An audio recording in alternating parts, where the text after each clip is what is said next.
And Welcome we're live. to the Syndicate Crown here in Knoxville, Tennessee. We got James Hobart, John Young, and myself, Tyler Watkins. And we got into town. Some of us got into town yesterday. Some of us got into town the day before. I was happy to see everybody. It is really nice here in Knoxville. Weather's great. There we go. All the athletes have rolled in, gotten checked in. Spirits are high. We're loving the events, and we're going to run you through all of that today. How you guys doing? I'm doing great, man. I'm ready to rock. Ready to rock? I feel good.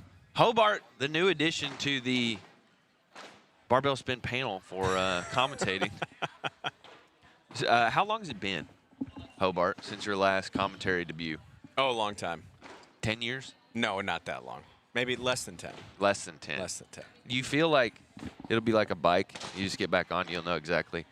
I mean, you talk about this stuff all the time, so it'll be right there in your back pocket, right? Yeah, I think I got to knock the rust off. You know, Yeah. I'm gonna pay close attention to you guys in the first couple team heats. I feel like team is the most intimidating one because there's so many moving parts, and it's either you get paralysis by analysis maybe. So Yeah, you can't. It's hard to watch and talk, and like there's so many bodies at the same time. But a lot going on. By like the third heat, I find that it like really sorts out. Crash like taught me that. It was like, okay, just like kind of don't take in everything, and it'll be right there for you. We're getting ready today, but first thing we want to do, there's a lot going on. We're going to go over the events for Syndicate. We're going to go through who we think is going to win, all the events, talk about teams a little bit, but things we want to do is talk about what's going on outside in the space. Mad Fitness Fest and NorCal are also happening this weekend, so I kind of wanted to hit on what was going on at Mad Fitness Fest first and then move on to NorCal before we hit Syndicate. Did you guys watch any or observe anything that was going on at Mad Fitness Fest? I saw the end of the burpee workout with the burpees over the log. I think they did row, ski, run, or row, run, and then burpees over the log. Brutal, like long workout. Yeah, no, a little bit of surprising. I think the machines mattered a lot more than the run did. Right. Yeah, so for those at home, Mad Fitness Fest going on in Spain this weekend. Is it Magala, Spain? I'm talking to our European correspondent. Yeah, Peter's off camera here. But is it okay? Magawa. It's in Spain. Madrid. It's Madrid. Magala. I think it's Magala, Spain. No, not Magala.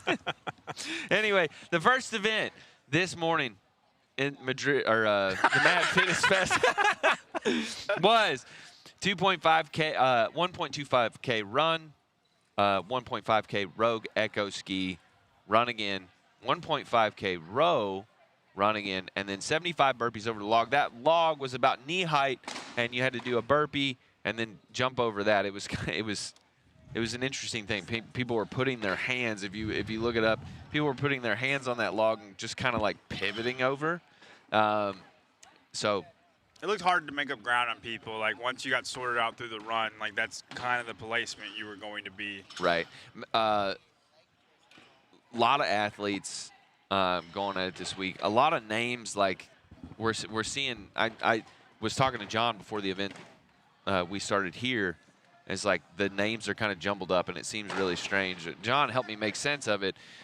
We got people like Yona Koski, Matthias Porter, Fabian Hermans, Callum Clements. All those guys are at Mad right now, and the leaderboard looks a little weird. In first place, we have Adrian yeah, Mondi out there. I heard he was throwing down a little bit in the athlete briefing, kind of telling them they're what for on a few events.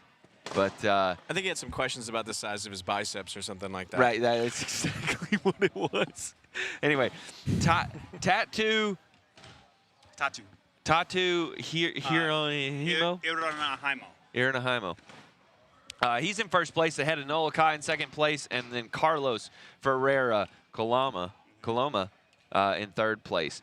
Notable names that I think it starts to get weird. Luis Cuellar was one spot out of at the French Throwdown of getting his ticket to the games. Oh, okay, and he's currently in seventh place right just now. Saying, like that guy, it could be a guy that sticks around. Yorgos Karavis in eighth place. We got Jack Farlow in ninth place, and that was where my ears first went up. I was like, that's a really long. It's a 40-minute time-capped workout, and we got Jack Farlow with running. All he's been doing is triathlon running with Emma. That's all. Like there's so many Instagram posts of him just running, and he's got his Garmin watch. He's got it clocked in. I think this might be the fittest we've ever seen Jack Farlow. And Yolakai, also a bigger dude. So that's what it seems to be. Like you were saying, the machines seem to matter a little bit more in that event than anything else. Callum Clunt. Yona Koski was like where my ears shot straight up. Long workout, run, row, bike, ski, and he's in 14th place. Say, though? What? Swim. He's a single athlete, having competed at the games multiple times. Thoughts? It's the first event. You can't really make a lot out of it. I think Danielle is the biggest winner of it. We know he's a games level athlete. He was at home in the games, like he wasn't out of place. Which when you don't know somebody and then they show up at the games, you don't know if they're actually fit or if they just made it through great programming in the semifinal. Yeah. I don't think he's one of those guys. I think he's actually belongs if he makes it to the games. Mm-hmm. And he's got a little bit of a lead on all the rest of the competitors. So I think he's the big winner out of that first event. But we can't really make, it's one event. We can't make out what's going to happen after one event. Hobart, thoughts on programming, thoughts on names and places? Yeah, I think I will know a lot more after the second event, not just because it's the second event, but I think you have a nice balance of time domain there because you have this longer 30-minuter, and then, the second event I think is a lot shorter, maybe a 10-minute time cap on that. We'll come back to the women here in a second. The second event, I do like the first day. It's a super long event, but the second event is 10 rounds for time of toes to bar and front squats at 135. 10-minute time cap. It's just core destruction. Yeah, I mean, I think it's a lot of grip that people won't I didn't think about that. Yeah, you're right. You got no rest right here, and then you're going to go on overhead. 10 toes to bars. You're going to go unbroken on that. Quick transitions. Like a sneaky grip. That's all right. I'll say. Yeah, it'll add up over time. Yeah, and a lot of time, like you said, a lot of time to waste on transitions. I think it'll sort out who did well in that run workout just because they were good at running. Yep, just a good endurance athlete, and don't have that full picture. So I think it's a really nice first day. So I'm excited to see what happens after that second workout. The other thing I just wanted to remark on, one last thing about Jack Farlow being the 75 burpees to follow, to end that workout, and he was right there he was up on the top of the leaderboard. Hey, you act like Jack Farlow is like I'm not saying he's not fit. He's just he's not. Jack's a big dude, man. That's a lot of mass to be moving over a pole. He's got a small waist. He does have a small waist. He lifts incredible weight for a dude with a small waist. He's got a small waist, dude. That's not always a correlative. Shout out my small-waisted dudes. I've seen them. You just have an eye for it. It is a thing. On the female side, we have Steinan Svanstadter and Ella Wilkinson in second, and Gabby Magawa in third place. Other notable names: Eileen Words in fifth place, Elena Caratala in sixth place. Matilda Garns in eighth, but the athlete that John went straight to the leaderboard to find was Lucy McGonigal in 17th place. Yeah, I mean, and the way the scoring structure works, it goes down by 2 points every time, which helps her a lot in this case. The scoring system for Spain's a lot different than it was a lot of athletes at French Throwdown. 46 athletes. So there's 2 point discrepancies. That actually helps her a ton in this case. Because she's only 34 points out of first, right? And 17th is not a death. It's not a death stroke the way it was at the French Throwdown. Yeah, I think that's a good event for her. She's notably not the best at endurance events. How does it strike you, Hobart, that Jennifer Muir in an endurance event is in 22nd place?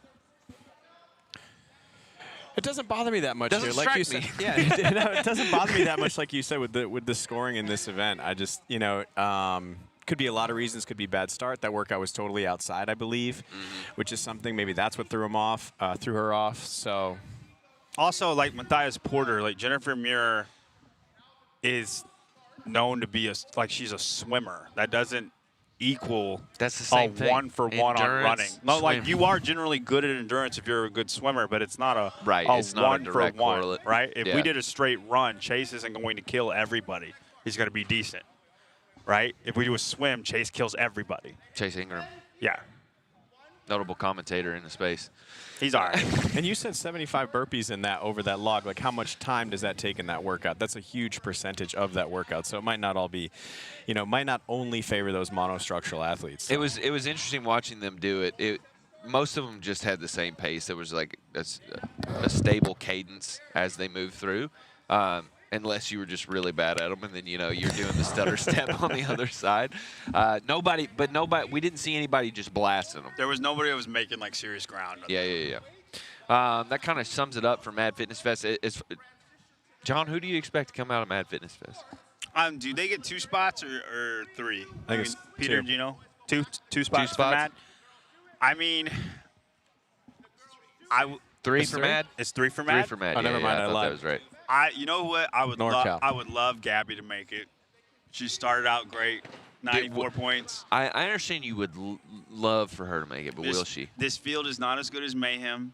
She's got a little bit of a lead on people that we know are fit. Mm-hmm. I'm going to say, yeah, I don't know if Gabby will win, but I'm going to say Gabby makes it. I'm going to say Lucy comes back. Can you go back to there? Yeah. Why don't you get off there? Sorry. And then Elena. I'm going to say either Bear Gross or Matilda Garns. Like, that people cannot don't know be about, the way you say no, that it's name. just like that. Bear Gross. Bear Gross, Bjorn's gotta daughter. be Bear Gross. She is really young. She's a younger athlete. You think like Icelandic Reese Littlewood. Like she. I know exactly what you mean. Yeah. People don't know her name, and I think she is going to become one of the European athletes that end up making it every year. I don't know top end what her potential would be, but I think she is on the way. So that is a name that I would look out for. And then Matilda Garns is incredibly fit. She just hasn't made it happen yet. Games athlete of yesteryear, had 2 hard years, and now she's back healthy and ready to get after it. Kind of the same with Gabby. Hobart, females? Yeah, I'd like to see Gabby go back. I'd like to see Lucy make her way back up the leaderboard. I think it'll be a really exciting race there just because maybe some of the unknowns in that 3rd place spot. So, like I said, you got to see that second workout and how this first day unfolds there for them. While you're thinking about your men's picks, all the fans need to go to scan that QR code on the screen, get yourself some Gorilla Mine. We've already consumed mass quantities. That's one of my favorite lines from the Coneheads. Consumption of mass quantities. Just pour it over John's head. Gorilla Mine. Yeah, we got the root. John's going Root to chug beer it right on here. our I'm not a camera. root beer guy. Yeah, I'm not a root beer guy either, but that Oh, that does taste just like root beer. really? I had the I almost said the Red Rocket. The Red Rocket? What are the Rocket popsicles? The from Rocket last night? Pop? Yeah. They'll get you going. Their orange is great. Grill of mine, baby. Spins dying. I've had 3 different kinds. I tell you what, if we get enough $2 donations, I'll stone cold 2 of them at the end of the syndicate. We got to get a move on. I'll John, Venmo you $50 right now. 3 seconds. Mail. Annual Kai. Hobart.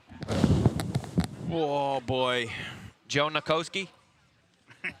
I'm a Munweiler fan. He but wants he's got work to do. Yodakoski. He wants Yodakoski. Yeah, how old was Yona? Is he my age? He's younger than you. I No, think. everybody's How younger old than are me. you? I'm like, He's I'm younger 40, than me. man. He's younger. Yeah, he's younger. All right. You Yonakoski. He's not a Masters guy yet. No, he's not. Moving on. He's just been doing it for so long. Yeah. NorCal Classic. That will start today after the close of Syndicate. It is not. We did not converge on that, but it just for the viewer, we've happened to NorCal Classic starts today, right? Yeah. Yeah. I sure hope so. Oh, that's right. NorCal Classic is 2 hours after 3 hours 3 after hours. Syndicate. So you're gonna be able to see most of Syndicate and then immediately tune in to NorCal Right. Classic and you won't miss much. Events got released last night. Yeah, and it's What do we think overall? it kind of sways endurance I don't think I can say that. for the programming. There are 2 kind of longer endurance events, so I think. But there's also a basically a max out lifting event. It's kind of in a ladder format. So it is, I think it will sway towards the endurance athlete. But you still you can't be the weakest thing in the world. Right. We were kind of as soon as the programming hit last night, we were sitting there with JR in the lobby in the hotel, and he was soaking it up quick. He was going through his face. It was like watching, I don't know, some sort of fiend just go through the thing they love as fast as they could. We seem to have 2 niche tests, which Hobart pointed out, the clean event and then the 20K bike test. And after 20 minutes, which they will be about at 12K at that point, 11K. Yeah. So they'll have about 8 to 9K of damper 10. So at the 20-minute mark, they go to damper 10. That's why they're calling it the mountain, because you're biking at a low gradient, then you're going to a high gradient. So like at about the 11K mark, they'll be on a damper 10 for the remaining 9K. Yeah. Hobart made the point, like, if you're going to have 1 niche test, you need to have 3. I will take the stance with NorCal that the volume of gymnastic testing that happens in this offsets the fact that they don't have 1 niche test for gymnastics. So you're saying the rope climbs, the, what was it? Bar muscle-ups. 4 sets, and then the ring muscle. Was the Kalsu workout bar muscle-up?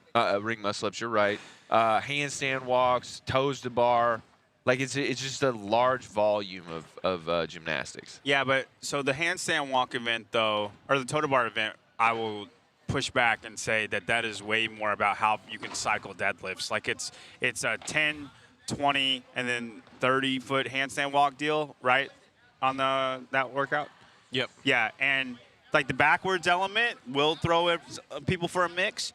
But the weight is heavy, man. It's 365, 245. You got 10, 20, 10 deadlifts. I think whoever cycles that the best, as long as you can do the other events, that amount of toes to bar isn't stopping anybody, or bar muscle-ups, toes to bar, that's not stopping anybody. So if you can handstand walk backwards, then it's going to be who can cycle the deadlifts faster. Like that's a deadlift event, in my opinion. Do you think NorCal kind of favors a stronger athlete in general? Because even when you look at that NorCal Sioux, the thruster to muscle up volume really falls on the thrusters. I feel like 135-pound thrusters for 100 reps. And if you remember last time they did the Kalsu or NorCal Sioux, because this is the second version. Ilya Moskalenko mopped up everybody, and he's the strongest person. Him and Colten, they were the only 2 that finished the event. And Colten's obviously Colten, but if Ilya is the guy who's the only other guy doing it, clearly favors the stronger athlete. So I don't think NorCal in general favors a stronger athlete. I will push back on that. I think last year it didn't. You look who made it out of that. Like Alex was, a level ahead of everybody, but then it was Carolyn Prevost, Hattie Canio fighting for the second spot. Carolyn Prevost was a great deadlifter, but I wouldn't call either one of those strength athletes. And then it's Bill Leahy and Jorge Fernandez. Nate Ackermann probably should have went, but I wouldn't call Bill. I wouldn't call a strength athlete, and he was mopping up everybody on that. So this year, I do think it's strength and endurance. I think the gymnastics. I think if you're really good at gymnastics, this is going to be a hard semifinal for you. It's not that it's not tested in appropriate amounts. It's that I think I side with Hobart is that the weight is so heavily weighted, I guess, for lack of a better way of speaking. If you're bad, you're screwed on 2 events. Yeah, the clean and jerk is what that ends at 345 for a single, 325 for a double. Yeah, which is honestly maybe a little bit harder than the 345 for the single. John, we got about a minute left on the NorCal piece. Yeah, who we calling? Now that you've seen the events, who do you think's winning? I need to. Or who 2 qualifiers? Who are the 2 qualifiers? Give me 1 second. Hobart, you got any picks? Oh man, I gotta look at the roster too. Professional. As long as he's healthy. Dude, I don't. Do they get 3? They get 3? They get 2.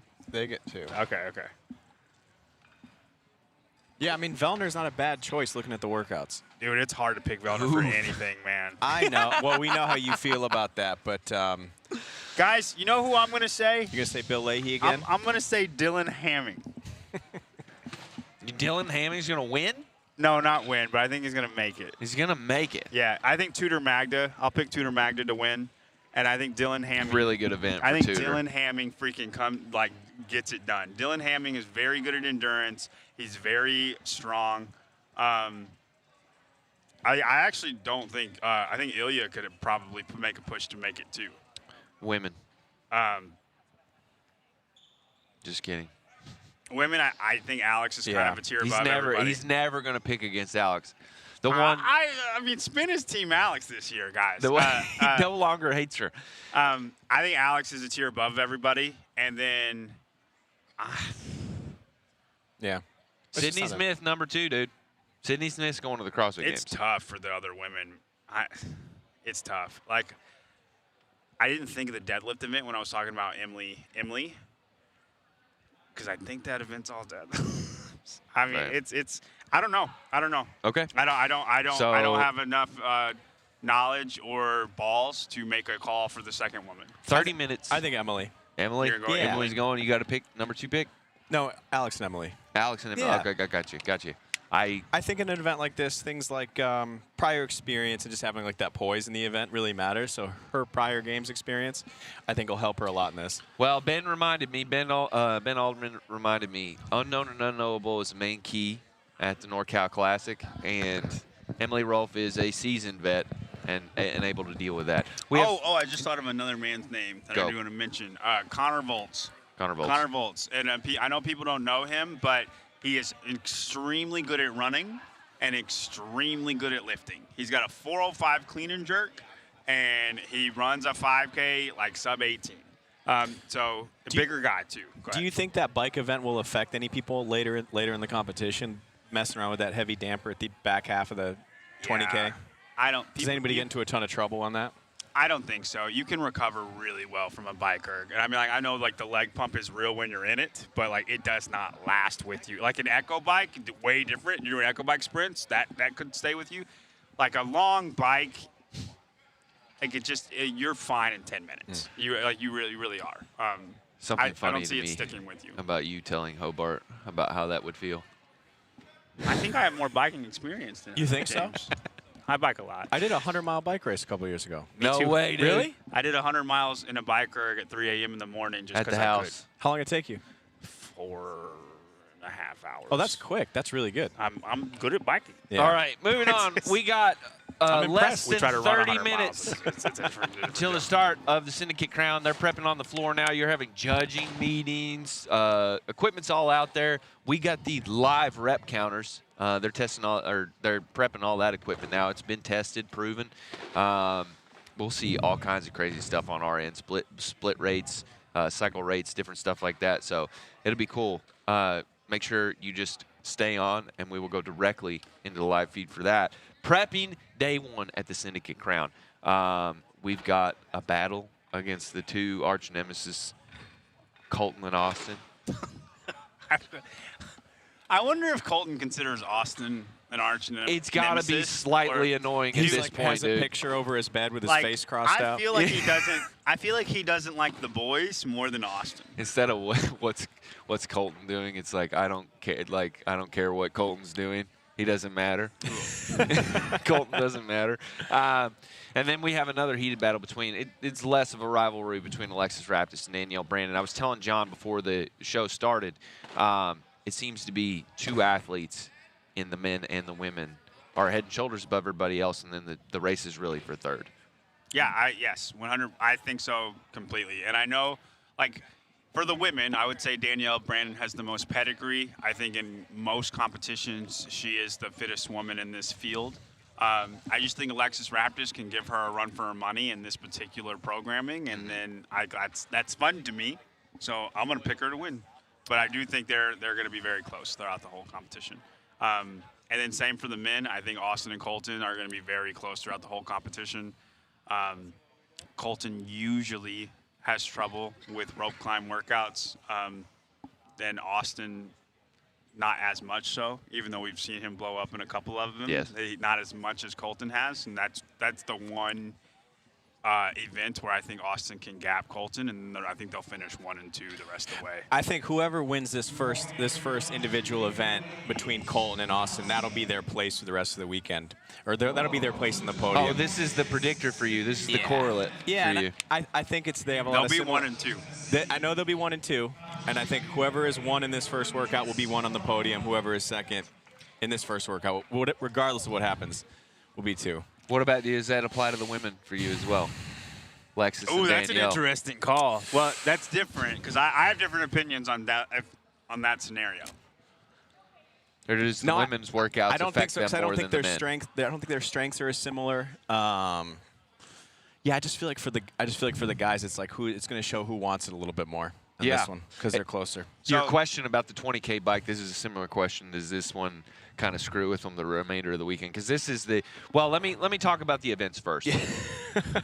We have event number 1, which is the one we're talking about, ball till you fall. 4-time, 50, it's a lot of work. 50 D-ball cleans at 100/70, 50 burpee box jump overs, 24, or just regular box jump overs, 24/20, 50 cow row, 50 burpees to 40, the target. 40 for women. Yeah.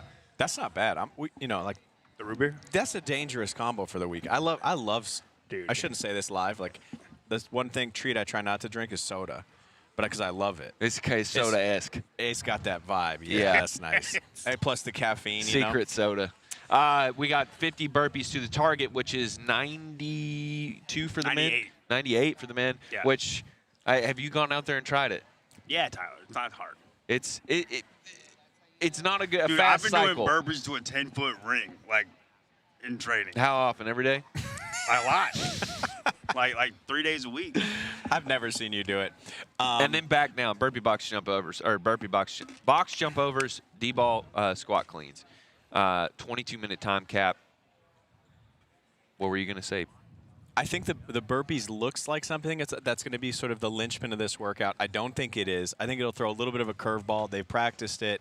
It's not enough volume, especially compared to the D-ball squat cleans. I think that is the workout. Absolutely. The last 50 D-ball squat cleans, like I literally think you can pace this the entire way until those 50, and if you could hammer it, you'll pass so many. Yeah, and I was playing around with that D-ball squat clean this morning, and it's just one of those things where the movement is a little slower, but it is something where you can waste a lot of time. You take a step back. It's not super heavy, but it is annoying. It's uncomfortable.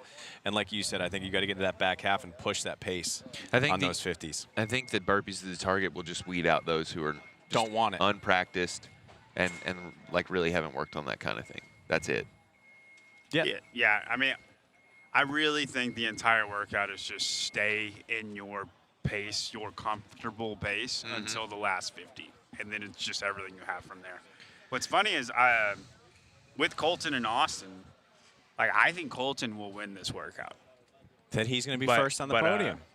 But there you go. I'm telling you now, man. Because if it comes down to who wants it more, I think Colten will always win that. Don't talk about your picks yet. We're going to talk about event number 2. Sorry. We have a whole segment prepared for that. Okay. Right. The gorilla mind's got me all excited. Yeah. Reminder, scan that QR code. Use code Hiller. Save 10%, I believe. I think, actually, use that QR code. Use code SPIN. I think it's 20%. Ooh. I believe that's right. Use spin, not Hiller. Individual event 2. Combo climb. 3 rounds, 400-meter run, 40 GHG sit-ups, and 7 combo climbs. For the men, the combo climb is 4 legless, 3 legs. And for the women, it's 3 and 3. All fast, 3 and dude. 4? Is it 3 and 3 or 3 and 4? I think it's 3 and 3. I think it's 6 for the women. All gas. No breaks. Family. And I think the combo climb itself lulls you into going faster than you want to go.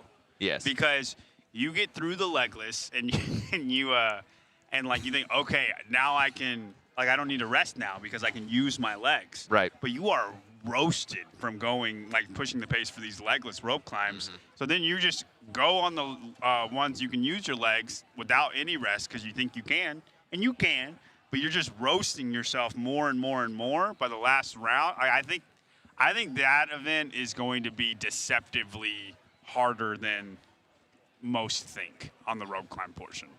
Yes. Thoughts, Hobart? I think everybody underestimates how bad the GHD sit-up affects the rope climb. I think it's in the easily midsection. overlooked. Like it's one of those things where it's like it's just a couple legless rope climbs. It's not a maybe super long workout. It's a short run. I think especially in that last round, everyone will underestimate how bad that hurts. And I also feel like this is one. I feel like this one a lot of athletes wouldn't test the full thing, and so they won't get that full feeling of the 120 GHD sit-ups on the rope climb. Okay, real quick. This is our segment. Pro and fringe. For the men, you have Austin and Colten. You need to pick one of them, and then you need to pick a fringe athlete, someone who's in qualifying positions. You can see that here, Hobart, if you can see that far. Barely. Is that a comment on his age? Pick one. It's necessary. John, you'll lead off. Austin and Colten, and then one fringe athlete that will do well in event 1. I'm going to take Colten for event 1, and then I'm going to say Ty Jenkins is your fringe pick. Your third place finisher for the event. Hobart. For just event 1 or the entire event 1. Oh man, I mean I'm gonna say Colten. Okay. And then I'm gonna give some love to the Empire. He spent some time down at Mayhem, and he was a last minute addition to the roster. Ben Davidson. Ben? I thought he was going to say Quinn. We forget that. Thank you for bringing that up. I thought he was going to say Quinn Robbins. So Ben Davidson, famous cameraman of CrossFit Mayhem, looks like he could be related to me. He's got he has hair though, is the difference. Great between head of us. hair. And he's also like 100,000 pounds stronger than me. Last minute, he was itching to be part of this. He's been texting JR like every day, hey, any movement yet? Hey, any movement yet? It was between me and Ben, and then they chose Ben. He was here working anyway. That was anyway. nice of you to give that spot. Yeah. Ben. You're welcome, Ben. He was here working anyway, and he got the last minute call, and he's in. He will actually be someone who's definitely top 20, I think. Well, I made these rankings before I knew who he was in the competition. Who he was. No, I know who Ben Davidson is. By the way, I'm going with Austin Hatfield, and I'm going with Travis Mayer on my fringe pick. For the 50s. Yeah. He loves Travis Mayer. Hey, man. He made a shirt of Travis Mayer. We got 3 minutes, boys. For the women, women? I'm going to say Danielle Brandon. I actually think she has a little bit of a gap on Alexis in this workout. Yeah. And then for my fringe pick, dude, I mean, it's hard to pick against Lydia Fish when it's something like just putting your head down and going. That girl has more dog in her than any other athlete. D-ball cleans, dude. I'm going Alexis Raptis, and I'm going with Maddie Fouts. Oh man, I think Danielle Brandon too. I think Lydia Fish is the right choice on that fringe spot. I for all the understand. same reasons. Yeah. Event number 2, same thing. John, Austin versus Colten. I'll take Austin on that event too. Who's your fringe? My fringe will be Nate Ackermann. I have heard some good reports of Nate Ackermann on this. Well, that he is a sleeper pick I that's just told going to qualify. We were talking to JR last night, and he thinks that's someone people are underestimating this weekend. So I think a lot of people are picking him to make it. Hobart? Oh, second workout. I'm going to say some crazy things. I think Colten's going to beat Austin. Okay. And I'm going to say Alex Vigneault. Alex, well, okay. All right. All right. You just go pick old guys this whole competition? I got to give shout out. I'm going to go with Austin, and then I'm going to go with a different pick this time, Travis Mayer. For the women. You say I pick the old guys. Yeah. He picks one guy. There's a difference. For the women, I'm going to go or no, we did the women already, right? No, we didn't. No, we did. Okay, so I'm going to go with Danielle Brandon on the event number 2, and I'm also going to go with Lydia Fish. I'm going to say Danielle Brandon as well on that one. Don't say Haley Adams. I was going to say. That's what I was going to say. Yeah, Haley Adams. Dude, a GHD event, Haley's filthy. She's going to GHD faster than everybody. She's going to run faster or just as fast as the first place runner. And she's very good at legless rope climbs. Like, I think Haley's going to win that event. Feel the same way, especially with the run, the legless, and she has a pedigree, long-term pedigree at Mayhem. I think I did more GHD sit-ups while I was at Mayhem than I have in my entire CrossFit career. So Probably Haley Adams all day on that workout. Yeah. We got team events. We got mirror, synchro GHDs, calorie rows, calorie skis. burpees over a worm, and then we also have heavy laden, which is going to be the heaviest clean you'll have ever seen in a CrossFit competition, 355. It's programmed, I think. CrossFit Games had a clean at 355. Whatever. 60 dubs and 3 rope climbs also mixed. We will be back in 15 minutes starting the Syndicate Crown with the teams. It'll be, I think, me and Peter starting, and we'll give you guys all the stuff. Scan Gorilla Mind. Use code SPIN. We'll see you guys shortly. Gorilla.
Welcome to Syndicate Crown Team Event 1.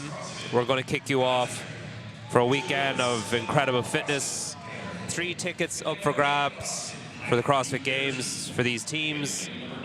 Later on, we're going to have the women and the men. There's 3 tickets each there, too. I've got Tyler Watkins. Howdy. I'm Peter White. Are you? Pedro, whatever.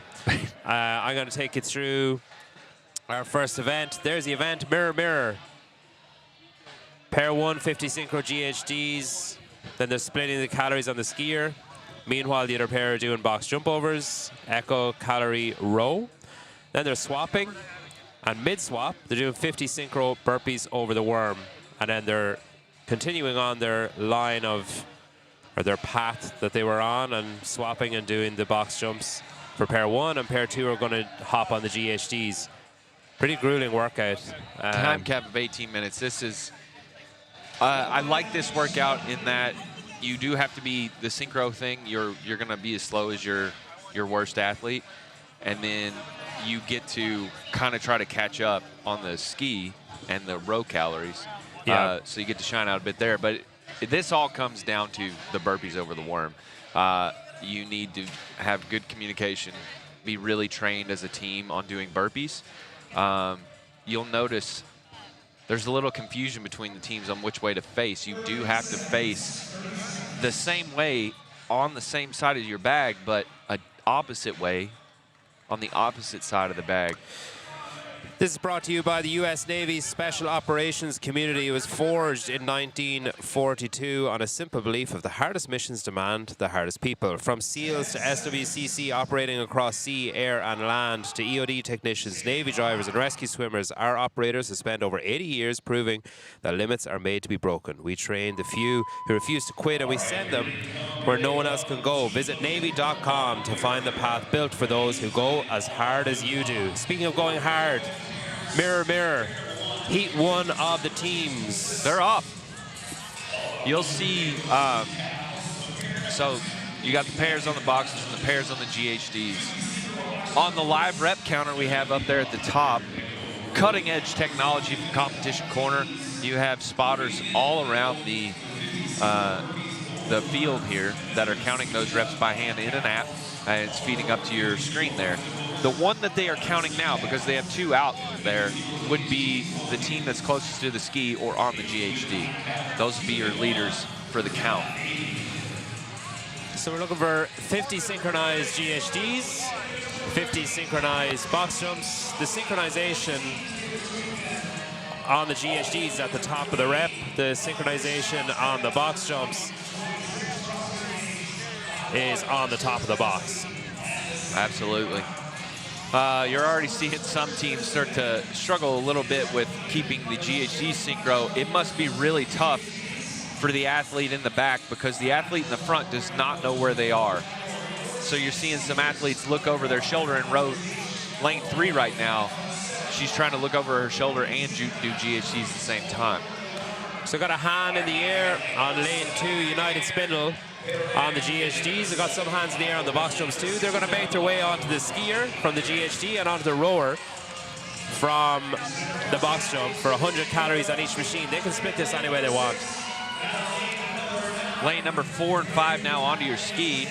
You got lane 6 coming in too, and lane 1.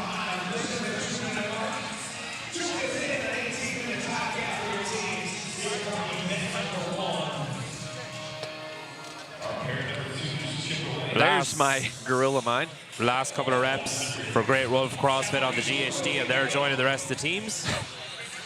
Lane number 5, that guy looks just like Peter Ellis behind the ski.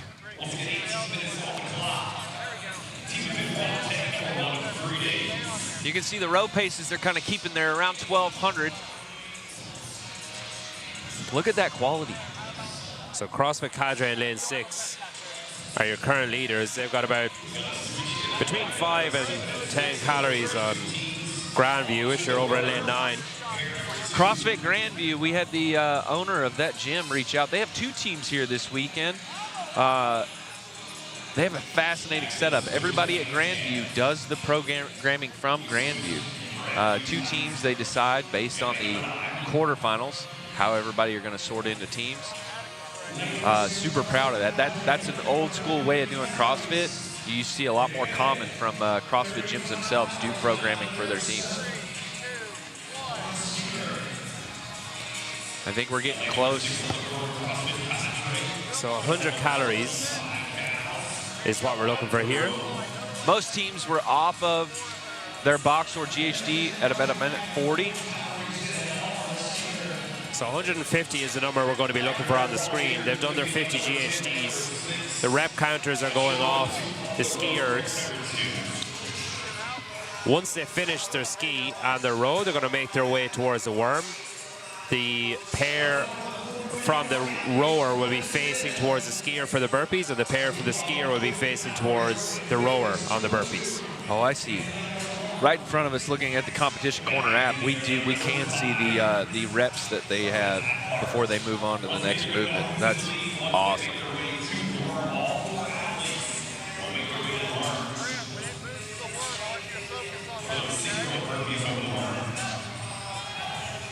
Slow and controlled pace on the rowers. I wouldn't say slow. They're probably pulling, the men are probably pulling 13 or 1400, but it's very controlled. The tie break here is the time that the burpees are completed. So that will obviously play a factor for the teams as well. We've got 4 heats. So these guys are racing each other, and they're also racing the 30 teams that are going to follow. Yeah, tough spot to be in the first heat. A lot of these teams just happy to be here, happy to throw down, but I know that there are a few in this heat that are itching to get up into those top heats.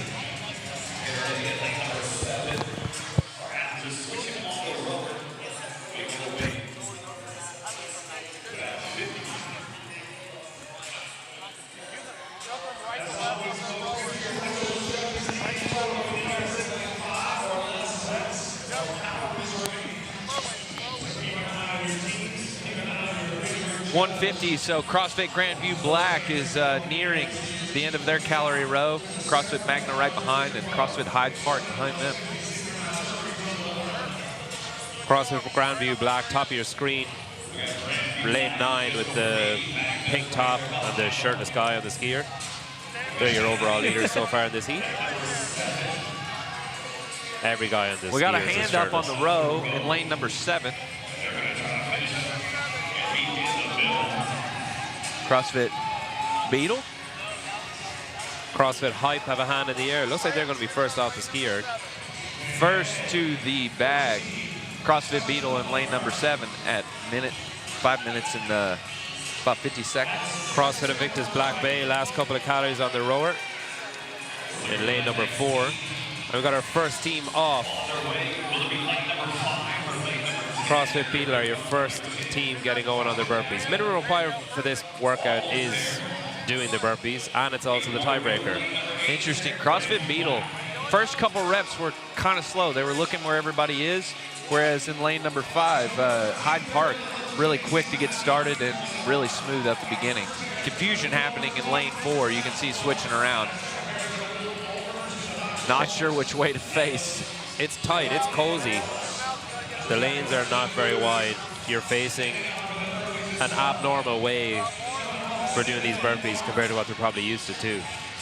JR, one of the features of his programming this weekend for the teams is communication. There's some just little twists, so like the way that the athletes are facing on the bag, that you have to have good communication. You have to understand the event going into it. He's testing a little bit of your game knowledge. We saw it on the GHDs, one behind the other. We'll see it again later on some of the other movements and other workouts. But yes, it's nice to see it tested on more than just worm thrusters and clean and jerks.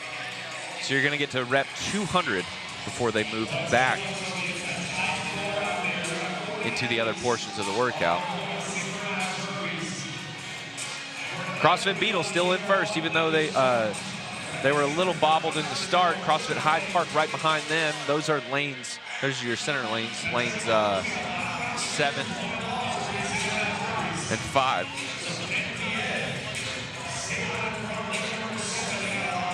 CrossFit Beetle does seem to be slowing down a little bit, though. Yeah, I think CrossFit Hyde Park have caught up to them here and passed them out.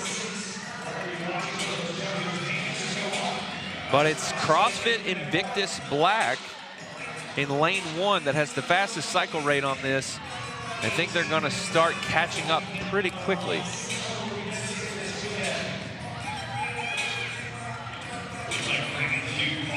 So we're coming up on our last 10 or so reps. After this, the athletes will swap, so the guys that did the GHD and the ski will move on to the synchronized box jumps and vice versa. 18-minute time cap.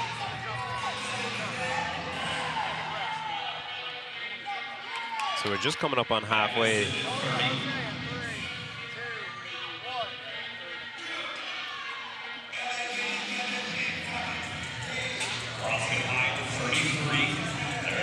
That's CrossFit Beetle on your screen. Had the early lead coming in and have handed that over to CrossFit Hyde Park. CrossFit Cadres also edged their way up. Last 4 reps for CrossFit Hyde Park, and they're going to move on to the second half of this workout. Last couple of reps too for CrossFit Grandview, hand in the air. They for are CrossFit off. Cadre. 9 minutes, 10 seconds. Just CrossFit Hyde Park, the first to move on to the back half of this workout. So 100 calorie row and 100 calorie ski, and then it's on to 50 synchronized GHDs and 50 synchronized box jump overs. CrossFit Cadre right behind them. CrossFit Grandview Black and CrossFit Invictus Back Bay all moving on to their second half too. Great Wolf has a hand up.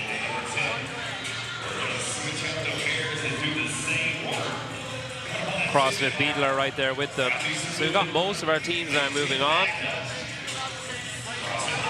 CrossFit Hype the Energy, just a little bit slower on the burpees. They've got 5 to go, and they'll bring your last team to finish off the midsection of the workout. You'll see the ski pace is a lot quicker now. Same thing with the row, a little bit more aggressive pull. And that's what this workout's about. It's about getting to the middle at a good pace, really starting to throttle up in the burpees, and then taking off in the last part of the workout. The team to finish the workout, the finish will be counted when the last athlete touches the pylon there at the end.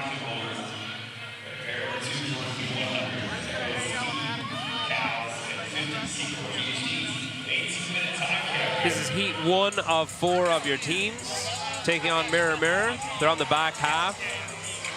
Partners now working through row and ski, and after on the rower, they've got some box jump overs synchronized, and on the skier, they've got some GHD synchronized. They've just completed 50 burpees over the worm. Hyde Park seems to have been increasing their separation lead, but the issue is we are just counting the team on the row at the moment, or the part of the team on the row at the moment. So the other half of the team could be a bit slower. So you might see on your screen the judges are flicking their hand out to their side to indicate a calorie has to be completed, and we've got our score spotters along the side with their devices. Every time they see a hand flick, they tap the screen, and that increases the rep count. I think they're just playing on Instagram. Could be Candy Crush. Angry Birds.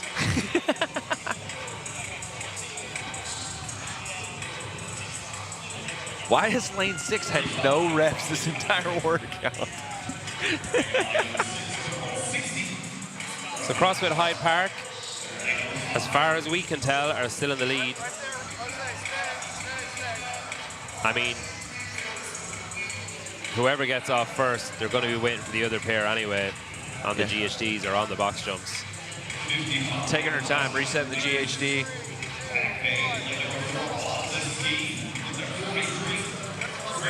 Make sure you don't mess with the foot pad. Austin Hatfield will tell you that.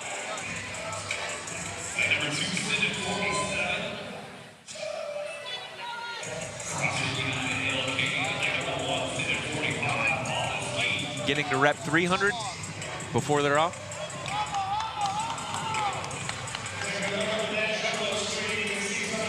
Great spot.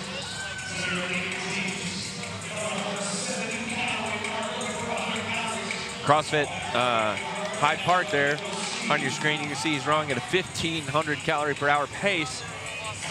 No slouch. at this stage of the workout. No. Although the girl in lane number 4, she seems to be ripping that thing. I think she was rowing about the same pace. Yeah, it was pretty aggressive.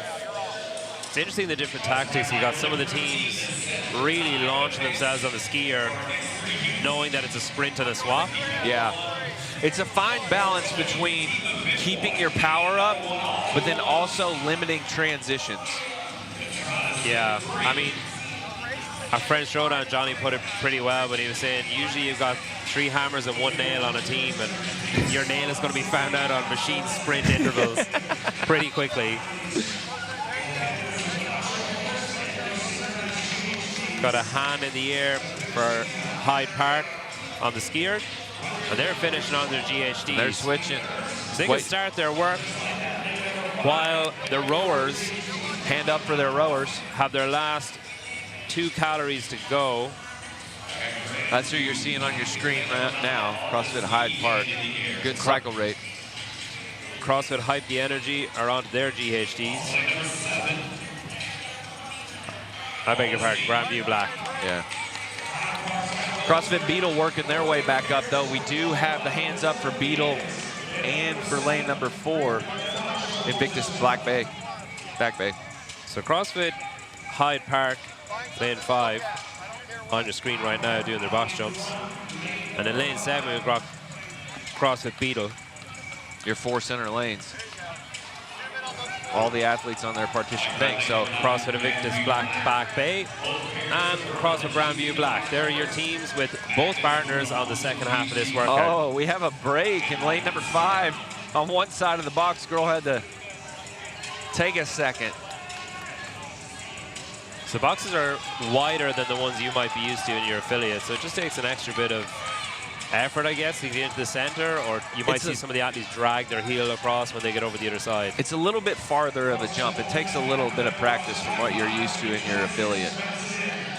Or you're going to catch super wide and feel like you're doing the splits. There's a no rep for CrossFit High Park in lane 5, no synchronization. The girl's really struggling. You can tell her body language is saying, I want to slow down really bad.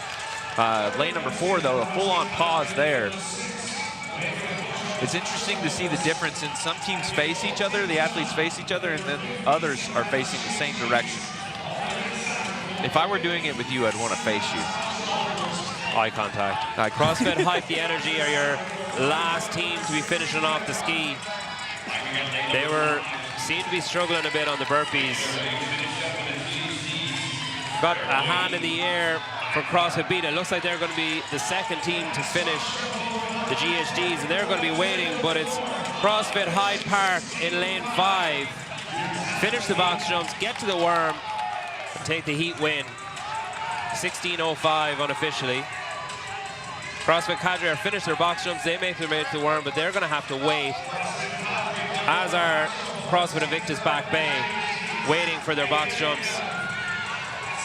CrossFit Beetle in lane 7, come in second. CrossFit Cadre lane 6 and 3rd. And an unnecessary extra box jump for Invictus Back Bay. They take 4th. You just have to make it back to the worm in the center. No other teams have everybody working. Some have some finish and others are still on the front half. I think CrossFit Hype the Energy have just now started their GHD, so they're going to really test the upper limits of this 18-minute time cap. We've got 60 seconds to go. Lane number 3, CrossFit Great Wolf is waiting on their GHD sit-ups. It's not looking good for them. They're moving slow. United Spindle in lane 2 have their box jumps finished. They're going to be waiting a while for the GHDs. It looks like they've lost a bit of synchronicity there. Synchronicity a word? Synchronicity, number 2.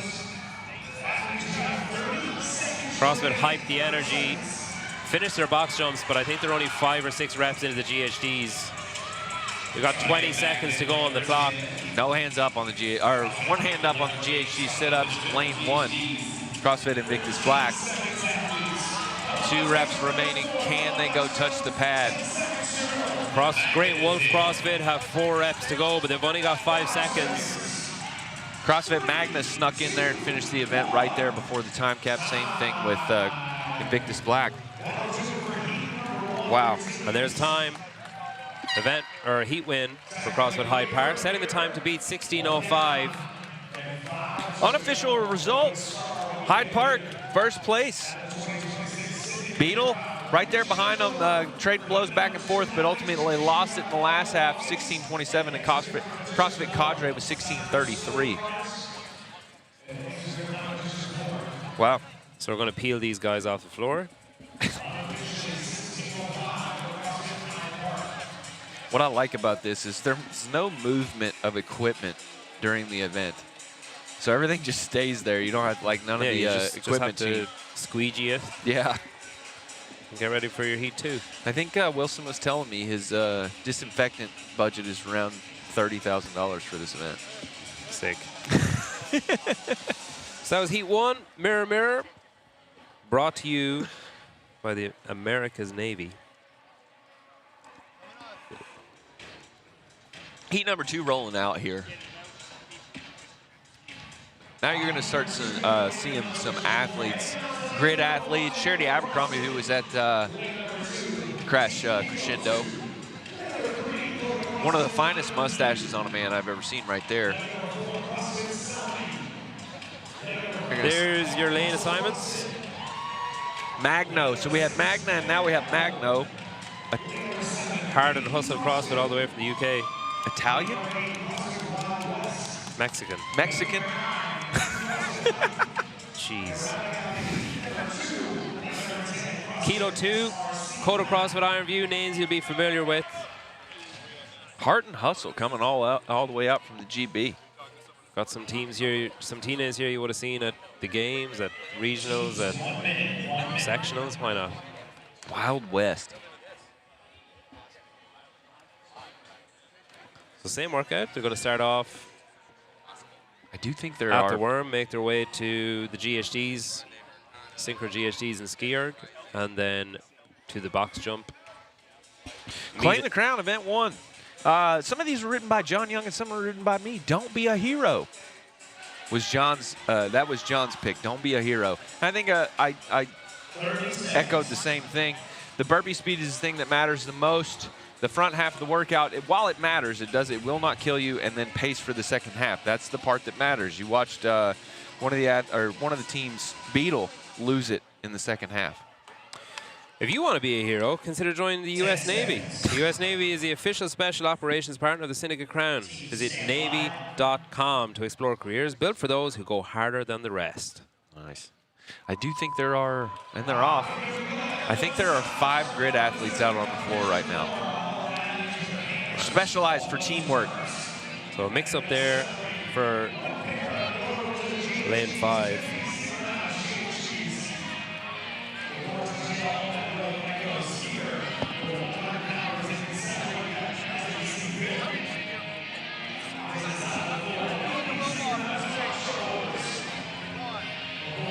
So a Hard and Hustle CrossFit, the guy went to the girl box. The girl said, No. 50 box jump overs, 50 synchro GHD sit-ups, same thing, synchro on the box jumps, and then when we move to row and ski. Best team to move off the front half of this workout was at 5:50 at CrossFit Beetle.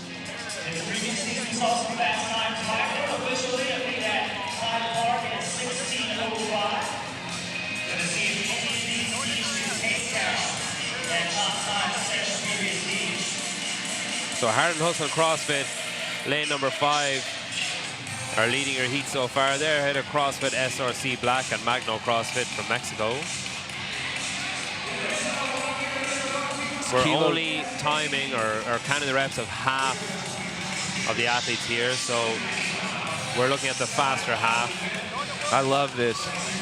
While CrossFit Kilo 2 is not currently in the lead, they do have the fastest cycle rate.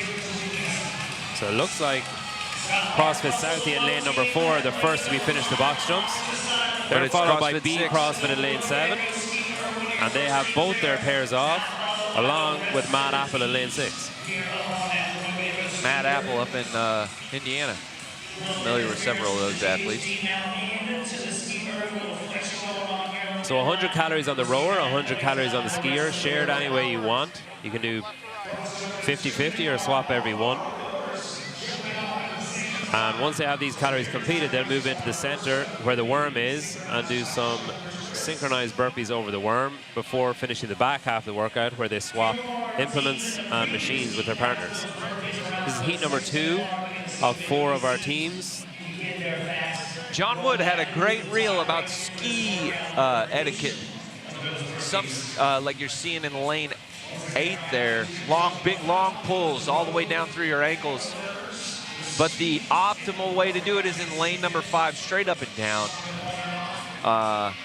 But it doesn't look as cool. Yeah, we're seeing some varied techniques. Yeah, you're seeing almost a jump in lane number 1. He's getting a little airtime under his feet. CrossFit SRC Black on your screen. Big, long, aggressive pulls. We got about a 13 calorie per hour pull right there. Lane number 10. SRC Black. I would say that's pretty much the average. I can actually, can you make out the splits from here? No, on the rower? I'm mere human. I'm mere So 150 is the magic number here on your rep counter from competition corner on your screen. Once they hit that mark, they'll move into the center and they'll be on to some synchronized burpees. Magno CrossFit over there in lane number 1 are your current leaders. You can just see the rower on the near side of your screen. 140 was the time that the first team in the last heat got to the row. These teams are a little bit ahead of that. 18-minute time cap, so still plenty of time. We saw a shift in leadership on the burpees on the last time. It really takes a lot of communication. Obviously, they're going to be tired after getting off the skier and the rower. How in the heck is that guy pulling 1,800? He looks like he's going so slow, 28 pulls. And he's at an 1,800. That's insane. He must be 8 feet tall. Heart and Hustle CrossFit. Absolutely pounding on the rower. But his partner, just a hair over 5 foot tall. Swings and roundabouts. But she's pulling 1,300 herself. So these athletes are really pushing on this front half. So coming towards the back end of this ergathon here in the middle, 150 is the rep that you're looking for. Just about 5 minutes gone of an 18-minute time cap. CrossFit Beetle, 550 off the front half for their whole team. See if these athletes come off faster. Got about 20 calories left until Magno moves. But we are looking at the ski calories at the or the ski reps at the moment, since we can only follow one.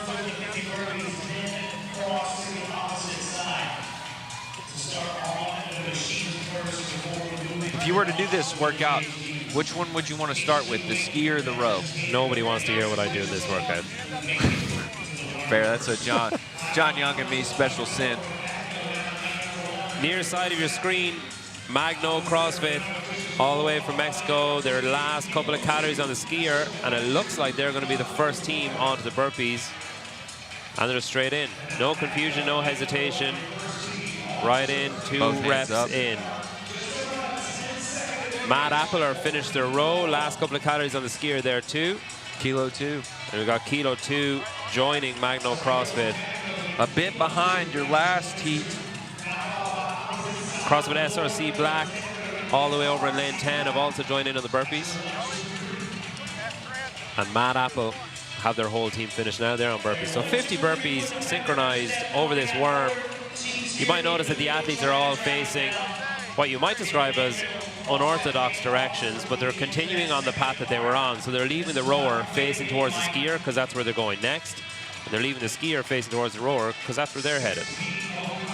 Once they finish these 50 synchronized burpees, they got the reverse of what their partners just did. So whoever finished the ski will move on to 100 calories shared anyhow on the rower. And then finishing with 50 synchronized box jump overs and 50 GHDs, meaning back in the worm. When the last team member touches the worm, the clock stops. 18-minute time cap, 7 minutes gone. And we've got all of our teams on their burpees. Except CrossFit Southie, who have a few calories left on the skier.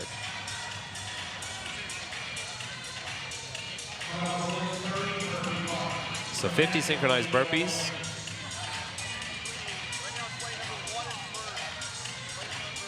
Looking for good communication here, good leadership, someone calling the shots. Lane number 4 about to get their final, the last half of their team onto the burpees. We saw in the last heat, CrossFit Beetle were the first onto the worm burpees. A couple of no reps and a little bit of hesitation at the start cost them. But some of the teams caught up with them on the burpees. So this is where the real separation potential is. As we saw there, most of the teams were finished the ski and the row in or around the same time as each other. Yeah. So it's really here that you can pull the pin and separate yourself from the rest of the heat. A lot less confusion getting onto the burpee, understanding which way you're supposed to orient yourself from the last heat. Most of these teams were pretty quick to it. The benefit of going second, I guess. Yes. Hand in the air for Magno CrossFit. That was pretty swift. 50 burpees. They've got 3 to go. Wow. They have a real nice rhythm going. Yeah, Some of the other teams moving.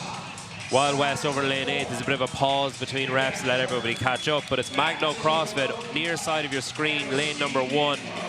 Moving on to the back half of the workout. They've got just under 10 minutes to the cap. Magno is about 30 seconds ahead of CrossFit Beetle, who was leading at this point the workout. So they're flying. CrossFit SRC Black, Dakota CrossFit Iron View, and Mad Apple, all with hands in the air, along with Hartford Hustle CrossFit. And it's Coda Iron View who joined Magno CrossFit in a race to the finish. 100 calories shared anyhow, and then 50 either GHD synchronized or box jump overs. Mad Apple and Heart and Hustle now moving on to the second half of their workout. Along with SRC Black on your screen right now. Trying to close that gap on Magno CrossFit, who built up a decent lead over the rest on the burpees. Just the rhythm and the consistency really separated them. Lane number 3. Coda CrossFit Iron View. She's pulling about 1,000 calories. She's switching out. You want to find what your row pace is, which is going to be, pretty quick. We're seeing 1,800 for the men, probably around 1,300 to 1,200. If that starts to dip 100 calories per hour lower, you need to get off the machine. You've also got the interference. I mean, you're pulling on the skier, getting off, and heading on to the GHD. Yes. You're driving your legs on the rower, getting off and onto the box. There's lane 10, CrossFit SRC Black. Almost 2,000 on the skier. Oh, that's the skier, yeah. Oh, they dropped just as I said that, which is fantastic. Commentator's curse. Gotcha. It's those quick, quick pulls in the beginning. Really boost it up. I'm not a quick pull guy myself. Last couple of reps for CrossFit Southie there in the middle of your screen, finishing off their burpees. They're going to join the rest of the teams on the back half of this workout. We've got an 18-minute time cap, so about 7 minutes to go. They're going to do these calories on the ergs, move on to either the GHDs or the box jumps, and then they're going to meet back in the middle of the worm. When the last team member touches the worm, their time is counted. Lane number 10, the female athlete, absolutely ripping on the rower.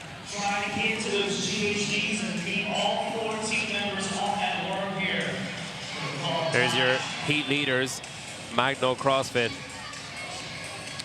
That judge has just moved slightly. There we go, 1,500 on the rower. Just over halfway through their 100 calories. Magno, 40 reps remaining. Now we'll be on the rower.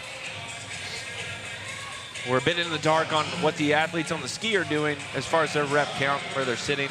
But we've seen a pretty even with the leading teams. Both sides are coming off at the same time. It's the trailing teams where you see the difference.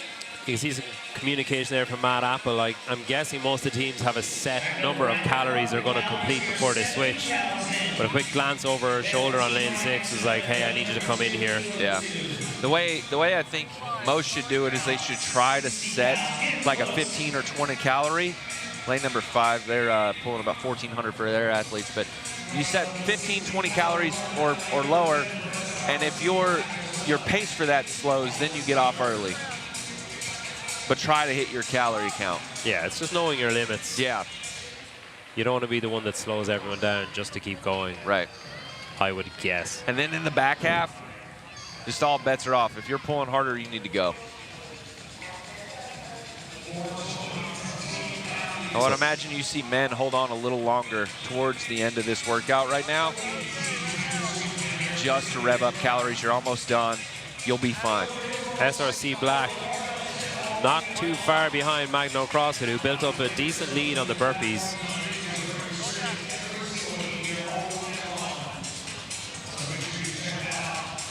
Last few calories. Magno CrossFit hand in the air on the ski. So they're going to be waiting for their rowers. They can jump onto the GHDs and get going. There's a hand in the air for the rower for Magno CrossFit. So they're going to hold on to their lead. They've started their GHDs. Left-hand side of your screen, near side now, and they are finished the rower and onto their box jumps. And they're the first team to have anybody finished, or it looks like close to finishing. But don't sleep on SRC Black. They are 20 reps back, but they're the second team right now. So your heat leaders, Magno CrossFit on your screen, working their way through 50 box jump overs. Meanwhile, SRC Black trying to finish off their skier and rower to join them. Got 4 minutes or so to go, 18-minute time cap on this workout. Once they finish their implement, they move back towards the worm in the middle. When the last teammate touches, Matt Apple is onto their GHD sit-ups. They're now waiting on their rowers to get off. Hand up also for Heart and Hustle here in your center lane. Hyde Park with the time to beat 16:05 for the previous heat. But the camera's on your leader, or was on your leader. Thanks. So Hart and Hustle are on to their box jumps, no GHDs yet. Matt Apple are on their GHDs, no box jumps yet. And we've got Coda CrossFit Iron View and CrossFit SRC Black joining with both pairs working their way through. But Magno CrossFit, near side of your screen, are powering through these box jump overs and GHDs. You'll see Matt Apple is sneaking up the leaderboard, but the issue is we're only counting their GHD sit-ups right now, not their burpee box jump overs, and their box jump overs are going. They just got to the box jump overs, so they're not truly in second. Limitation to this. And there's your new score to beat, 15:02, Magno CrossFit. 15:02 for Magno. That's a whole minute. Yeah, some change ahead. Really separated themselves on the burpees and just pounded their way home. Fantastic performance. The team from Mexico, not Italy. I honestly don't even know how you mix that up. It's red. SRC Black are finished their box jumpers. They're going to have to wait for their GHDs to join them. Last few reps for them. Our time from the previous heat, 16:05, is probably going to come into play here. We've got Coda CrossFit Iron View waiting for their GHDs. The last couple of reps for SRC Black over in lane 10. And their second place, 15:58 for CrossFit SRC Black.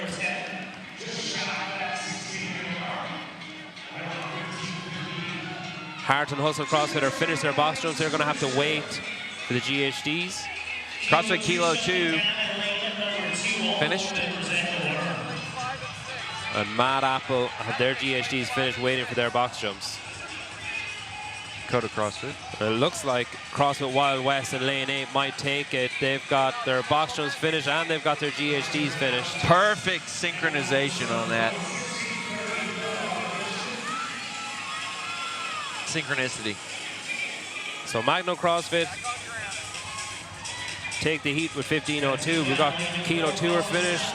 Hoda CrossFit Iron Viewer finished. SRC took second in the heat, second overall so far.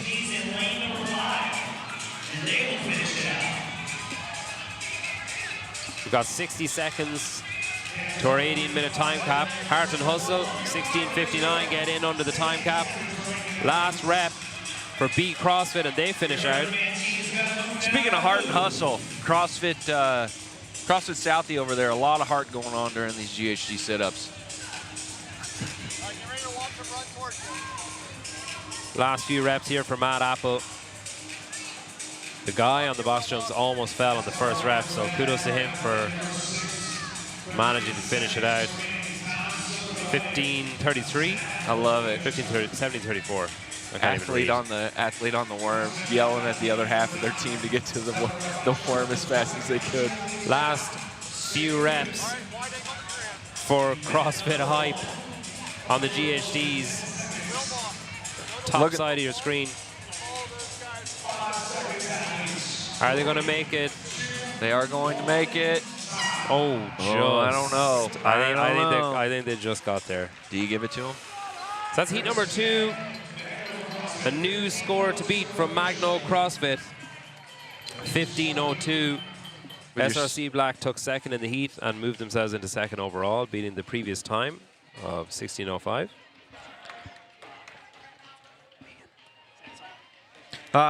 It's been Peter, Tyler Watkins here, heat number 2, or 1 and 2, coming to John Young and James Hobart, or no, Peter and James Hobart.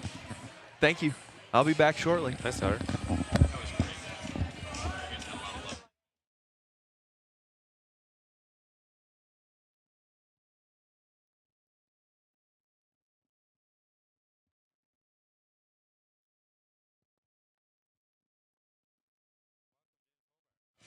Thanks for having me.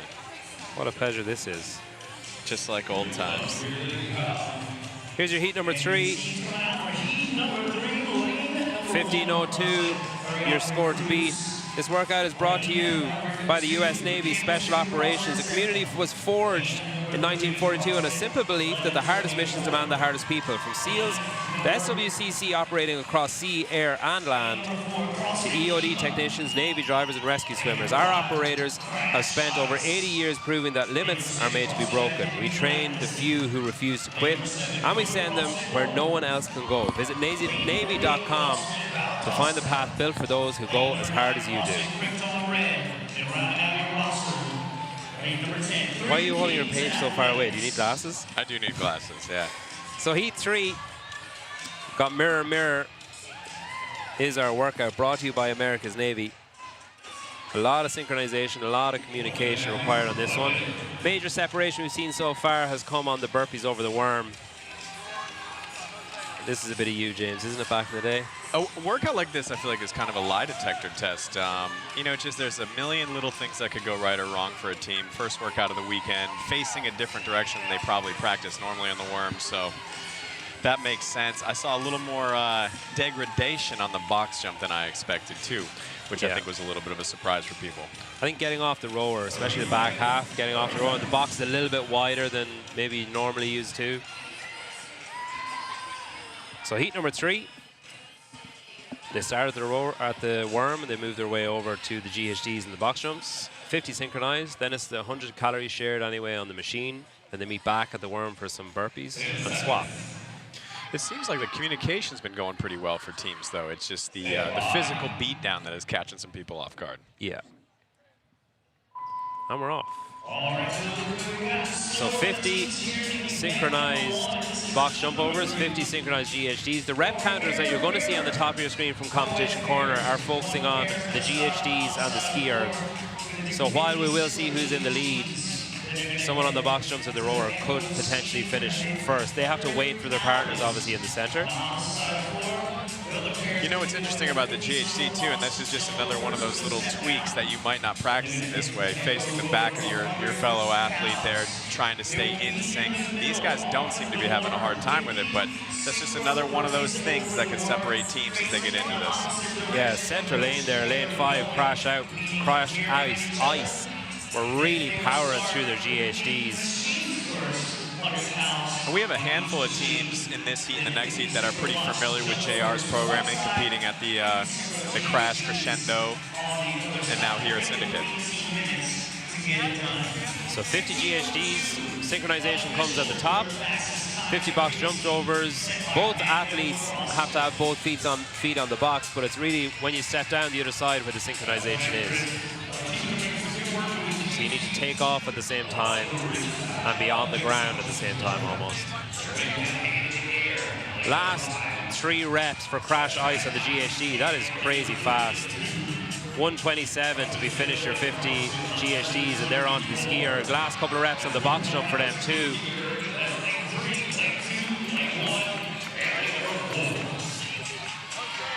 I thought the skier would be more of a sticking point, and I'm curious to see how it turns out for these teams here, but on the back half in the earlier heats, it looked like you said it's the row box jump that causes the most trouble.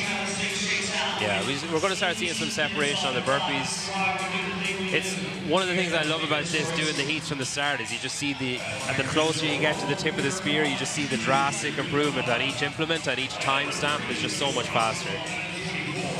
Yeah, and these teams usually in the final heats, the top teams have to do a lot less communicating. They just know how everybody's going to move. They have each other's paces down to a science. Yeah. And we'll see that hopefully when we get to the burpees over the worm.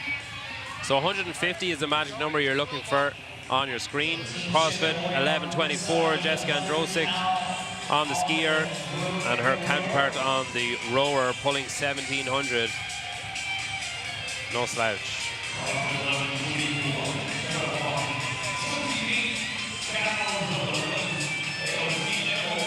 So they are currently ahead just of CrossFit Valdosa, who are over in lane number 8. Our score counter is going on the skier athletes. Whoever finishes, they make their way to the worm, and they've got to wait for the other pair to get there before they head into 50 synchronized burpees over the worm.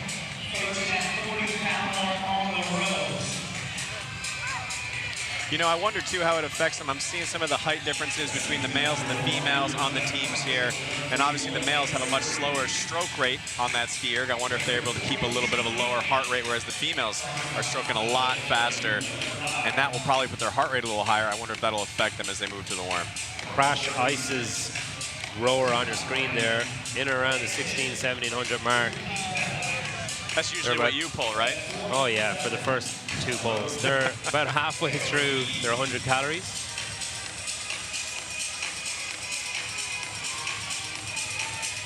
So everybody seems pretty even in this. There wasn't much separation getting off the implements onto the machines. There doesn't appear to be any real gaps appearing.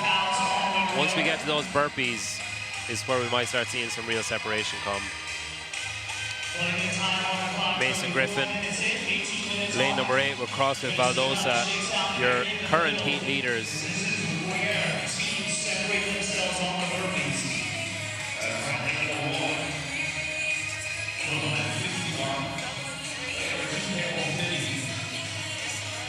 Just coming up on the 5-minute mark, we've got an 18-minute time cap. 15:02 is your score to beat so far. The tie break here is going to be when the 50 burpees are completed over the worm.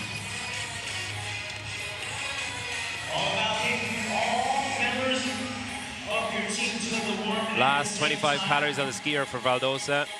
Last 30 for 3 Kings Athletics and Coda CrossFit Norman.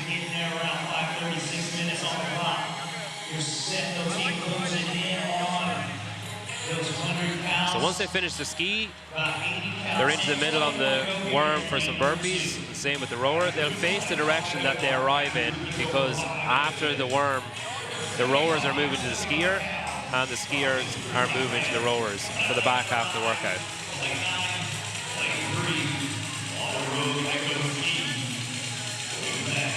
So I said in the last heat, but there tends to be 3 hammers and a nail on most teams. And you don't want to be the one that everybody's lying on the ground waiting for your chest to hit for the burpee. Yeah, if you're coming off that skier or that row and you're feeling a little beat up and you have to go back to that worm and everyone else is jumping over, that is not a good place to be. I don't think these teams here are going to have a hard time with that. Last couple of calories for Camel City CrossFit Sentinel in lane number 2. Great training program. And they're just behind CrossFit 1124, who are the first team onto their burpees, along with Three Kings Athletics on the top of your screen. Hands in the air all over. This is going to be a tight race. And they have a pretty measured pace here. You can see them looking up at each other, not rushing to get off the ground. And honestly, worse than being out of breath on this is getting a no rep. There's no need to push a little extra faster and get that no rep. So we've got 6 minutes 30 on the clock, and we've got the last couple of calories on the rower for Krypton Red and Coda CrossFit Norman, and they're going to join the rest of the teams on the burpees. 50 burpees. So 200 is the magic number on your screen, and then we're into the back half of this workout.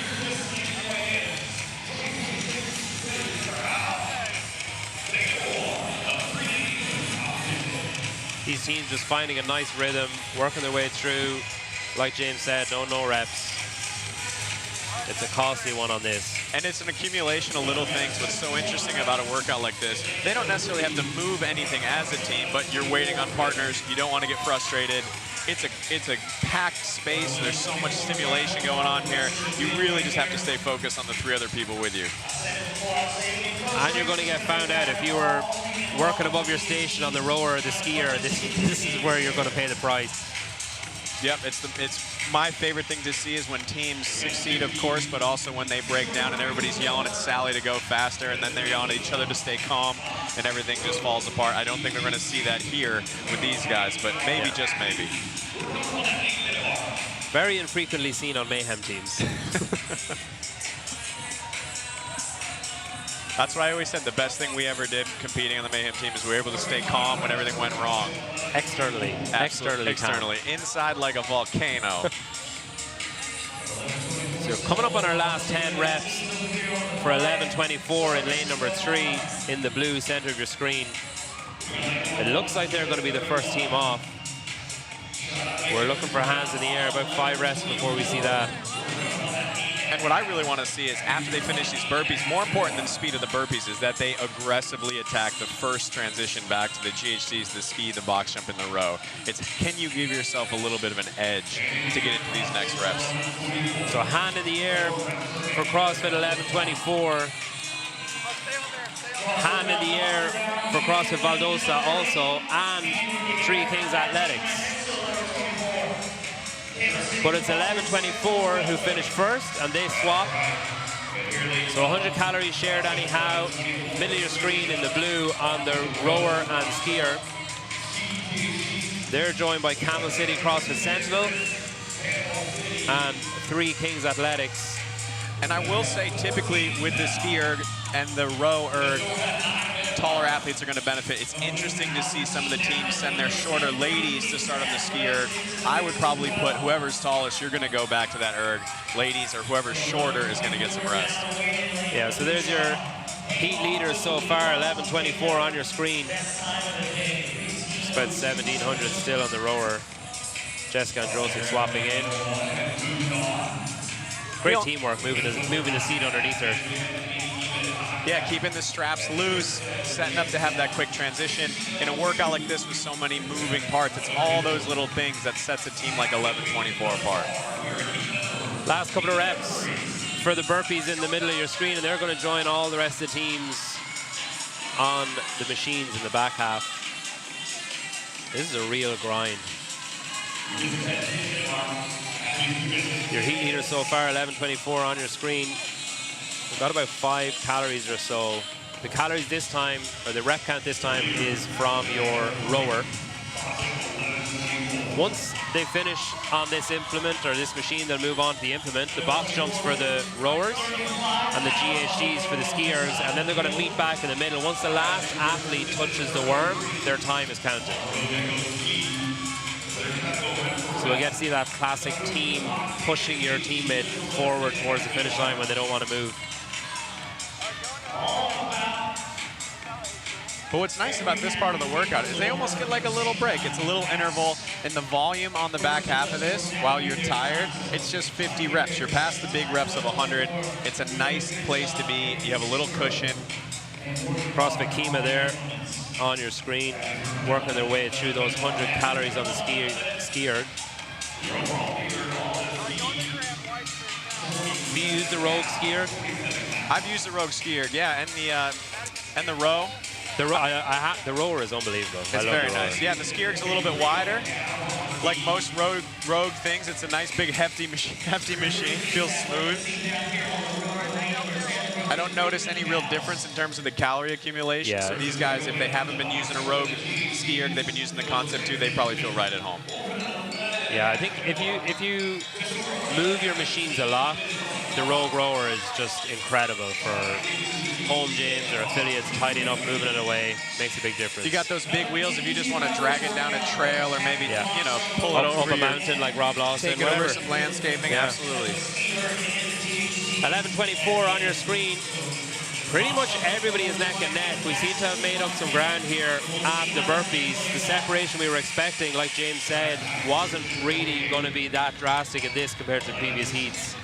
So we're going to have a bit of a sprint to the finish.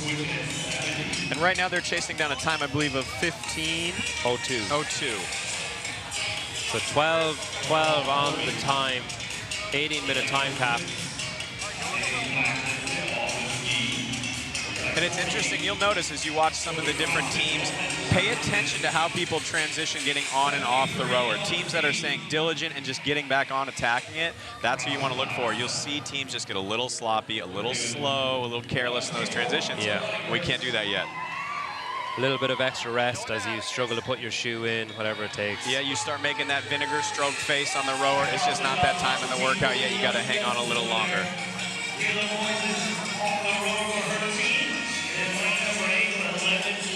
So 300 is your magic number on the screen. Once they get there, we've got a hand in the air from 11:24 in the blue. They're going to move on to their box jumps in one more calorie, and they are the first team finished either machine.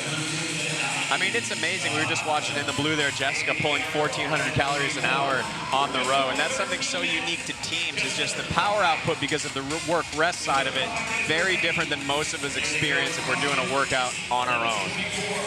And they've got both their partners finished. They're on to the GHDs. So 50 box jump overs, 50 GHDs, and they're going to meet back in the middle at the worm to finish the workout. That's your finish line. Last couple of calories for Three Kings Athletics. CrossFit Valdosa have a calorie to go, and they have both partners finished. So they're the closest to 11:24 with both athletes working through the final part of this workout. So 11:24 look to have what could be an unassailable lead here. They've had a nice bit of time with both athletes, or both pairs of athletes, working through the last piece of this workout.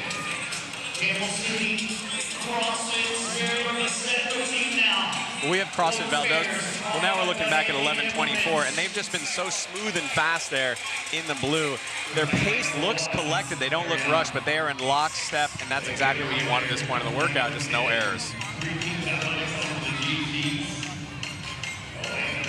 So you can see there, they're just glancing over the shoulder, making sure everything's okay, but keep going. Quick thumbs up from behind, and you keep going. I guess if you're in the front, you just assume everything is synchronized. You wait for a shout if it's not. Yeah, and in that scenario, when you're doing a team workout, you want to move to the slowest athlete. So they've practiced this. They know who has a faster GHD pace. You don't want to push the slowest athlete at this point in the weekend to try and step up and chase the faster pace.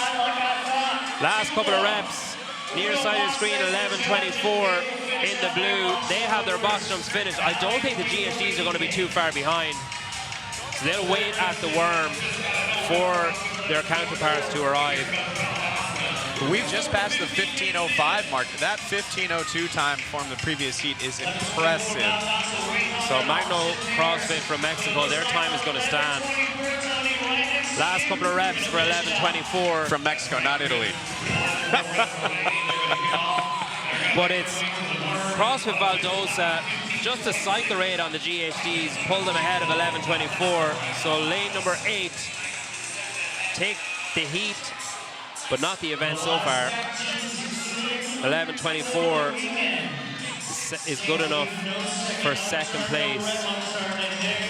And that was a bad call on my part. I was watching 11:24's GHDs. They looked cool, calm, and collected in sync, and maybe that's when they should have been pushing the pace. It's a long weekend. I think they'll still be happy with that. They looked like they were pretty smooth and collected, so we'll see. Yeah, so Magno CrossFit from the previous heat, their time will stand at 15:02. We've got 2 minutes to go on the clock. We've got Camel City CrossFit. They finished. We've got a last couple of reps for Crash Ice. Last couple of reps for CrossFit Kima on the GHDs. Their box jumpers have just finished on the left side of your screen. And CrossFit Ariok Recruits, they're done. Three Kings Athletics are done. You know, and shout out to Competition Corner. The data we're getting back on the split times, the reps are absolutely amazing. We're looking at CrossFit Valdosa. They were fastest out of the heat on the skier, and they were fastest out of that final movement on the GHD.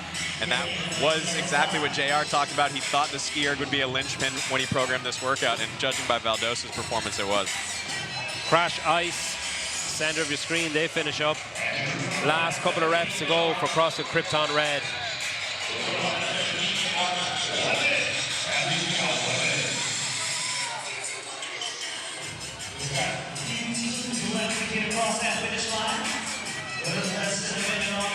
So I think there was a few no reps there for 11:24 on the GHDs, which is where we saw Valdosa, the door was open and they ran through it. So we still have a heat to go. It cannot be overstated how costly no reps are in competition. It's probably something that all of us don't practice enough back home in the gym, is having somebody give us that old no rep. It's frustrating, it slows you down, and it's usually not worth getting the speed wobbles and moving extra fast to risk a no rep. An Identity Blacklisted finish just ahead of Coda CrossFit Norman.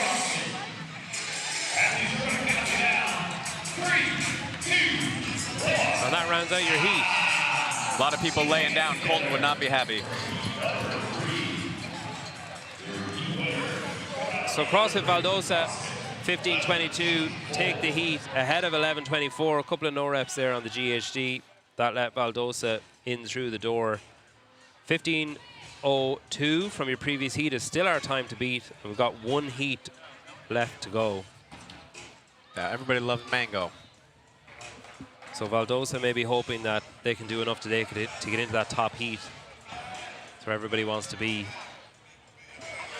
You know, as an athlete, looking at this workout and then the following workout with that heavy barbell is so polarizing. You're probably coming out of this workout hoping that you got into the exact space you wanted, because you may or may not have that person on your team that can hit that heaviest weight in that clean workout later today.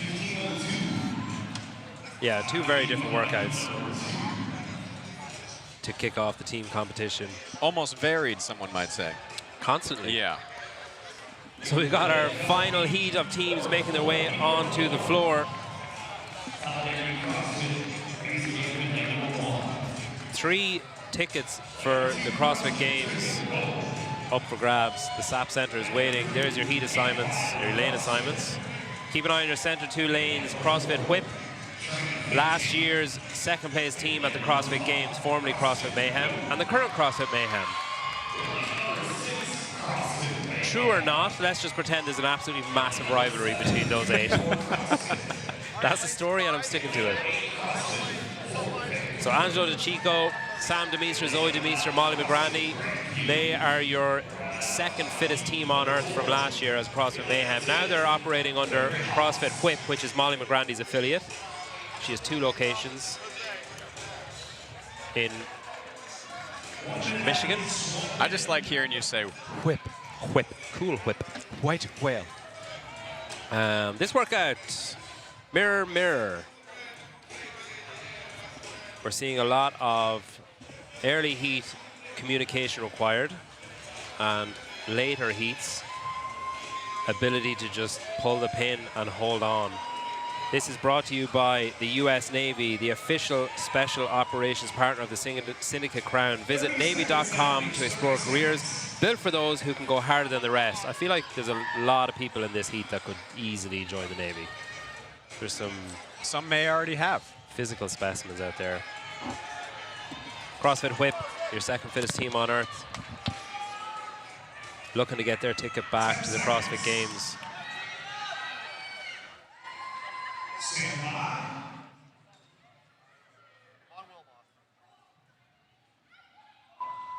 And we're off.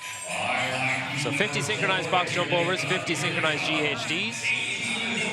Then it's on to the ergs for 100 calories shared anyhow. Then they meet in the middle for some synchronized burpees, and then they continue their journey, swapping with the alternative pair on the implement and the erg. The burpee's really not turning out to be the wrench in the gears that I thought it would be. I think what we need to look for is on the back half of the workout, speed on the GHDs, and then making sure we don't have any no reps. So 15:02 is your time to beat so far, set in heat number 2 by Magno CrossFit from Mexico. Nobody in the previous heat could beat that. Let's see if somebody here can. We've got a lot of teams here you'll be familiar with from CrossFit Games of old, and some looking to go there for the first time. Your center 2 lanes there, Whip and Mayhem, vying it out for one of 3 CrossFit Games tickets available here at Syndicate Crown in Knoxville.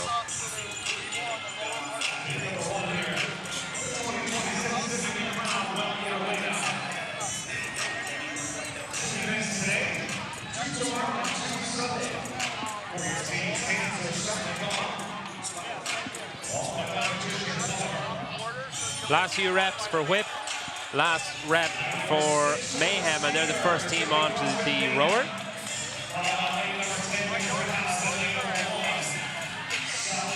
Looks like Whip did the female did an extra rep there going over the top of the box as Angela transitioned to the rower, not phasing him. We've got all of our teams off the skier, or onto the skier, and all of our teams onto the rower. 150 is the number you're looking for on the competition corner rep counter at the top of your screen. Once they hit 150, they'll meet in the middle on the worm for 50 synchronized burpees over the worm. Now again, we talk about managing fatigue as a team of athletes. You look at the cycle time on the skier per pull is much faster than the rower. So what we're expecting is athletes coming off the ski, maybe a little more tired as they transition to the burpee.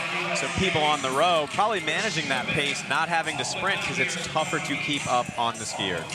Sam Demeester and Zoe Demeester there from Whip on your screen. Probably no better couple to communicate given they're married. Or, you know, there's nothing better than coaching your significant other. I bet a lot of that frustration you were talking about certainly stays internal in that pair. They save it for the hotel room.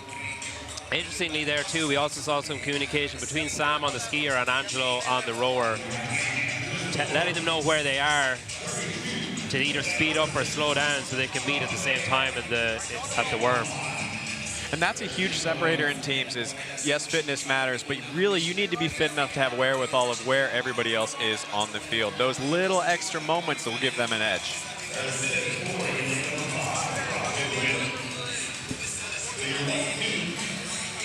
So Solidarity CrossFit Base Camp lane number 1 are your leaders overall in this heat so far. Our rep counters are going off the judge's hand at the skier. There's Alison Sculls, her first foray into team with Rhino, or with her husband beside her on the skiers. We've got Lena Richter from CrossFit Oslo and Peak 360, a multiple podium team athlete, has joined their team for the year. It's a great experience on that team. Yeah, I talked to Allison a little bit earlier. She seemed really excited for team this weekend. Looking good, feeling good. So hopefully some big things out of, what are they, Rhino Squad? Camp Rhino. Camp Rhino. So she's probably put up with about 5 years of people asking her, hey, so when are you going to go team? Yep. She finally relented. Demo team athlete for years as well, so plenty of team experience. yeah, consistent workout tester, always fit at all times of the year and all seasons. So awesome to see her out there.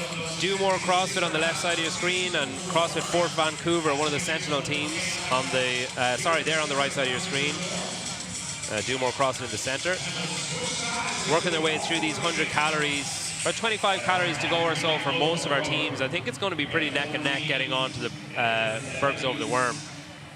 Just coming up on 5 minutes out of an 18-minute time cap. 15:02 is your time to beat from Magno CrossFit in heat number 2.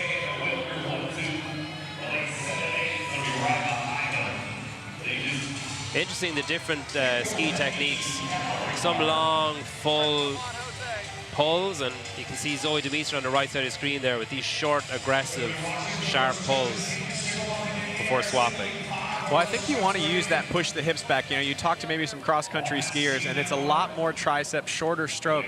But in this case, avoiding wearing out the arms, CrossFit, we're typically pushing the hips way back and bending over a little bit further to get a longer pull. So Camp Rhino CrossFit are the first onto their worm, but they've got Mayhem right beside them. A 1-rep lead for Mayhem in the center of your screen. And you got Solidarity CrossFit Base Camp, and you got Whip all joining on these 50 burpees. 200 is the number on your screen that you're looking for on this competition corner rep counter.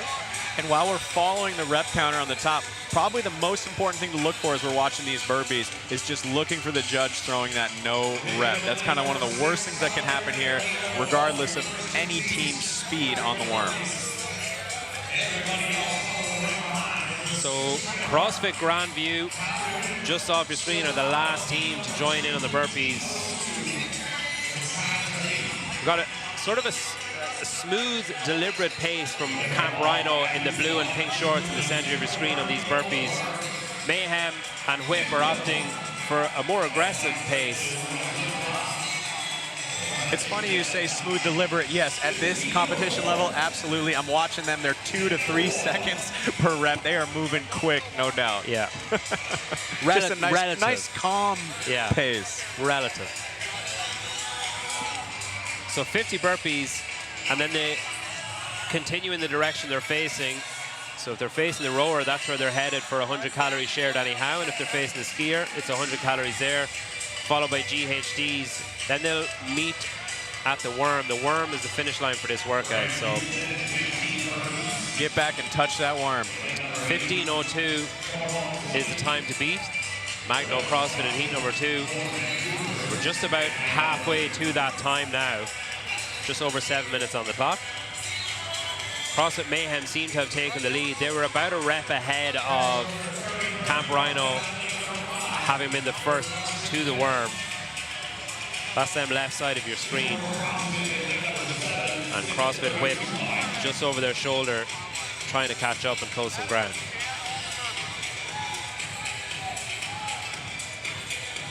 The other thing I'm noticing here on some of the teams is how good the fastest teams, our leaders, are doing at not standing up literally at all as they get over the worm, staying in that hinged position, because you don't want to waste any extra time getting back down to the ground. Last 2 reps for CrossFit Mayhem, and they're going to be the first team off with Solidarity CrossFit Base Camp, looking to follow them with 3 reps left to go. So CrossFit Mayhem are on their calories, 4 reps to go for Whip, 1 rep to go for Solidarity CrossFit Base Camp, who I wish had a shorter name. And Do More CrossFit, last couple of burpees. Camp Rhino, last couple of burpees. They're out there working as hard as they can. You're worried about getting tired saying a long name. We all have our cross to bear. You just saw Jack Rosem on your screen there. CrossFit Mayhem, former individual games athlete. There's Molly McGrandy, owner of CrossFit Whip, swapping with Angelo, he's been around. He has been around, man. I knew Angelo before even he knew what a beard was, and now look at that guy, got some gray in there, but amazing athlete, has done every, what do you call it, range of competing teams, individual teams, and still here.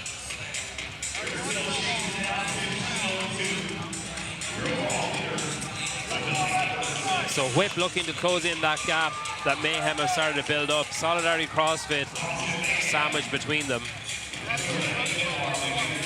And it's interesting, you see Angela looking over to Mayhem, looking at what Rose was pulling on the screen, probably thinking about, you know, what do we need to do differently? But again, it's a long weekend. You don't have to crush yourself and make a mistake early, but no one likes to get second place. You also don't want to get baited into... You don't want to get baited. But we've all been there, right?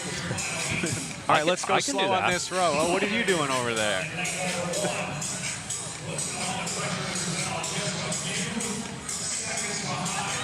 So 300 is the magic number on your screen. CrossFit Mayhem are leading the way there so far. Whip have overtaken Solidarity CrossFit Base Camp into second place in the heat, but that is only for the rower. The score counters are tapping. Every time a rower judge flicks their hand out to the side, that counts as 1 calorie and then 1 score on your screen. 50 calories to go for the Mayhem rowers, 60 to go for the Whip rowers, and I'm suddenly self-conscious about how I say that. Good. I think you sound amazing.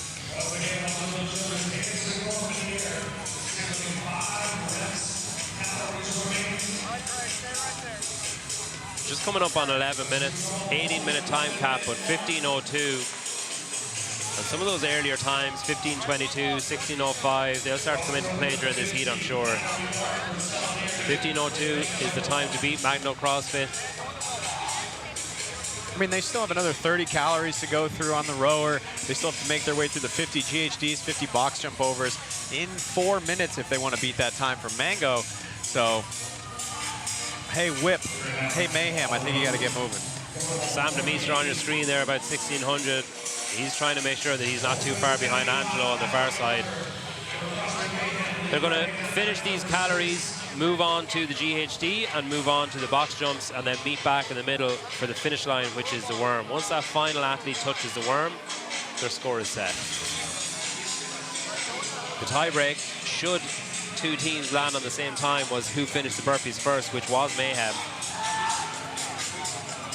But it looks like Whip has fallen off about 5 calories from where they were a minute or so ago against CrossFit Mayhem. So Mayhem's extending the lead just a little bit.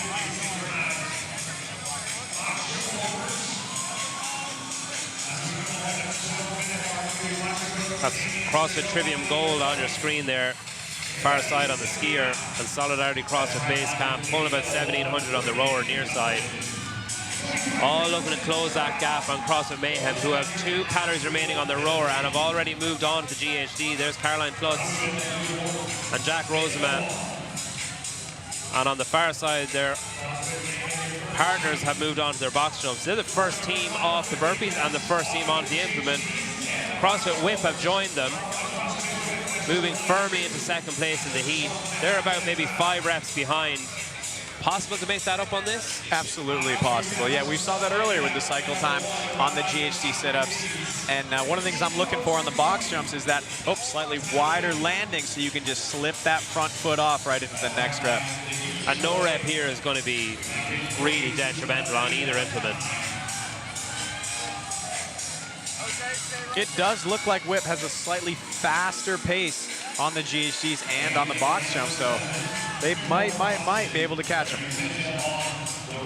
Yeah, I mean, Mayhem and Whip basically putting on a clinic in GHD, a very, very familiar movement with any Mayhem athlete. Billions of GHDs down there. Where do you think Rich got those abs from? Do More CrossFit have both implements on the go. Training Think Tank have both implements on the go. Camp Rhino have both implements on the go. And you watch the faster teams there, and it's like you're back to second grade. The floor is lava. You see the teams who are spending time on the floor on the box jumps. That's where they're losing a lot of time.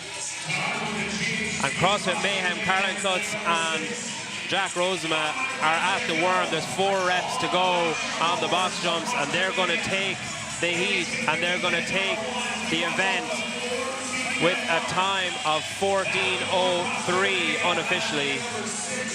2 reps to go for Whip, and they're going to take second in the heat and second overall. with 14-10.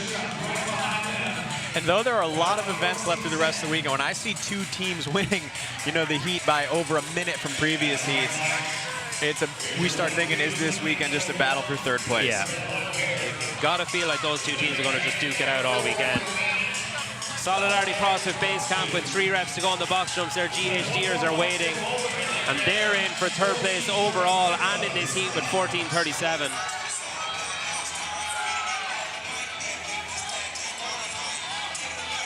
Last couple of GHDs for Lena Richter of Camp Rhino. They're finished, and they'll wait at the worm for Alison and Raphael. Last couple of reps for Do More CrossFit. And that's good for 4th in the heat, but 5th overall. There's Training Think Tank, who made up a lot of ground there in the back half of that workout. Camp Rhino slogging through these box jumps. And that's it right there. You just see the pace on the box jumps change.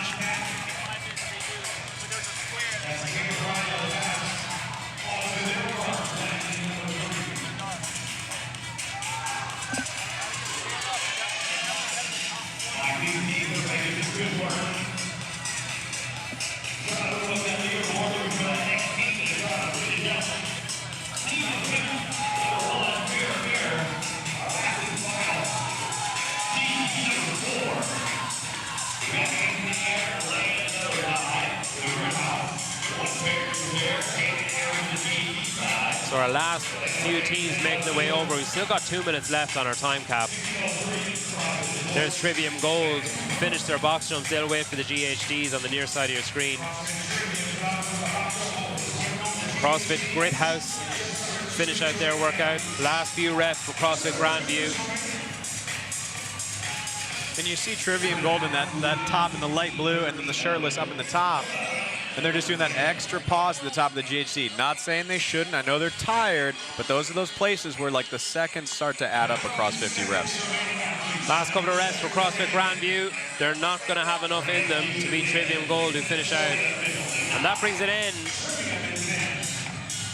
to your final heat of teams.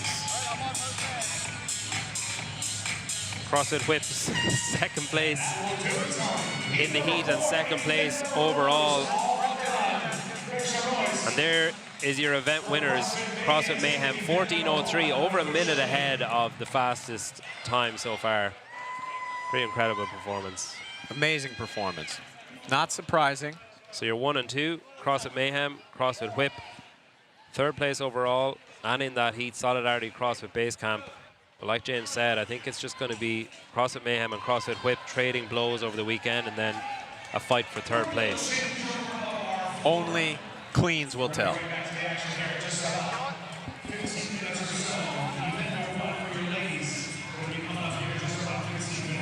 So our teams will be back for some barbell work a little bit later on. We're going to have the women coming out with Tyler Watkins and James Hobart. No, the men coming out with Tyler Watkins and no, the women. JY. Sorry. JY and James Hobart. There's your times on the screen. Take a photo of it. If you're in Europe, add 5. If you're on the Pacific Coast, subtract 3. I don't even know where I am right now, so it's a beautiful graphic. Just take a picture of it. Get an abacus. Count. You actually need to count with your fingers. And we'll be back.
we're live. Welcome back to the Syndicate Crown. We have event number 1 for the men, or for the women. Welcome back, John. I'm sitting here with John Young. It's good to be here. Tyler Watkins on the mic, and we have a little guest here, sponsor of this event, Paper Street Coffee, Gabe. Good morning.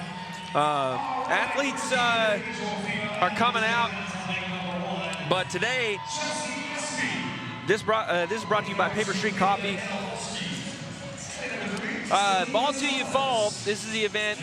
50 D-ball squat cleans with the 70-pound for the women, 50 box jump overs with 20 inches, echo row calories, 40 for the women, 50 burpees to a target, which is to 92 inches for the females. That's over a tape line, the pink tape line on the plexiglass. Back into the row calories, box jump overs, and D-ball cleans. This event is brought to you by Paper Street Coffee. Was built on a simple idea. Start your day with coffee that was dedicated as you are. What began as passion for better coffee turned into commitment, quality, consistency, and pushing the standard forward. Every roast is carefully sourced, crafted, and delivered to a cup that performs just as passionate as people drinking it. Thank you, Gabe. Heck yeah. We're going to focus today, our athlete highlight here, Amanda Fisher, grid athlete. Yeah, which means she's extremely good at events that are under 2 minutes. But she is a powerful athlete. She'll do really well on the D-ball cleans. I think for the first 50, she'll do really well. Yeah, she'll also do exceptionally well on the rower. I'm interested to see how she performs on the wall, doing those jumps. And then on the back half, it does play off for her. At the end, going back into those D-ball squat cleans, she'll chip away at people on those. It'll be interesting to see if a power athlete can hang on to the endurance at this event. The endurance event, yeah. That you need to do well in it, because you need a certain engine. But if you're a power athlete, then it helps a lot with the cleans. Where is that threshold line of engine versus power? I feel as if Amanda always reluctantly qualifies for these events. Like, she just stays in shape all the time, and she's like, well, I made it again. Yeah. Other athletes, they're all patiently waiting for the start. It's getting quiet. We've turned down the music, and Are we going to bring up the athlete names? the lane assignments. 30 seconds.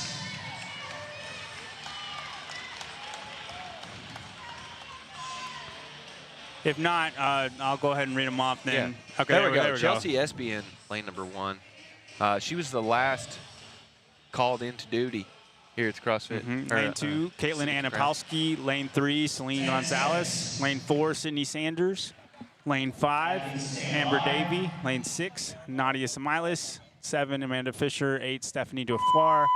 9, Elena Pamatarzi. And 10, Julia Giuliano. Straight off, we have not seen any touch and go, which I do not think we will see.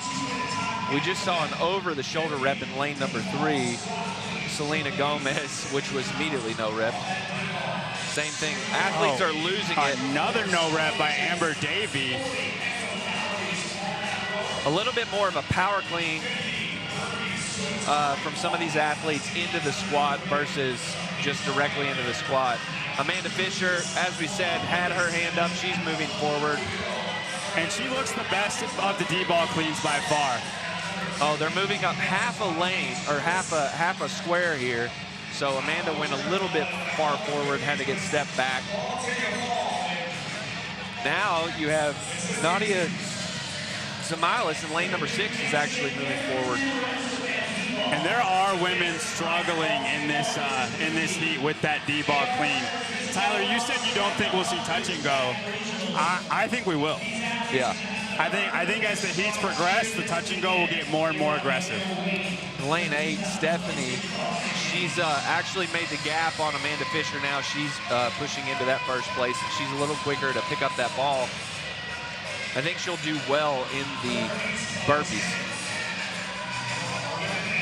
3 athletes trailing, 4 athletes trailing, moving in through these squat cleans. I think a lot of these athletes in the back now are pacing this, just trying to get through these. Then on to the remainder of the work. Yeah, Amanda Fisher and Stephanie Dufour are our leaders right now. They both look about the same pace, just nice and easy, steady singles. And as you can see at the top of your screen, we have live rep counters. They're posted all around the course to hand count all these reps so we can get the live scoring to you. Brought to you by Competition Corner. Brand new technology.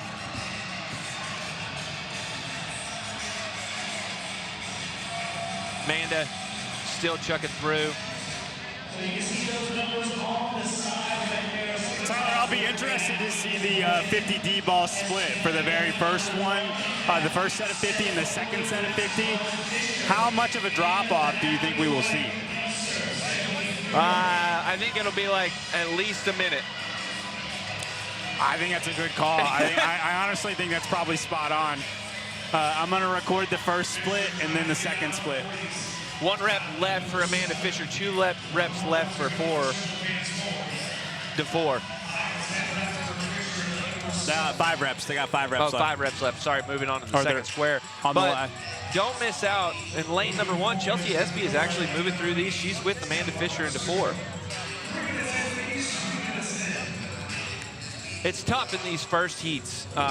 You'll have some athletes who are actually better that are getting, put off into an outside lane, and you'll miss them.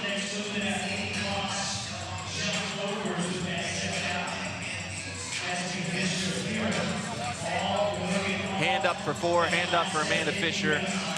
And I think Stephanie Dufour is going to actually pull ahead of Amanda Fisher right now and be the very first one to the box. Or Chelsea Espy. In lane 1, Chelsea Espy only has 2 left. She is tied right now with Stephanie Dufour. I'm interested to see if she's relying on her strength right here just to get her through, and if she'll slow down after this or not. Lane 1, Chelsea Espy is the very first one to the box jump overs. Gabe, how did setup go? How are we doing outside? All the way down from New Jersey? Yes, sir. We had a nice little 10-hour drive over here. So the back and the legs definitely feel blown up, but not like these ladies. This is crazy to see. This is amazing. Well, you had to burp the coffee maker. I'm imagining that was not easy on the legs or the back. No. That's a heavy coffee espresso machine. Almost as heavy as this 70-pound D-ball. When you burp a coffee machine or an espresso maker, is it over the shoulder like a baby, or is it? If you can do it over the shoulder, hey, props to you, because that is a heavy piece of equipment. You've got the frost in your hand right now. Yes, sir. Drink it high on your own supply. I mean, you're not supposed to, but this is one of the best supplies we have out here. So it's always good to have some in hand, and definitely supporting the Syndicate Crown for the 2nd year in a different capacity is really awesome to see. Dufour and Espy moving in, and followed by Fisher are now moving into their 3rd segment of the box jump overs. But Dufour seems to be moving really. She's got a very high jump catch. Amanda Fisher very low. Yeah. You can see that on your screen. I think in lane 1, Chelsea Espy looks the best out of all of them. Her cadence is very smooth. She lands in a low squat. I know Dufour does the tall box squat. But if you just look at the cadence difference, Chelsea Espy looks the smoothest out of everybody right now. Yeah. It's a very high jump on Dufour. I'm wondering if that kind of works against her in the burpees. I think she's trying to save her legs. Yeah, that makes sense. Hand up for Dufour. She's going to move forward here in a second. And Chelsea Espy is on her last 10. Espy, mother of 2, I believe.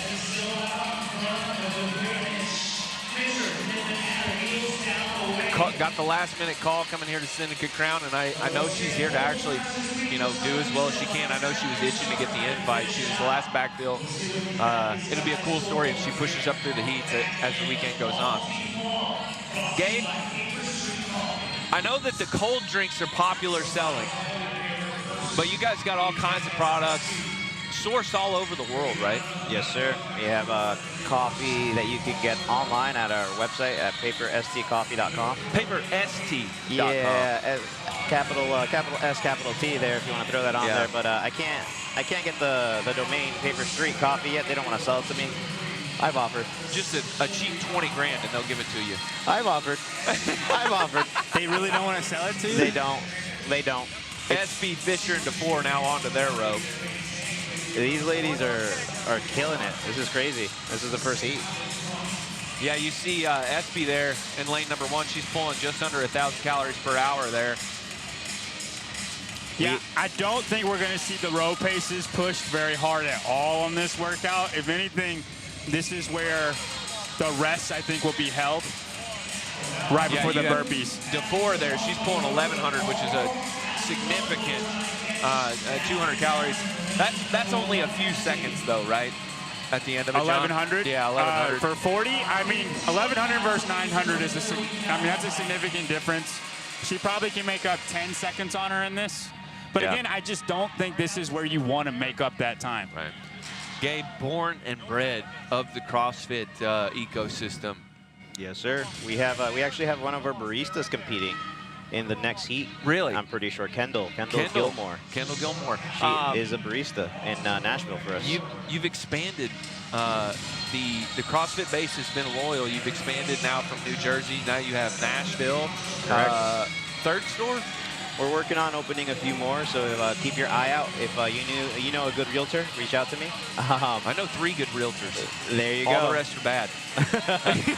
There you go. Send them over my way. I'd love to open more stores and kind of keep continuing giving back to this community and just these amazing athletes that are here on the floor that have kind of congregated in Knoxville this year. It's so cool to see.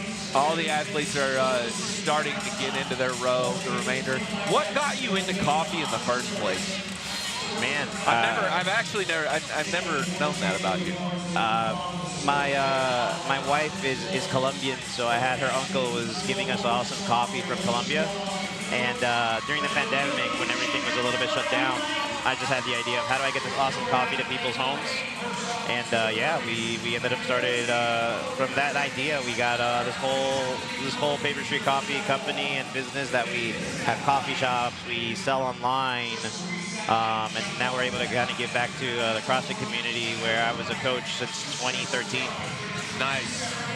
DeFore is actually into her burpees. John, she reminds me a lot. She's got a very similar build to Weiss. To what? Weiss, Brittany Weiss. Yes, she does.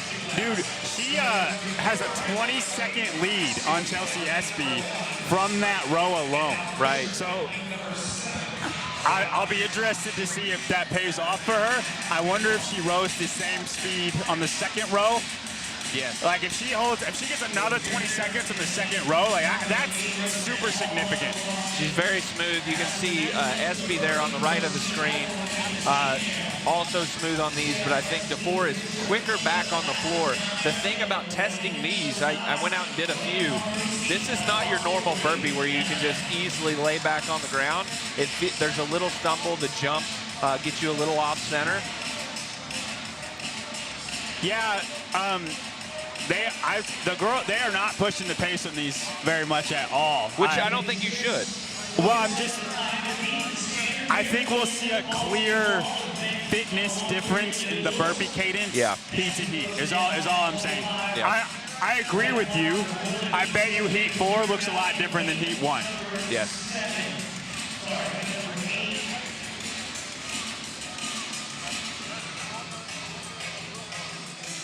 Up on the top of your screen, 190 is the rep mark that they're looking to get to. I guess they do a turn at the half. Yeah, Stephanie DeFore is in her second half.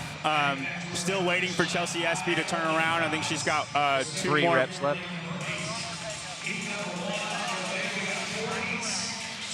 I'm looking around, Tyler. I'm curious. I'm looking around to see if we have any no reps, if the burpee is challenging to people. It's higher than you think it's gonna be.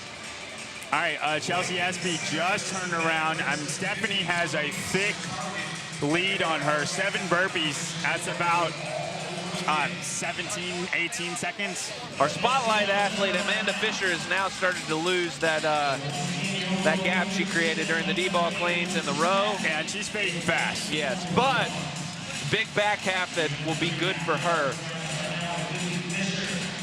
Are you saying that she has a big back? What are you? No, it's a beneficial back half for her. Gotcha. Gabe, you're saying getting coffee into the people's hands. You do have Gabe's gone. Get took Gabe out. online fulfillment. You can subscribe to Paper Street Coffee, Paper ST Coffee. How does that work?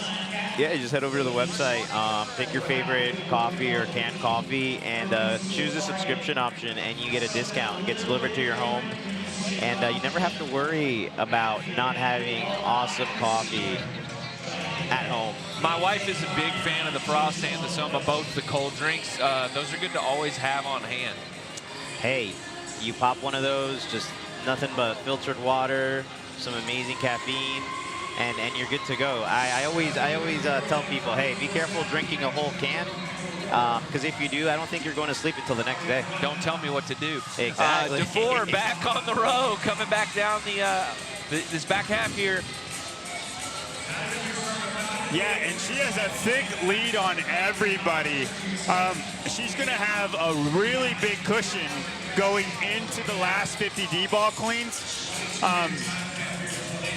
I mean, it's a thick enough lead. I think even if she falls off, like she'd have to blow up really badly not to win this heat.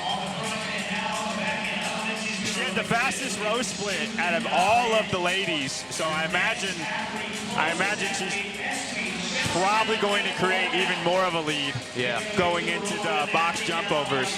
SB moving on to her row.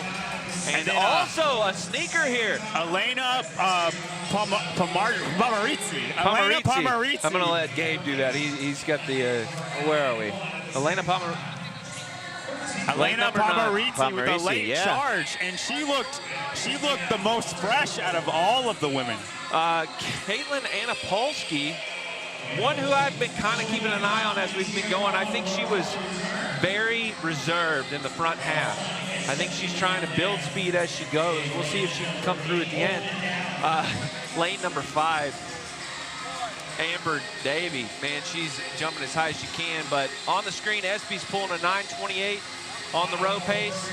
I'm interested to see DeFore, her row pace, and how that compares. And for SB, that's about what she was pulling in the first round. So that would lead me to think that Elena, No, she slowed up she big. slowed down, yeah. It's still faster than SB, though.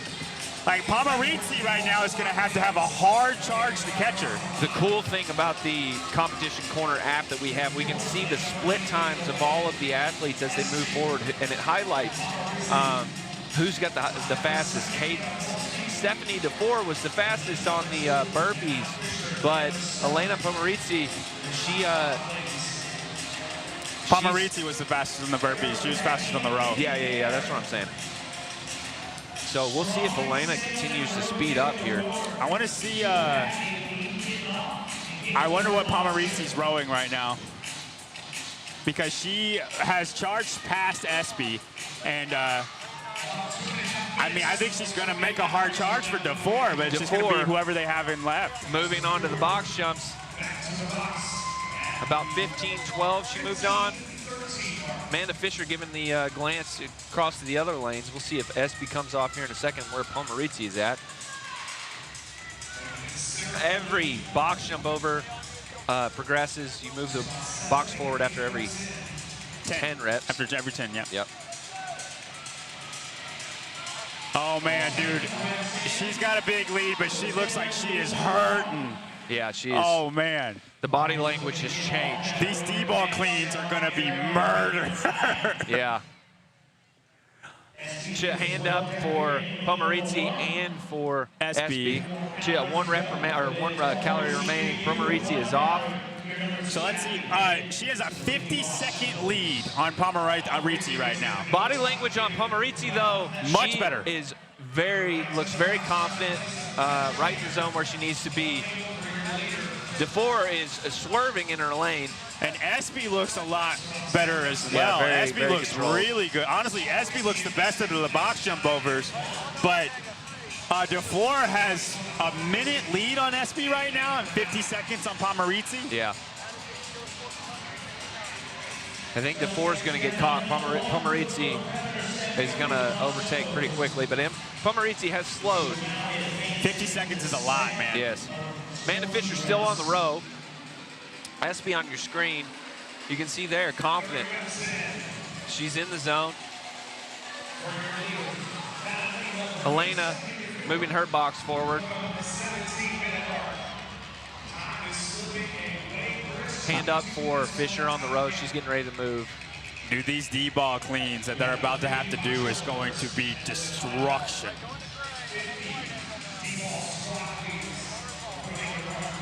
DeFore prepared to advance her box forward here. All right, Tyler. Followed by Pomerizzi. She's got a 32-second lead now, okay? So Pomerizzi has made up 28 seconds on the box jumps alone. You can see here on your screen, though, Pomerizzi has started to become controlled. She's still got a little bit, like a half a rep cadence separation ahead of DeFore. Yeah, but she looks more controlled, but Yes. DeFore is losing control, man. She's got her feet swinging wide. Espy moves her box forward. It's all going to come down to the D-ball. Based on the builds of these athletes. Here we go. Here we go.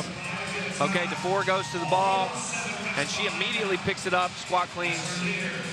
She's going to drop. I would imagine she takes her time on these first few reps. I think she's going to take her time for the first 50 reps. For all the reps. All right, Pomerizzi. Pomerizzi's done. She's 30 seconds behind. She can't. These first few are going to be a telltale. Belted up. I like the belt. I think it'll.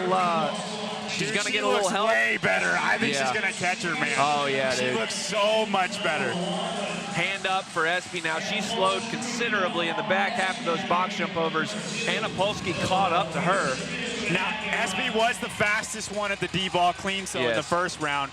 Now, we got a we no got a rep for miss. Pomerizzi. Got to be better than that. Yeah, you gotta don't fumble the ball there. Yeah.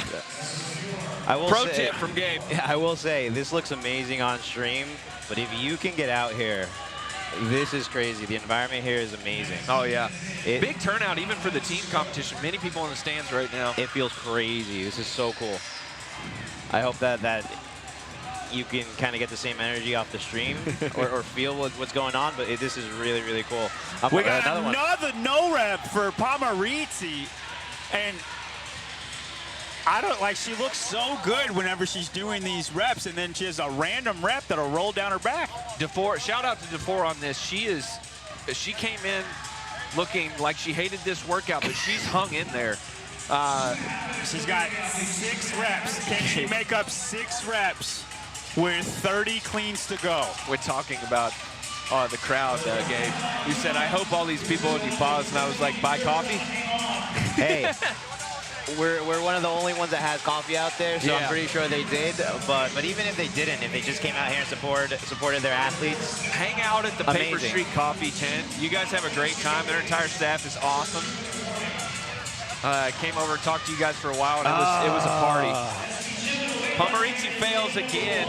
Espy staying controlled.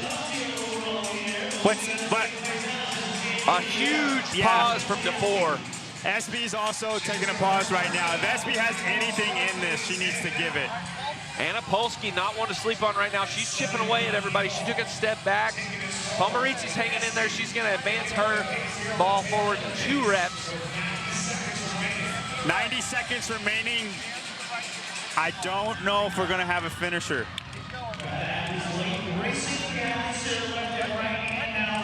Are we going to see some touch and go in these last few reps Dude, here? I don't think they have it in them. 1 minute remaining in the workout. They have over 20 D-ball cleans left. I don't think we see a finisher. Go for it, dude. Burn it down. I think Espy would be the one to touch and go if we're going to see it. DeFore, 2 reps, 1 rep remaining till she advances her bar. Ball. No hand up. Yeah, sorry, ball. DeFore moving forward. 5 reps remaining for this section for Pomerizzi. I'm looking for a hand for Espy. Espy's right behind her. She needs to get the hand on the ball. But Anna Polsky's overtaken both of them. She's 3 reps ahead of Espy. No. She's in the. Oh, she's in the lane back. Sorry. I think DeFore is going to hold on, man. She's going to do it. Spill for Pomerizzi. If Pomerizzi has another one for Pomerizzi. She needs a little stick. 5 no reps. And without that, she would be tied with Stephanie DeFore right now. Needs a little stick 'em on that ball. Espy's overtaking her. 10 seconds left. Stephanie DeFore is going to hold on. Pomerizzi advances her ball, but it's going to be DeFore. Damn. Stephanie DeFore takes the heat. 12 reps. 12 reps left. Gabe. Gentlemen, thank you. Thank you for coming over. Starstruck. These ladies did amazing. That's crazy. Order Paper Street Coffee online at paperst.com. Use code SPIN. Use code SPIN. You get a discount. If you go to the website after 12 o'clock today, it will be an automatic 35% off the whole website through the weekend. So you don't need a code. The whole website, not just one product? The whole website. 35%. Starting at 12 o'clock Eastern Always Standard amazing, Time. Gabe. Thank Amazing you, with gentlemen. the discounts. Thank you, sir. Keep doing your thing. Stick around for Heat 2. We'll be right back. And we can see if somebody can beat DeFore. She's in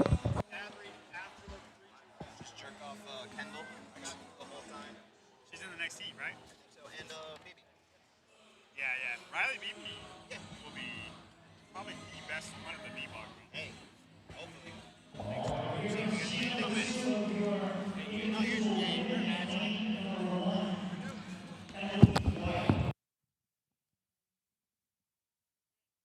All right, welcome back.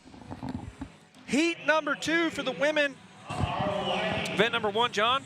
That was an amazing first heat.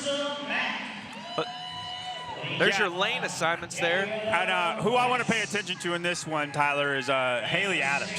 Haley Adams. There were double unders in the quarterfinals. I don't know if you know about that, but she struggles with that, and that is why she's in Heat 2.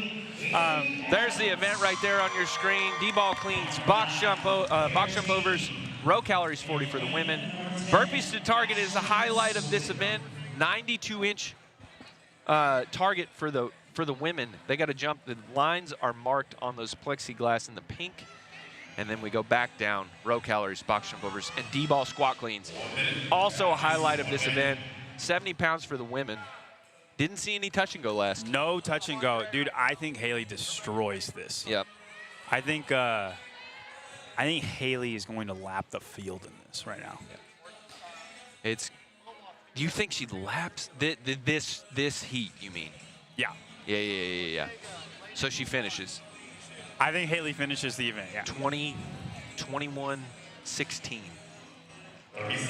That's a great score. You think over or over under? I mean, I think that's a beautiful line. That's why you have a knack for this thing. Yeah, I do. You should make an app and I pull do it some from stuff the with ether. it. It's because I drink I Paper like that Street time. coffee. I'm going to say she hits that time. 21-16. Exactly. Oh, you're going money line on that. 21-16. 21-16. And they're getting ready. Music comes. Suspension builds. You can feel the tension. 3, 2, 1, go. This event is brought to you by Paper Street Coffee. We just had Gabe on. Early mornings, long days, and moments that demand your best. This is what Paper Street Coffee is built for. It is good stuff. Soma, Frost, get all your coffee, Colombian blend, Ethiopian blend.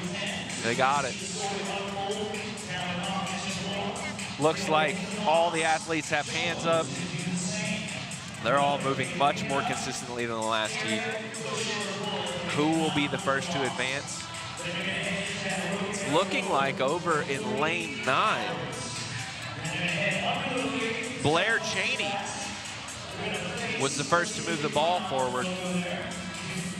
But Haley Adams right behind. I think most of these athletes in this heat are going to stay neck and neck the entire time through these D-ball cleans. Yeah, I do too, Tyler. The time to beat for the D-ball cleans, just in case we're tracking splits, is 350 by Chelsea Espy. And she faded a bit. Stephanie DeFore was second on the D-ball cleans. Yeah. And she was able to hold on the rest of the way. Once again, Lane number 9, Blair Cheney in the lead here. She is the athlete in the blue shirt, center of your screen. But you see right here coming across your screen in lane number 5 in the, I don't know what, floral shirts or shorts. She's doing a power clean, squatting it. She seems to be the athlete struggling the most with these D-ball cleans. That's Gabriella Weiss. Much faster cadence, I feel like, on these first set of D-ball cleans for this heat. What was the transition time in the last heat, John? Transition time or D-ball To clean the time? box jumps. Immediate? Yeah. I don't think anybody took a break. I mean, it was 350 is the time to beat on the 50 split. That's what I'm asking. Yeah, Yeah. 350. And Blair Cheney is just nonstop, man. No, dude. She looks like a very powerful athlete. Be interested to see her later.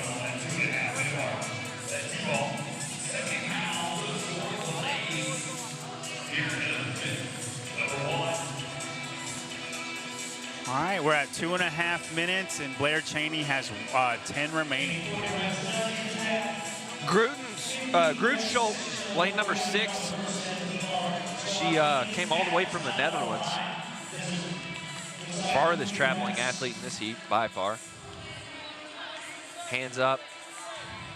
Haley has 2 reps before she moves her ball forward. But Blair Cheney vastly ahead at the moment. But nothing matters till you get to those burpees. You just want to stay with the pack till the burpees. We saw so many athletes in the last heat make up a huge difference on the back half of this workout. Yeah. I mean, really, yeah. Very similar to the team workout. And Blair Cheney is done at 3:20. 3:20, so she's 30 seconds ahead of the last heat.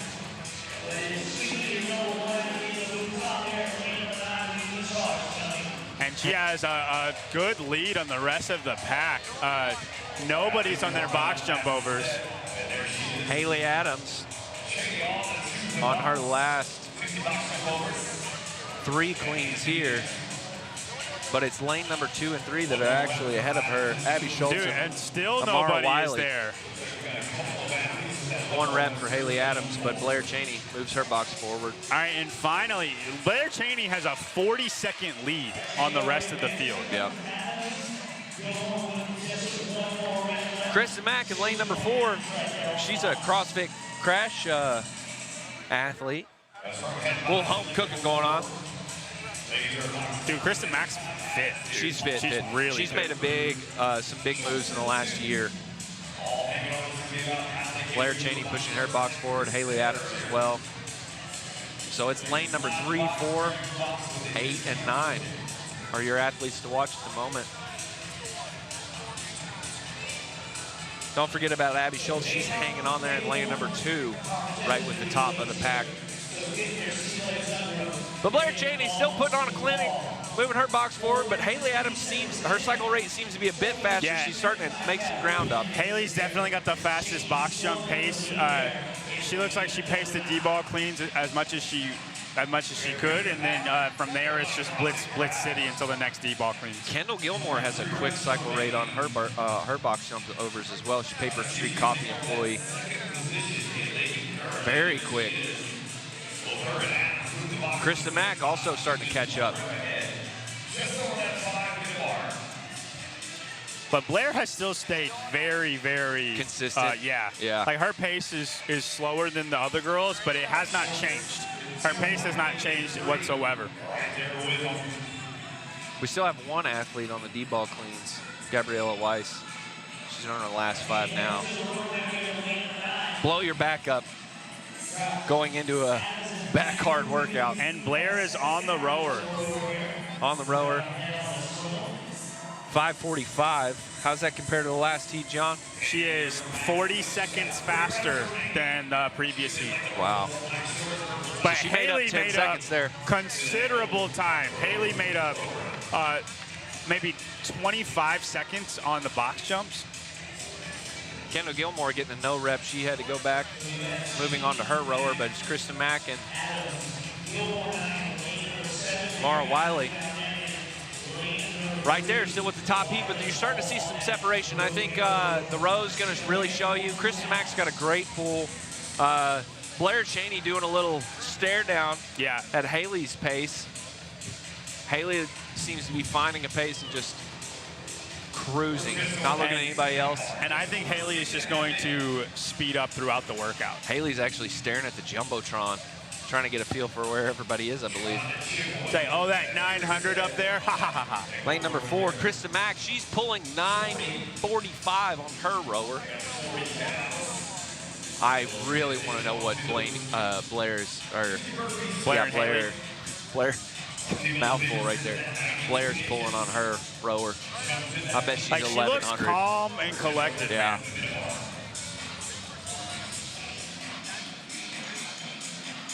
You see a hand come across on the judges every time another calorie ticks over.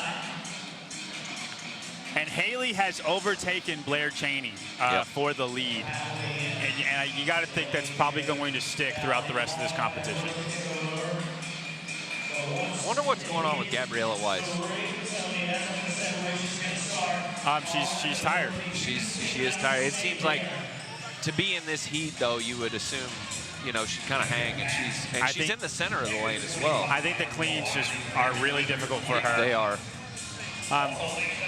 You know, you've done things before I've where done the some movement was really difficult, and it takes everything out of you. No, double dumbbell cleans are easy for me. Lanes 4 and lanes 9 are on the screen right now. It's So Blair Cheney and Kristen Mack.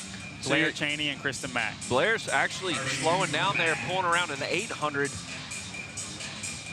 compared to Kristen Mack's 940. That's going to be a few seconds making up, but Chris is coming to the end of her calories, so she's trying to calm down before she gets into those burpees. But it's going to be Haley Adams that made up the entire difference and is to the wall first. That's why she's a pro, dude. And immediately goes to the burpees. And then Kendall Gilmore had a pep in her step, dude. She was like, give me these burpees. Amara Wiley also to the wall, and Kristen Mack follows her just shortly after. Kristen Mack going to the wrong wall. Yeah, this is going to be the separator here, John.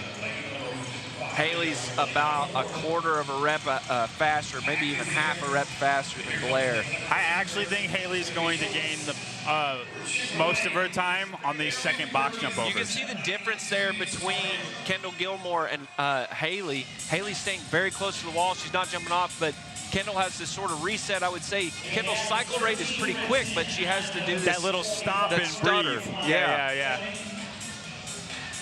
This is where the difference is made right here. So is Blair going to have come out hot and just fall apart on the back half? Oh, dude, Blair's taking a long time between her reps in lane 9.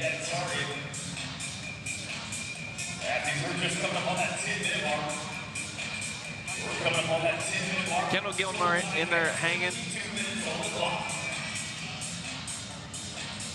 Gilmore down to lane number 7.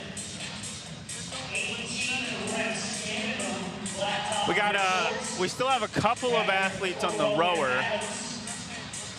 Emily White and Ashlyn Slovek and Gabby Weiss. Haley's the only one who's turned around, correct? Yeah, she's turned around, so she is on the second set of 25 of these burpees.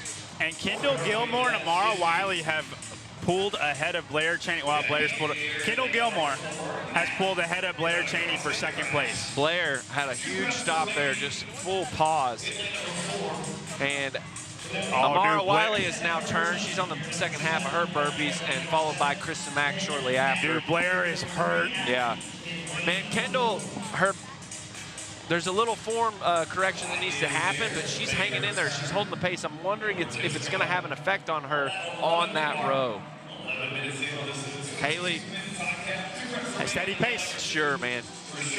Like it looks like nothing has changed. Yeah. We're just chilling, man. You're starting to see the fatigue seep into some of these athletes. Kristen Mack's starting to do some slurry steps. But it's Kendall Gilmore and Haley Adams just straight up and down every time. In lane 2, we could see her, Abigail Schultz, at the left side of your screen. She's having a hard time getting up to the wall. It's high. It's a big jump for her. Look, she looks like she's 5'1". Yeah, she's not very tall. Like Krista Mack, right next to her, is actually very tall. Female. I believe she might be taller than me.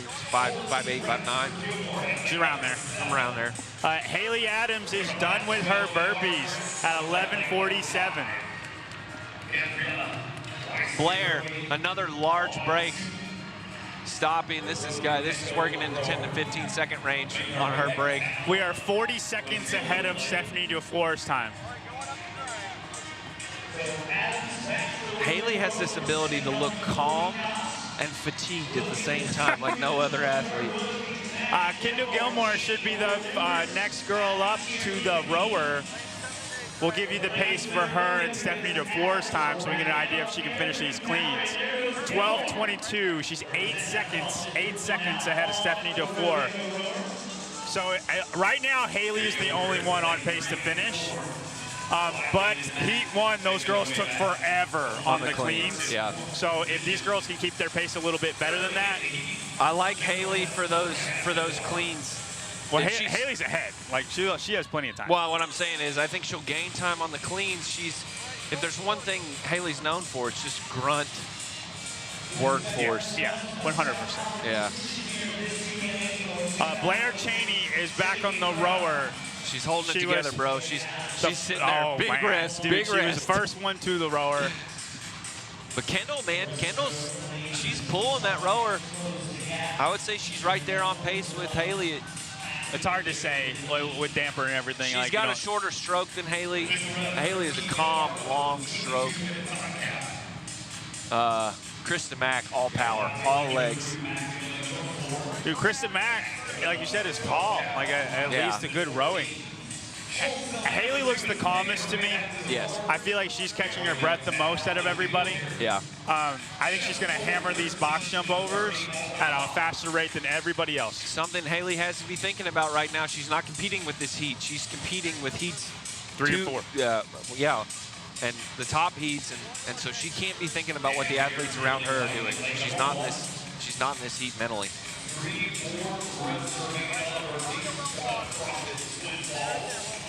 That's a really good point to make, Tyler. Whenever she gets to the D-ball cleans, she has to push the pace. Just under 1,000 calories per hour on Haley's monitor. And we haven't seen anything more than that on that second row. That second row, I don't think we've seen 1,000. Yeah. And she's got a hand up, and she's off, dude. She's done. Gabby Weiss, man, she's hands and knees on these burpees. Haley goes to the wrong box, has to reset here. Oh my gosh, Haley. It happens, dude. They're close. It's like stealing chalk. But hey, look at her cadence on these box jump overs. They look the exact same as her first box jump overs. I think she's going to be the only girl that looks like that. When did she come across? 14:25. 14:25. So she's going to have a good 30, 40 seconds on Kendall Gilmore. So she's making a distance now. We're looking at lane 7 right now. Kendall Gilmore, she's on to the box jump over. She had a great cycle rate on that last. She made a huge difference on these box jump overs last round. And Haley seems to be kind of slowing down. She's transitioning. Transitioning, but yeah, her steps are a little bit slower now. Oh, dude, she looks great. Kendall Gilmore looks good too. It's going to be between her and Mara Riley for that second place spot. Krista Mack also working on her box jump overs. But Groots Schultz has hung in there. She's been probably one of the most consistent athletes through this event so far. Not giving her enough love. Haley sped back up, man. Dude, Haley's split after these box jump overs. I think she's going to be a minute ahead of Dufour. When was the top athlete off of the box jump overs the last heat? 17:50. 17:50. So we got another minute, 2 minutes almost. She's got 10 left. Yep. She's going to be. I'm telling you, the box jump split that she's done on these is incredible. She'll be a full 50 seconds ahead. Kendall's fighting for her life to hang in there with Haley. If there's an athlete I want to be next to kind of like draft off of, it's definitely Haley. Yeah. Krista Mack moving her box forward. Amara Wiley also. And Haley is done, dude. 16:33.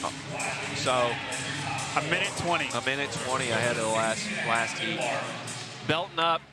Going to go into these cleans. I'm interested to see how she approaches this. I bet they look the exact same as the first one. Easy. Now, the cleans is definitely where everybody got super slow on the last round.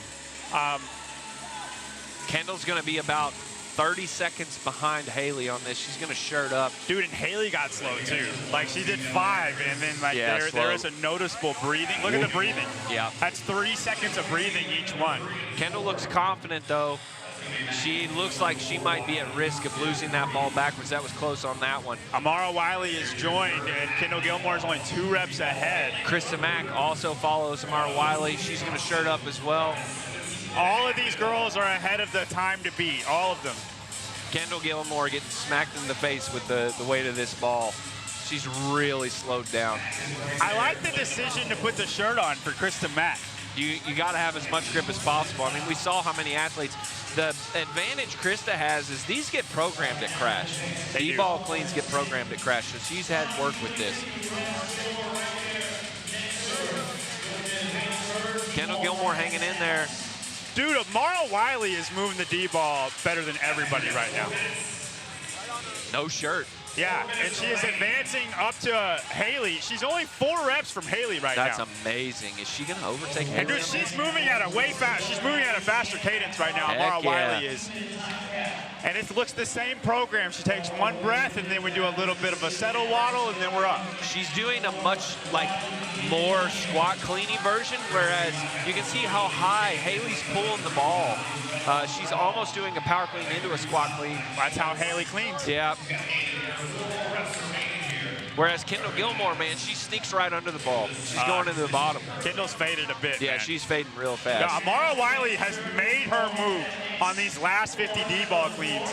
And if it continues at this rate, she is going to pass Haley. Krista Mack's starting to feel the fatigue of these D-balls. She loses the ball backwards. Dude, this is if Haley doesn't speed up, Amara's going to get her. Yeah, she's going to catch her, I believe. Oh, man, Haley's hurting, dude. It's going to happen. She's going to pass her up. They're both going to go under my line. 21-16, line set. Oh, they got 20 left once they pass that line. Oh, I see. Yeah. Kendall And taking a Amara step Wiley back. has pulled even and is now... She's pulled even. No. Even, yeah. Haley's still right there. Krista Mack right behind, though. Kendall fading in the background here.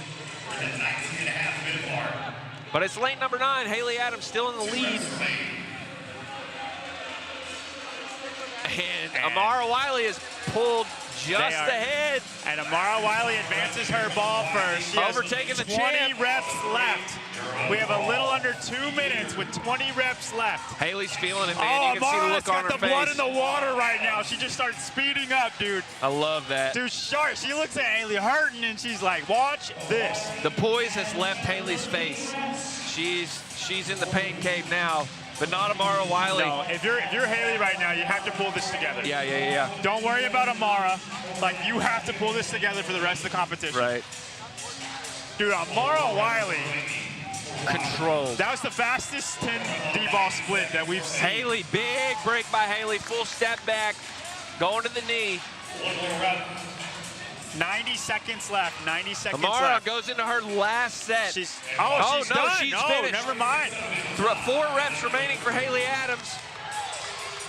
Krista Mack's gonna move into her final set right here. 3 reps remaining for Haley Adams. That's not where the placards are numbered. Yeah, you're right. Oh my God, no, they done. sent Krista Amara's Mack. got 10 more. Amara back. Oh my gosh, no. she lost like 30 seconds on that. That's gonna be a big appeal. They're probably going to, I don't know how the time they take off, but Amara, our judge said she was done, and she was not done. She had 10 They're left. gonna have to credit her. Yeah, she's still ahead. She's going to win this heat. But she would have been done maybe 30 seconds ago. Haley. That was a big pause in between.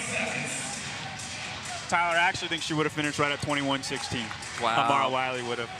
I'd be interested to see the time or the time they give her for the There difference. is 20 seconds left. 20 seconds left. Haley has to move if she's going to finish this event. Amara comes across the line 21:43. And we'll have to see what they decide to do on the appeals for that. 10 seconds left. Haley's got 4 reps left. I don't think she's going to do it, man. 2 reps. 1 rep remaining for Haley Adams. Wow. Haley ends up with 1 rep remaining. Amara Wiley is your finisher. That is not her time. We'll see what they decide to do with that. I'm sure there will be an appeals process. JR is down there, so I'm sure they'll be able to handle that, and we'll get whatever they're going to do with that. One of the cool things that they can do with this, John, is the cycle rate is already pulled in competition corner. They know how many she was doing, so they can go back and look at that data. And Yeah, just no, add. and I mean, you just take the time away. Yeah, take like the time she away. wasn't, yeah. Yeah. That sucks, man.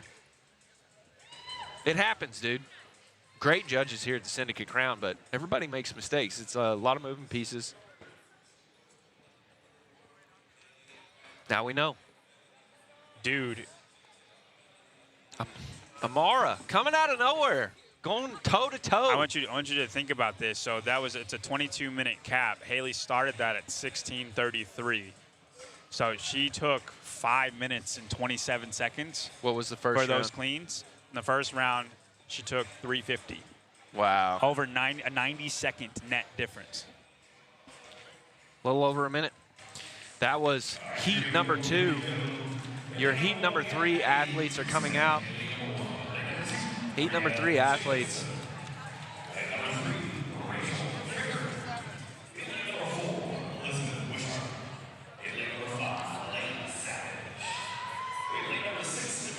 Reminder of the lane assignments. We have Maddie Krusevich, Brianna Jacobson, Rachel Fricker, Liz Wishart, Helena Savage, Tracy Johnson, Lexi Neely in lane 7, Nicole Haunches, a John Young athlete, Hanches, Jordan Kearney, and Dana Perrin.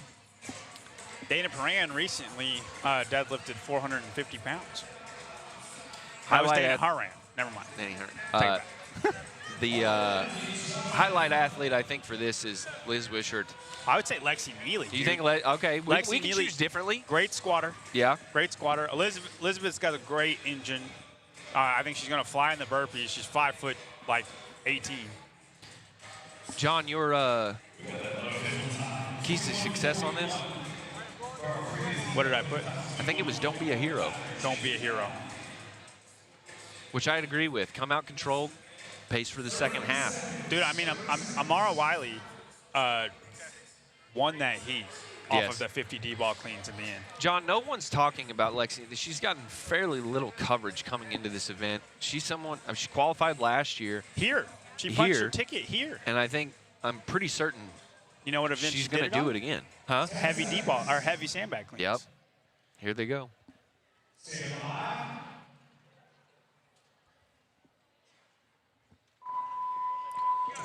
Paper Street Coffee sponsoring event number 1 of the Syndicate Crown.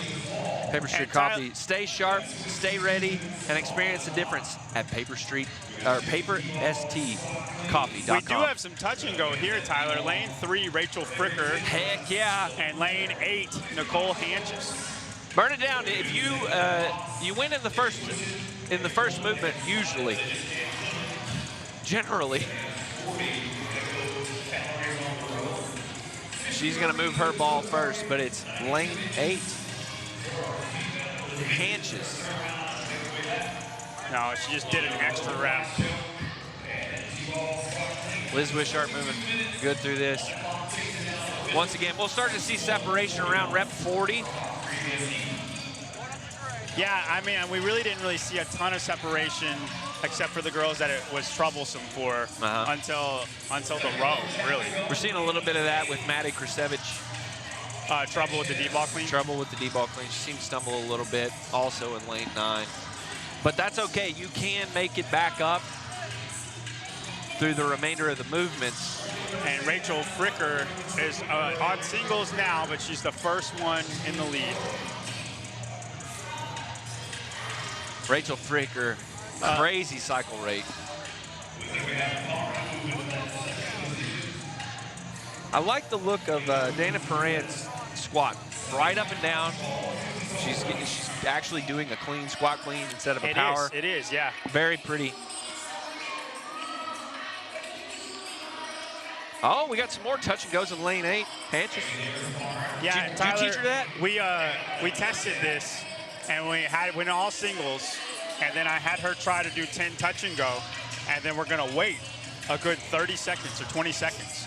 And we have, we're going every 50 seconds. Oh, really? So the D-ball cleans takes about 28 seconds, and you watch her. She will, she'll advance, and then look at the clock. And we're just gonna wait. Just chilling. And we Do you had think a faster, she'll get antsy? We had a faster time doing that. That's amazing. And look, so like she'll go in like 8th place, and then she'll be in 3rd place. Yep. And like, see, and we're being disciplined right now. You're looking at Rachel Fricker right here in the center of your screen. Also went touch and go in the first half of these cleans here. Liz Wishart to your left.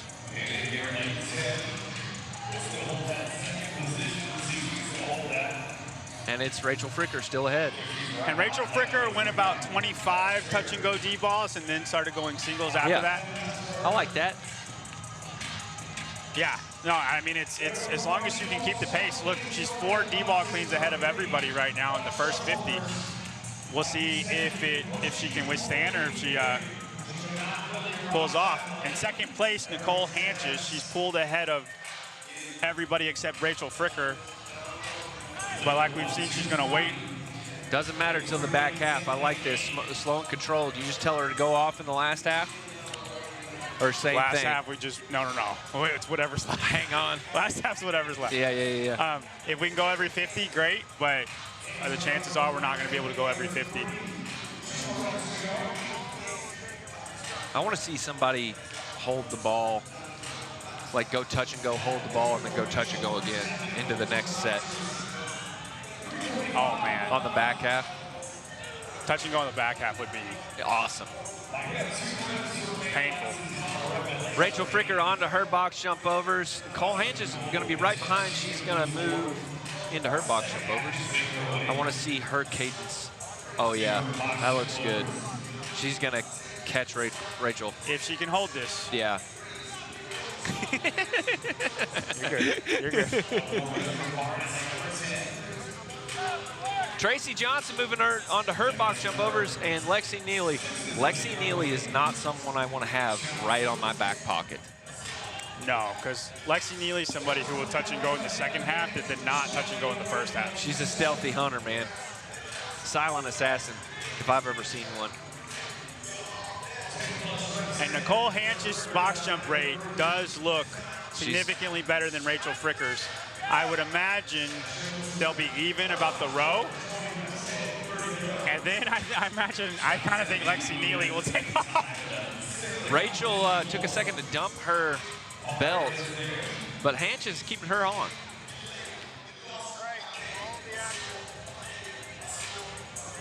Man. And Lexi Neely is in 3rd place right now, and like you just know she's going to have a kick at the end. Yes.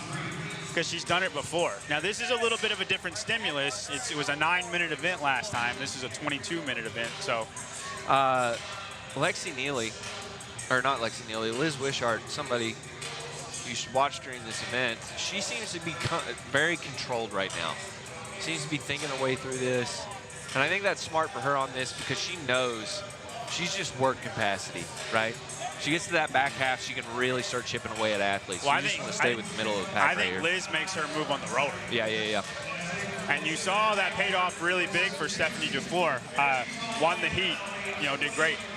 Rachel Fricker just somehow staying just a little ahead. She looks, it's like watching Rich. All right, it's first like Rich to the looks rower. so slow. Oh, we had a judge mistake for Nicole Hanches. She said she was done. And she wasn't done. We're going to appeal that immediately. 5 reps remaining for Fricker here.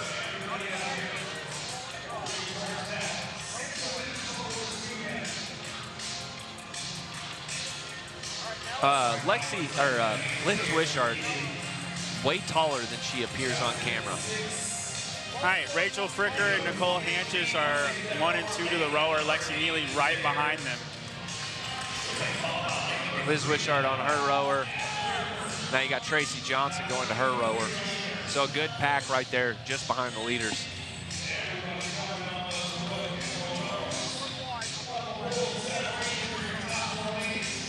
I like Brianna Jacobson is currently, they said it was 105, but Nicole Hanches is currently in the lead.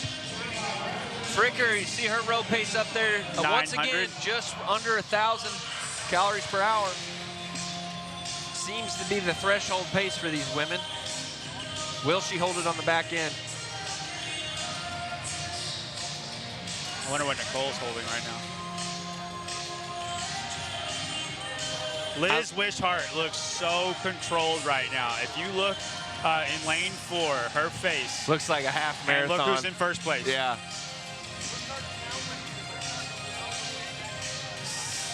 969, lane number 4. That's Liz Wishart's rower right there. Once again, just under 1,000, but she's doing it 25 pulls per minute. Easy pace. You can see Fricker's stroke rate's much quicker. Long and strong for Liz Wishart. Efficient. Hanches got a pretty quick stroke rate. She's probably at his rower right now. Yeah. 850. 850, pulling a 32. You can see same thing with Lexi Neely. She's long, slow pulls. Looking at Liz Wishart versus Hanches pull there. Liz Wishart just got popped up over 1,000. Just went to 1,200. Let's not do that. No, do it. Do it. She's wanting to get off this rower. There you go. There you go. Hang out there.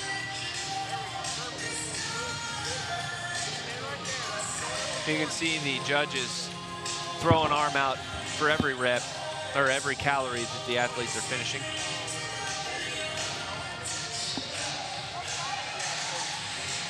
Rounding out, they got 40 calories on the rower. Hanches looks like she's gonna finish up first. She looks right about 36. Liz Wishart right behind her at 34. But it's Tracy Johnson in first. About to come off her rower, and she transitions to the wall. So she made up a huge deficit there. Yeah, she did. Tracy Johnson pulled hard on the rower. All right, let's go, girl. Lexi Neely, get into it. All the athletes are coming off at the same time. Liz Wishart actually coming off last of that group. Rachel Fricker still in the fight. And Rachel Fricker is one of the shorter athletes. That jump looks like it's so much more. Yeah. Elena Savage, she's got a quick pace on these burpees. I'm interested to see if she can pull ahead. She's currently in first place. So. Yeah. How much of a lead can she grow? I think this is where Liz Wishart starts to take the lead here. I think Elena Savage is going to stay ahead, but Liz still looks in control. High target for Lexi Neely. She's a shorter athlete. Yeah. Right now, it's neck and neck. Nobody's really pulled ahead. I feel like a lot of these girls are just staying within each other, you know? A really good example of the burpee is in lane number 5, really efficient. She's staying close to the wall. Whereas with Lexi Neely and Tracy Johnson in lanes 7 and 6, you can see that they jump towards the wall. Yeah. That's going to make you stumble. You're going to have to reset every single rep. Or you'll get a no rep. Or you'll get a no like rep. if you're reaching out, like you need to just reach up. That is a good thing, Tyler. That's a good little thing. Yeah, Elena Savage is going to gain 20 seconds on the athletes with these burpees, I believe. She's about to turn around. And she looks great. Do the second half of the 50. And Savage is in the lead at the burpees, at the turnaround point. Hanches still holding on here. Nicole Hanches is in second place, and Liz Wishart will be in third place. Oh, Liz with an immediate turnaround. Boom, boom. Yeah. I think Liz Wishart's going to catch Elena Savage. Yeah. Once they get on that rower, I think Liz is going to take off. I think she's going to get on the rower before Elena. Yeah. But Liz's big nemesis in this workout, the D-ball cleans. She's got to start building up time on those D-ball to give her some buffer for the D-ball cleans. Tracy Johnson doubling over. She's going to take a break. But Elena Savage and Liz Wishart, slow and controlled. Smooth. Hanches is holding on way better. She looked like she was kind of, yeah, she was looking a little sloppy there for a minute. Well, we're taking the rest in the rower. Yeah. So, like, she's going to fade a little bit on the rower, and then we're probably going to jump fast and try to do the D-ball. Whatever we got left on that D-ball. Tracy Johnson doubling over again. It looks like she gave all she got in that rower.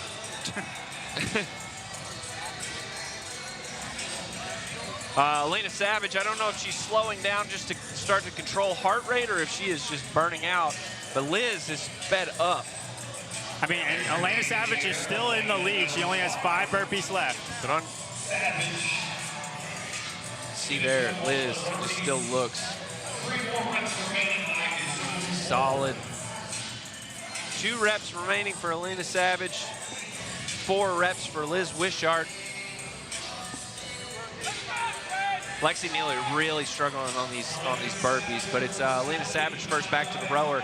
She's gonna make a quick transition, followed shortly by Liz Wishart. Yeah, and Elena Savage looks like ready to get after it too. You notice the athletes who are like just ready, like transition really fast, like let me get to this rower. They are going to have so much more energy than the athletes who are like struggling to get there. Elena's row does not look bad. Like, she looks good. Lexi Neely pulling out ahead into 3rd place right now in this heat. Quick transition, but she looks like she's struggling a bit. Tracy Johnson held it on though. Yeah. I thought she was falling off. She held true. Hanches also on her rower. Sneaking there in the background though, Brianna Jacobson. She's been relevant this entire time. She's off to the side. Yeah, and Brianna Jacobson made up her ground on the rower in the beginning. She's got the struggle face running though right now.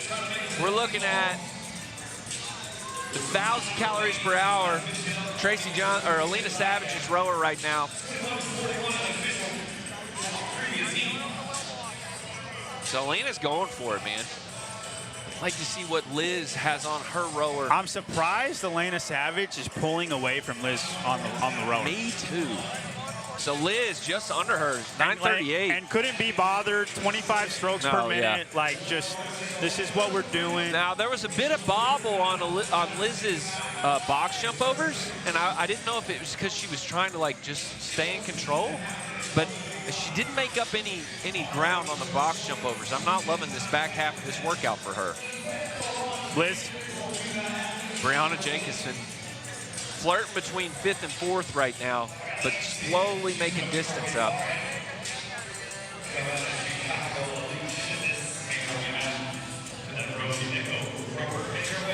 All right, and then once Elena Savage finishes, I'll give y'all heat splits. DeFore was done with her rower. These athletes are slower than the previous heat. Really? Yeah. Interesting. 2 reps, 2 calories remaining for Elena Savage. No hand up for Liz Wishart. She's gonna go. 15:28. 15:28. She's a minute behind Haley Adams' rep time. No big deal. No big deal. So that means Amara was cooking. No, but Amara, she wasn't until the D-ball. Right. So that'll be the big difference there. I don't recall Elena's, how she looked on the D-ball cleans. She's starting to hit the wall. She's starting to hit the wall on these box jump overs. Yeah. Now Liz Wishart moves on to her box jump overs. Liz looks good. Looks real good. But Brianna Jacobson sneaking up too. She's now off into her box jump overs. Brianna She's looks the best out of all of them. Fast. But now Liz Wishart has a 10, Elena Savage has a 10 box jump over lead. Tracy Johnson now moving on to her box jump overs, followed by Lexi Neely. And Hanches is going to be right behind them. No other let's see if she's got some pickup. There we go, there we go, there we go. Good. There we go. She got the struggle face on, but it's Brianna Jacobson is making up a huge deficit right now. Elena Savage still ahead. She's going to move her box forward, 2 more reps. Liz is slowed considerably. Liz Wishart, but so has 4. Elena. Like neither one of them. Brianna Jacobson is making her move right here. I don't remember what she looked like on the D-ball cleans. Do you? No, all of them were right there together. No one stood out, so I'm interested to see if she can go touch and go, what she can do on these D-ball cleans. If she makes up enough time, she might not have to.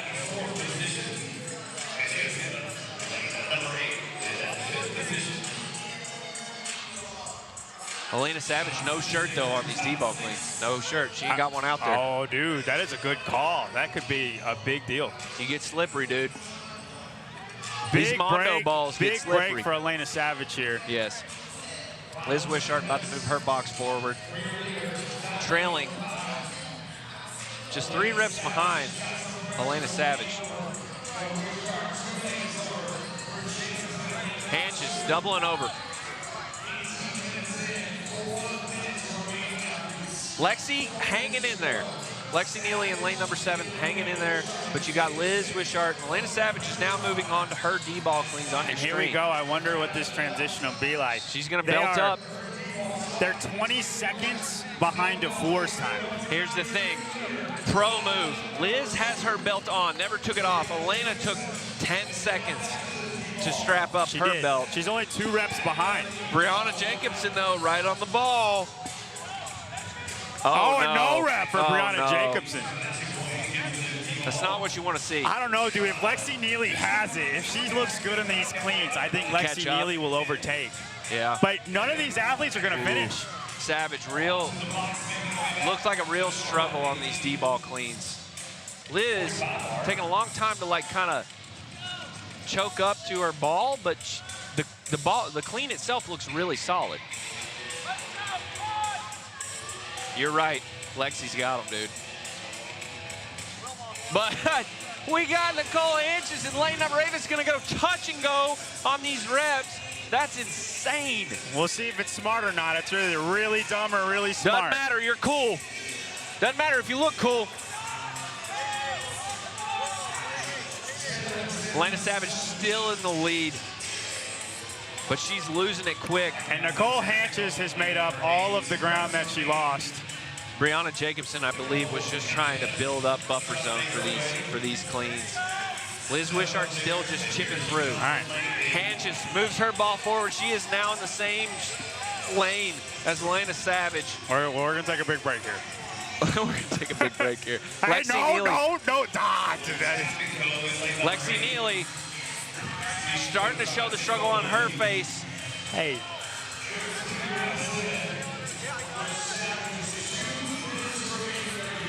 Liz Wishart has slowed down. They're all on the ball. They're all just waiting. Yeah.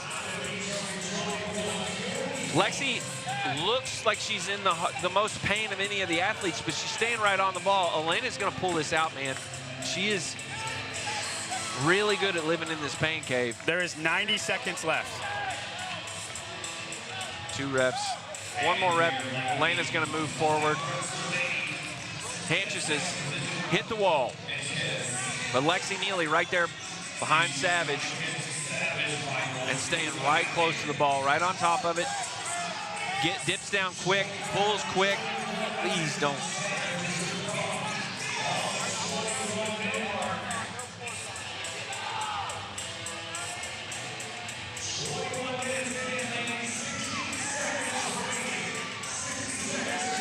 60 seconds remaining on the clock for 60 these athletes. seconds. Elena Savage is holding on to Liz Wishart. Is only 1 rep from her. Liz just does not seem like she can get it to go for this last minute. As long as Elena Savage just stays steady, she's got it.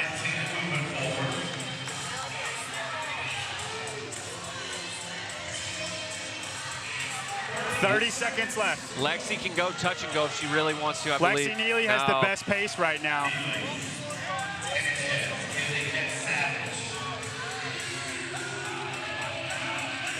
Elena Savage going to move her ball ahead. Can she squeak out a few more reps in these last 10 seconds remaining? 10 seconds. Lexi Neely's just too far behind, man. Hanch is going all out. Yeah. Good job, athletes. She ended up all right. Yeah. Vastly behind our tied. last. Wow. Vastly behind our last heat. Vastly. Vastly. Yeah. Yeah. I think I mean, Amara Wiley came out of nowhere. But Blair Cheney like murdered the D-ball cleans in the first one. She still has the fastest split out of everybody. And then Haley murdered the middle part, and then Amara murdered the last part. I wonder if they like pulled each other along to be faster than they wanted to. And then the one who was going to make her move at the very end ended up being. I don't know that these athletes, like the looks on their bodies, I don't think that they, like, because they didn't have a pace setter in their heat, you didn't have your Haley or Amara, you just couldn't get drug along. I don't think it would have mattered. Give me 1 second. How do you go? Okay, Peter.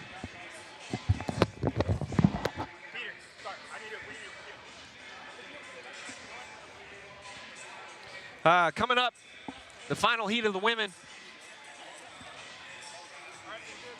And they're rolling out. Carolyn Stanley there. Got DB, Alexis Raptis, Facilier, Rachel BB. Riley BB, sorry, not Rachel. The big, you can see the lane assignments there. Danielle Brown in lane 6. The two locks for this weekend are Alexis and DB. Who are you picking in this heat? I mean, I don't know if I've ever seen anybody pace a workout better than Lydia Fish. Okay, so not the two. I think if she wants to qualify, she needs to muscle in on some scores. And that's all I have to offer because John is back. 1 minute. All right.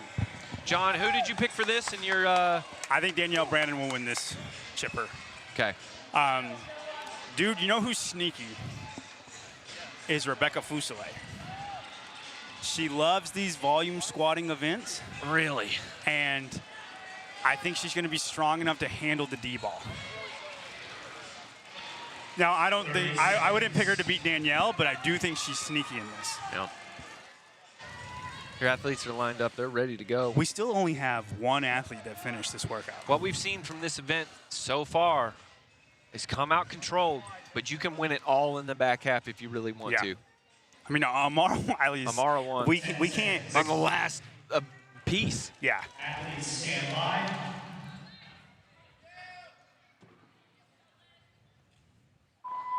And they're off. This event brought to you by our fine friends at Paper Street Coffee. Paper Street Coffee is the official coffee partner of the Syndicate Crown. Fuel your grind with specialty coffee built for early mornings and long days. Shop now at paperstcoffee.com. What do you say, 12:35? Or at 12:30, 30% off. At 12 o'clock, there's 35% off. 35% off. 12 Get Eastern. my 35's mixed up. Subscribe, man. You can stock up on your coffee. It's always good to have on hand there.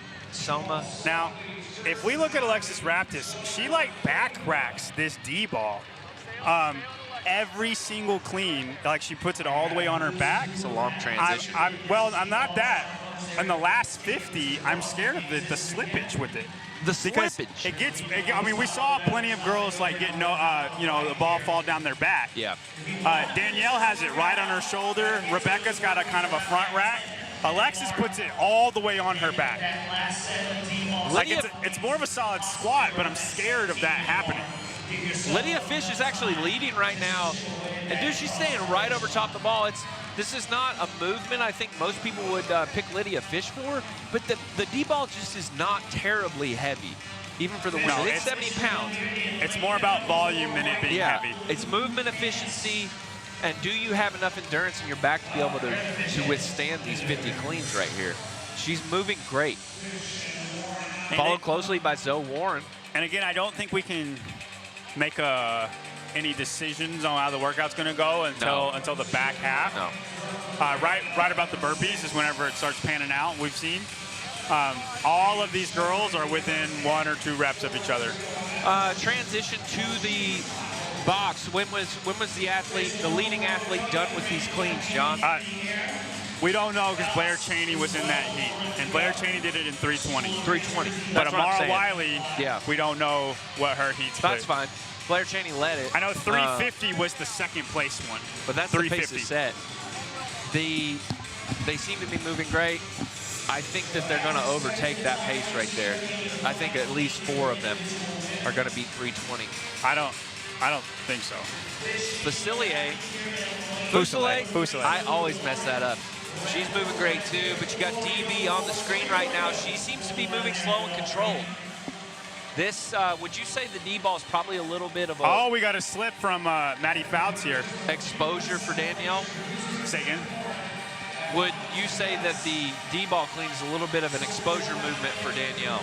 I don't think so. You don't think so? I think, again, like you said, it's not super heavy. Yeah. As long as you can control it, it's you're fine. Yep. But it's still Lydia Fish and Zoe Warren. Zoe Warren, girlfriend of John Wood. Yep. He's competing later on this week. Yeah, he is. Yeah. He'll be in the athlete showcase. I think against you. Yep. I'm going to take him down, dude. You're going to take everybody down in the first 3 rounds. Everybody down, yep. We got hands up for Lydia Fish and Zoe Warren. Zoe Warren ahead. Hands up for Danielle Brandon and Alexis Raptis. I think if you look at Riley Beebe's D-ball squat clean, like she sneaks under it. You want to talk about sneaking under it? Yeah. Yeah, right under it. That's what you want to see. Fuselier, really tall pull, dipping under. Don't forget about Carolyn Stanley over in lane number 2. I think she could, if she gets to these D-ball cleans at the end with the other athletes, I think she could sneak in there. Dude, Lydia Fish looks so good, and I'm just thinking there's nothing other than the rower. Where are you going to make up time on Lydia Fish? Nowhere. And we've seen the rower. People, Stephanie Dufour made her move there. Nobody else has done it. Right. Everybody's been right at 1,000. So if we're resting on the rower, dude, she's just going to be really hard to beat in this. I would assume Lydia is very good at holding a solid pace. This isn't a crazy pace on the rower. They're all moving so much faster on their their box jump overs in the last heat. DB kind of hanging in the middle of the pack here. I'm waiting to see when she strikes, if she strikes. Her box jump overs don't look super fast. No.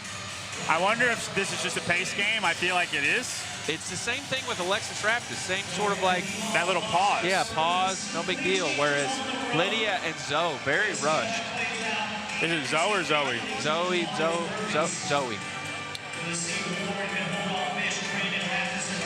Maddie Fouts right there in your center lane, lane number 5. Still young in the sport, Maddie Fouts, but she's had sort of a meteoric rise in the last little bit. All right, Zoe Warren is done 20 seconds faster than the fastest time we've had. Nice. Lydia Fish is done 15 seconds faster than the fastest time. DB and Alexis They're Raptis way ahead of moving everybody. in. Yeah. Janie Chevry in lane 10 is in 3rd place. Oh, she's sneaking over there. We didn't Ty see her. Jenkins, significant other. I've heard from a couple reliable sources that Janie is a dark horse pick to actually qualify for this weekend. Ty? No, not Ty. No, some people I would trust to like actually have that correct. I gotcha. Alexis and Danielle are neck and neck right now. Zoe Warren and Lydia Fish have about a 30-second lead on them. No big deal. All your athletes are now on their rower, or well, we got one athlete, lane number 1.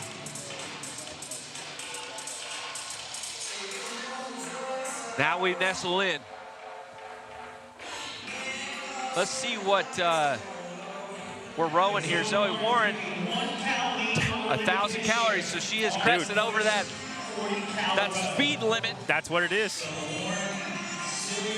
We'll see if she holds that What I'm saying, as we move through. 1,000 calories But for Lydia, Janie Chevry. oh Janie, oh that is Janie, isn't it? But I'm saying we don't see 1,200. Nobody's making ground on this. This is right where everybody's at. It is where you can lose this, especially in the back half. You'll just blow yourself up. So it's like you need to find a sustainable pace. But I would say that Lydia's right there at 1,000 with Zoe Warren as well. You think Lydia Fish is holding the same pace? I would assume yes. She has a fast cycle rate on this pool. Fast cycle rate doesn't always equal fast No, it power. doesn't. It doesn't. There's Alexis Raptis on your screen, right next to Danielle Brandon. Slow and controlled, chewing gum. People who chew gum during workouts, I've never keeping their understand- breathing. I don't understand it. Same thing with football. We got a hand in the air for Zoe Warren. Dude, Zoe Warren has Holding it led down. from wire to wire right now. Yeah. She's at the best pace, suicide pace. Dude, 7:55. She is 45 seconds ahead of the fastest pace. Lydia Fish now off her rower, but the athlete that made a huge break during this is Danielle Brandon. She's about to come off her rower as well, so she made up a ton of ground there.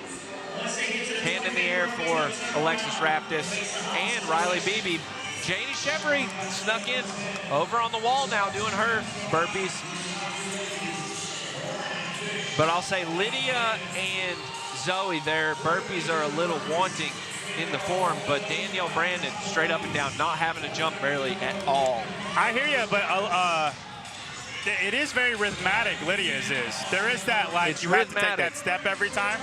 But look how it's not changing. she's wasting a lot of energy jumping into the wall. I'm She's liking, fast on the way down, I'm just saying. I'm liking Danielle Brandon to come out ahead on this. Dude, Danielle's jump versus Lydia's jump. It's crazy. It's amazing. Janie Chevry, I would say she's got the mix of both Lydia and Danielle on her form.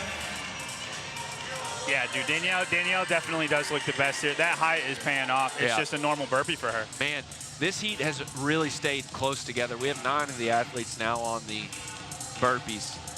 A lot less separation in this heat. Lydia Fish is just hanging in the air now. Lydia Fish and Zoe Warren hand in the air. They're about to make their turn. 4 reps remaining. And they have stayed neck and neck the whole time, just ahead of everybody's heat. Lydia went with the outside hand to touch the target. Interesting move. Yeah, I mean, sometimes you Why wanna, not? you want to even it out. You got to do the hook shot. Yeah. But it's Danielle Brandon. She's about to make her turn. Janie Chevry has made the turn. Wow. Man, that lane 10's really put you in a spot. You miss it hides over there, doesn't it? Yeah. Janie, poor Janie, she's not even on the screen. Riley Beebe, slowed big time on these burpees. I really love how fast Lydia gets to the ground. I hear you, the burpee's easier for Danielle. Yes. And it just is. Like, she's taller, it is. I feel like But- it's going to make the difference in the rower. Yeah. Yeah. Lydia makes a concerted effort to get to the ground fast. And I really like that. Something we've missed is Alexis Raptis just made her turn. There is Lydia Fish's family there in the stands. I believe with the that's fish called a hats. school. The school, yes. I don't think that they should be clownfish, though. Like, she's from the Midwest. Should be bass. Trout. Yeah, trout's a good one. But Alexis Raptis has fallen quite behind the 4 main ladies here. Zoe Warren, Janie Chevry still sneaking up. She's now tied with Lydia Fish for the lead. Yeah, I'm curious. Dang, Zoe fell off. No big deal. It's only 2 reps. The wall has hit. Yeah, the wall's hit. But dude, she was 10 reps ahead of everybody. She's doing a max rep jump every That means she's going to end up 10 reps behind everybody. Yeah. She's got hang time there at the top of her jump, too. You know who this makes me scared for? Who? Colten. Because we've seen the short people get hurt by this. Yes. But not Lydia. Lydia's now onto her rower. Man, she made up a big difference there, but she's going to be quickly followed by Danielle Brandon. Zoe Warren and Janie Chevry are still your 2 and 3. Danielle is right behind them, but not a lot of urgency from Danielle. All of the other women had urgency to the rower. Danielle did not. I would think that she would have a kick on the back half, but we will. Her body language shows that she's not going to. Yeah. I want to see what Janie can do. She was holding a crazy pace on the rower, over 1,000. It looks like the girls have slowed a little bit. I would assume they're around 950. We're going to see the rower paces here in a second. 980, just under 1,000. That's Lydia Fish's rower we're looking at.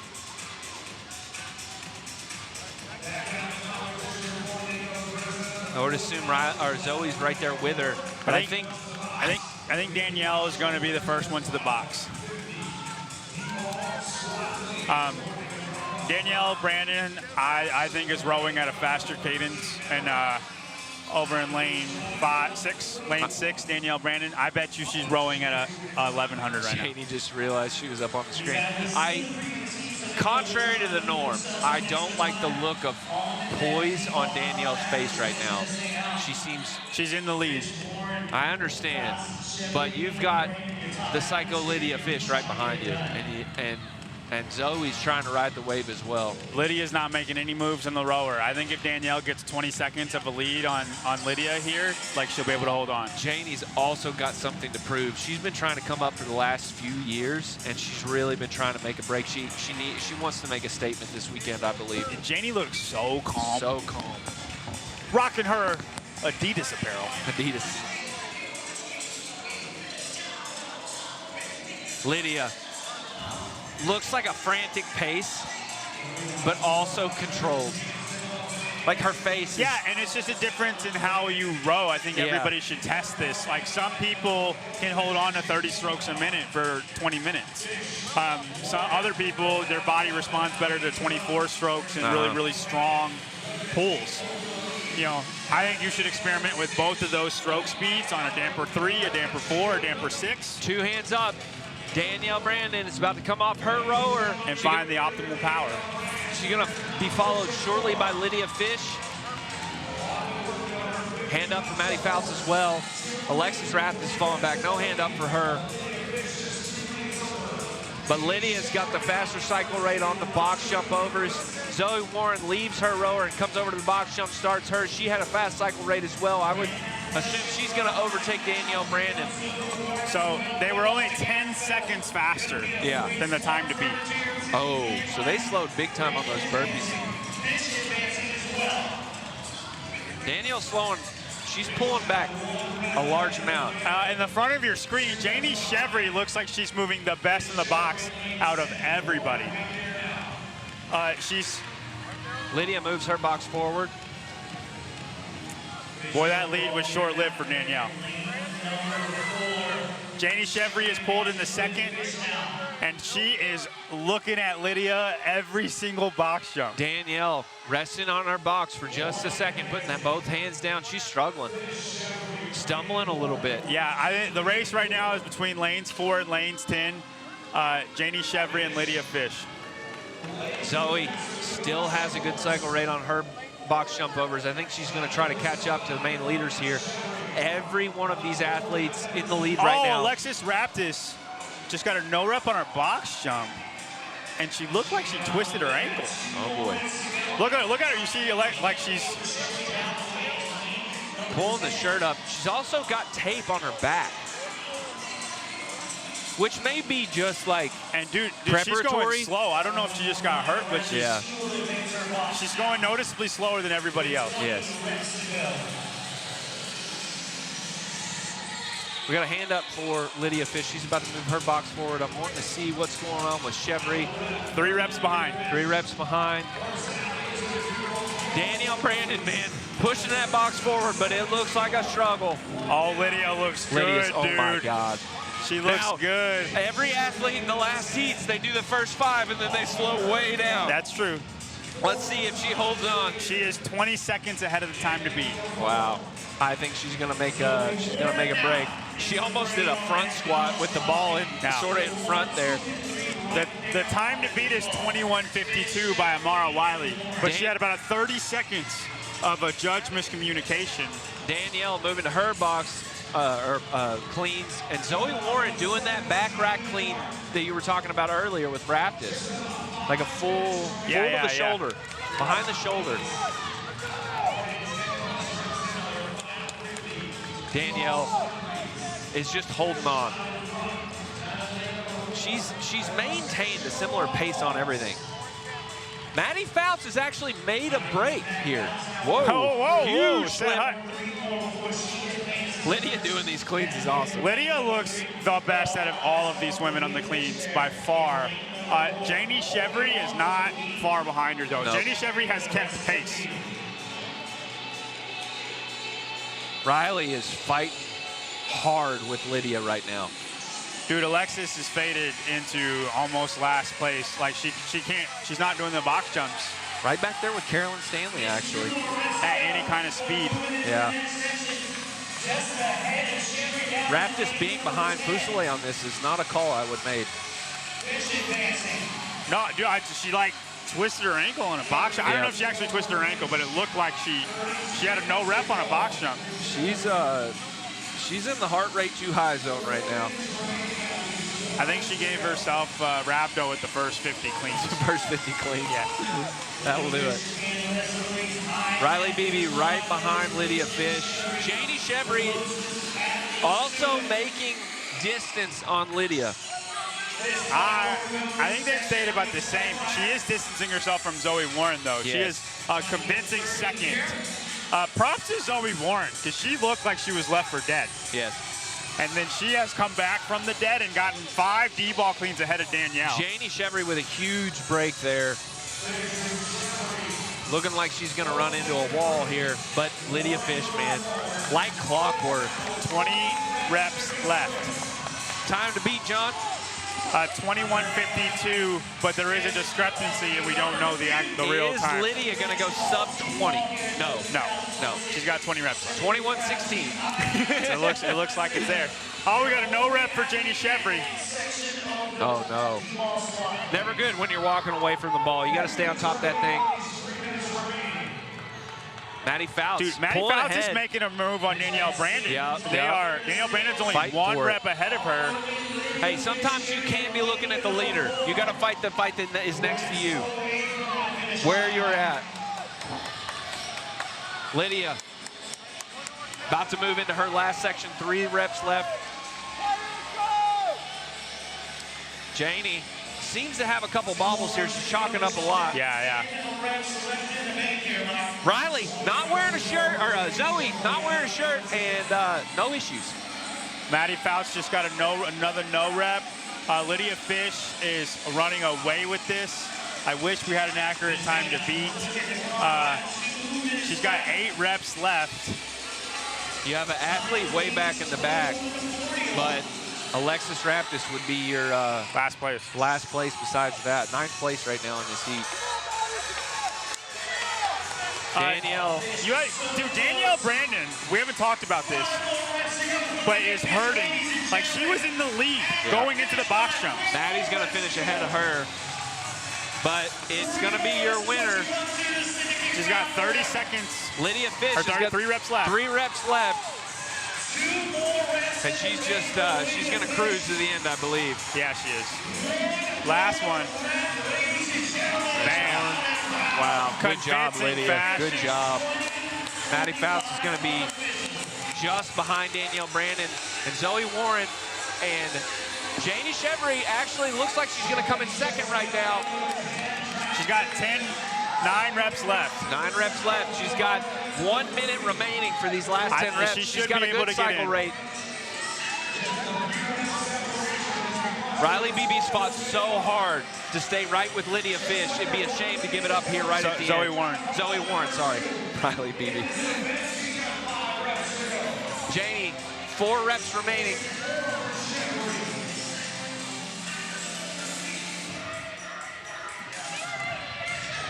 All right, come on, Janie. Janie's got 2 reps remaining, 30 seconds remaining on the clock. 5 reps for Zoe Warren, 4. And Zoe's gonna go back-to-back reps right Janie here. Chevry is finished. 21, Zoe Warren 41. has to go, 15 seconds left. Zoe Warren is done. Nice. And Maddie could not hang on. 5 seconds left. Danielle Brandon is gonna finish 2 reps, 1 rep ahead of Maddie Fouts. And Riley Beebe snuck in and got Danielle Brandon right at the finish line. Wow. So it's looking like we got Lydia Fish. And then Janie Chevry and No, Amara I Wiley. believe Amara. She was 21:52. Whatever, we don't know what they gave her. I would say that she would be second place. Yes, I would say she's probably second place. So then it's Janie. Janie's third. And then Zoe Warren. Or Haley. No, Haley didn't finish. Oh, Haley didn't finish. Haley was so 1 Zoe rep short. Warren. So it'd be Zoe Warren. Wow. Not the athletes that I mean, John, you did a much better job at calling this than I would have. I did not. I just didn't think Lydia could. She's not long. The row. The row's the only D-ball. thing you can make ground Yeah. on her, though. Like, if you can handle that. She had the fastest split on that. Yeah. That was an amazing event. Not who I expected to see do well on those. All right, and this is your heat. This is the heat. Who finished in the heat? So we got Lydia Fish in first, Janie Chevry in second, Zoe in third, and then there were 10 reps to complete for Riley Beebe, and then so forth. And Danielle Brandon, Maddie Fouts. We're going to go down on the floor. Mr. Peter White is with Lydia Okay, Fish. Lydia, the princess of pacing. That was incredible. Was there a point during that workout that you thought, okay, I've got this? No, I thought, oh crap, I don't got this when I was first off the D-balls. Well, because in practice it took me like 5 minutes. Lydia Fish just to gave adjust the a D-balls, wonderful answer and to I thought I was in a trouble very intellectual, when I witty could barely see Irish in the question last from Peter. 20 reps. They're laughing. They're giggling. I got giggling. it done. What is it? Before the Can we program, get a camera on them? Let's get a had you camera on done them and we'll talk about what's D-ball happening. cleans, many burpees to line? No, I was It's all right. searching on Technical difficulties. Marketplace. I I would ordered one imagine from Rep Mike's Fitness, not on. but Yeah, that's didn't gonna do come, it. That's so gonna I do it for left. us So for the I women. found one on Marketplace and Stay drove a few tuned for hours the to get men. one. They're gonna So, be no. in what, 15 minutes? How 15 important minutes. is it for you with the only Thank you to 3 Paper Street spots up Coffee. for grabs to set Sponsor out a of the marathon event. nice You and early can go like this? online, save 30% Well, my on all coach brought Paper my Street third Coffee place right medal now. from Legends. So Person that's that been walked, hanging person over that I my thought was bed most every impressive night, for so that it's really event, important. Amara Wiley. Cool. Congrats. By Enjoy the far, rest I of know the Lydia weekend. Fish did that, but she's done that before. We know Lydia Fish is that kind of person. Like, I didn't know that Amara Wiley had Me that. either. And she was behind everybody in the cleans. Was her clean split, I bet, was the fastest clean split out of the whole entire competition. Great start to the weekend. We will be back shortly.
Welcome back to the men's event 1, ball till you fall. We just saw the ladies go through. Amazing performance by Lydia Fish. I'm here with JY. And this is James Hobart. Yeah, ready to kick it off. James, you want to go ahead and tell us what we're doing? We are going to do ball till you fall, 4-time 50 D-ball squat cleans, 100 pounds for the gents, 50 box jump overs, 50 echo row calories, 50 burpees to a target. That target is 98 inches. 98 inches. Wouldn't know what that is if you showed me, but I feel like it's high. 50 echo row calories, 50 box jump overs, and then bringing it home with 50 more D-ball squat cleans. Time cap 22 minutes. When I was watching the ladies talking to JR, not a lot of people expected to finish this. Anyone in this heat you think, John, is going to come through? I think Quinn Robinson has a shot. Dude, Quinn is a great squatter. He's tall, and he's long and powerful, dude. He's got a good engine. I feel like the height kind of throws a wrench in people's gears because that's a long way to travel with that D-ball squat clean. But that 100 is not heavy for these guys. So, like you said, maybe that's what gets him through. Now, do you think, have you had any experience doing 50 D-ball cleans? Did you do this workout? I actually came in this morning, did a couple D-ball squat cleans, and not heavy, but the cycle time's just slow. You got to stay disciplined on these. Yeah, we saw in the women's heat that these first 50 literally did not matter at all. And in the last 50, the entire workout was made. They matter a whole lot, and hopefully they are charged up. A little Paper Street Coffee is the official coffee of the Syndicate Crown. Fuel your grind with specialty coffee built for early mornings, long days, lots of D-ball cleans. Shop now at paperstreetcoffee.com. Yeah, if you scan that QR code, what time is it right now, James? Do you know? Just about 12. Oh, God, I don't know. Hold on. If it is later than 12 Eastern. 12:30, baby. That means 35% off of everything in the shop. 35% off at Paper Street Coffee. Get yourself just packages and packages of that nice Frost cold brew. Here we go in lane 8. We got Chase Hill from CrossFit One Valley. They're going to look easy work of that D-ball, finding a little step back, step up rhythm. Now, we've seen a little bit of a difference where how you rack the D-ball. I like going on my shoulder and letting it lay on my hands a little bit. I feel like it's the most secure that way. The people that do the back rack, I think the squat is easier that way, but you run the risk of it slipping down your back. I'll tell you, when I tested these out this morning, I had exactly that happen on a rep or two. I was just trying to roll it up the body quick, and I did let one slip behind me. But the downside is I think if you catch it too far out front, that's pulling you forward every time, maybe some extra wear and tear on that back. All right, our guys are a little bit more than halfway. We got the Chase Hill is in the lead right next to Quinn Robinson, but they're every man here is within a few reps of each other. We shouldn't start to see separation until the burpees, and then once the burpees happen, then there's a lot of separation. Then it's like, okay, the engine fatigue starts to kick in on whose engine is good enough to survive or not. Absolutely. You got Quinn Robinson advancing with his D-bell on the right. Chase Hill still going to work on the left. Not even, doesn't have to pull all the way to full extension off the floor either. Just gets right under for that rep. Yeah, we've also seen the people who can just scoop under it and make it a true like squat clean, rather than picking it up to your shoulder and then squatting, tend to do a lot better, especially on the back half. Well, I feel like with this many reps, cycle time matters. You got Alex Vino right here, lane 5 next to Quinn Robinson, lane 4. They seem to be at about similar pace and cadence here, almost a synchro D-ball clean. Yeah, I wonder if they've done that before at Mayhem or a time or two. And then we have in lane 10, Ben Davidson, who's going synchro with them as well. They can't see each other, but they look the exact same. There he is, Ben Davidson, all the way on your left there. Chase Hill right in the middle, advancing his D-ball.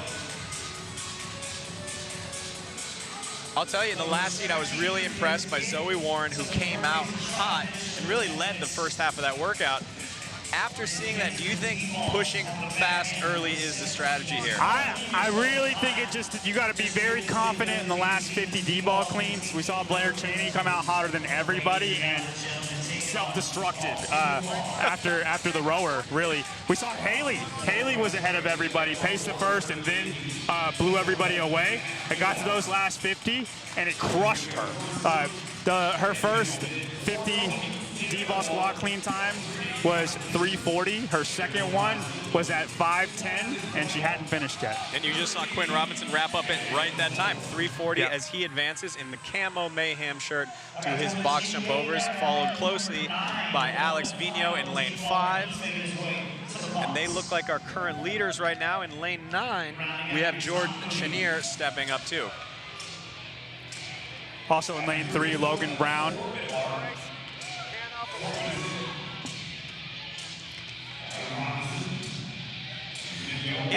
Go ahead. In workouts like this, something that always drives me a little crazy is when you have to move your own equipment, it is demoralizing. Not only are you tired, but you got to keep pushing your own box forward. Now, do you think that makes, you've had way more experience of that than I have.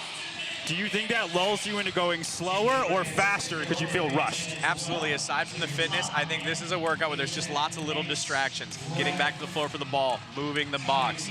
You'll see people when you get to the burpees doing these little slow step arounds. It's all of that stuff that can just lull you into being a little bit slower. And if you're this level of athlete, if you're at your gym practicing, you're doing yourself a disservice if you don't set your setup like that. If you're doing 50 box jump overs in one spot and you're not counting on those little transitions, that's the difference in the people who end up making it to the games and the people who are just fit. I think that's a great point, and we just saw there in lane 5, Alex Vigno got behind the box and pulled it to him rather than pushing it. It's all those little things. We get our little barbell or little corner set up in our home gyms, but practicing it in this layout sometimes is more important than the fitness itself. And it hits your body different too, just like on your lungs. Absolutely. When the transition also becomes work, that's no fun. Looks like Quinn Robinson is still our leader as he's getting ready to wrap up his box jumps right there in the middle of your screen in lane 4. Him and Vigno are tied, basically going rep for rep. They look like they're at different because Vigno made that transition, but they're on the same one. Vigno might be even just a touch ahead with his judge's hand in the air, finish up his last 3 reps in lane 5. Chase Hill lost a little bit of pace right there in lane 8. Now, what do you think we're holding here, James? With the women, this seemed to be the rest the whole entire workout. And they were all right at 1,000. The girls that went up more than that paid for it. The girls who went less than that were less than that, right? So, you think 1,200? I mean, you talked about Quinn Robinson right there on your left in the camo, being tall. I think, yeah, 11 to 1,200. If you're a taller athlete, this is where you see Vigno looking over at him. This is where you're going to use your height to your advantage. These guys are pulling faster than I expected. We see 1,300 watts per hour on calories per hour on Vigno's screen right there. We'll see if he holds that 14. pace. I bet you the second row is 200 less. Yeah, I totally agree. But you know, the thing is this, if you can hold that 1,400 calories, that gets you close to like a calorie every other pull. It's a lot nicer to see that progression on the screen. This is Quinn Robinson's monitor right here. He's a little bit slower than Vigno, but like I said, I don't think it matters a ton as long as they're in a couple reps of each other. All right, and this is lane 8 right now. That's Chase Hill's monitor, going at 1,100. And I think most of the men will end up like 11 to 13 is where everybody's going to lie. Yeah, because as we saw on his screen, 1,100 is still going to get you maybe 17 to 18 calories per minute. So we're looking at about 3 to 4 minutes there. According to the stream, Quinn Robinson is in the lead, and he's. What's funny is Vigno looked like he was pulling faster, but Quinn is ahead of everybody.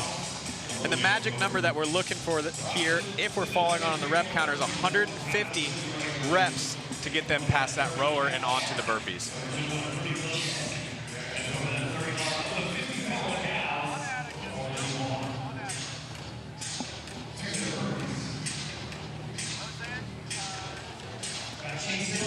But according to the rep counter, Logan Brown is kind of right in this fight right there in lane 3, just to the left of Quinn Robinson. And he caught up on the box jump overs. His box jump overs look smoother than everybody's. And I wonder sometimes how many of these guys practice with that wider top. That kind of stuff does matter. These box jump overs had a little bit of a longer width than your normal in the gym box. All right, so the rep counter was a little bit off because Vigneault is the first one off of the rower at 8:27. Quinn Robinson right there, close behind him, progressing to his burpees. Now, when I talked to JR earlier, and I'm excited to chat with him about this after seeing a couple of heats, he said if you're not turning around to go to your top half of your burpees by 10 minutes, you're not likely going to finish this thing. Really? Oh, that's the mark, 10 minutes. We've seen that pretty close. So if you're not at 25 burpees, we don't see 175 on Alex's rep counter by 10 minutes. We don't know if he's going to finish. Now, I like Quinn's burpee way better than Alex. Again, you kind of have to be tall enough to get away with this, but that up and down burpee, rather than the step up, is about a quarter of a second faster every time. So four burpees in, he's making up half of a burpee. 8 burpees in, he's making up a whole rep. Across 50, that's 5 reps that you've made up on somebody. And we saw that with Danielle Brandon. All the girls that had to step up, she got into first place in the burpees alone. And it's not even that he's moving at a faster pace. He just doesn't have to jump as high, so he doesn't have to do the step up. And yeah, you look at Quinn there right in the middle. His body language just looks a little bit more gathered than Vigneault's. And he looks like you said, just moving a little bit quicker. What I'll be really excited for is that I know Colten is not going to be able to do the Quinn Robinson burpee. Is he going to be able to move at a pace where it just doesn't matter? You know, my feeling on this is with 50 reps here that these athletes have to work through on the burpees, it's not the 100 total reps of the D-ball clean they have. I don't feel like the burpees will cause that much of an issue, but we're going to see. I don't think so either. I still think it's a race between him and Austin and then kind of everybody else. But I'm just curious if people catch up there. You know what I mean? And then they pull away again at the D-ball, or if they're ahead the whole time. Absolutely. In the race right now, lanes 4 and 5, Quinn Robinson, Alex Vigneault turned right around it right about that 10-minute mark. So. Oh, dude, Vigneault looks like he's hurt. Yeah, I don't know if you just saw the body language, but Vigneault's got that lengthy arm like drop that you have when you're tired. You're just you're standing there doing burpees, praying you see a chalk bucket so you can go take a break and put chalk on your hands for no good reason but to rest. All right, it took 25 burpees for Quinn to make up 2 burpees, and I think it's going to take 25 to make up 8 burpees now for me. Absolutely. We did see Vigneault in lane 5 a little bit faster on the rower, so maybe he's able to make up some time there, but who knows, hurting like this. I don't know, in the second row, it'd be hard to do in the second row. I might take that with like James Sprague or somebody, but he might be the only one. All right, Quinn Robinson's going to be the first one doing the burpees. He's finishing his last rep right now at 11:30. And you said 11 minutes was the time that JR said? He said 10 minutes in the turnaround of the burpees. Okay. And they were about there, about halfway, 25. So Quinn is on a good pace right there in lane 4 to finish this workout, wiping a little sweat off the brow. Nothing has looked overstepped. No. Nothing has looked like he's pushed it and now he has to slow down. It's been a nice, steady state the entire time. And you said this early on. He's taller. That's going to help. He has strong legs. That's going to help when your lungs are hurting on the row. You can rely on that big, strong leg push. So you look at lane 6. We can't. Oh, yeah, we can. Okay. Lane 6 is Carlos Casado-Suela. I don't know how tall Carlos is, but he's got to do a full-on NBA tip-off jump every single time he has to do that burpee. And, you know, like you talked about, that could add up a lot. That extra jumping fatigues you for the box jumps, the push on the row. Dude, the squats, man. Yeah, like squats. Somebody's got to jump. I'm trying not to think about the squats yet.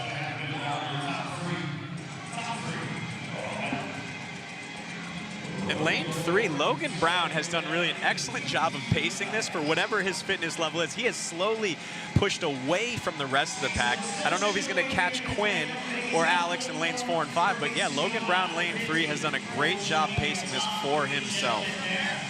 And Chase is holding on too. Do you think either of them are going to fade, or those two are going to stay in a little group to themselves?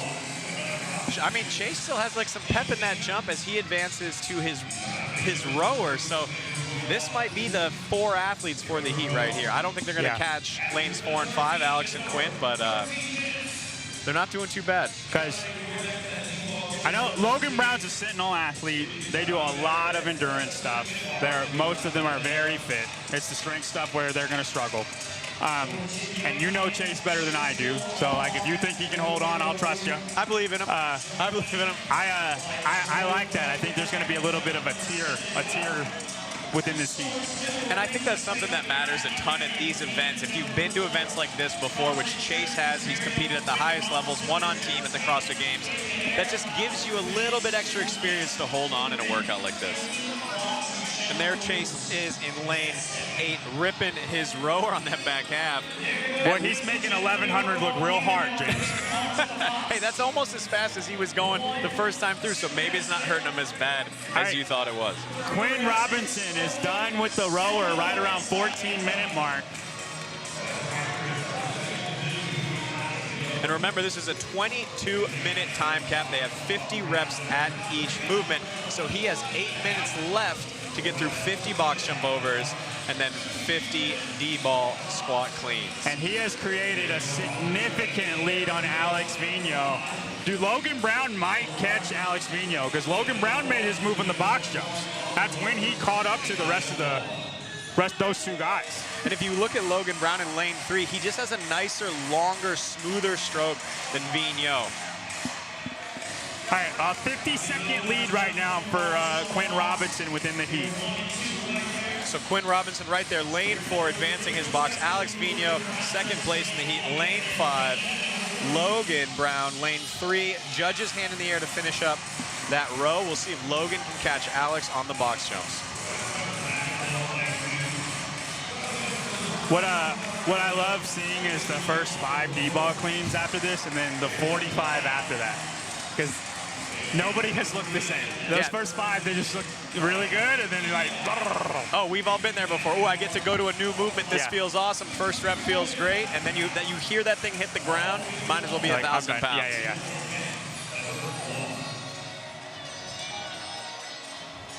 I mean, looking at Chase in lane 8 there, he looks like he's hammering that rower on the left side of your screen. We don't see his watts, but he looks like he's giving it some extra effort to get off that thing and get to those box jump overs. 1150.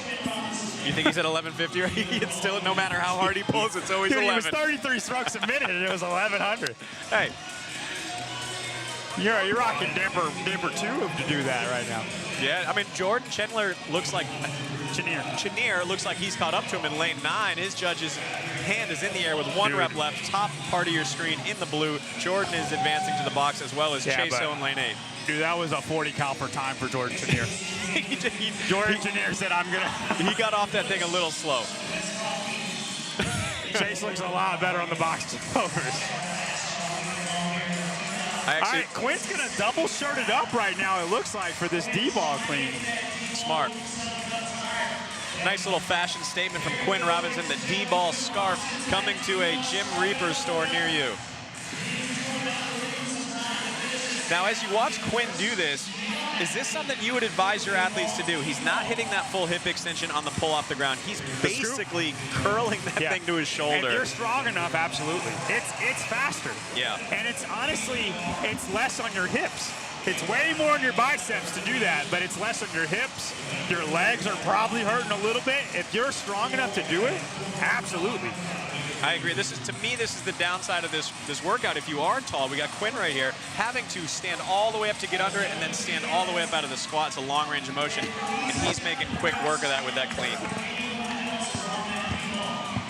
Logan Brown there in the white sleeveless. Looks like he's doing a 200-pound sled push to advance that box jump over, but his box jumps are quick right there in lane 3. Alex is taking his time to get started on this D-ball cleans. Logan Brown's got 5 box jumps left. It'll be fun to see if he can make it a race. That clean looked really good for Alex. He just looks labored every time he doesn't have anything. Yeah, he stood up nice and fast. He's not too slow getting back down to it. He's looking around for Logan Brown. Just saw him look to his right. I don't think Logan wants it. No. I don't think he wants it. Yeah. Katie Henniger, co-founder of Rogue, once told me every time you reach for the chalk is a conscious decision to lose. Yeah. That's a beautiful quote. I agree completely. I can't tell you how many times at my gym where I go, you don't need chalk. No. You don't need that chalk. Listen, Linda. And if you went with Quinn's fashion scarf, his D-ball scarf, you certainly don't need chalk right there. That was the secret weapon that is going to guide him to victory.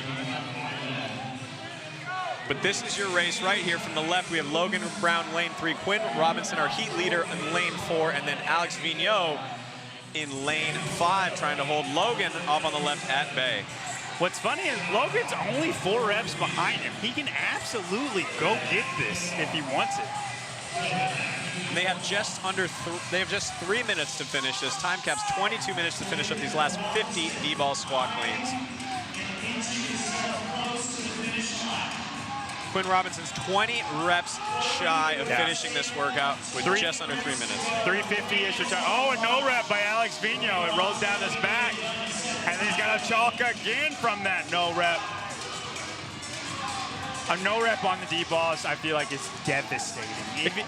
It's so much energy to do 1 rep, and then if that rep doesn't count, and then you have to do it again.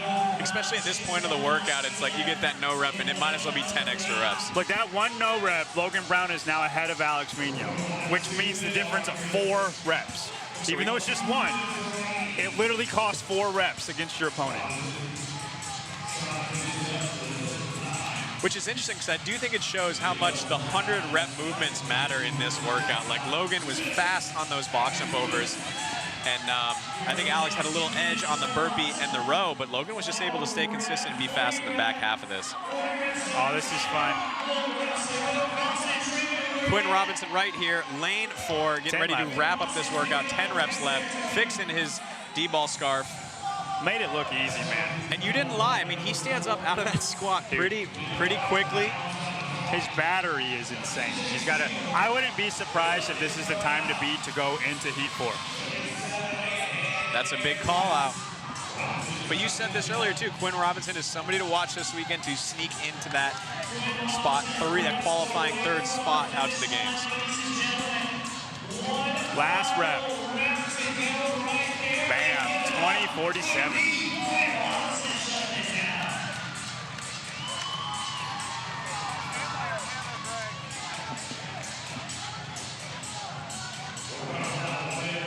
Quinn Robinson finishes in 20:47. And I don't think anybody else is going to finish. They have 25-ish reps left. We have 1 minute left. So he didn't just finish. It looks close. He beat these guys by 3 minutes. I don't think people understand what that means. Like, he destroyed them. And now this is the race right here. We have Logan Brown on the left, lane 3, Alex Vigneault, lane 5. And Logan just looks a little quicker to the ball. They look about the same speed standing it up. Alex looking over his right shoulder to see what Logan's up to. But Alex has a 1 rep lead. This is going to be a painful 20 seconds. Oh, a no rep by Alex. This could be huge. If you're Logan Brown, you touch and go 2 reps right now. You have to. Dude, Logan, it's not hard to touch and go. Why? God. Go tell him that. See what he says. All right, he's got to go. They're tied right now. 1 rep. This could be it. He got it in. Oh, I don't know. If Vigneault got that, he didn't. They ended up tying. That was darn close. From where I stood, that looked like it was at the buzzer. We'll have to wait and see. Right now they have Vigneault ahead of Logan Brown, but they're either tied or Logan's ahead by 1.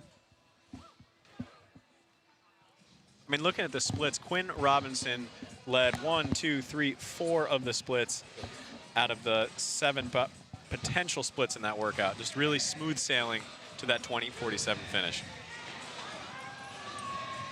All right, guys. While we are we doing an interview with Quinn? I don't think so. Okay.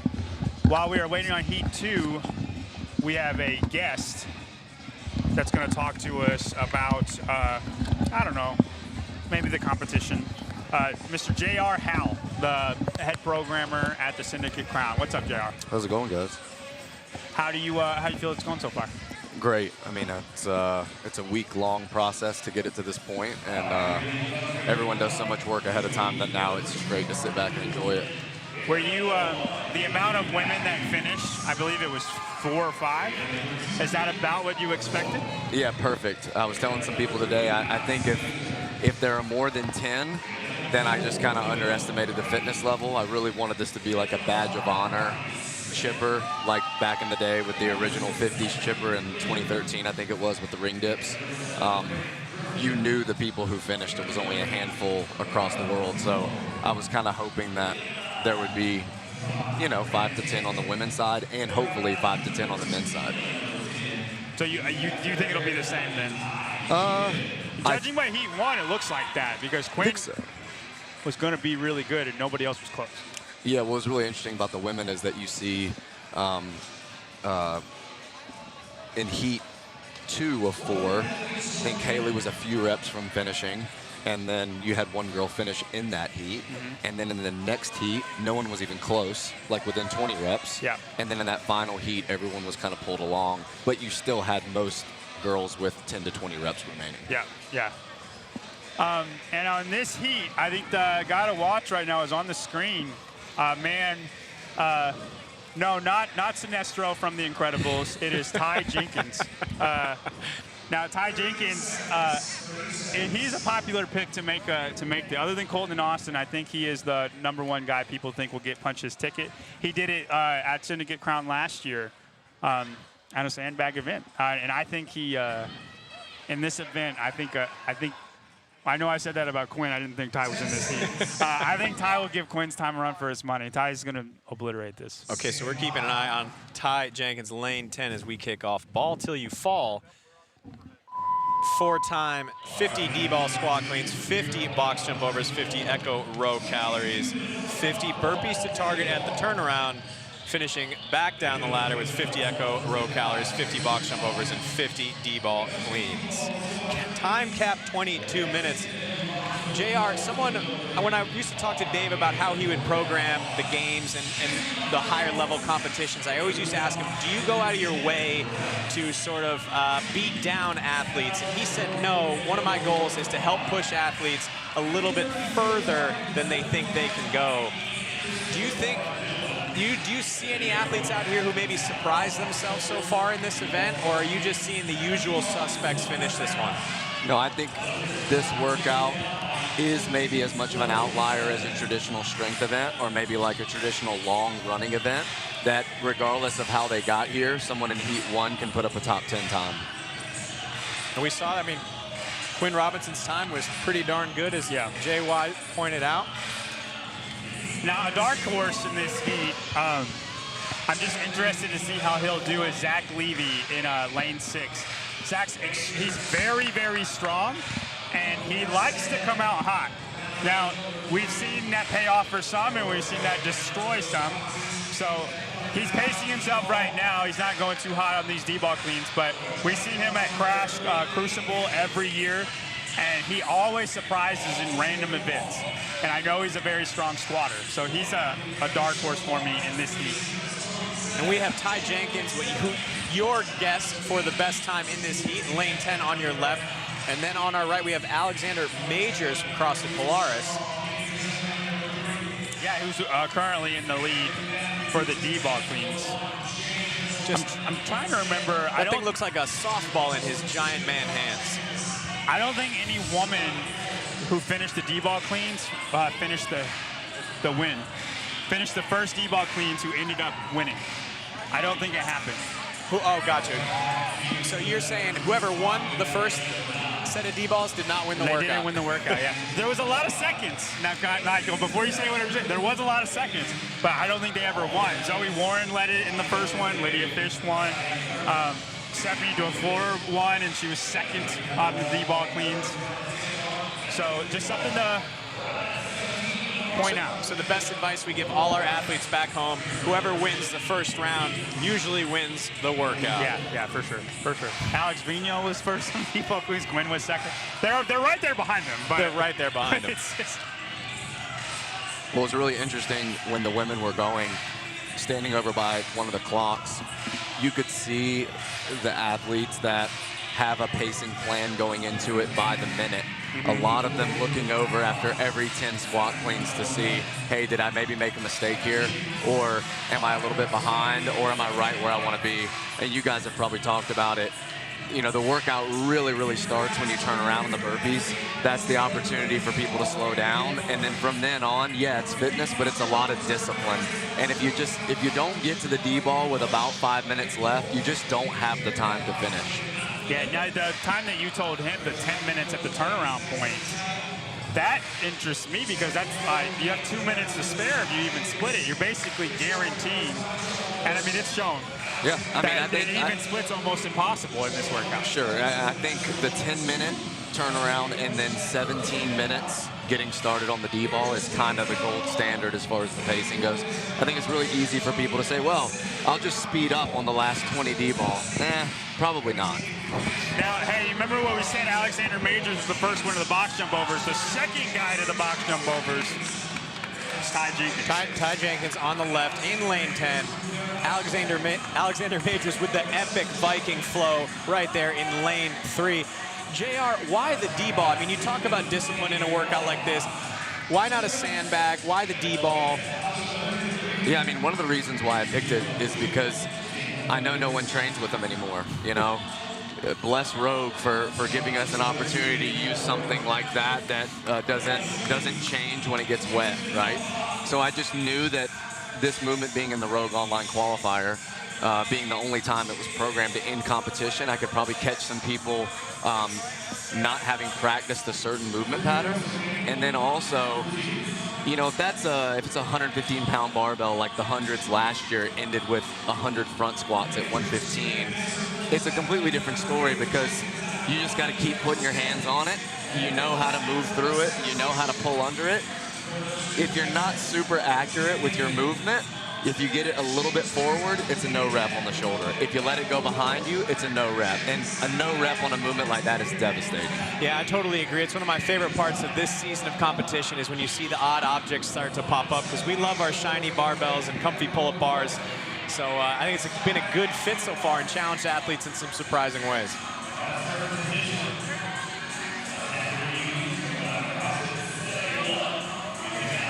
Lots of hands in the air, but it still looks like our heat leaders are Ty Jenkins right there on the left of your screen, all black in lane 10, and Alexander Majors close behind him in lane 3.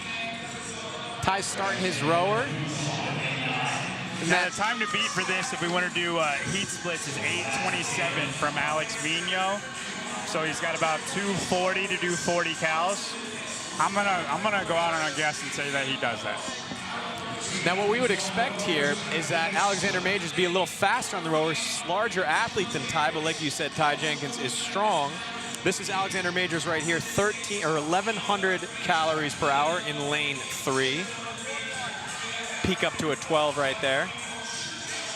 And there aren't a lot of them in this field, but the guys who came to Syndicate last year and did the hundreds and did well, I think they're very, very safe bets on who's going to do well. Yeah. And Ty crushed that last year. Well, like you said about discipline, like the first half of this workout, it's the people who are the most disciplined end up paying the most off at the end. And the hundreds was exactly like that too. If you had to be disciplined, because the second half of the workout was the whole workout. Was where all the separation happened, right? You talk about doing splits. I know Nicole, we waited every 50 seconds, and we weren't going to start again until the 50-second mark on the D-ball cleans. I saw an athlete earlier. I saw your athlete earlier watching the clock in her heat, like you're talking about, waiting for that right time to go, so to not step out too far too fast. And then at the end, you know, you throw everything you have at it, but you guarantee that you have something by doing that. Now, is this a workout? I was never a workout tester when it came to this time of this season. I would test parts and pieces and odd objects like the D-ball. Is this something you guys heard a lot of athletes testing out in full? We tested it in full. We did. We twice. Twice? Yeah. That's commitment. No, like this was the only event that we did that for. You know, sometimes I worry about, and then watching athletes on the back half of this, I think I might be right, is you do this thing once and you're like, I don't want to touch the stove again. Well, you know, I worry you can't come back to it, that level of both stupidity and bravery. So What I had her just do it with no instruction, and then from there made paces from the first pace to the last, or the first half to the second half, to pace her like 3 minutes faster than what she did, but slower in the first half. And then we tested D-ball splits, and then made the decision like that's how we're doing it. Right? And it worked out for us. So Ty Jenkins is about 5 burpees in at about 8:25. So he gets to the burpees at the 8-minute mark. That's another good checkpoint to see. You know, he's definitely making the turn sub 10. I would say he's probably coming off of the burpees, maybe sub 11. And he's 20 seconds ahead of Alex Vigno's time to beat. Now, Quinn was the first one off of the burpees, and there was a huge separator after the burpee. The burpees created the separation, and then people kind of stayed wherever they ended up. Now you have Ty Jenkins here on your left, Alexander Majors on your right. Now Ty was about 20 seconds faster on his row split and getting to the burpees, and it looks like the way he's dropping to the ground, he's faster on that burpee cycle time as well. Yeah, and you know the difference between like a Zach Levy and Alexander Majors? Zach Levy is like 5'11", 6 foot, and Majors is like 5'7". He looks tall from where I'm standing, but everybody looks tall to me. He's about your height.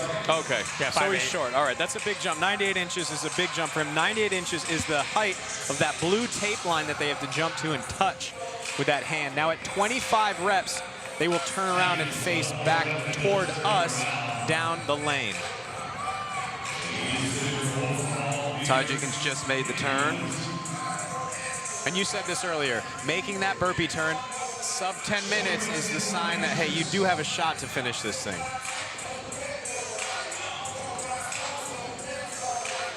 Yeah, so we can expect Ty to be back on the rower sub 12, already really setting himself up to finish it for sure. And you know, with as fit as he is, the box isn't going to be any place that he loses time.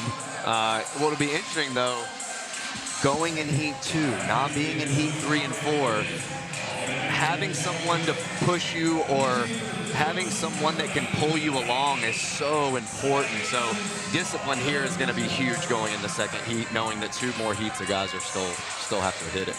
That's never been Ty's problem though. If it's one person, I hear you, but he's the least guy I'm worried about that being an issue for. If it was somebody like Jason, it would matter. Like Jason Hopper, because he likes to watch everybody. I mean, the only thing I'm worried about with Ty Jenkins there on the left is that he's heat locked with that long sleeve shirt and those wristbands, but it has not slowed him down. The D-ball, man. Yeah, I was gonna say, you know, it's been interesting. You know, back in the day, you used to see the forearm sleeves all the time. Oh yeah. And or maybe the Austin Malleolo Great White Hope. You know what I mean? The Under Armour. Yep, skin suit from head to toe. Little throwback from Ty today. What I really like is just how quickly he gets back down to the ground. And we talked about this earlier, JR. You said people are going to get lost doing this little step around, gathering their feet. As Ty Jenkins moves back to his 50 calories on the rower. Now, guys, him and Quinn are 2 seconds apart. 2 seconds apart. It's going to be really hard. I bet you it's going to be really tight that time. Because I imagine Quinn would row faster than him, and the squat cleans, he was very fast. And Ty has put a pretty big gap between himself and Alexander Majors here. Yeah, Majors is still on track to be close to finishing. Yeah. And if you see the light at the end of the tunnel, I think that last 10, you can push it a little bit further to finish.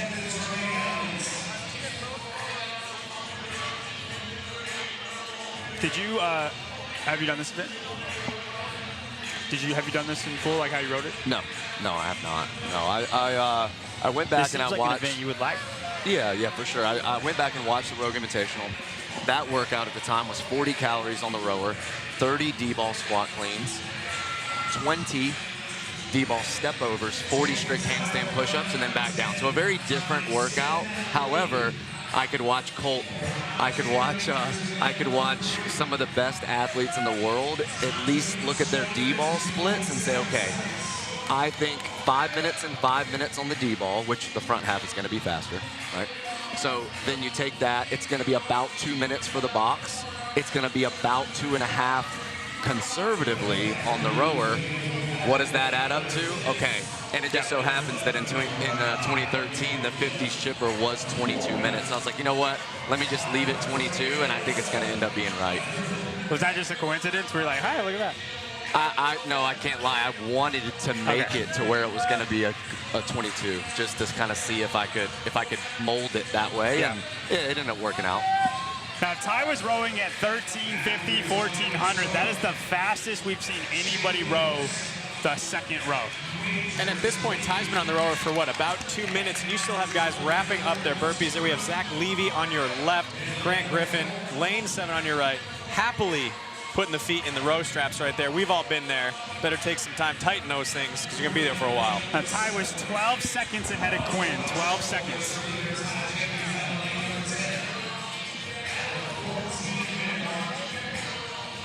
So on our left, Ty Jenkins working through his first 10 box jumps. Alexander Majors still on the rower right there, followed by Zach Levy in lane 4.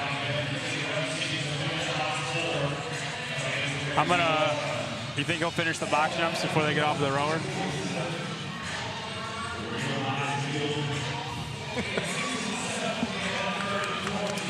I do not. I think Alexander will be off. Yeah, there. But no, the majority though. Like if the majority was still in the rower and he's starting his D-ball cleans, that's just a nice Froning-like shot. Like midline march is all I'm saying. Right. What he's just started, he's at 22 right now in, so maybe. It would just be a cool look. That's all I'm saying. I was looking. Ty Jenkins is putting on a clinic top right of your screen, working through his second set of 50 box jump overs. A little bit of slowdown there, but far ahead of the rest of this heat. And to put in perspective, Quinn is only 10 seconds behind Ty from heat 1. That is how much Quinn beat everybody else by. It was really interesting, too. You kind of saw Danielle do it in the final heat of women. Quinn definitely did it. You had some people 4, 5, 6, maybe even 7 burpees ahead, but then her height, like Quinn's height, and just getting back to the floor faster. By the time they were back on the rower, I mean, Danielle closes a big gap. And that, if you can make up time on the burpee, in this workout, I think that's huge. It will be interesting to see some of the heavy hitters coming that are shorter, but we just know are the best burpeers in the world. Can they still show that, hey, it doesn't matter what the target height is. If you're the best at burpees, you're still going to be the fastest. Somebody like a Nate Ackermann or a Travis Mayer, I'm just interested to see if they could close that gap and then what it looks like at the end of the D-balls. Yeah, because they barely have a jump. Yeah. And Ty is done with his box jumps. Let's see what this transition looks like. He is pulled ahead of Quinn by a good 20 seconds. And let me just say, Alexander Majors, frequent training partner of Rudy Berger, James Hobart's worst nightmare in the 40 to 44 division. That's a 40 to 44-year-old Terminator. I think he's a 3-time games champion. 3-time games champion. I saw that in the CrossFit Polaris. I said, I don't know if I want that guy to win. No, Rudy's very fit. Excited to see him out in San Jose in a month or so. That's not what you were saying earlier. You were talking mad trash about Rudy earlier. I don't have a bad thing to say about any Masters athlete. You called him a nothing burger. That is not true. All right, Ty's nice and steady here. He's got to watch the clock for Quinn. He is ahead of Quinn's time, but I feel like Quinn was moving these D-ball queens at a little bit of a faster rate. Alexander Majors has done really, really well to hold on. I thought he was going to fade a little bit, and he's comfortably ahead of the field, too. Absolutely. Huge separation in this workout. People are still on the rower.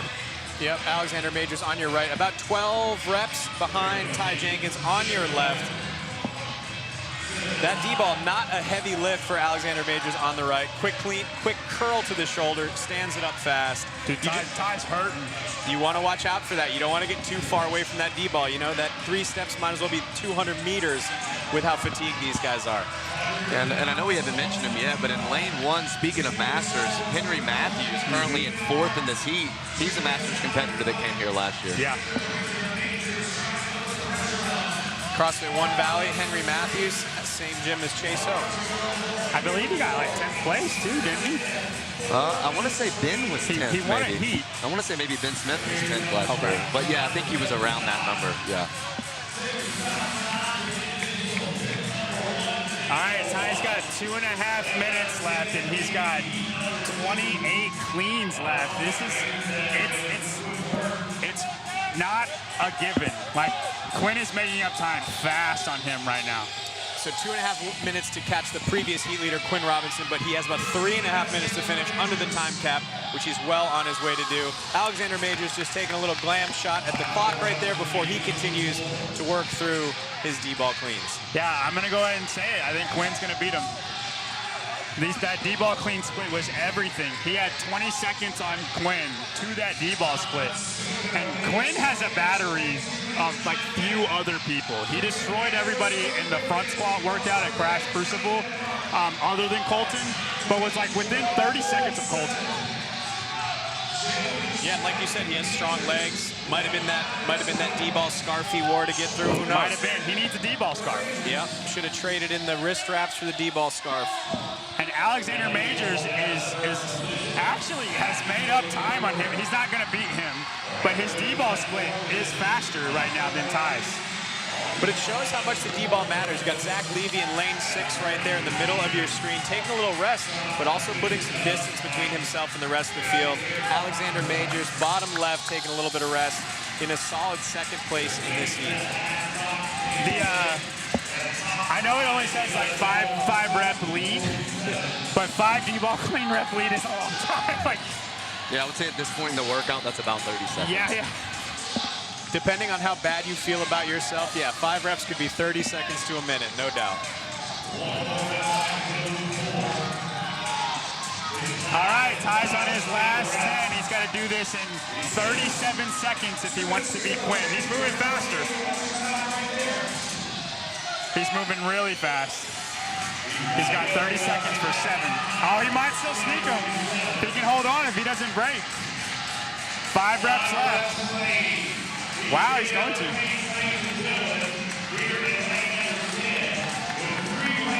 He should not have acted tired over there. Like that was Good job, Ty. 20-41. Ty Jenkins winning this heat there. Did he beat Quinn? Yeah, he did. He snuck him. So he beat the previous heat winner by about 6 seconds. Alexander Majors still finishing up his D-ball cleans, advancing to his last set of 10. That last 10 was the fastest 10 he did in the whole entire competition. Should have just went faster earlier. He should have. I don't know why he didn't. Alexander Majors on your right, getting a little chalk as he finishes up his last 10 D-ball cleans. All right, so guys, I know I'm not going to be up here with you to hear predictions. After seeing 2 heats so far, how many, if any, can do this sub 20?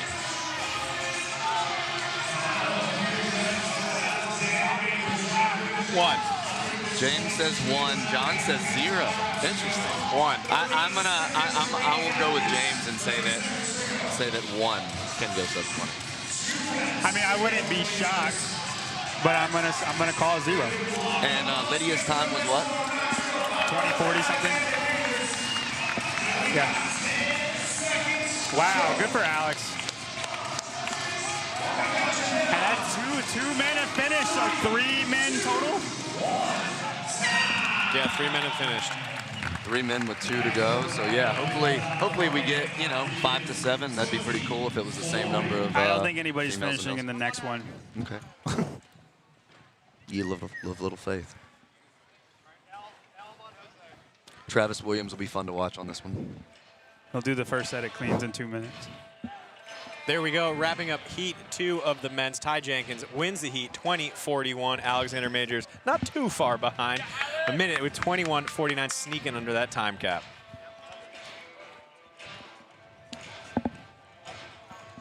Well, guys, thanks so much for letting me come up here and talk shop.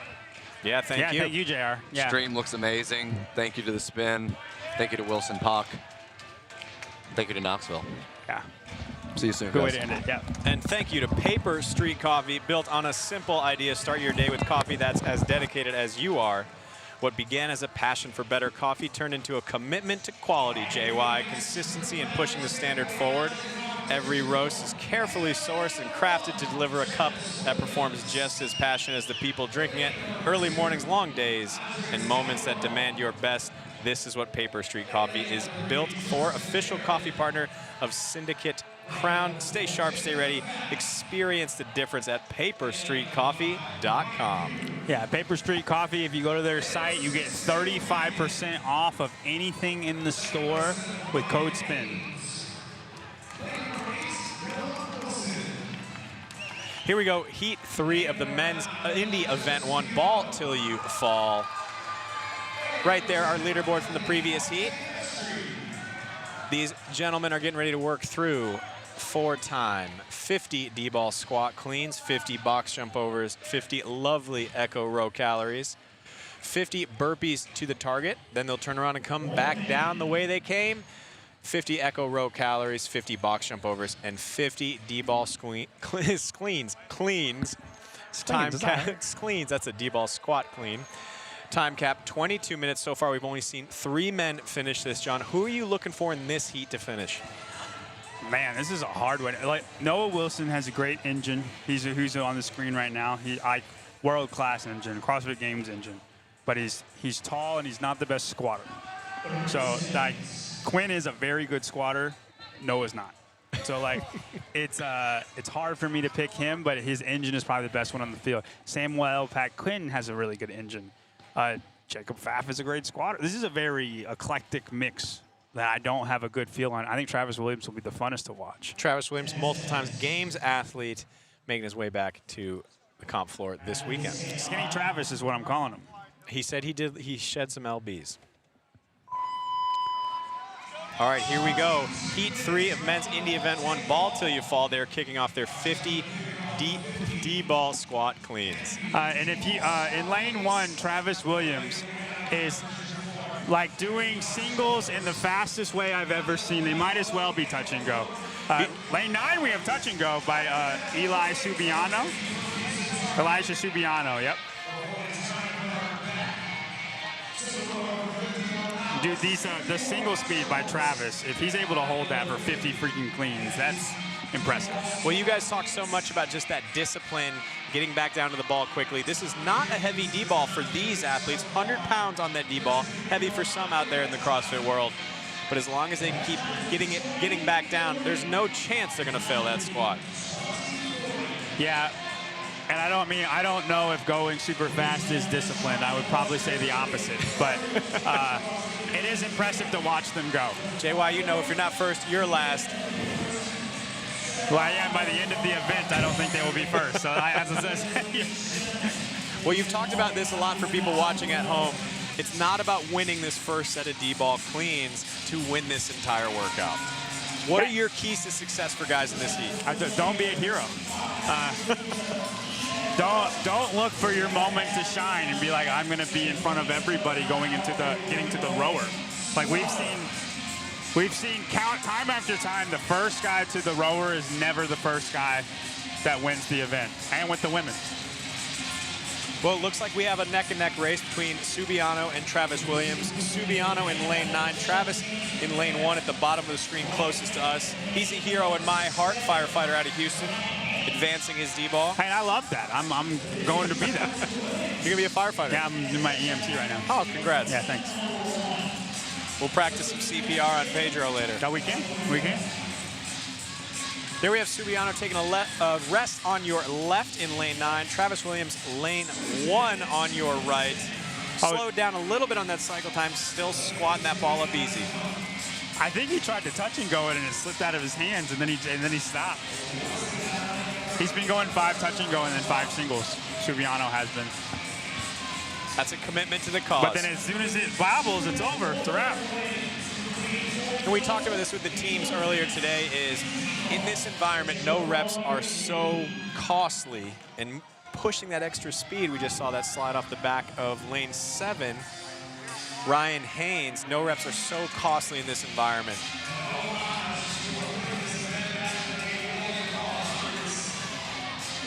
really just sets a precedent on how the whole workout is going to go. Like if you have a no rep and the first 50 D-ball cleans, you're immediately set behind everybody because everybody's within 1 or 2. And then you're trying to play catch up. And then the D-ball cleans that were sloppy before, they're going to be really sloppy at the end.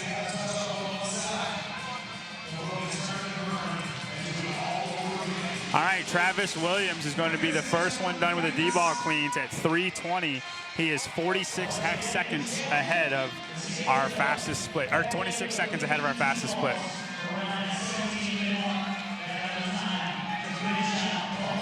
So what we want to see here from Travis on the right is we want to see a smooth, consistent pace. We talked about this with the teams. The floor is lava. The more time you're spending around that ground resting is the thing we do not want. And then we have Subiano finishing up his cleans on the left.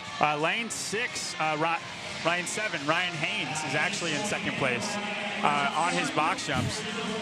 And Ryan Haynes' box jumps looks a lot smoother than Travis's. Travis takes this little pause after every rep. Ryan is immediately up in the air the second that second foot touches.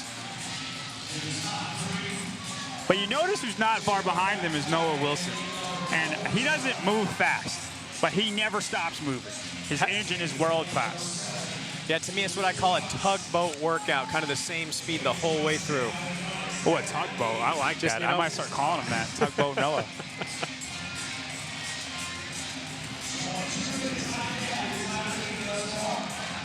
Travis Williams still comfortably in the lead. He will probably hold this all the way to the burpees. I imagine if you guys don't know who Travis Williams is, he's going to row at about a 1700 and say that's a conservative pace.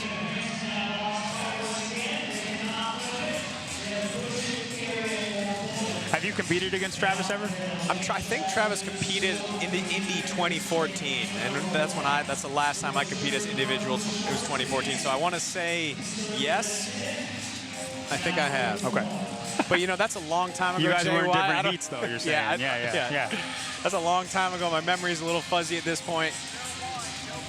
Dang, that's like 13 years ago, 12 years ago. Don't remind me. Don't remind me.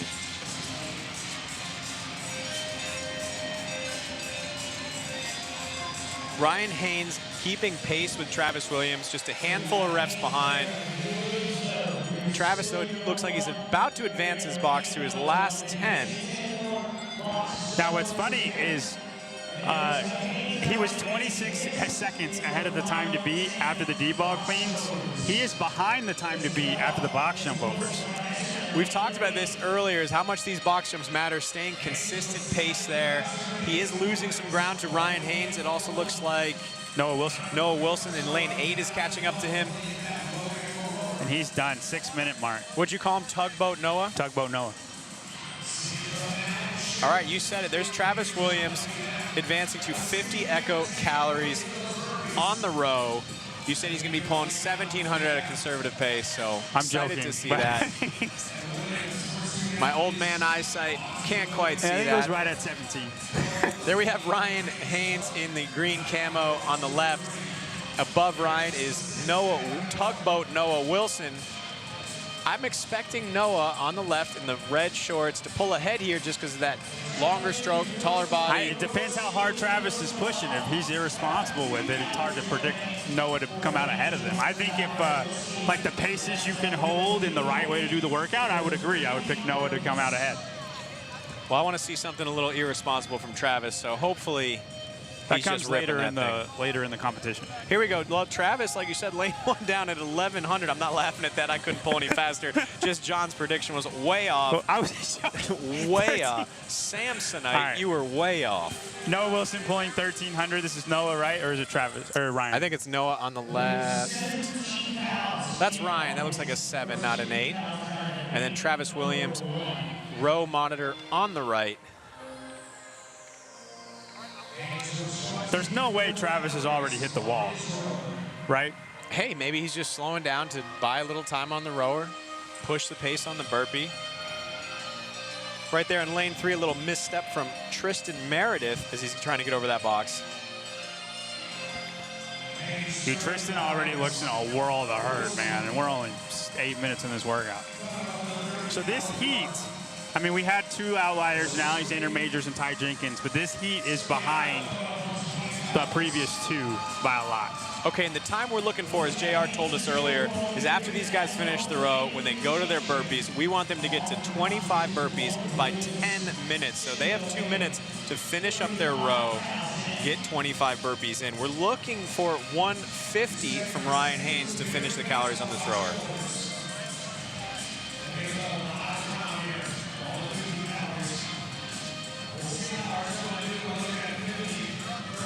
All right, Ryan's got a hand in the air. He's got 5 cows left. Travis Williams also about to have a hand in the air. I wonder if this is strategy by Noah Wilson, because Samuel Paquin has pulled even with him. He's fit. Well, never mind. This thing didn't update. Never mind. Spoke too soon. But Ryan Haynes has made up significant ground on Travis Williams on the rower. Ryan moving to his burpees right there in the green top, touching that blue line. Good. Looks good. Like his no hesitation, rhythmatic. Nope, yeah, rhythmatic to that 98-inch target. Now, Noah is a lot taller. You look at the amount they have to jump to get there. It is much less for Noah. Yeah, it looks like Noah's feet in the red shorts, black top is just barely coming off the ground as he hits that target. Travis Williams on the right, about 7 reps back on his burpees, and looking like he's enjoying every single one of them. I actually think Ryan's moving a little bit faster than Noah, which is what Colten and Austin are going to have to do, just work harder. But Ryan's still about 12 reps short of that halfway mark on the burpees, and you said, we talked about, we got to hit 25 burpees at 10 minutes to have a chance to finish this thing. I don't think it's going to happen. But we saw this with the women too. Heat 3 was slower than the first 2 heats. The D-ball might have actually absorbed a little bit of sweat. Maybe it's a little bit heavier. Maybe, yeah. It didn't seem to affect the Heat 4. Somebody out there is saying it on the internet for sure. I think some were trying harder than others in quarterfinals, and that's what we're seeing, and they'll self-select by the end of the day. I know Ty Jenkins refused to deadlift in the fastest manner possible and cheat the standard a little bit. And his every deadlift was just super solid, and he ended up, that's his worst one by a lot. There you go. Hey, but he still got here. Yeah. No, he's fine, but. So do you think we have a much better picture of what the men's leaderboard is going to look like through the rest of the weekend after this workout, or do we still need to see that second workout? I think we need to see the second workout. Yeah. I think we're not testing any skills. This is straight up engine and grind ability. It's engine in a unique way. It's not just running or rowing. But there is no skills tested. There's no pressing, no midline, no pulling. And I think after the second event, more or less, it'll still fluctuate a good amount, but your heat, I don't think will change that much.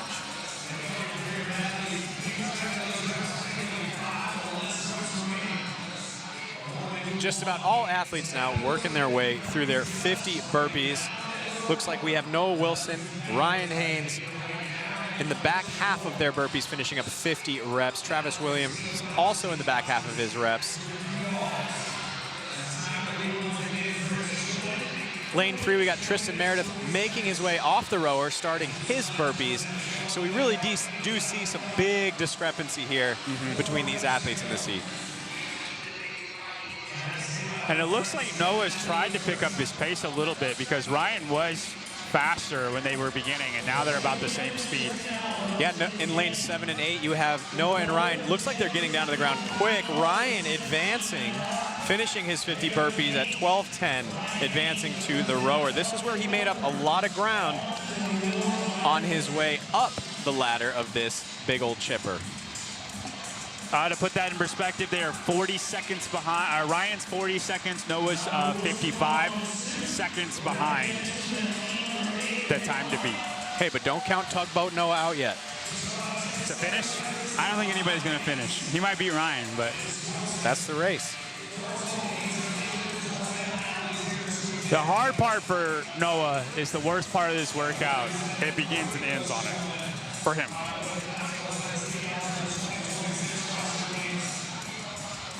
Where's Travis at? What's he doing?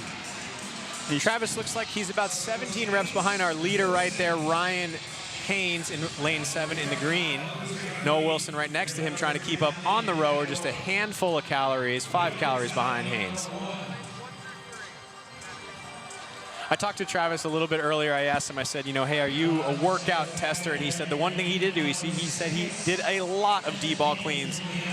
That showed early on in this workout, for sure. I'm curious how it'll show at the end of it. Because I don't put it, he's the type of guy that I'm going to burn the house down and then I'm going to blow up. Yep. And then I'm going to let myself recover, and wherever that looks like, I'm going to row at 900. And then I'm going to burn it down again when I have a second win. That's 2 houses burnt down. That's a weird take for a firefighter, but I like the approach. That's his approach, man. That's how he tested it.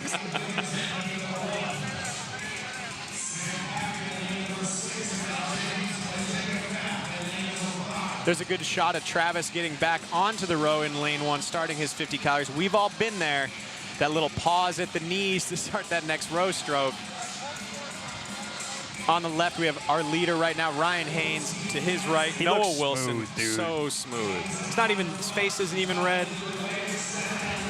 I mean, it's a faster stroke rate, but he looks well within himself. He looks like he's doing a 5K per time. So every time you see a judge's hand move to the side, slice to the side on the rower, that's 5 more calories accumulated. All right, Ryan Haynes is almost done. He's got 1 cal left. He is done at 14:42.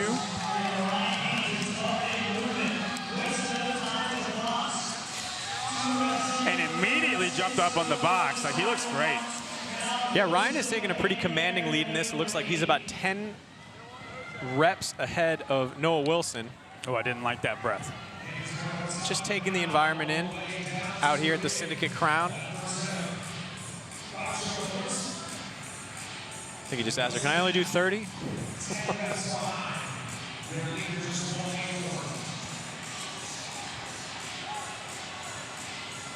Now I wonder, this race right here between Samuel Paquin and Travis Williams. Paquin is ahead by a good amount, but the squat cleans were the hardest thing for him, the D-ball squat cleans. The easiest thing for Travis. It'll be a fun little race at the end to see if he can nip that lead. Yeah, Paquin right there in lane number 6. He has a pretty sizable lead on Travis right now on the rower. But like you're saying, Travis was much faster on those D-ball cleans. And we just know what they look like. You can make up so much time on the end of this workout.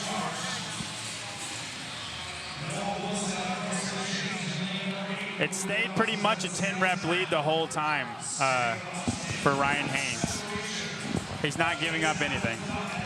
Yeah, and as we look at Ryan and Noah right here, it doesn't look like either is that much faster. Maybe No. Ryan's a little bit quicker to get into his jump, but that's going to allow him to keep that lead. This might be a spot where Noah could make a dent. Like you said, he's probably going to be slower on the cleans.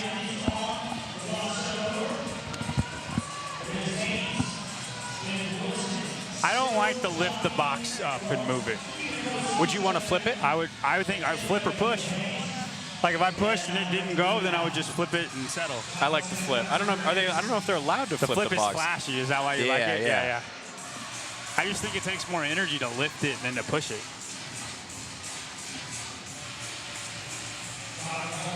Maybe the 24 doesn't push as good as the 20. I mean, he's pushing it fine. Samuel is. Yeah.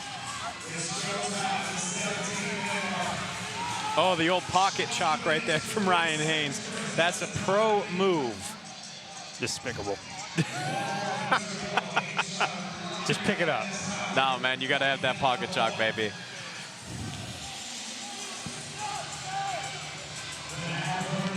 All right, he started right at the 17-minute mark. If he moves fast, he can finish. But that means keeping that, what, 10 a minute pace. Uh-huh. But he's moving really good right now. It's just, can he keep it?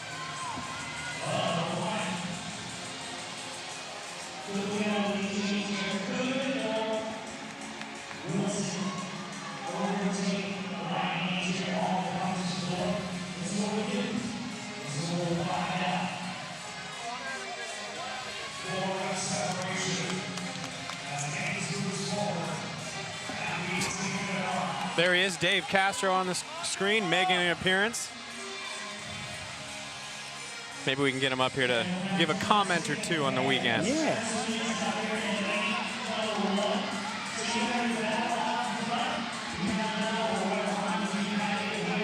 But before that, we're back to the race with Ryan Haynes, Noah Wilson, solidly leading this Heat 3 men's Indy Event 1 ball till you fall. And Ryan's opting for like the fast 3 at a time D-ball cleans and then big break. I think you just got to stay near that thing, man. Every step back is just too much time. Yeah, it's so hard to get back to that ball. He's staying quick when he goes, though. He is. It looks like he's moving so much faster than Noah, but they've stayed pretty much the same. Yeah, Noah has made a little bit of a dent. Like 1 or 2 reps into it. He just stays slow. Just stays slow. But like you talked about earlier, Pat Quinn and Williams has closed the gap slightly. Travis Williams, lane 1, catching up on Samuel Pat Quinn, lane 6. They're going to have 3 minutes of hell. A D-ball showdown, a D-ball blowout.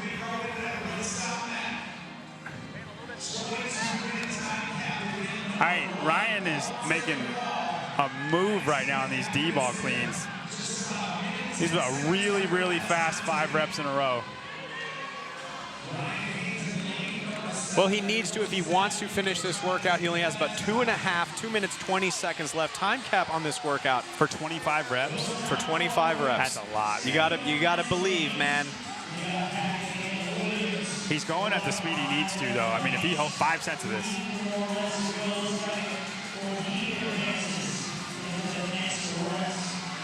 But what I like most, one of the things I like most about this workout is, as I'm watching Ryan finish this up, is this one of those like, do I want to finish this? What does finishing this workout give me? You got a long weekend ahead of you. You want to finish the workout. Yeah, absolutely, you want to finish the workout. I know. That's easy for us to say. Is Ryan going to qualify for the games? No, but he can win this heat. There you go. Like, you got to have your moment. Yeah, go home. Yeah, get that badge of honor. Go home with a heat win.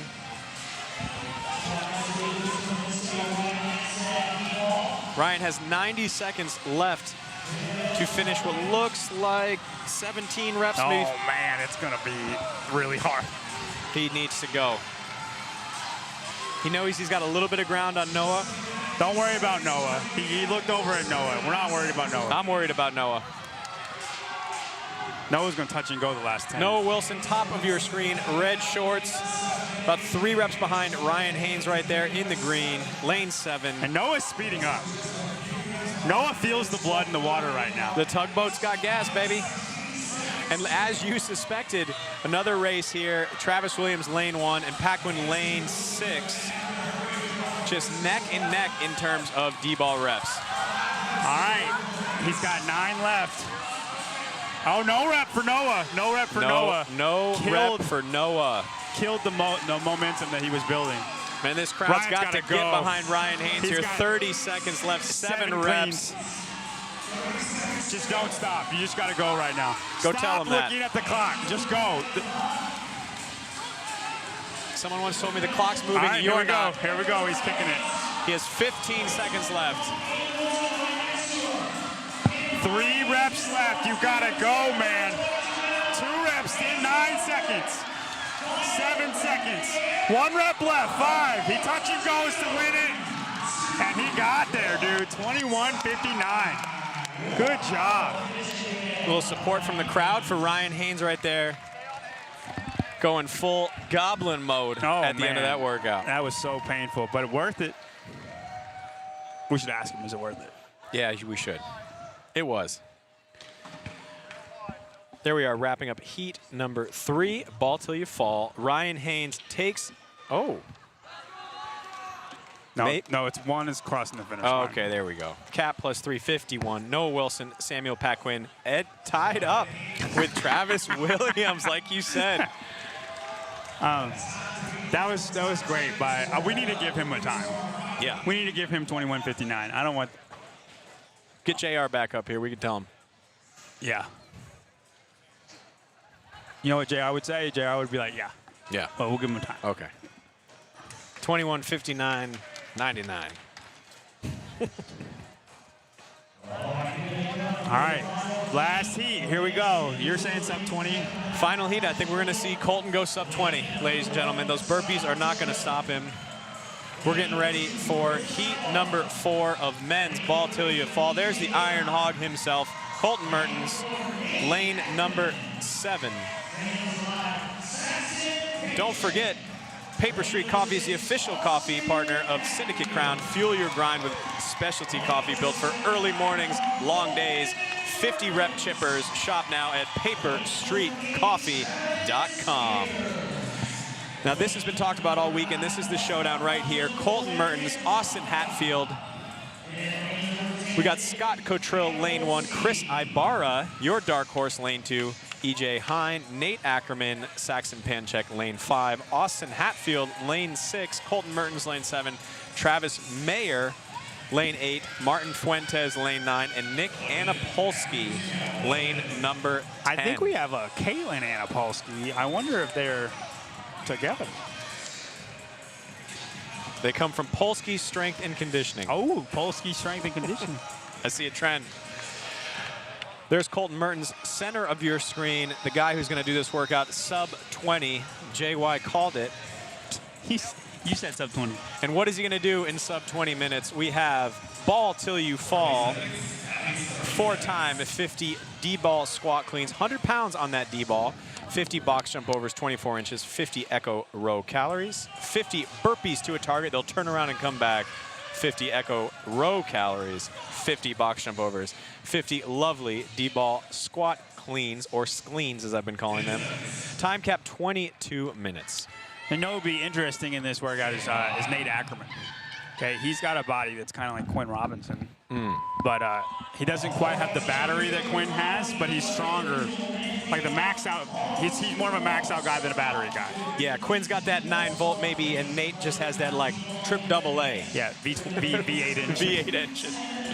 He just got that D battery.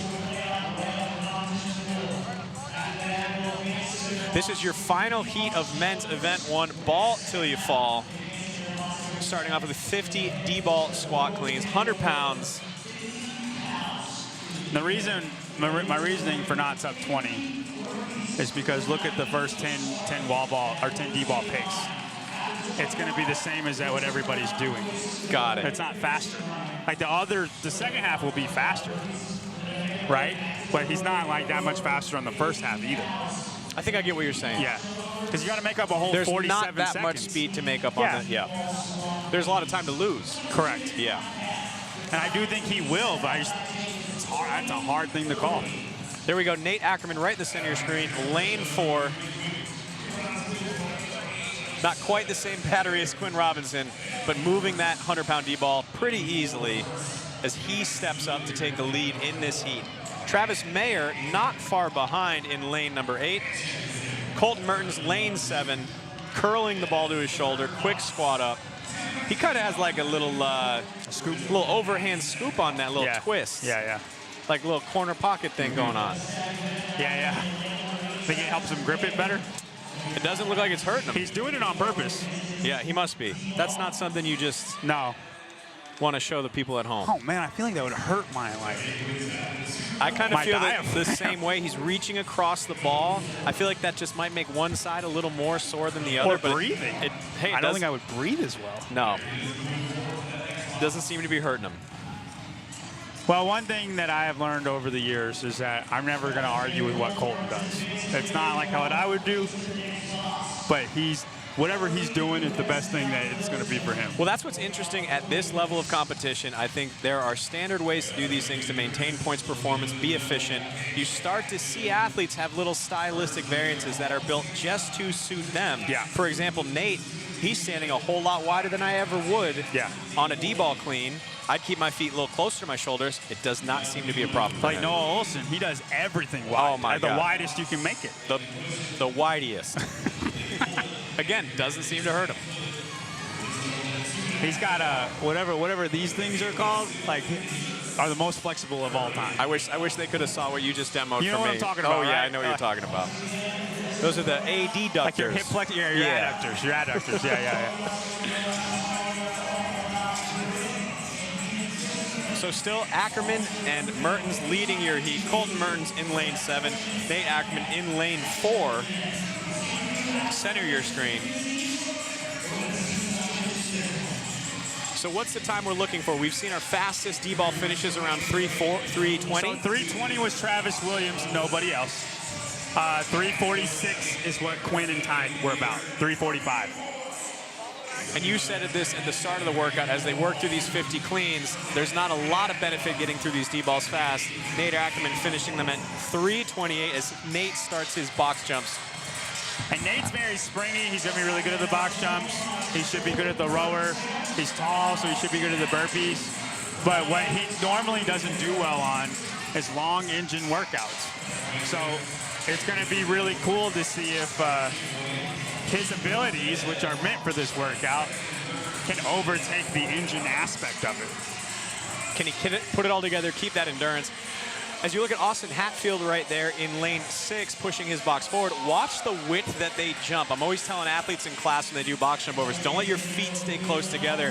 You want to lead with one foot toward the front edge of that box. It makes that step off and transition so much smoother. You know, I don't know if they had these wide boxes back in 2015. Ours were even wider. But Hebner would keep his feet way together. Yeah. But you didn't have to step down then, was the thing. No, you could jump off. He was like feet together every time he jumped. Back when I used to compete, the boxes were twice as wide, twice as high. And you're allowed to rebound. All right, there we go. Nate Ackermann on your right, advancing his box. Colten Mertens on your left. Next to Colten, Austin Hatfield keeping pace. Yeah, and I think what we'll see is Nate just fade a little bit, and then Colten and Austin keep their pace, and then it'll be a battle to see if Nate can hang on or not.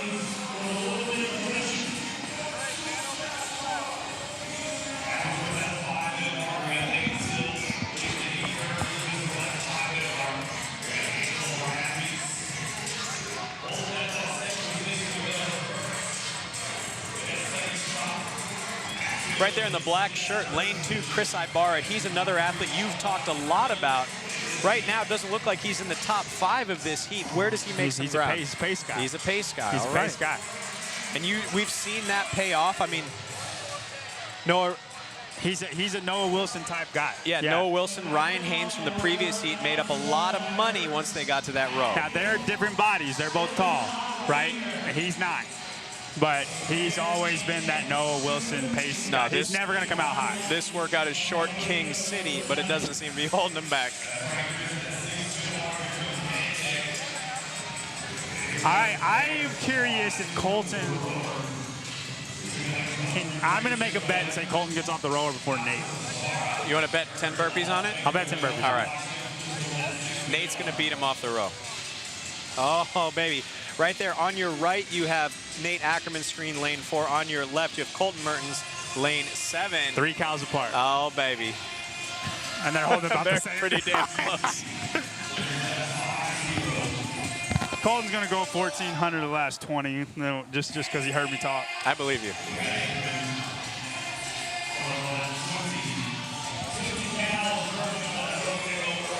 Man, Nate looks so relaxed. I was hoping that was like 1,100. So relaxed. I know what Colten's going to row, and I don't know what Nate's going to row. I mean, he doesn't look like he's having a hard time with it. I was just banking on it. It looks slower than that. Every time you see one of the judges in the blue shirts, when their hand Judy chops the air to the right, that's another 5 calories accumulated. Austin Hatfield taking a look over his shoulder at Colten Mertens. You know, Travis Mayer might just beat everybody off the row. He might be rowing at a ridiculous clip. If he is talk about a battery and a power athlete, Travis Mayer has that go every once in a while. You see the gray beard on Travis Mayer over there. Travis Mayer qualified for the 35-39 Masters Division this year. Also coming here to steal some points from these young guns.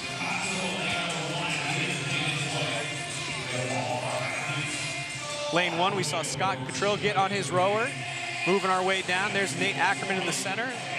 To his right, Saxon Panchik, Austin Hatfield, next to Colten Mertens. And it looks like Nate's going to hold on. The old Sea Dog, Travis Mayer. Age doesn't seem to be slowing him down. Hand in the air for Nate Ackermann. And he's going to have maybe a 10-second lead on Nate and Austin. Austin's made up some ground on the rower. A lot of ground, yeah. He made up about 5 reps through those calories. You owe me 10 burpees. I do. Okay. I got you. So 8:02 is the time he came off of the rower. Ty came off of the rower at 8:05. Okay, so we got Nate Ackermann, lane 4, starting his burpees. There's Colten Mertens Dude, on your left. That jump is ridiculous. That's a big jump for him, man, 98 inches. Now, what we're looking for right now is all these athletes who are on their burpees to be turning around at 25 reps at 10 minutes if they have a chance to finish this workout.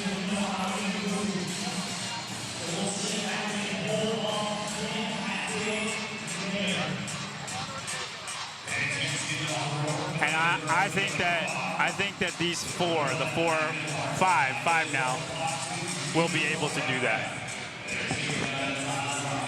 Well, if they keep this pace up, they absolutely will. Colten's starting to slow down, man. He's having to do like a look at that burpee step. I fear for him right now. I think Austin's going to overtake him. He might lose some ground here. I don't fear for him because I know he's got strong legs. Look at this like gather though. He's got to do. I'm talking to win the workout. I mean, that is a step into that league. Yeah. Maybe my sub 20 prediction was a little off. I don't believe. I still believe. Does that cancel out the 10 burpees? Is that? No, we didn't bet on that. There's a lot of weekend left. Travis Mayer on your left. Colten Mertens center screen, far right. We got Austin Hatfield. Hatfield looks like he just pulled ahead 1 rep of Colten Mertens. And they both made up ground on Nate. And Nate is 1 rep away from making the turnaround at 9:50. Colten has made the turnaround, and Austin has made the turnaround. Colten immediately goes down. I think he can still win the event. I know he's got to gather every time, but they're not making up a lot of ground on him right now. I do think it matters a lot in this workout. The burpee jump is high, but the burpees are only 50 reps. Everything else is 100. Correct. That's where most of the time is spent. And we know he's going to be the best on this, on the hardest implement. Yep. I just wonder if it'll make him more tired. There we are, lane 7. Colten Mertens to his left. Austin Hatfield. Colten is aggressive getting back down on the ground. Austin Malleolo always used to say when coaching class, gravity is free, take it. Don't be slow getting back to the ground in that burpee. You can be slow getting up, but push to the floor. You're at least halfway done.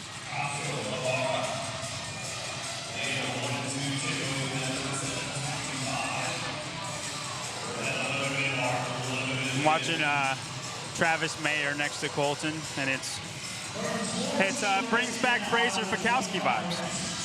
Yeah. Yep, from Chaos when they were doing burpees, yeah.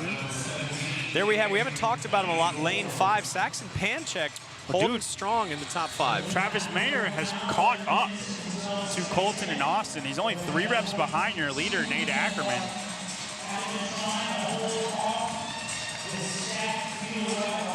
Nate Ackermann's got 5 reps left until he is done with the burpees.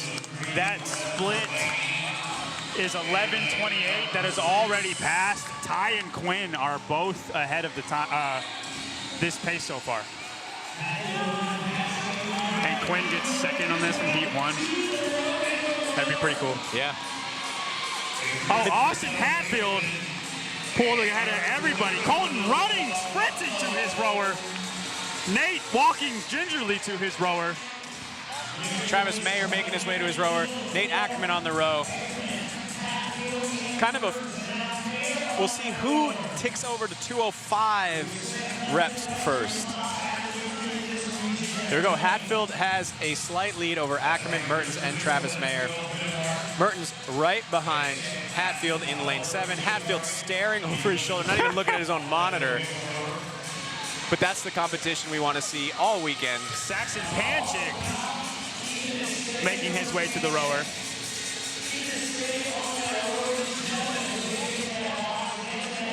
So we have on our right lane 4, that's Nate Ackermann's rower, 1,100 calories per hour. On our left, we have lane 6, Austin Hatfield, aggressively attacking this second row in that 1,200 to 1,300 calories per hour. This is one of those moments where it's like, is it a can't, don't, want to, won't effort from these guys? Man, if it comes down who wants it more between the D-ball squat cleans, it's just hard to think that Colten's not going to pull it out. But if he was going to get beat by anybody, Austin Hatfield is the guy that can do it, because Austin's ability is every bit as Colten's ability. So earlier you talked about Nate Ackermann putting all the pieces together with that for that engine. We see him losing a little bit of pace here.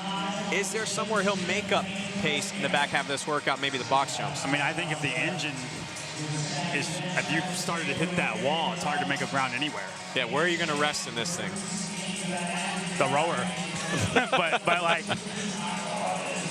it's just hard to say, oh, he'll pick it up here if he hit a wall.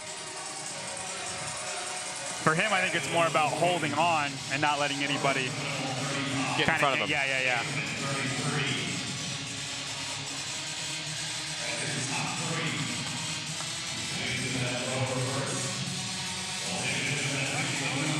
Now, what's funny is, you know, you said this event is who's going to stand. I picked Austin to win Syndicate. Yeah. So, but I picked Colten to win this event. So. I just feel like this kind of workout, it's one of those you really got to want to be here workouts. You win this, it sets a good tone for the weekend. It does. Austin taking advantage of that nice wide landing, getting that front foot out to the lead edge of the box. Slips right off to stay nice and quick and efficient.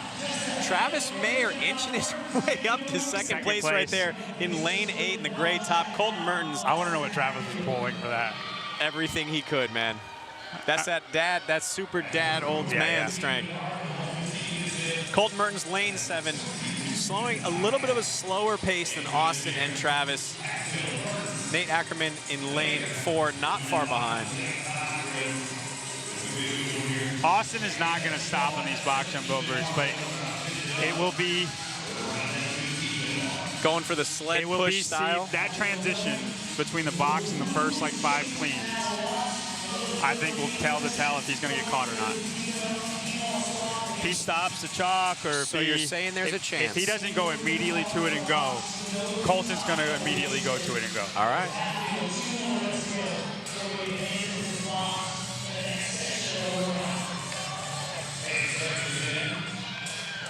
Austin's pace on these box jumps has been fantastic, and it's amazing to me how much the box jump has mattered in this workout across all these heats. Yeah, he's actually built out more of a lead across these box jumps. Pretty significantly, too. And if you think about one of the sneaky things of this workout, look how they're landing on top of the box. They're in the bottom of a squat. They got to go into another 50 D-ball squat cleans. This workout probably punishes the legs in a way that all of us might not think about. So, very deceptively. Chris Ibarra is on his box and looks very, well, he doesn't look smooth anymore. He was. I wonder if he can make a move on Saxon. That's what he'll do the whole weekend.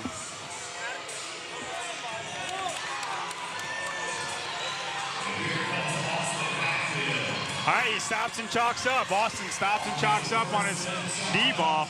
Took 10 seconds for transition. He's got a pretty big lead on Colten, though. There, he's 6 reps ahead now.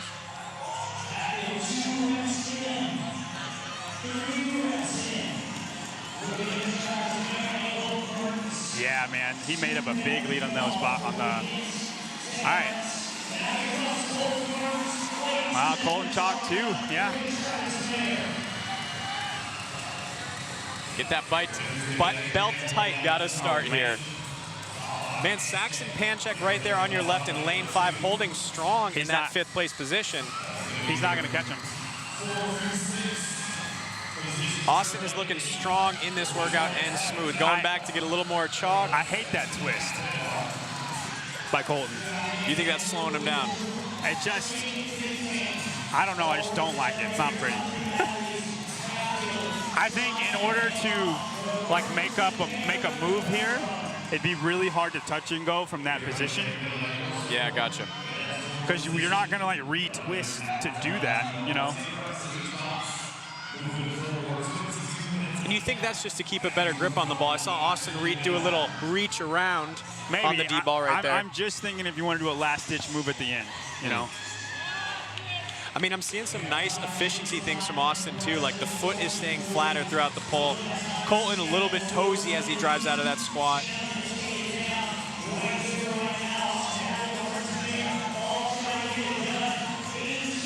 Saxon Panchik there in lane 5 moved within 4 reps of Nate Ackermann to his right in lane 4. Nate taking a little bit of a rest on this far left of your screen. I wonder if Nate will make a push for Travis.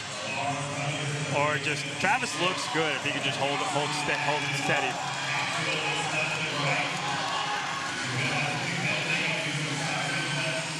Austin has held a solid 5-rep lead on Colten throughout the back half of this workout. Yeah, it's not, unless he makes a move, it's not going to happen. Austin's going to stay here the whole time. He's 17 reps away. No, 27 reps away. There we go, math. Away. It's still a long time, but Colten doesn't look like Travis has gained more ground on Colten than Colten has gained on Austin. Yeah.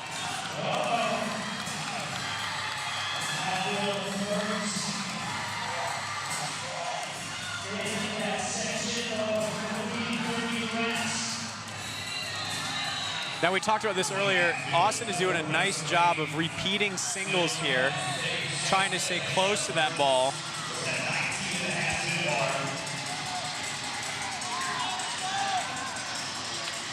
Saxon Panchik on your left in lane number 5 has moved a full rep or 2 reps closer to Nate Ackermann.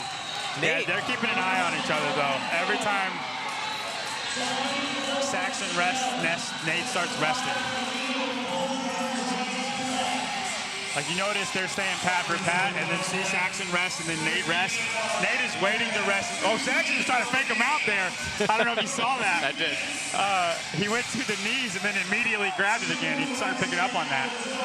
All right, Austin is 17 reps away. Him and Colten have just kept solid pace. Same with Travis. But he will not catch Quinn Robinson. No. Your 1 and 2 would be, it's going to be Ty Jenkins and Quinn Robinson. Now, Alexander Majors was 21:51.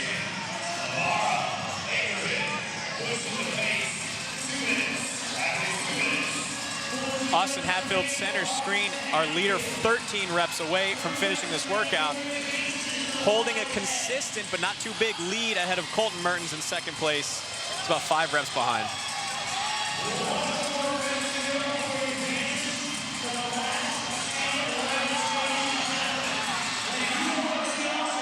The Austin Hatfield Support Club, his family right in front of him, center lane, on their feet, cheering him on. And you called it, too. If we look at the top of the screen on the score counter, Chris Ibarra he's about to pass Nate. Made his way ahead of Saxon, chasing down Nate Ackermann. All right. Austin's going to do it. Colten doesn't have to push. I mean, pretty convincingly, too, but, I mean, Quinn Robinson. So impressive. You talked about the Quinn battery. He had the D-ball shirt, scarf. Austin Hatfield 4 reps away from finishing this workout. 30 seconds left. His family on their feet cheering him on. 30 seconds.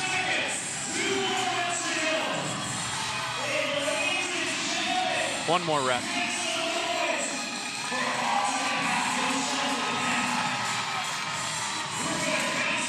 I mean, it's going to be close for Colten. I don't think Colten's going to finish. Alexander Majors beat him.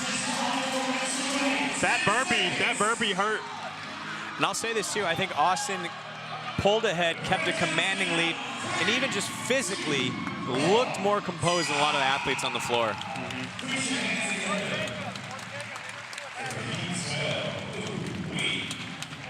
That wraps up our final heat of Event 1 for men's ball till you fall. Austin Hatfield, our heat winner, but not going to be the overall event winner, which is a little bit of a surprise. Yeah. Looking at the lead up to the entire Syndicate Crown. It went Ty Jenkins, Quinn, Austin, Alexander Majors, and Colten. That's what's fun about an event like this. We've talked a lot about this being the Austin and Colten show all weekend. That might not be the case coming after Event 1. And Event 2 is Rope Climb City. Those are the events that Colten's gotten hurt on. Going from D-ball city to rope climb city. And then he'll win 3 in a row. That's what's going to happen. Are we going to interview? We're interviewing Austin? No, flip him off. Here. All right, we're going to go down to Peter. Austin, crazy work. Prior to seeing the programming, had you done many D-balls, squat cleans, or many lines? I've never done any until the programming came out. They're hard. Much different than sound? Very similar, but different feel. If you slack just in the slightest, like slide off, when you get sweaty, it's game over. Was there a time during that workout where you looked around and thought, yeah, okay, I have this? I think like 20 left. I just saw the pass and I knew if I just kept singles and take a break, do that again, they weren't really going to catch me. Is it like with the feel like this and, you know, only 3 days, is it basically fair to say that there isn't much room for error this weekend? For error in competition, especially one like Syndicate, ones you got to be pretty perfect weekend. Man, congrats. Thank you. Back to you. All right, you heard from Austin Hatfield. I'm not sure what those were, but it sounded great. He looked good. All right, we're going to update the leaderboard. Give us 1 second. That is the Heat. Here's our Heat 4 leaderboard. Yeah, our Heat 4 Austin leaderboard. Hatfield, Colten Mertens, Nate Ackermann, Travis Mayer. Travis Mayer, man, what a shock. Masters athlete, still just terrorizing all the young guys. Top five. Travis Mayer, top 5. Can't mess with that dad strength. Saxon, Panchik, Chris Ibarra, Scott Cottrill, Nick Annapolis, Polsky, EJ Hine, and Martin Fuentes wrapping up the leaderboard for Heat 4. All right, and that is going to be it for us for the men for event 1. We're going to come back for event 2 for the teams in 2:20, which is 9 minutes. So we're going to end this stream, and then we're going to go to the team in 9 minutes. And that is it for us. Thank you guys for being here. See you later.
Explain this workout to me.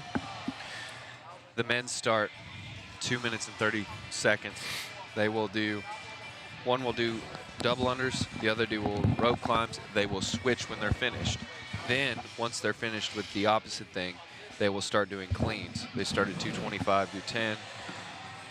Then they So it's like go down. in the remaining time. Yes. And 60 cleans is the aim. At the 230 mark, they run back. The women tag in. They begin the same thing.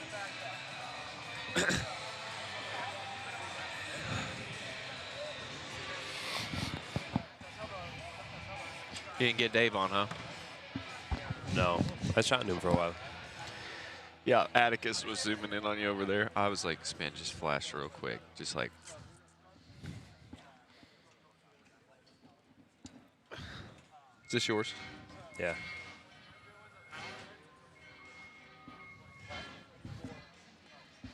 You putting it on? What's happening? Yeah.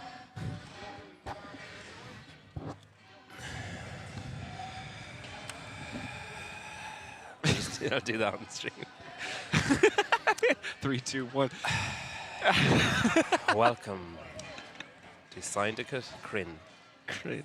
Have you seen that Vine video of like, okay, let's go? Oh. It must be a European thing.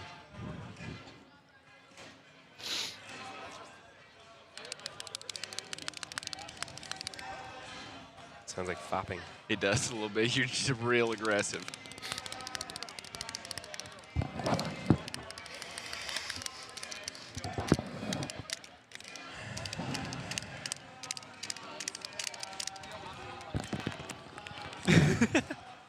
Tip of the lips. I need a tissue. I need to blow my nose. Just pick it. Snort it up. I tried that and it didn't work. That's why I need a tissue. No. I hate it when you snort it too far and then you're like. Or if you're eating food, and have you ever been eating food and it gets stuck in the nasal hole between your nose and your mouth, and you're like, you can't get rid of it?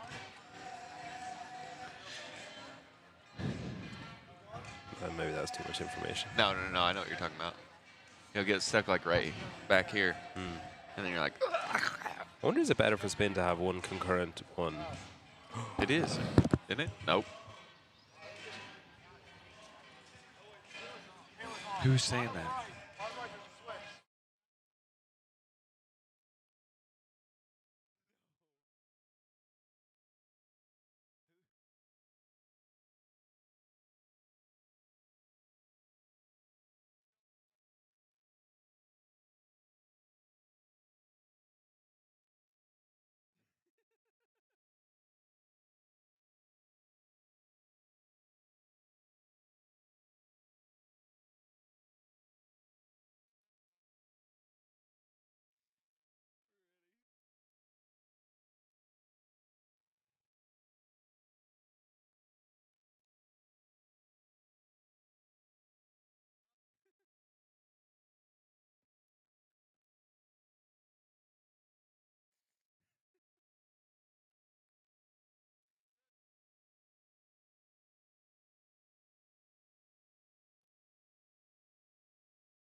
And ecosystem. You're listening to Tyler Watkins and Peter White on the mic.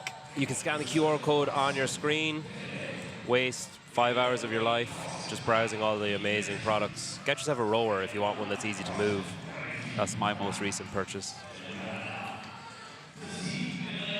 Peter, this is my favorite workout for the teams this weekend. Absolute favorite. Why? This is one of the heaviest cleans we've ever seen in a competition program for everybody. Heavy laden, 60 cleans. You need to finish 60 cleans, but we're going to be doing alternating 230 on, 230 off. The men will start. Both will do, one will do 60 double unders. The other will do 3 rope climbs. They will switch when they are done. In the remaining 2 minutes and 30 seconds, of the remaining 2 minutes and 30 seconds, they will then move through the cleans. The men will move through 225 for 10 reps, 275 for 8 reps, 305 for 6, 335 for 4, and 355 for 2. The men will do, or the women will then switch into the 230 mark. They will do cleans at 155, 185, 215, 235, and 245. There is a 20-minute cap on this workout. So completely different from the workout that you're looking at on your screen, but as Tyler explained. 50 points for the men, 50 points for the women. They are scored separately. We had a little bit of a mix-up there. We had some athletes off sides. But everybody's good now. They are off. There you go. That was your workout on the screen. So rope climbs and double unders to start, then switch. And in the remaining time of the 2 minute, 30-second interval, getting through as many of those 60 cleans as possible. Then there's 2 minutes, 30 rest and repeat. The weights increase on the cleans. And yeah, I think we could be getting some teams getting caught out here by the heavier bars. I think in these first 2 heats, especially, we're going to see some teams get really stuck. But I do think there are some guys in these lower heats that are going to be able to move some heavy weights. Same with the women. You'll have this is where the freaks live. Moving through the rope climbs, I think we've seen some switches already. It should take roughly 35 seconds-ish to do the double unders, and then they'll switch teams to come off. 90 seconds in now.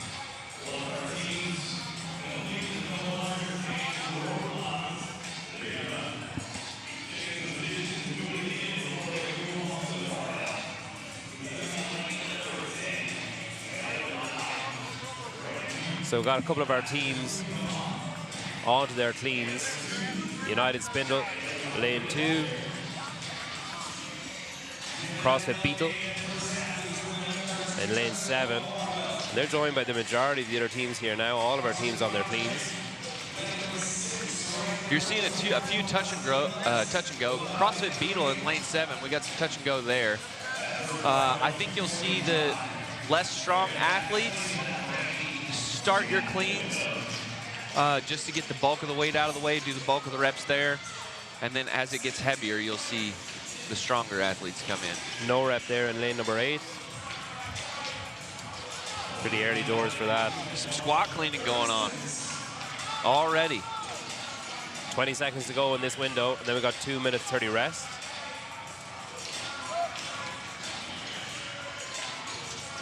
The men and the women will go through 4 rounds of this. The women will start as soon as the men get back to the loading area.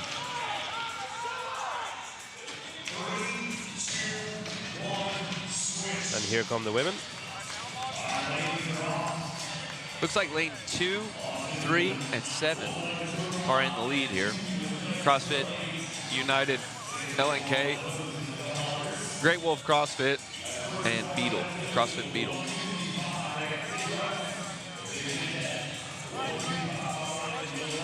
The women only have to do, no, they have to do 3 rope climbs as well.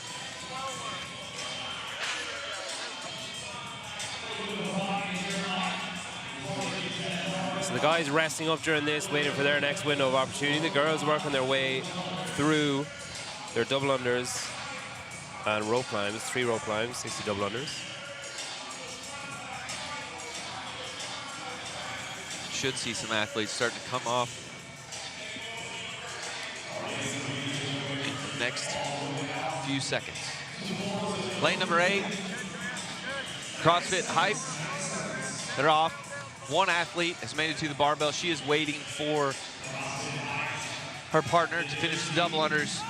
Of note, if you are on the rope, you can go to the clean bar first without the double under athlete finishing.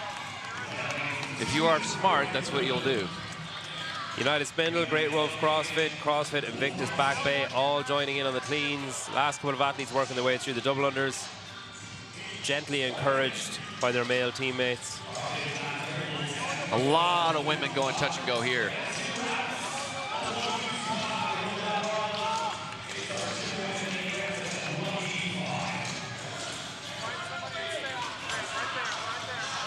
The first team to move forward, CrossFit Hype, they were the first to the bar.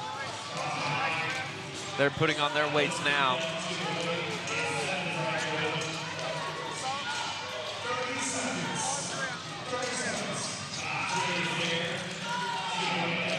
Already into our last 30 seconds of this window. CrossFit United, LKN. CrossFit Hype came out really hot. The CrossFit cadre is right behind them. Seem to be handling the weight a little better as they get heavier. And there's time. The guys are back in. The girls will go back to the holding place.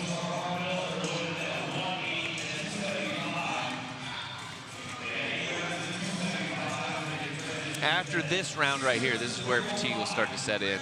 The arms will start to get heavy from the rope climbs and the double unders, and your grip is going to begin to get fatigued. And the weight's getting heavier too. Yeah. Compounding. Compound, yeah.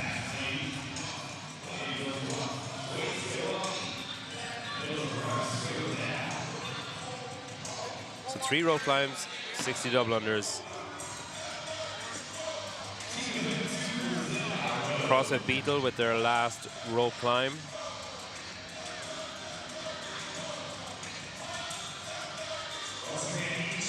And they make their way to the bar. He's going to have to wait for the double unders. That's just on the right-hand side of your screen. Lane 6 struggling to get up that rope. Wearing the pants, too. You don't see as many pants anymore. So CrossFit Beetle, the first onto the squats. They're joined by United Spindle again. These were your 1 and 2 in the last heat too, or the last round. CrossFit United working through their cleans as Great Wolf also gets started. CrossFit Grand View Black and CrossFit Magda joining in.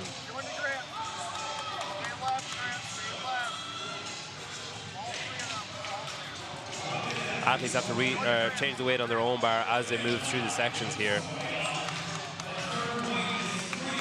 Inside our last 60.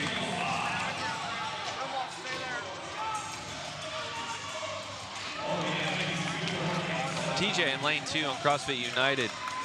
Old CrossFit Crash competitor. Very strong athlete. He's one of your cameras on now. He's the red-headed man with the no shirt on in the background. Very strong athlete. Last rep for CrossFit Beetle, and they're going to move on to their 3rd section on the male bar. We're already seeing some failed reps for a few of the athletes. But like I said, the grip is starting to come into it, the arm fatigue, the bar is getting heavier. This event really shows your ability to recover in that 2-minute and 30-second period. So the girls are on. Rope climbs and double unders, and they'll move back across the floor over to their bars for the cleans.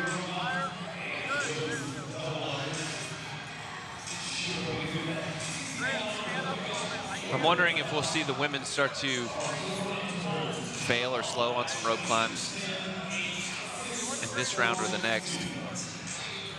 It may not be enough to elicit that response. Some women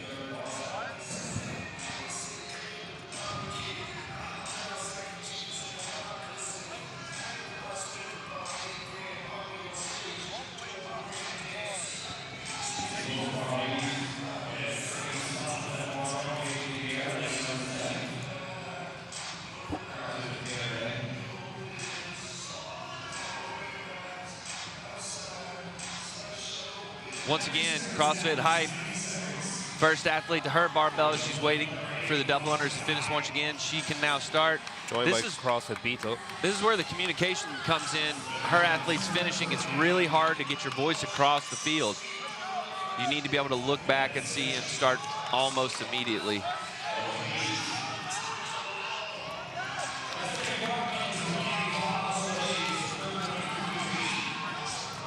So CrossFit Hype the Energy and CrossFit Beetle both move up their bars at the same time. The only two teams to do so. They've got to add weights for the next set of cleans. Working through this ladder. The guys are getting ready to go.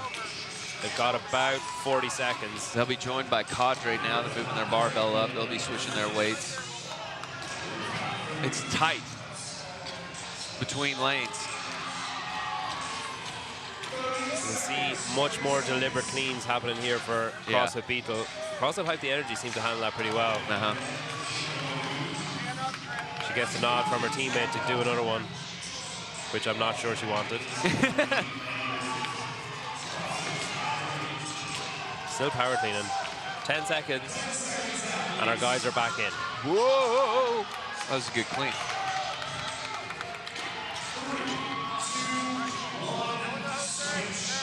Separation's starting to get made now. Once we get through these 6 and 4, that's where the show really is going to start popping off. Interesting too, it's almost like a same-sex pairs competition. There's 50 points going for the fastest male time and 50 points going for the fastest female time. Yeah, I appreciate that. You're not going to be totally hampered by your, you know, if you have a bad, or one really terrible teammate, or I should say one really weaker teammate. So again, hand in the air for CrossFit Beetle. It's looking like they're going to be first off the rope at least.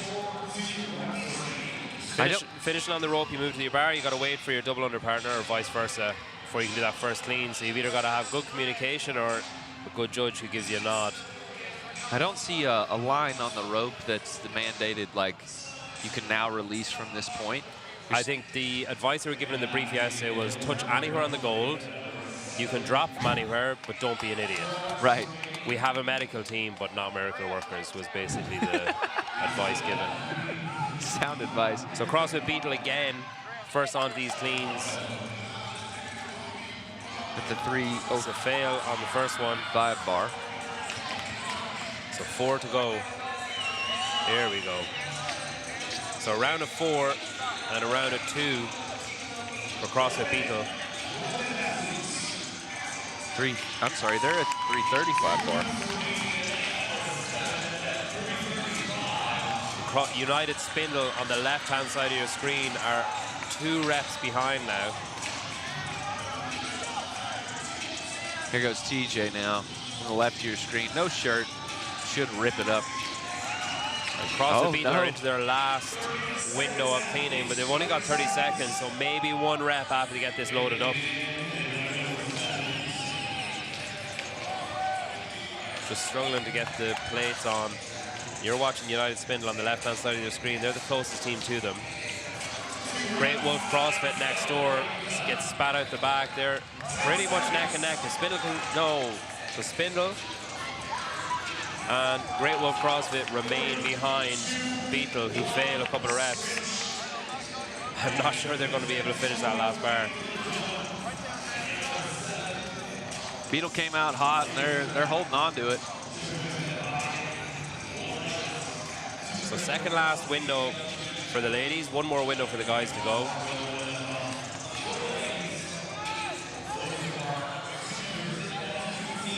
Yeah, you're starting to see some failed rope climbs from women now.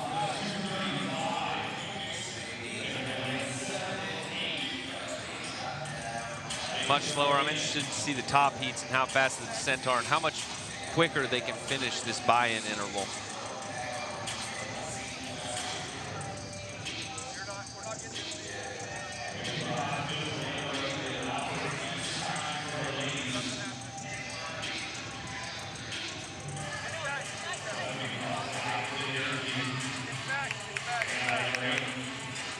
Seeing some Alessandro Pacelli swing kip rope pulls. So 30 seconds gone, or 1 minute, sorry, gone of our 2-minute 30 window.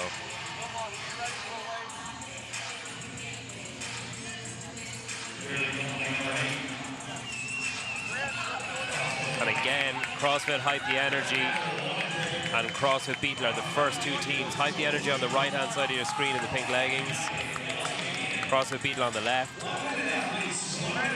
United also coming up to their final bar. Second to last bar. Good rep for a Hype, a miss for Beatle. There's still 1 rep ahead of Hype though. Not now. Wow. Good squat clean for CrossFit Beatle. 30 seconds to go on these bars for the girls. The guys have their final window approaching. CrossFit Beatle moved their bar up just off your screen. So too do Great Wolf CrossFit. CrossFit Hype going into their last clean in the second to last bar. All power cleans from Hype. Lady in pink.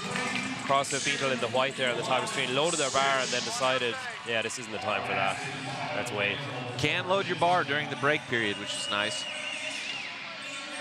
That would be really insulting. Have to load it. Last round for the guys. So far, every round, it's been CrossFit Beatle first off for the guys and United Spindle right behind them. CrossFit Beatle have their last bar loaded up for 2 cleans. End of the last round, end of the last window, they both missed that last bar, so let's see if they have it in the tank. They're on the right-hand side of your screen in the white on the rope.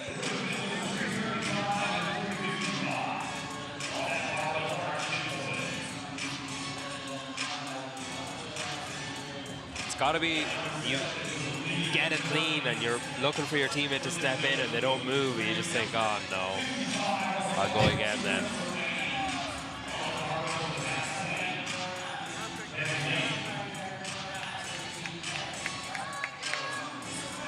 £355 on that last bar. CrossFit Beatle and CrossFit Cadre sending their male athletes forward. CrossFit Beatle, both males are ready to go. They're slowly walking up to the second to last bar. It's them in no, the, last bar. In the white, 2 reps to go, £355. 1 more window to go for the ladies after this.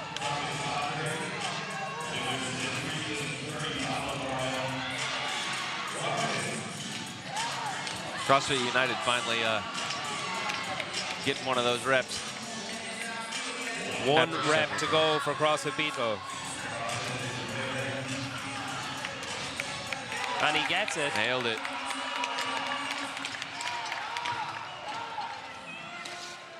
So 16:56 for CrossFit Beatle. Nobody in this heat looks like they're going to be close to them. Some failed reps across the floor here. 1 rep to go at the previous bar for United Spindle. Got 15 seconds. Time for 1 last clean. CrossFit United finishes 17:22. CrossFit Cadre center lane in the cap. He stands it up. And that's it for the guys. Final women's interval. CrossFit Beatle doing exactly what they need to do. The girls are on their last bar too. Second to last bar. Second to last bar. They need to hit a few cleans. They are ahead of CrossFit Hype the Energy. £235 cleans waiting after you get off this buy-in.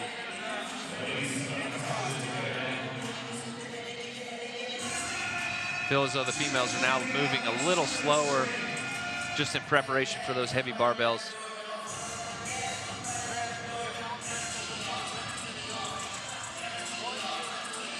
Trying to keep the heart rate down.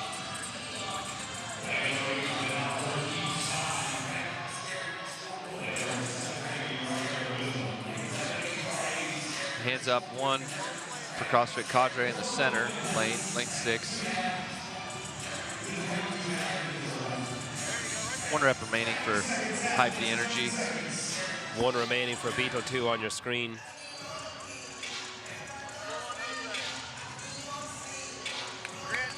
United and Great Wolf also about to cross the line here. Only going to have about 60 seconds on this bar. CrossFit, Hype, the Energy, both making their way to the bar, so they're going to get to work first. CrossFit Beetle following behind them. CrossFit Hyde Park. They're rep for rep here. Beetle and Hype.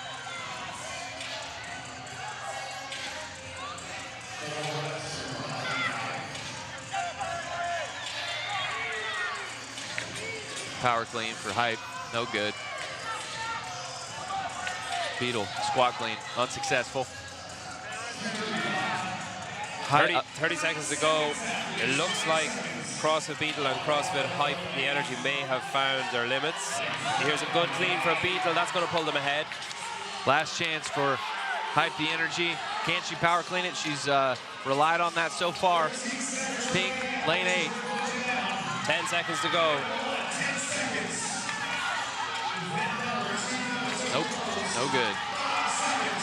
Got to get it up. No good. Unlucky from CrossFit Beetle. That's time. 2 men teams finishing the weight. No women. So CrossFit Beetle winning on the men's side and on the women's side. So if it was just this heat, that'd be 100 points. Unfortunately for them, it's not. So they've got 3 more heats to go. The way it's scored is 50 points for the men, 50 points for the women. Now on to heat 2. So CrossFit Beetle take the heat. A score to beat, not a time to beat. CrossFit Cadre, CrossFit United LKN, CrossFit Invictus Black, and CrossFit Magna bring up your top 5. Magna doing very well in the first event. Going to reset the bars, get them back into position, strip off some weights, and bring out our next heat.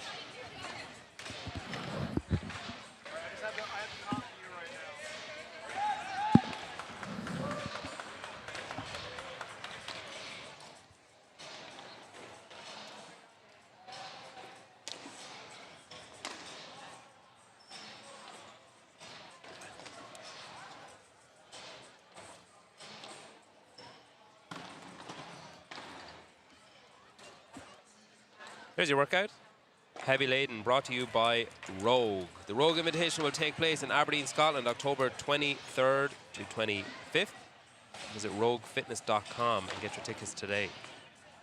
The workout, alternating between men and women, they need to finish 30 cleans apiece. They have 2 minutes and 30 seconds to get through both athletes doing double unders and rope climbs. They are combo rope climbs, so 2 legless for the men and 1 legged rope climb. And then women are doing 1 legless and 2 legged rope climbs. Yet to see that bite, really, any athletes. There were some fails, but it was mostly looked like poor starts. Magno CrossFit, lane number 1, incredible performance early on this morning. It was fantastic. Let's see if their rope climbs, double unders, and cleans match up with their aerobic capacity. It's the rope climbs mixed with the cleans that's interesting. Generally, you don't have the same athlete doing well at both. And the double under is just in there to cause some interference, some global fatigue. Someone asked in the comments, when are these showcase workouts? They are starting tomorrow. I think there's one around 10, and then there's another on Sunday. We'll fill you in on those tonight and in the morning. What do you need to do to win this workout, Tyler? Claim the crown, play to your strengths, and don't lose your head. That was my main key, was do not lose your head. You are not miraculously going to get a 50-pound clean and jerk PR in this workout, so don't pace it like you're going to. Just do what you're going to do. If you were going to do well in this workout, you made that happen 6 months ago. You did not make that happen last week. Great advice. Be strong. The hay's in the barn already. You're not going to miraculously have a bunch of hay show up. Unless it isn't. If it isn't, you're in for a rough 20 minutes. It's a quick 20 minutes. The constant transitions makes it go pretty quick. So we got 50 points for our male pair and 50 points for the fastest female pair. Or, as was the case in the last heat, whoever got through the most work on the cleans. So the guys on CrossFit Beetle, they had a time, the girls did not. Let's see what happens this time. Great shot there. Heat number 2 of the teams making their way onto the floor. Interestingly, they were told during the briefing yesterday, we will not be supplying an alternative rope. So if you break your rope, you should have a spare. If you need a rope, scan the QR code on the screen, visit Rogue Fitness. A large array of ropes, rowers, plates, bars, or tickets to the Rogue Invitational, October 23rd to 25th in Aberdeen. That's why you're the best. That segue was amazing. What's funny is I didn't actually intend it. It's fortuitous. Dave Kasher was here earlier on. He was watching the individuals do their kind of version, I guess some form of version of the old 50s workout from regionals. Yeah. He said he liked the programming, he liked the flow of the workout, the storytelling. That was a very tense last heat. Very.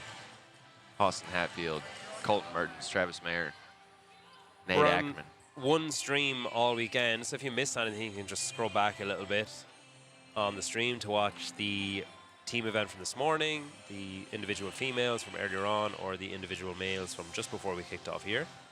And we'll be with you live throughout the weekend, a fresh stream every day, and just one stream per day. Be sure to like and subscribe. Contact your local representative. Heavy is the head. Heavy is the bar. Heavy is the bar. Extremely. 3:55. I think this is this was programmed once before. I think the call was that it was going to be 3:45, and then last minute in testing, Jared was like, "No, we're upping at 3:55." I think he worked out that as it was, one of the male athletes could just do all the reps. Yep.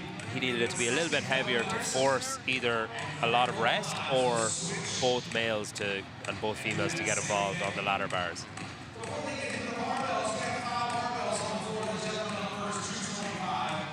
Back in the day, this was an accomplishment, a 355-pound clean no one had. 8 years ago, even.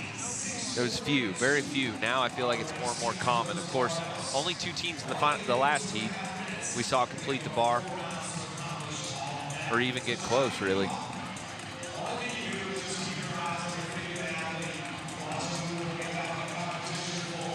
Men are going now, alternating between their 2 legged rope climbs and then their single, or 2 legless rope climbs and single-legged.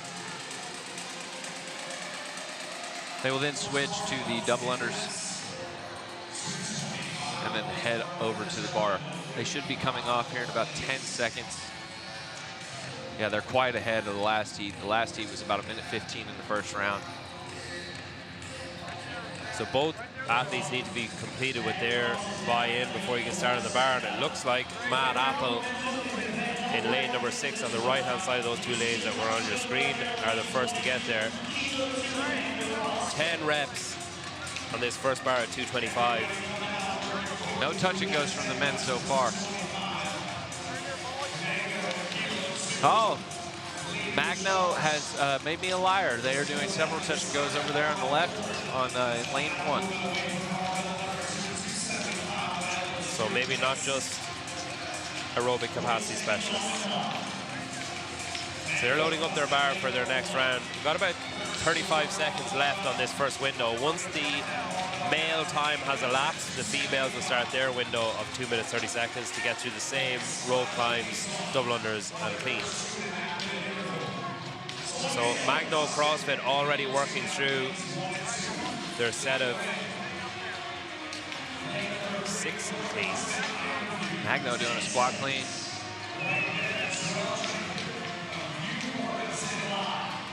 Also, oh, touch and go from Heart and Hustle there in your center lane, lane 5.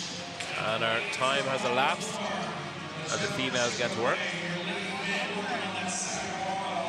If Jack Rosenma had a brother, it would be the guy in lane 5.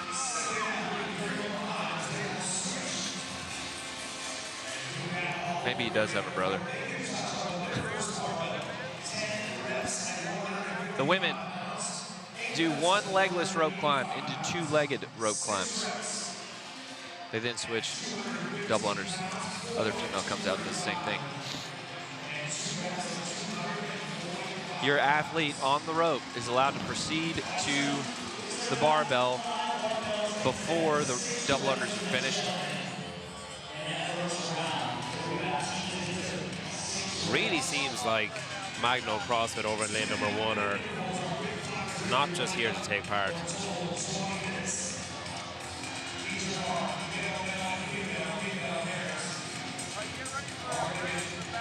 Heart Hustle sending their first female athlete out. She's waiting for the double unders to finish. See if she looks back.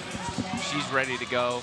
Her athlete's waving her on. Her partner there in lane number 5, grid athlete, known as, she's a gymnastics specialist actually.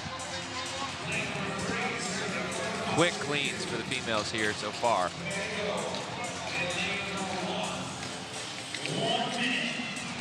Coda. 60 seconds left on this window.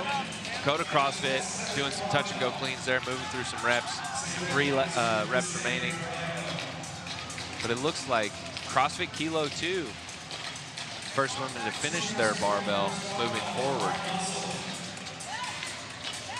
1 rep remaining for Heart and Hustle. They're going to move their barbell forward.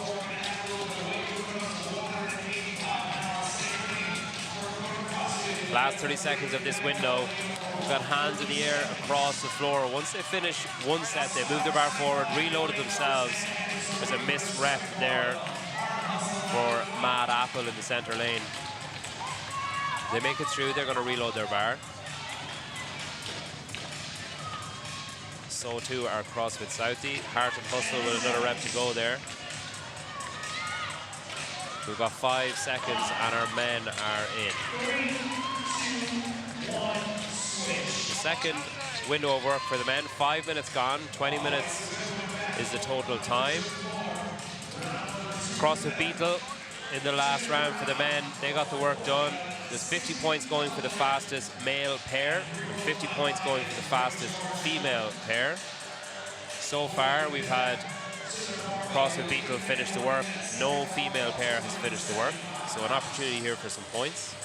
Interesting. Coda CrossFit Iron View, same woman pumped through most of the first barbell and then did most of the reps of the second barbell. I'm interested to see if she hangs back as they go or if she's going to do the brunt of the work.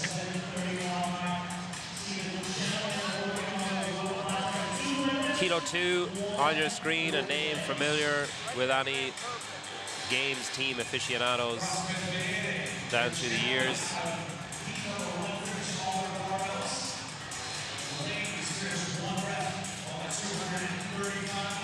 Last couple of reps on the double unders, and they're going to move on to more cleans. Maybe Coda CrossFit Iron View first to touch the barbell, working through their cleans. Yeah, the belt there for Magno CrossFit just open on that clean. That's the worst. It doesn't look too heavy for that team as they start to slide down their weights. Yeah, they're 1 rep behind. Now they're neck and neck with Kilo 2 next door to them.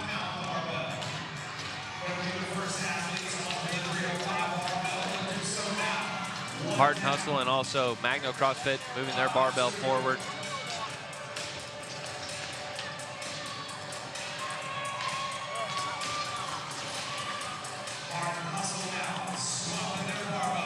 Starting to slow down now. Starting to lock in, focus on these reps. Make sure you don't waste energy on a failed rep. So 5 each to go for Magno CrossFit left of your screen. He gets spat out the back as Kilo 2 to their right make the reps. So 4 to go for them. They take over the lead. 305 pounds on the bar. So we've got 10 seconds to go. Get up there. That was a good finish for Coda CrossFit Iron View. So 2 reps remaining for Kilo 2 in that set of 6. For the guys, and the girls are back to work.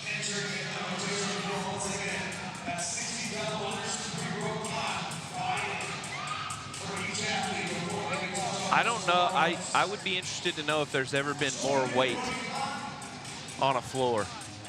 Oh, at once? Yeah. Strongman at Rogue, maybe? Yeah, that'd be it.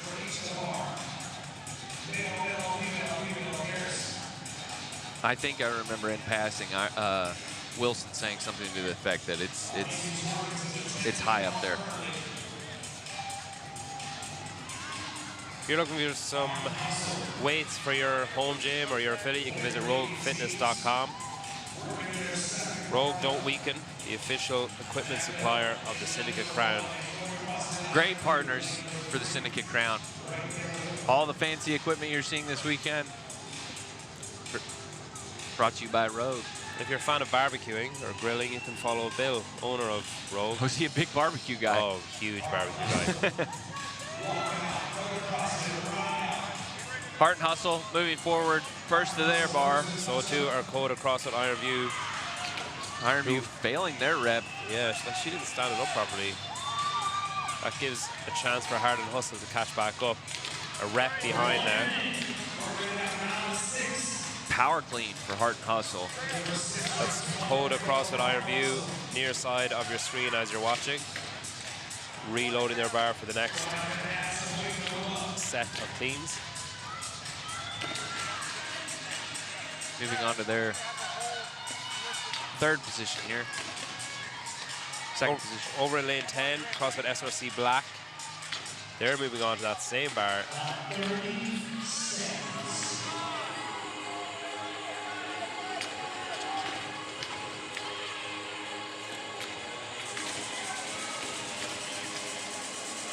CrossFit Kilo 2. This is the female who's been doing the brunt of the work in this, trying to do power cleans. I'm seeing a lot more power cleans than I expected. Yeah, Coda CrossFit Ironview just kind of in the middle of your screen there. Missed the last 3 attempts at a power clean. Might be time to change it up as the guys get going. Just halfway through this workout now. 20-minute cap. So 2 more windows for the guys, 2 more windows for the girls. Heart and Hustle and Coda CrossFit have 1 barbell remaining after this.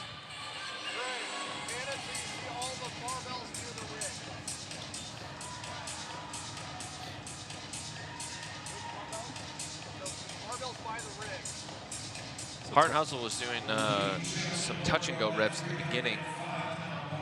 Male on the rope at the moment, lane 5 on your center of your screen.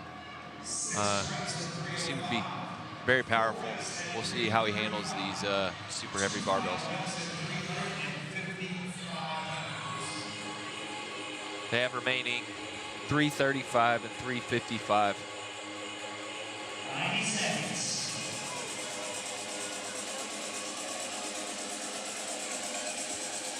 They're going to send their first athlete forward, waiting on the double under athlete to finish, giving himself time to chalk up. Magno CrossFit just off the screen on the left are the first to start cleaning again. They are now caught back up with Kilo 2 CrossFit. It's Magno on the left in the red and Kilo 2 right next door in the black. And Kilo 2 are going to move their bar forward first. Heart and Hustle, 1 rep remaining. Magno has also moved their bar forward, loading up the 335. CrossFit Hype on your screen. Working their way through that 305 bar.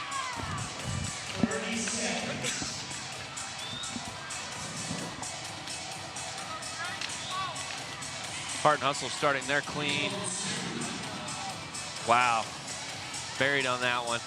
Lost the grip. Magno's going to approach the bar.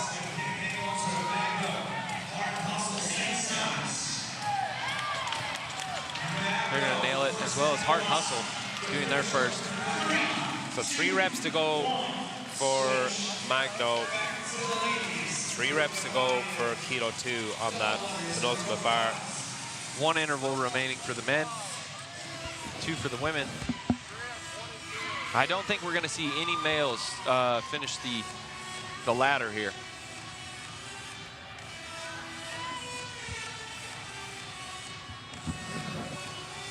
We had 1 pair of males in the last round finish it off.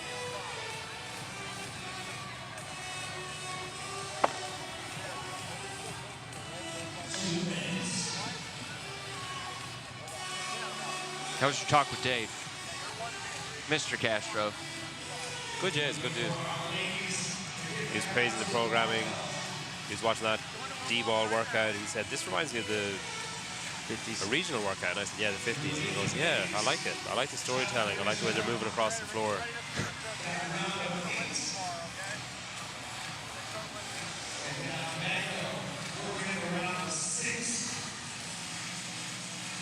So once they're finished these roll climbs and double unders, they'll be moving on to their bar.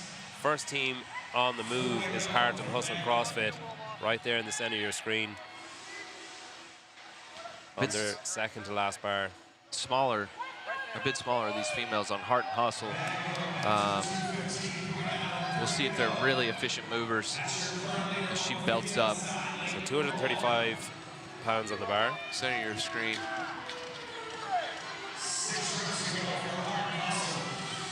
That's a good rep right there. So 5 more in this set of 6. And they've got a set of 4 and a set of 2. Currently holding on to the lead. Just ahead of Mad Apple in the lane next door. Oh wow, moving through those reps, CrossFit Kilo 2. They're gonna move on to their. So CrossFit Kilo 2, after failing 3 or 4 attempts at the power clean at the end of the last window, ripped through it at the start of this one, and they've reloaded their bar for the next go. Belt ditches the belt and goes for it anyway, Kilo 2. Power clean. Incredible power clean. 1 rep remaining. They have 1 interval. And their guys aren't holding back either. It looks like it's going to be a race between Magno CrossFit in the red on the left of your screen and Kilo 2 right next door in lane number 2.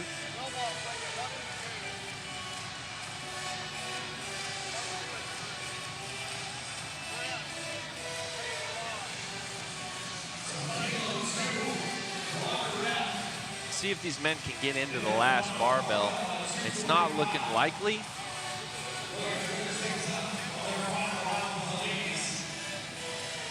Best chance would be Heart and Hustle and Magno. Yeah, Heart and Hustle, Kilo 2, Magno, all there, thereabouts. They've got finish off that set of 4 and complete a set of 2. Just seems like they might run out of time. This is their last opportunity to finish it off. They've got until 17:30 on the clock. Heart and Hustle sending their first male forward. So too are Magno CrossFit. 3 reps remaining for Magno CrossFit. He's going to chalk up. 3 reps Magno on your screen. Remaining also for Kilo 2 right next door. Magno gets a good rep in. 2 to go for them. He's always good on that first rep. It's the second one. Kilo 2 are right there with them. They get their first. So 2 reps each, and then 2 at the heavier bar. Not sure we're going to have time to finish it, so who can get further into this ladder. Spitting them out. Fails being handed out everywhere. Heat leader so far, Magno CrossFit on the men's side. 50 points going for the fastest men. Oh, he gets spat out. Opportunity here for Kilo 2 to take over the lead. That's a good rep. Oh, no. Meanwhile, Magno CrossFit get their first lifter back in. He makes it. Heart and Hustle winding up. The cleans look good. It's just they can't squat it up. There's a good rep for Kilo 2. Again, neck and neck. Oh my God. Almost a back-to-back rep. Failed it, picked it back up, and finished it. 5 seconds to go.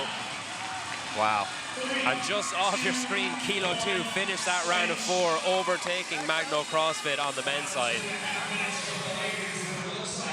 So no males finishing this barbell, or even getting into the final barbell. Yeah. Wow. It'll be Kilo 2 on the women. They'll be the team to finish this, the females to finish this workout. None of the last heat did that for the females. So your second heat of 4 for the men.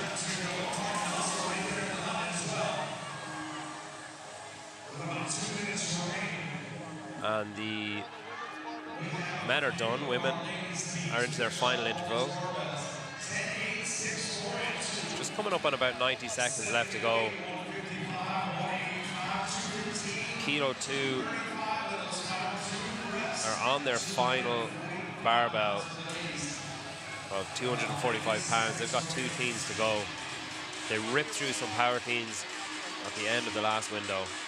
I'd actually like to do this at the females weight just to see if I could. So Magno CrossFit first off the implement, first to get to their bar.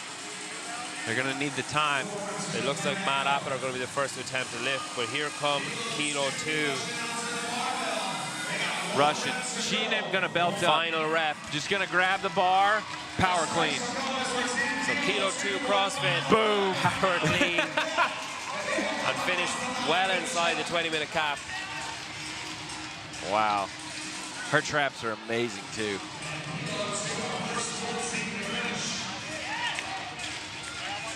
Three reps left for.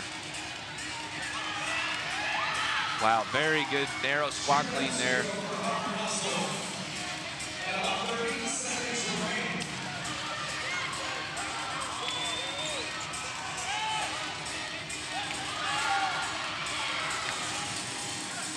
Heart and hustle, really, like back-to-back reps right there, really stringing it together and pushing forward all of a sudden.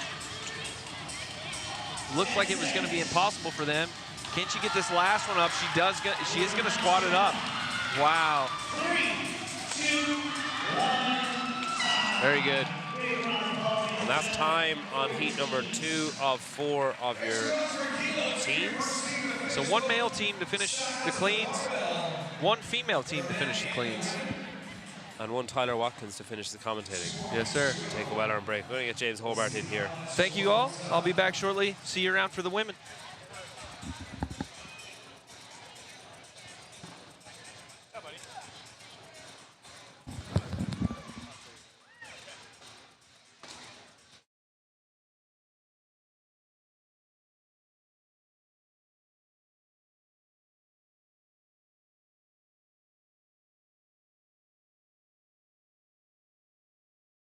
Your results from heat 2. I slurred a bit there. Let's get strong, meow.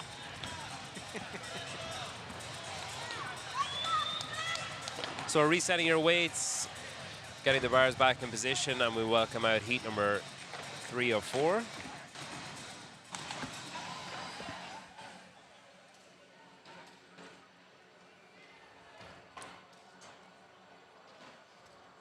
CrossFit Magno not quite living up to their event 1 status, but definitely no slouches when it came to the bar.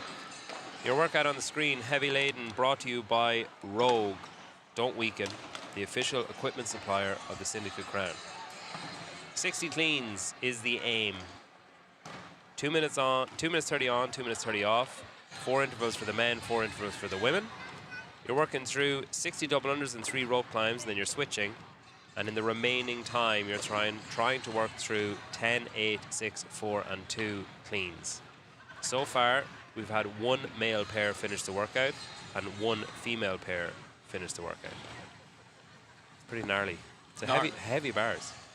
Watching these guys literally take it to the basement on these squat cleans. Yeah. There's a lot to do in this workout. This is one of those stay in your lane workouts until you absolutely don't have to anymore. Maybe you're the hammer that comes in and hits the 355. Shout out to lane 8, CrossFit Valdosta. Jason Ray. from Valdosta came over and helped me talk about my pronunciation. Nice. Lots of comments on that. And I also got messages about that. But talk to him. He said they feel good about this workout. And Mason Griffin on his team, he said he'll carry the cleans through the end, and they were worried about workout 1, but ended up taking a 7th. So yeah, Mason Griffin's a strong dude. He does Sentinel training. Taylor and Bryson, he knows a thing or two about the heavy bar. Yeah, should also, probably also switch looks to hand amazing. plan. Yeah, not a bad looking guy. Hand plan is just cap now, isn't it? So we're going to get our next heat of teams out. Scan the QR code. I was going to say scan the QR code on the screen and you can pass the time until they come out, but honestly, you'd probably go into a rabbit hole for 4 hours looking at what types of clips they have. How many different colors can you make your barbell? Yeah, but listen, Rogue, if you're going to spend your money somewhere, it's a great place to spend your money. I love those sandbags. Little red ones, green ones.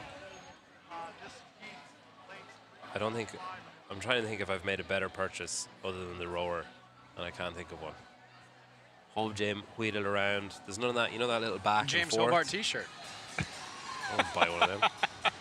Is that just a red shirt with the name badge on it? Yes, exactly. But it only comes in extra small. And you're only allowed to wear it while you squat.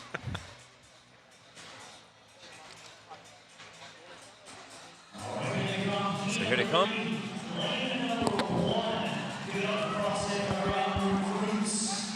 Heat 3 of 4. CrossFit Valdosta, lane number 8. As James mentioned, a team to watch in this. As we've seen in the earlier heats, working the way through the first, the 10, the 8 is one thing, but the 6, 4, and 2 really separates the wheat from the chaff. Those are big numbers. A 30-pound jump up to 335, and then to 355 is not a light weight. Jessica Androsik there, 11:24. We're going to be in lane number 3. Probably a decent squatter. Probably.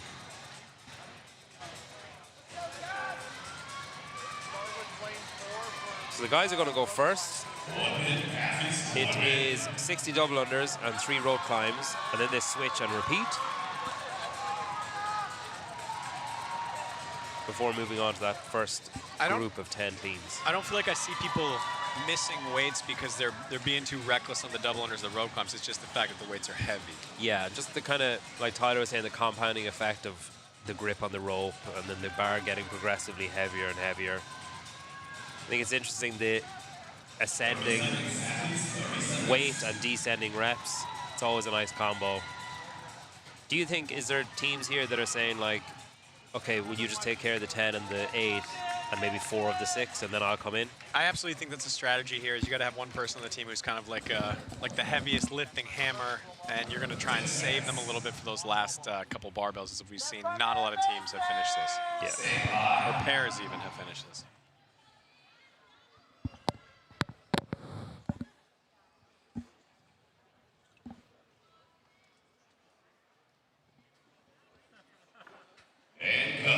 No, we're off.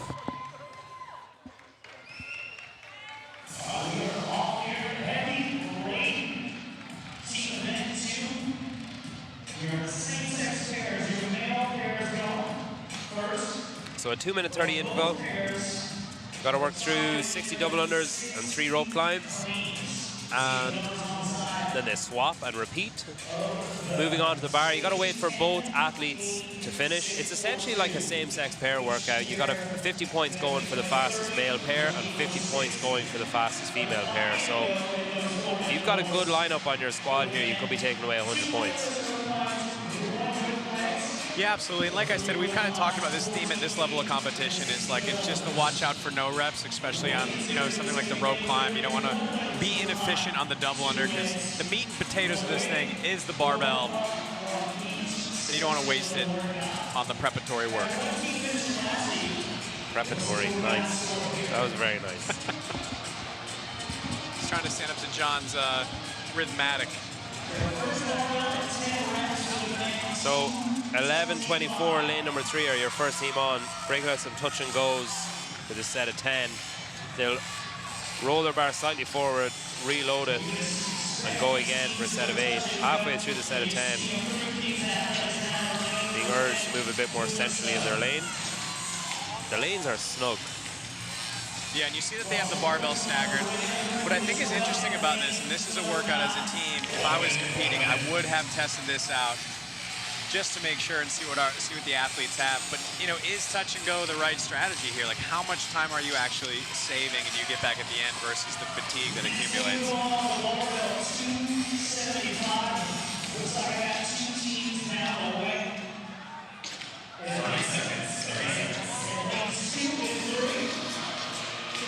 We're having some issues with our clock.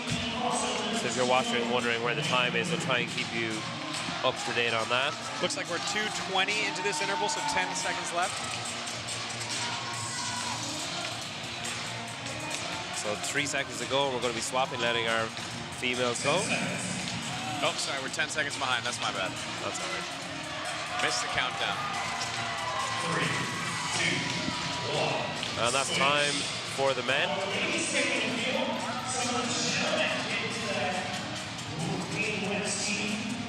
Jessica Androsik there of 11:24, working her way through 3 rope climbs, and then she'll swap onto those 60 double unders and vice versa before moving on to the bar for 10 reps at 155 pounds, which not really going to cause much other than an interference and an inconvenience. It's really the second 2 intervals for the guys and girls here where you start to see a lot of separation.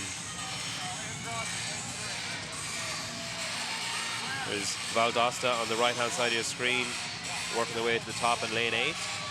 Athletes have to touch the gold on the frame, this rogue frame here at the back. And they were told in the briefing, you can drop from wherever, but like, be smart about it. Yeah, don't be an idiot. Again, I think a lot of this workout is just about staying steady. You don't need to be a hero or do really fancy stuff on the rope or the double unders. It's the barbell where you really need to shine. And speaking of 11:24, first females to start lifting, and they're already through 5 reps of the set of 10. Same tactic as their male counterparts, 5 and swap. They're going to roll their bar forward. Almost center your screen there, the blue leggings, Jessica Androsik. There she is. She's going to move it forward, add on some more weight.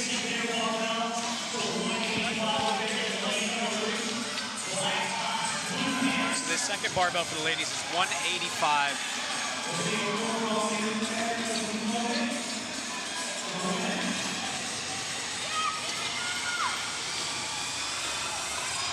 And Jessica Androsik just has time to start going on that set of 8 at 185. A couple of reps in and she swaps. Got 30 seconds to go, and our guys are going to be back in for their second interval.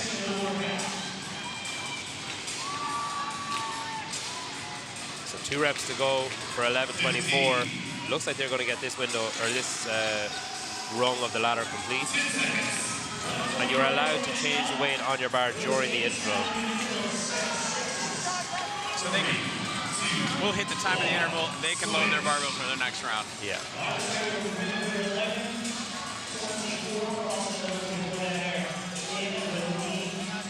There we go. Times on the screens.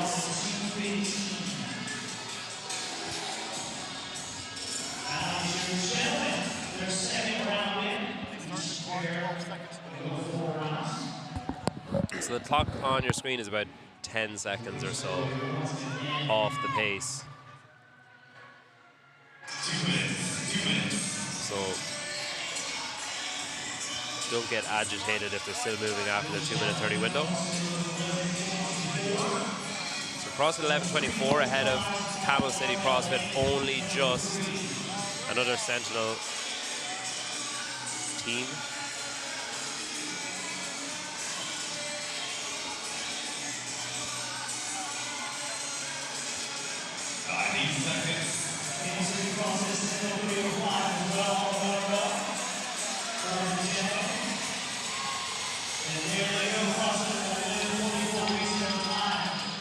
And there is our first few groups of guys. 11:24 are on to the cleans. And you already see some different options from 11:24. You have one athlete power cleaning it, second athlete squat cleaning it. Probably gives us some insight into where they might be in the back half of this workout. We're probably hoping for the ladies, watching how quickly they move the barbell to get a little bit further than the guys. Just off your screen there, Mason Griffin is top of your screen now, ripping through the bar, going 1 for 1 with his teammate on Valdosta. And this is one of those workouts where you can probably hide some weaknesses, have somebody who's really strong, but you will see, I think, like on Valdosta, the best athletes, or the best teams are going to have both athletes who can move the barbell. 11:24 have moved on. Failed rep, but only 4 to go in this window. They've got about 25 seconds to do it.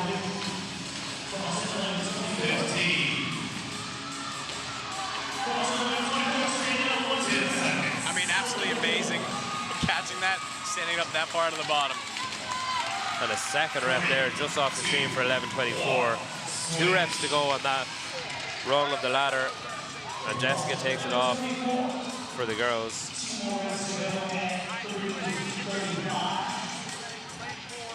And the race right now is between lane 3, 11:24, lane 2 in the pink, just our left on the screen, which is Camel City CF Sentinel. Great coaches, you see.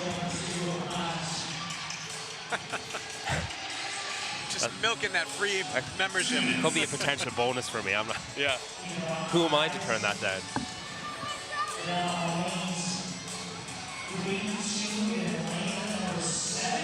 So you can see your 2 leaders there. Across 11:24, right of your screen. Camel City, CrossFit Sentinel in the pink on the left. Pretty much touch and go there from 11:24 on the rope climbs. The second interval for the females, heat 3 of 4, another heat to come after this.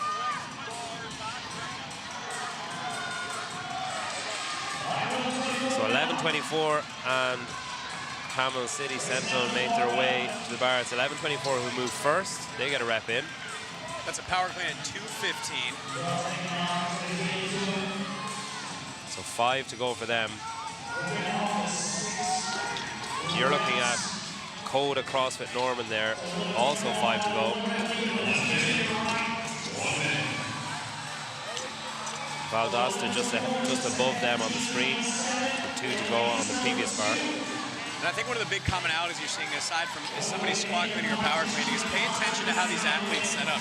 Every athlete getting back to the bar fast or slow is pulling that bar in as close as possible to stay efficient.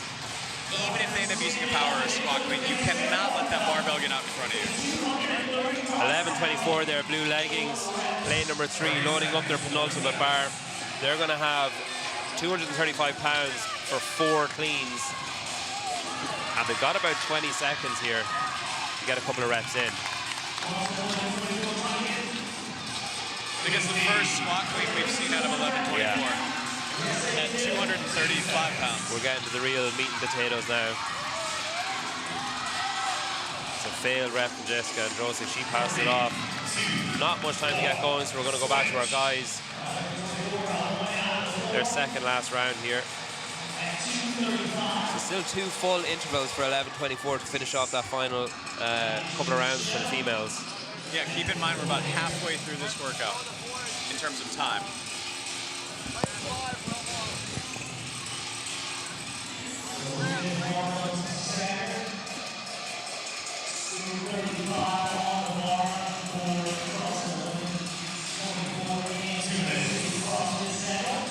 Syndicate Crown Friday in Knoxville. 3 tickets on the line for the CrossFit Games for the teams. This is heat number 3 of 4. Got a pretty decent crowd here for a Friday afternoon. Yeah, it's filling out slowly but surely. Energy's been good. It was good finishing up the men's heats. Teams heats receiving a lot of support. I think it's so interesting. Like, I don't want to say the double unders a throwaway in this workout, but at this stage, for these level athletes, 60 double unders is sort of like, it's almost arbitrary. Yeah, almost. It is I guess over the course of the workout, the inconvenience does become fatiguing. You've also got the grip, like holding on to the rope. It's just constant grip fatigue, subtle grip fatigue. Those are the little things where efficiency matters, right? Not death gripping the rope, not death gripping the jump rope, just being better at climbing with your feet and the timing. All that allows these guys to set up and do well on the cleats. 11:24 there, blue shorts. Moving up on reloading their bar. Crash Ice. Center lane. I feel like if you look over at 11:24 in lane 3, that guy changed his shirt. Yeah, I actually think he did. Just imagining it. Mason Griffin, a man nobody likes to see in a shirt. Enjoying his time on the floor. Final rep. Oh, and he fails it. He's still got about 25 seconds, 1 rep remaining. 1 rep remaining, 2 for 11:24. Crash Ice, just off your screen, get it finished.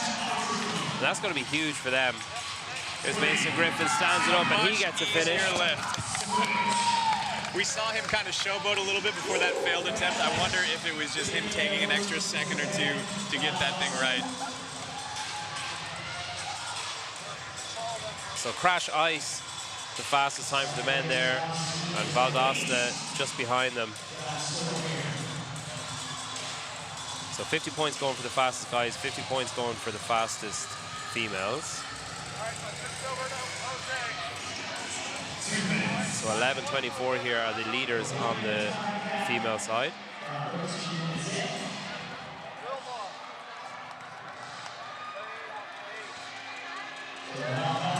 We saw Jessica fail her last clean at 2:35, so they have a bit to go when they get back to that barbell.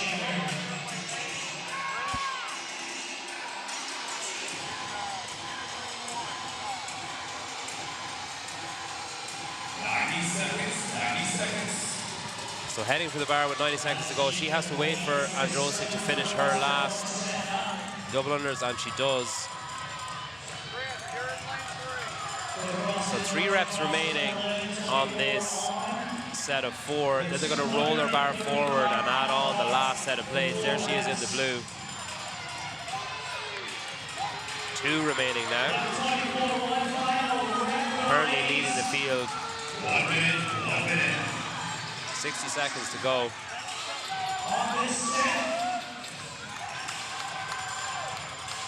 Seems like maybe Jessica might have found her ceiling. There's a good lift. Dakota CrossFit Norman. And a good lift top of your screen for Valdosta.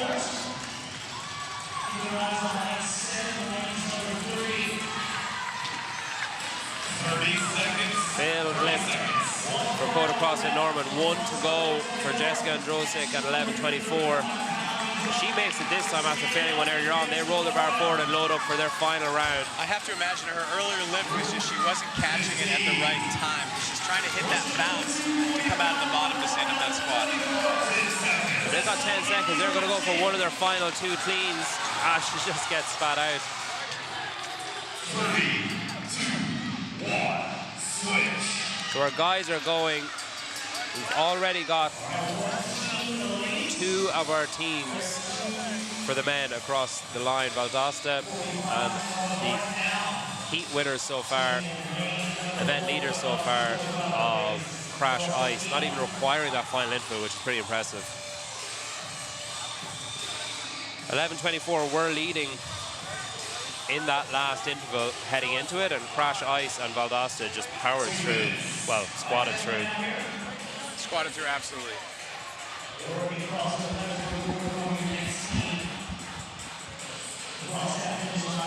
I kind of take back what I said. Looking at this point of the workout, the total volume of double unders and rope climbs, I think this is when it really starts to matter, no matter how strong you are. It's sort of a death by 1,000 cuts workout, really, isn't it? Yes. And I'm assuming fully, but I'm guessing that the further into it you get, the shorter the other 230 seems. That when the girls are working, you think that wasn't 230. There's no way that was 230. And those failed reps count for a lot. I mean, you might not ultimately stand it all the way up, but if you've been fighting under a barbell for 9 seconds, 10 seconds, that takes a lot out of you. So last rep for 11:24. Gonna have about 30 seconds here. 1 minute. Raptis, 1 minute. And you see the elbows just pointing down, not knocking him for style, but that's why that barbell's going to pull forward. There's a good rep for Camel City Sentinel, bringing them neck and neck with 11:24. This last bar for 11:24 is really causing them problems. Camel City Sentinel with an opportunity to overtake here.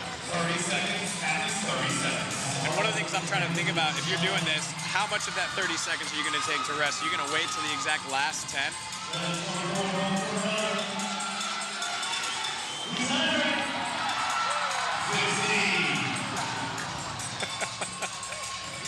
Yeah, it's a lot of exertion, and it's all just fatiguing everything. These kind of workouts are hard because you might look back on it and think, wow, if I had just spent 5 more seconds in that setup time, But you can also understand the impetus to be like, I need to go, I need to go. It's just, yeah, I think it's that maturity of, which we might see in the final heat more so, the competitive maturity to think, hey, hang on a second, just wait 5 more seconds and we might get it instead of wasting 35. Because with a workout like this, it's value in looking at the other heats. Because if you're like, well, if only one other pair has finished from one other team, I don't need to finish fast. Yeah. We just need to get through.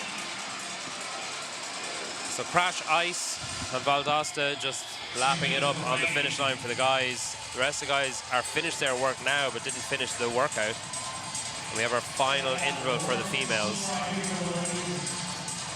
30 seconds in here to their double unders and rope climbs.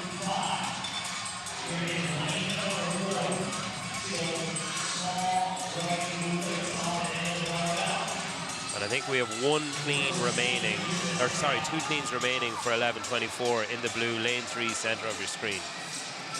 90 seconds, 90 seconds. Camel City Sentinel on the left in the pink are just behind them. But here come 11:24. We talk about in CrossFit a lot how strength isn't just about lifting a barbell with low heart rate. Strength is that application of force, that power creation when you're tired. So pretty intelligent there, getting the bar ready to go, then stepping back, taking a couple of seconds.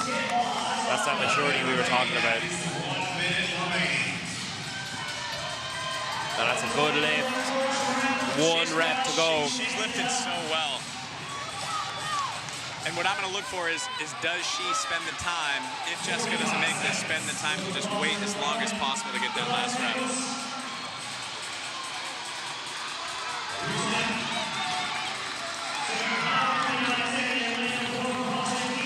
Yeah, in lane 3, just great patience. I might even give it another 10 seconds. A final rep for 11:24. She catches it and bails out the back. Maybe that 10 seconds James mentioned. And in doing that, CrossFit Kima get their females across the finish line. Another failed rep for 11:24.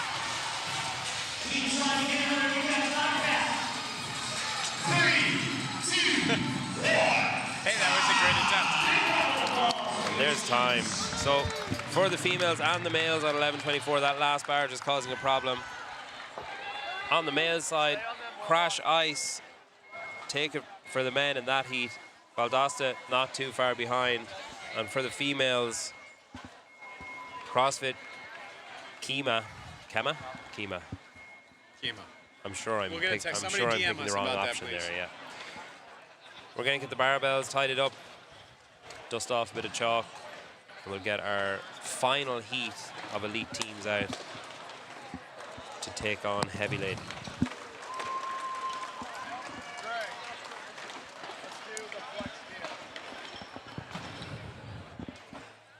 I would have called this workout grip it and rip it. It's too obvious though, isn't it? Oh, God. It's okay to be derivative. It's a Bible reference, isn't it? Heavy laden? I think so. I think so, yeah. Angelo will know. I'll ask him when he comes out. John, where's JY when you need him? I'll wave him down.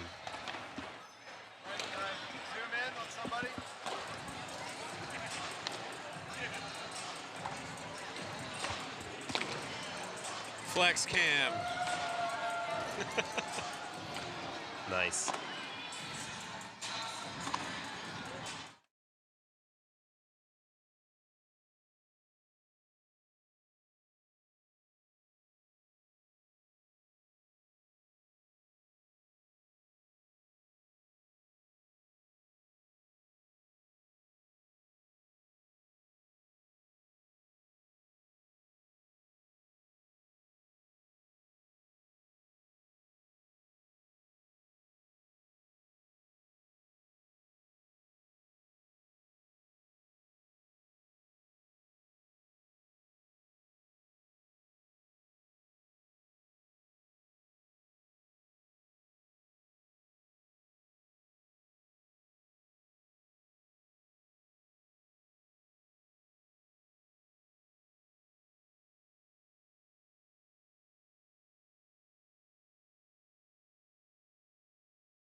Heat of elite teams. Team CrossFit whip on your screen. Mayhem right next to them. They were your 1 and 2 at event number 1. Here's the workout, heavy laden. The guys go first, 2 minute 30 on, 2 minute 30 off. When they're resting, the girls go, it's 60 double unders and 3 rope climbs. Then you switch, and in the remaining time, you're trying to work your way through a set of 10, then 8, then 6, then 4, then 2 cleans. The weights are on the screen. If you need some weights, you can head to roguefitness.com. Rogue Don't Weaken, the official equipment supplier of the Syndicate Crown. Rope climbs are 2 legless and 1 legged for the guys, and the inverse, 1 legless, 2 legged for the females. That's probably something we didn't talk about enough the last time. That the legless maybe throws a little bit of a little extra difficulty on this. A little mustard on the hot dog. Yeah. You know what I mean? Yeah, not ketchup if you're in Chicago. Apparently you're not supposed to do that. I got multiple messages after I did that.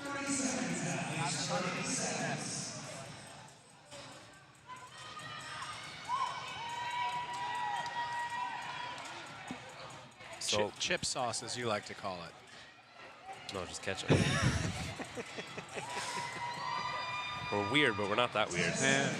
All right, 10 seconds and we're in. We predicted after that first event that it could be just Whip on the left center of your screen and Mayhem right beside them, duking it out over the weekend. Let's see if that's the case. 3 row climbs, 2 legless and 1 with legs, and 60 double unders, and then you swap and repeat.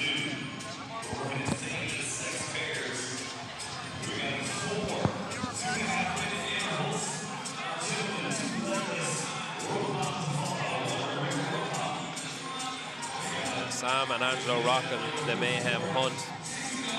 Tops Angelo programs for Mayhem Hunt.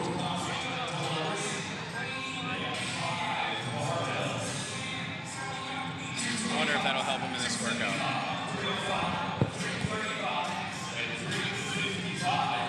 So legless up, touch the goal. You can drop wherever you want. 2 reps of legless and then 1 leg. You move on to your barbell, but you got to wait for your partner to join you before you can start your set of 10 cleans at 225 pounds. And it generally looks like the rope climb is finishing a little bit faster than the jump rope. And I think for the first athlete, that doesn't matter as much, but the second athlete wants to finish quicker because you get to go to that barbell and stage to be ready for this 225 clean at 10 reps. And Angelo is the first to move. He gets 2 reps in just before Jack starts. Jack Rosemouth for Mayhem.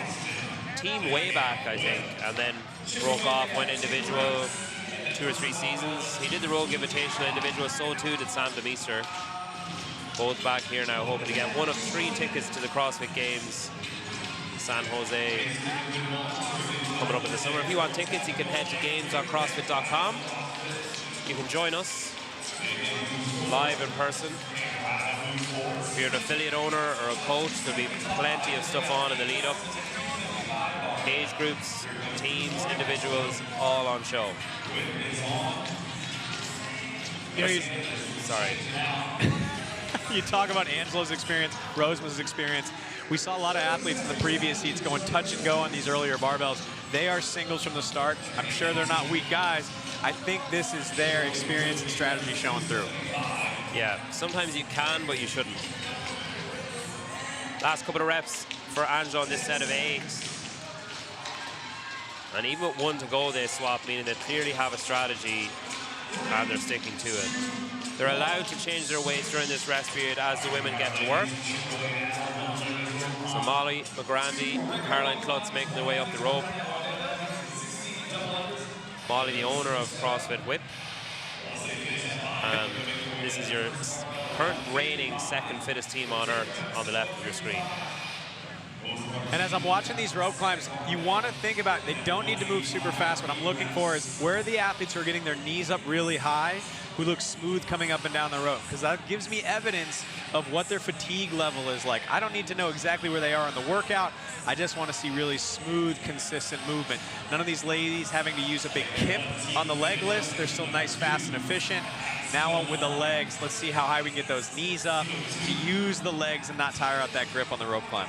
And every time so far, the rope climbers have been waiting for the double unders to finish up, so not really much point rushing through it. I say as Zoe DeMeester runs towards the bar, having finished her rope climbs. But yeah, you can't say it enough. With team competition, the no rep matters so much and hurts you so much. Might as well be efficient and clean in order to get those cleans. You know what I mean? So set a 10 at 155 for the women. What's that in Queen's money? 70 kilos? Yep.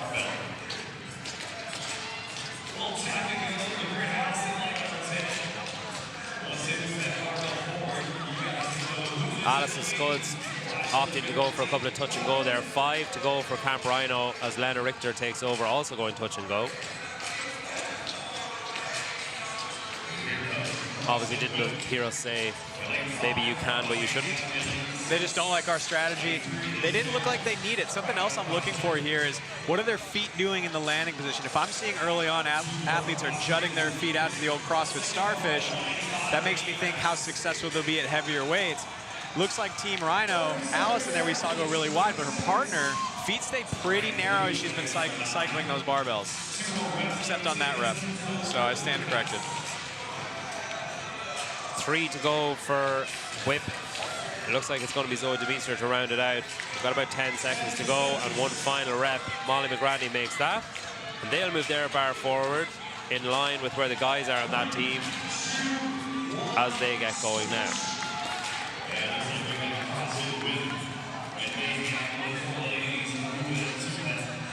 Sam DeMeester, pretty crazy. Like he's trained so hard for so long and so many hours and so many days, and he basically just pulled back, started training, you know, an hour a day or whatever, and he's basically just reaping the rewards now of his body, saying, "Oh wow, this is look at all this experience and volume I've built up, and now I get to enjoy it." There's a lot of benefits to that in team competition. There's the interval that starts to help you develop your power output a little bit, maybe apply some fitness tricks that you've had but haven't been able to use. It's nice when you get to share the load with some friends.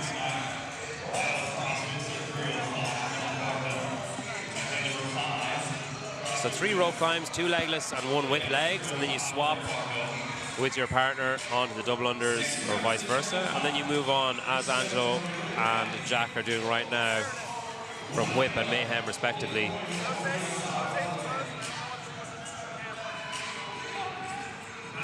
Angelo just waiting for the nod from his judge, and he gets it. And I think what's really cool about that is you just see Angelo focus on a single thing. He's just watching his judge to get that go to pull that lift. He's not focused on anything else.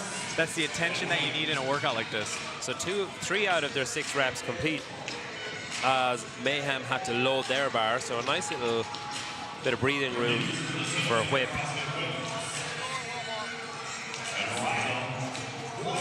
A last rep here, and they're going to roll their bar forward and bring it up to 305 pounds.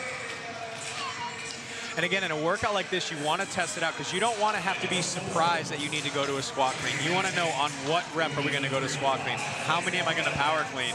Because you don't want that wasted energy, that fatigue to just wear you out. About 40 seconds to go here on this window. Angelo centered your screen. I think his current PB is 350 pounds. So we could see some fireworks when we get to that final bar. That 335 looked pretty clean from Angelo. 2 reps to go. And we talked about that earlier. Just maybe take that extra second before getting back to that barbell to make that lift. And that was a good choice by him. So final rep, and they are on to load up their bar for the next round as the ladies get going. So 2 reps at 355 for CrossFit Whip. Angelo and Sam remains. The girls are no slouches either. Looking for 100 points here after taking second in the first workout. 3 tickets for the CrossFit Games up for grabs. This is your final heat of teams.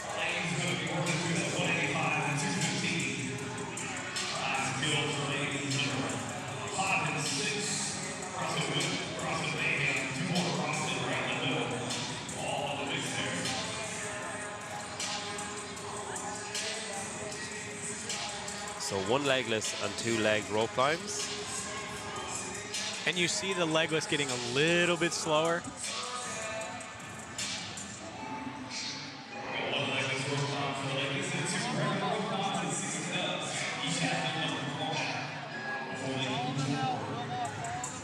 So your Mayhem and Whip females mirroring what men did.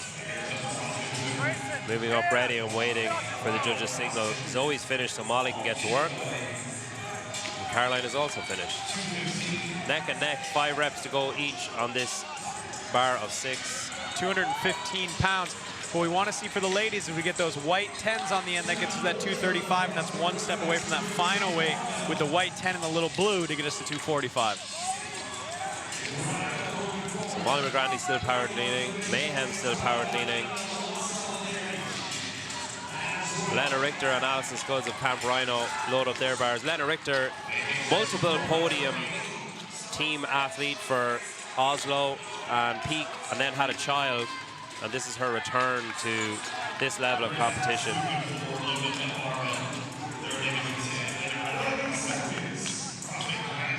Mayhem load up their penultimate bar, and Whip will do the same. So we saw Lena Richter fail her previous rep.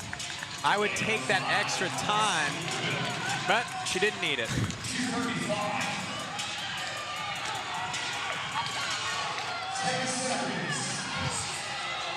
You just saw Mayhem kneel out of a squat there, and Molly fails as well for whip. So this is where we're really getting to the sharp end of the blade for the females, those last couple of bars.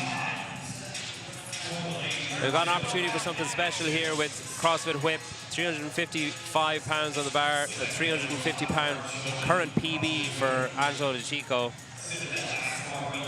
Let's see if Sam forces his hand a little bit. You see Angelo talking to his teammate there.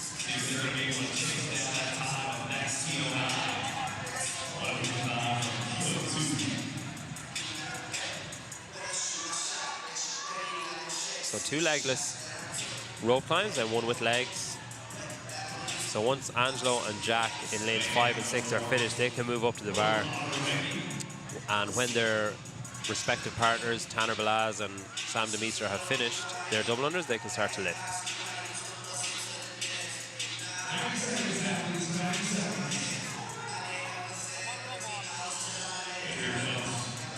So we noticed a switch there. For the most part, Angelo had been the one leading off and going to the barbell first. But now they have Sam walk. No, that is Angelo, sorry. So here's Angelo De Chico with 355 pounds on the bar. And Sam matches him. And that is crazy work. That has been an ongoing conversation between Sam and Angelo for the last 6 weeks on that last bar. Angelo's absolutely pumped. Off the screen, he's throwing his belt, fist, chest bumping, everything. Still 1 rep to go for Mayhem. Tanner Balaz going to attempt that.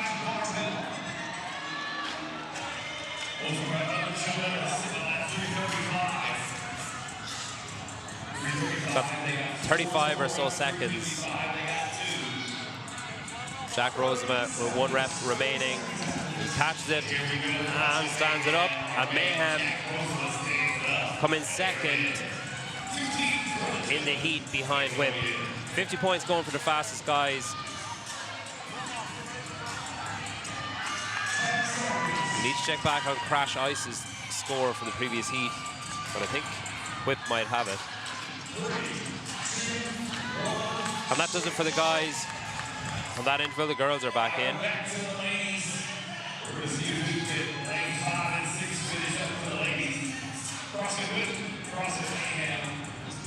Lane 5, just a much easier time on those rope climbs.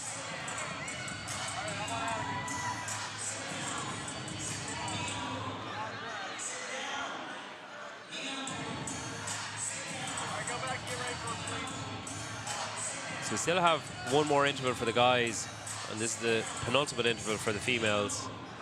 So plenty of time still to get some work done here. I see 3 female bars, lanes 1, 5, and 6, with the final weight, second to final weight, 235 pounds on the bar. So what we saw in the previous heats was the females were getting to that weight in the second interval, missing it, but then making it at the start of the third interval, just feeling a bit fresher, having not done any cleans yet. And here come Do More CrossFit, along with Mayhem and Whip. And Solidarity CrossFit Base Camp off your screen in lane number 1. Camp Rhino CrossFit also making their way to the bar. 3 to go for Mayhem. 4 to go for Whip. And here are Do More CrossFit joining them on this penultimate bar.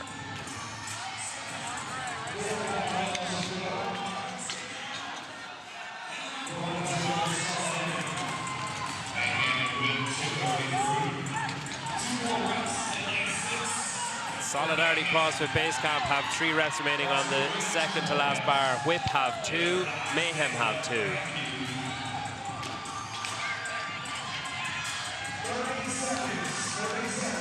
"30 seconds in this second last window for the females. 1 rep remaining for Mayhem. And Molly McGrady misses that last lift.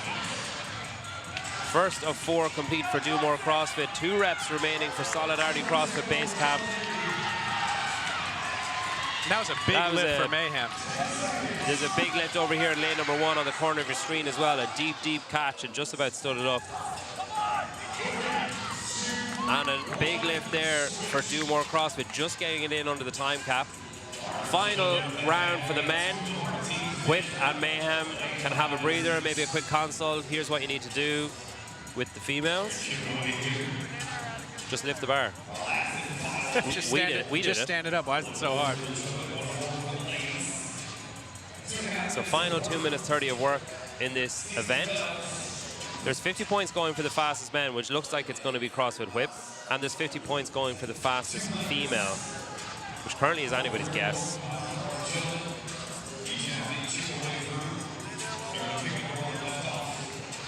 But as we talked about, I think this workout is less about who is the fastest and then how many of the female pairs have actually finished. If you finish regardless of your time, you're in a really good spot. Yeah. And that's important for the strategy of this, because as you're going back, it's like there's no need for urgency. Just get it right. Stand it up.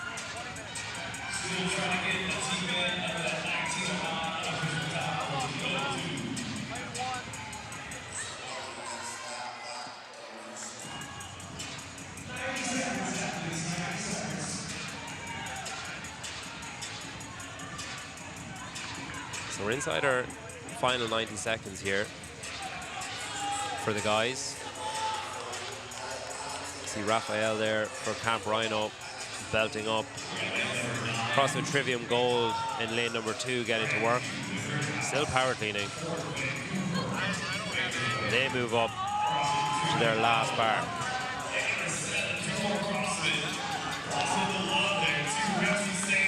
Do More CrossFit, lane 7, making easy work of that final barbell. I'm pretty sure that guy's called into Kill Taylor before. His partner's egging him on. The hype man. Blue shirt, top of your screen. 1 rep to go. He catches it. He stands it up. He celebrates mid-lift. Yeah, he has called into Kill Taylor. He's a crazy fit dude. He should. $500 every Saturday. The speed, how he stood that up, it makes you think that that is not close to his 1 rep max. Camp Rhino CrossFit finish out. Grit House finish out. Trivium Gold. Trevor just hitting a power clean at 355 and making it. Why not? Crazy work. Last round for the girls. 2 minutes 30 on the clock. Most are on that second to last bar. Mayhem have it loaded up for the last 2 cleans. So they're currently leading the field. If we want to have a little extra insight into what could happen, we're going to watch the second female coming off the jump rope, going to the rope climb. What does their legless look like? Are they having to use that big kip swing? Is it a smooth legless up? Just to try to gauge their fatigue level. Not surprising, Whip and Mayhem not having a huge problem there. A little bit of extra kip at the top for Mayhem. Zoe DeMeester has just so much experience with rope climbs. Team athlete for so long.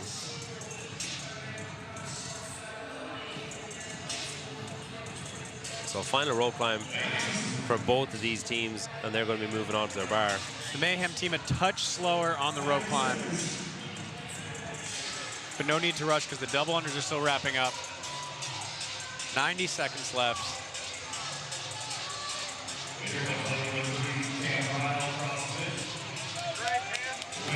Big lift hit needed here for Mayhem. Whip trying to close the gap. They got a little bit of time here as Mayhem approach the bar.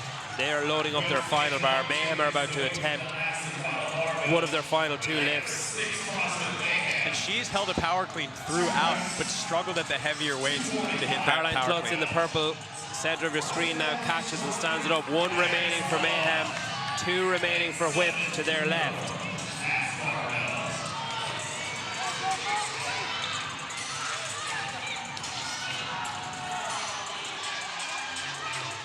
Monica Grandi catches and just bails out. Still 1 remaining. Caroline Klutz catches it. And she stands it up. Force of will right there. Force of will. And Mayhem crossover as the only female so far in this heat to finish it out. Training Think Tank move their bar forward. 2 reps still remaining for CrossFit Lane Whip. 7, amazing effort. Do more CrossFit getting one in there. Alexis goes catches, but she's not going to stand it up, and that brings time to the teams. So CrossFit Whip taking it for the guys. CrossFit Mayhem taking it for the girls. So the old 1-2. The old switcheroo. The old 1-2. So that brings a close to the team events for the day. Chris Hinshaw there getting his scorecard signed. That brings a close to the team event for the day. And we'll get confirmation of the scores or the times up on the screen for you now. And we're going to clear off the floor. The amazing equipment volunteers here at Syndicate are going to clear off the floor. And we'll get you all set up for the next individual workouts to round out your Friday at Syndicate Crown, Knoxville.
Check, All check. right, everybody, welcome back. Barbell Spin Syndicate Crown, Women's Event 2 Combo Climb. We saw an awesome Event 1 with the women and the men. We did. Do we want to do the leaderboard real quick, or are we going to wait a little bit for that?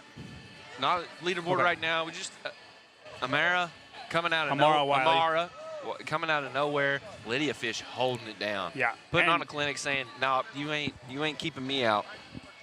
And biggest thing to take away, other than JR's smoldering look. I mean, The Rock could not look as smoldering as that man. Good grief.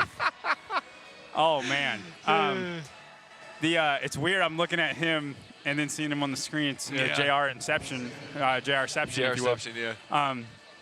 Biggest thing to take away for the women, Alexis Raptis was 26th place. And it's not looking good, dude. That was a workout that I thought she was gonna be really good. Have you talked to her, like if anything's going on? No. Hiller told me that he spoke to her before, and she said, I feel great. We need to get into combo climb. It is event number 2. 4-time, 3 rounds. We're gonna go outside, do a run, 400-meter run, 40 GHD sit-ups, 7 rope climbs, 15-minute time cap. The combo climb portion comes in for the women, 3 legless and 4-legged rope climbs to the 14 feet. You have to touch the goal. As we were repeatedly told during the athlete briefing to touch the gold. Can we touch the black? No, you need to touch the gold. You have to touch the gold. What if we touch the bottom of the rope? No, you have to touch the gold. Yeah, the event was almost called Midas's Touch. Yeah. All gas, no brakes on this. Oh man, I think there is a little bit of a break on the rope climb. I do think you need to not be afraid to push the pace, but you have to be within yourself. This is a pulling workout. It's an endurance pulling workout. JR loves this combination of hard aerobic feeling mixed with a high volume of pulling. I think the 3 legless into the 4 legs tricks you into going faster than you should. And yeah, I think we're going to see a lot of standing at the rope. I really do. And then the women who are well prepared will have an enormous advantage. John, we'll talk about our athlete spotlights here in a minute, but I just want to get it out. I'm feeling this from the universe. I feel like Nadia Zamilis will be somebody to watch in this event. What makes you say that, Tyler? I feel it. I think it's a great call. I think it's a great call. But not to be slept on, Chelsea Espy, last-minute addition to the Syndicate Crown, and she's holding her own here. Yeah, Nadia Zamilis is what I would call a little gymnastic girl. A little gymnastic girl. And they're off, guys. This workout is brought to you by Gym Reapers. For premium training apparel to industry-leading fitness belts and sleeves, every product is engineered to help athletes stay locked in and perform when it matters most. Whether you're stepping onto the competition floor or putting in work behind the scenes, Gym Reapers is built for you to move. And it doesn't, we have a couple of girls pushing the pace, but everybody kind of looks like they're within the same pace. Yeah. What they're going to do is run around the arena. Around. And then they will come back out over here. Over to where would be the left of the screen that you're looking at. Correct. There is a little bitty outside portion. We're like touching the sun, and it's like, no, get back in. A little sun phobic. And we'll go back out to them once they make the turnaround. They're making the turn right here, and they'll come right back through this area. There's a reason that we are stopped on the screen. We just really like this dude with the beard right here. It's a great beard. In the prep area. Gym Reapers. Shirts we got on brought to you by Gym Reapers. Did you get the joggers, John? I'm supposed to. I'm supposed to see the girl on Saturday. Really nice. And she's all my Gym Reapers clothes. We're back in right in 1:24. And leading the pack is Stephanie DeFore, one of our leaders from Event 1. Correct. And I think like Event 1, I think your engine is going to play a big role in who's successful here, but you have to be a good puller. Yeah.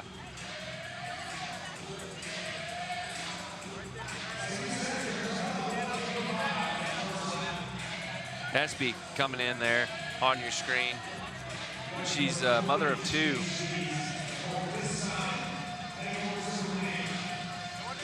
So 400 meters in a minute 30, John.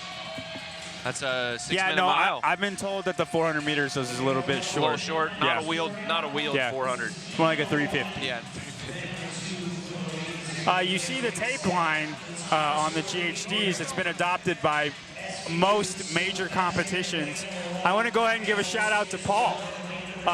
Paul Markakis is who came up with the tape line idea. And JR and Wilson was like, you know what, that sounds like a fantastic idea, and they implemented it last year. And since then, it's been adopted by a lot of the big competitions out there. Not a crazy variance in the method of GHDs, but in lane number 2, Caitlin Anapolsky, she's sitting way back on the GHD. I know, and I don't like that at all. It's not my favorite way to do it. But we have lane 8 and lane 9. And lane 8 is Stephanie Dufour, but lane 9, Alina Pomarizzi, she had the smoothest GHDs. Hopefully in the next round we can look at Alina's GHDs. They looked very good, very Haley Adams-like. The rest of the women starting to make their way to the rope now. Up and down. Dude, Stephanie looks really good. Yeah. Really good. The descent. Bicycle legs look and immediately into her first leg full rope climb. Is that what we want to call them? Leg full. Legged. Ooh, legged. I like legged. Legged. Amanda Fisher, someone who's good up a rope. Doing a little Pacelli swing there. The Pacelli kip. You have to touch the gold. 2013, back in legless when it first got introduced at the 2013 CrossFit Games. Yeah. My favorite adaptation of all the adaptations in CrossFit has been the kipping rope climb. Guy Malheiros actually has a really crazy way he does legless rope climbs. Really? It's like a front kip, back kip, front kip. Oh, yeah, real wide. Stephanie Dufour going into her last rope climb here. She's going to touch and head off into her And run. she was the first one done with her 400 meter. So now she has a little bit of a lead. I mean, a thick lead. There is nobody close. Lane 9, Elena Pomarizzi. She is heading out now, but I think these rope climbs are going to sneak up on her a little bit. But if they're going to sneak up on her, think about the rest of the field. Yeah. Because the rest of the field, I mean, we're standing on our rope. It's taking a minute. SB made a huge jump there on the rope climb. She's headed out for her second run. So she is competent at the rope climbs. Tyler, what is the time cap for this workout? The time cap is 20 minutes. 15. No, 15 minutes. Sorry, I'm looking at the wrong sheet. Her Stephanie Dufour's first round was 4:30, and time cap is 15 minutes. That is tight. I do not think. I think we had a bit of an issue.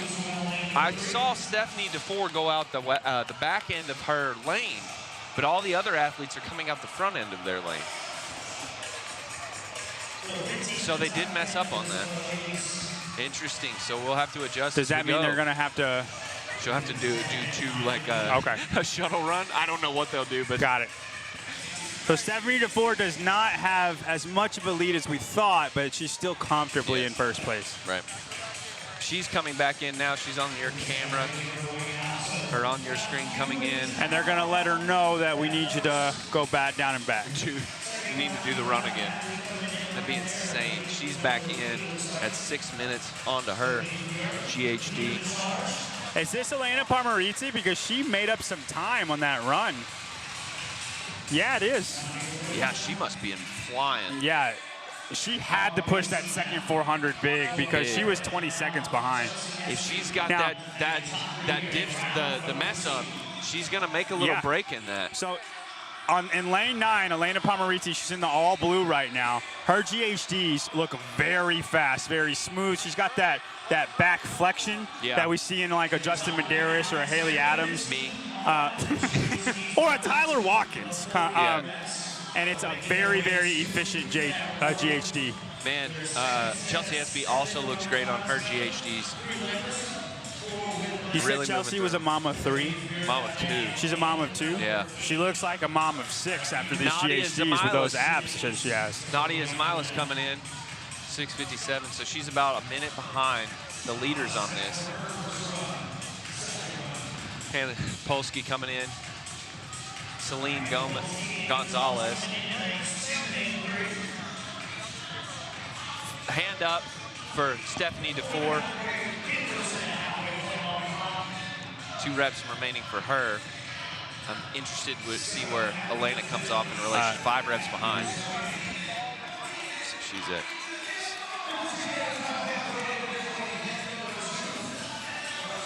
Leisurely walk over to those ropes. So currently a 10-second lead for Stephanie DeFore. Now Stephanie's legless rope climbs looked the best in this heat. And Elena, although she got through them well, they did not look as efficient as Stephanie DeFore's. Although they do there, man. She looks good. Oh, dude. Oh, go in lane 9. Elena Palmeriti just got a no rep on a legless rope climb. And a no rep on a legless rope climb might be the worst no rep in all of the no rep kingdom. That'll give Espy the break she needs to catch back up. No, she's caught up because that was her very first rep. It's not that you don't get credit for it. You know what I mean? You have to do a whole nother legless. A long break for Palmeriti. That killed her. Hand up for DeFore. She's got 4 remaining reps. On the GHD sit-up, Celine Gonzalez got a hand up. She'll move into the rope climb shortly. She's the closest athlete, but Nadia Smilis is headed up the rope as well now. She seems like she might slow down as the rounds continue. I don't know. Her rope climbs are not super fast, but I bet you she can keep repeating them.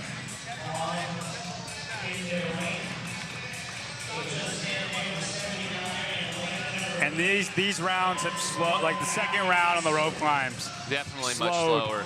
Way down. Espy is very competent at the legged rope climb, whereas you can see DeFore, she seems to have like a bit of a slow turnover. Oh my goodness, Palmeriti just got another no rep. And then her judge told her to come here, and they are communicating back and forth. Look, Palmeriti, she's still talking with her judge. I think he's telling her to touch the goal. Yeah, but it looks like she was. I don't know, dude. It's pretty obvious she touched the goal. Stephanie DeFore just got done 940.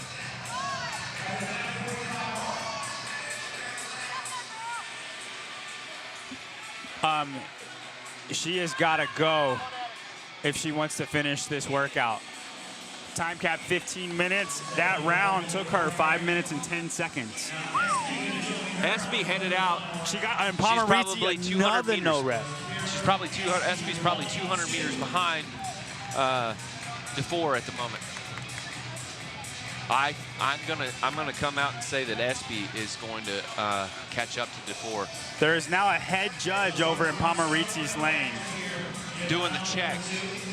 That was a good rep. I wonder if she was like clamping. Oh, well, dude, no, she can. He's no repping her on regular rope climbs. I'm gonna go ahead and say we have to go back and watch, but I think she's getting hosed right now. I do. I'm just saying she's got no rep for 5 rope climbs. Nadia Smilis, I think, will be our next athlete to leave the chutes. Well, no, it will be Elena Palmeriti. Celine Gonzalez going up her last rope climb. Elena headed out after a struggle fest of a rope session. DeFore should be headed in shortly. Celine Gonzalez and DeFore's got a significant lead ahead of Espy, correct? Yep. Nadia Smilis also headed out on her 3rd and final run. Here she comes, Stephanie DeFore. Might be the winner of 2 for 2 on Heat 1. 11:38. Let's see how far Espy is behind her.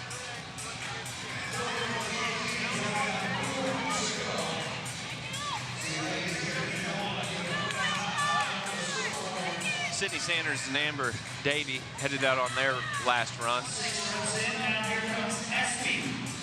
Espy about 30 seconds behind DeFore. Can she make it up on these GHDs?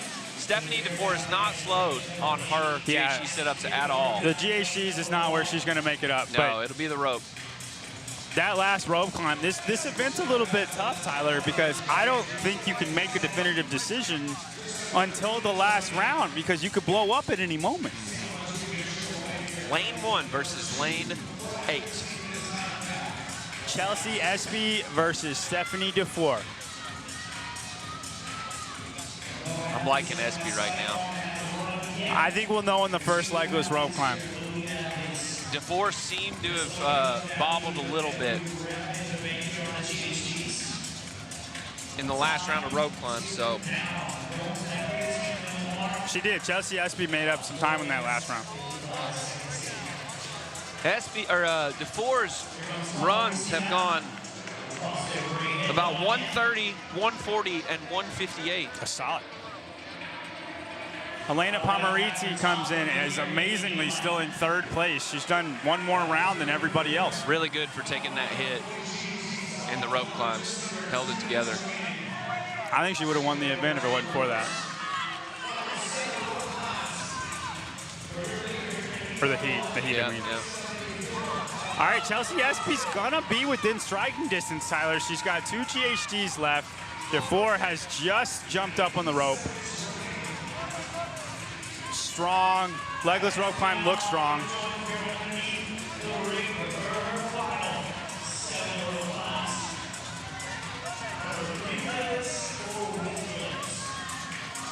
Yeah, big break there. Espy runs right up to the rope climb, jumps up, and she's going to catch up. She's going to have about a half a rep behind. That's tough. She has to go right now. Yeah, she's got to make her move right now. It's so fast how much time you can make up on these rope climbs if you really push. I think she's got her. She's getting ready to run. Yeah, but once she gets to the leg rope climbs, she can see her. She's one whole rope climb ahead. Espy's legged rope climbs are much faster, but it looks like she's struggling a little bit on these legless. Did she get credit for that, or was that a no rep? I think that was a no rep. So now Espy is about a half a rep ahead. She's overtaken DeFore. And we have the... No, DeFore's still ahead. Oh, yeah, you're right. DeFore's 2 rope climbs ahead. DeFore still has this assessment we'll have to do for her not leaving the lane the correct way on the second run. There's 10 seconds left in the event. She did get a no rep on that legless rope climb, so it's not particularly... Pomeriti. Oh, wow, no credit at the end there. Wow, so no women finished this event. We're left. DeFore had how many rope climbs left? I think 4. 4 rope climbs. Or 3 rope climbs. 3 remaining. I like this. This is a race right here. She's your interview for Heat 2? Okay. Oh. Got them. I email you all the time.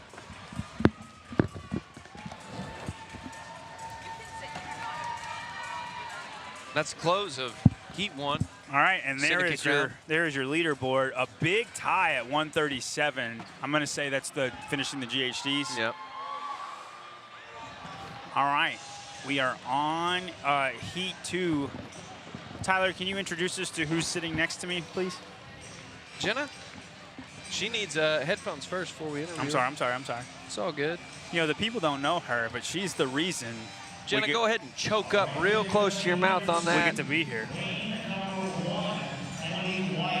How are we doing? Jenna Gardner of the Syndicate Crown, event director of the Syndicate Crown. How are we doing? We're good. It's a great start to the competition. Excited to keep it going for the next 2.5 days. Next 2.5 days, yeah. How do you feel it's been going so far? I mean, smooth sailing. I keep telling everybody if it's uneventful on the back end, it's a great time. I suppose all your work is done.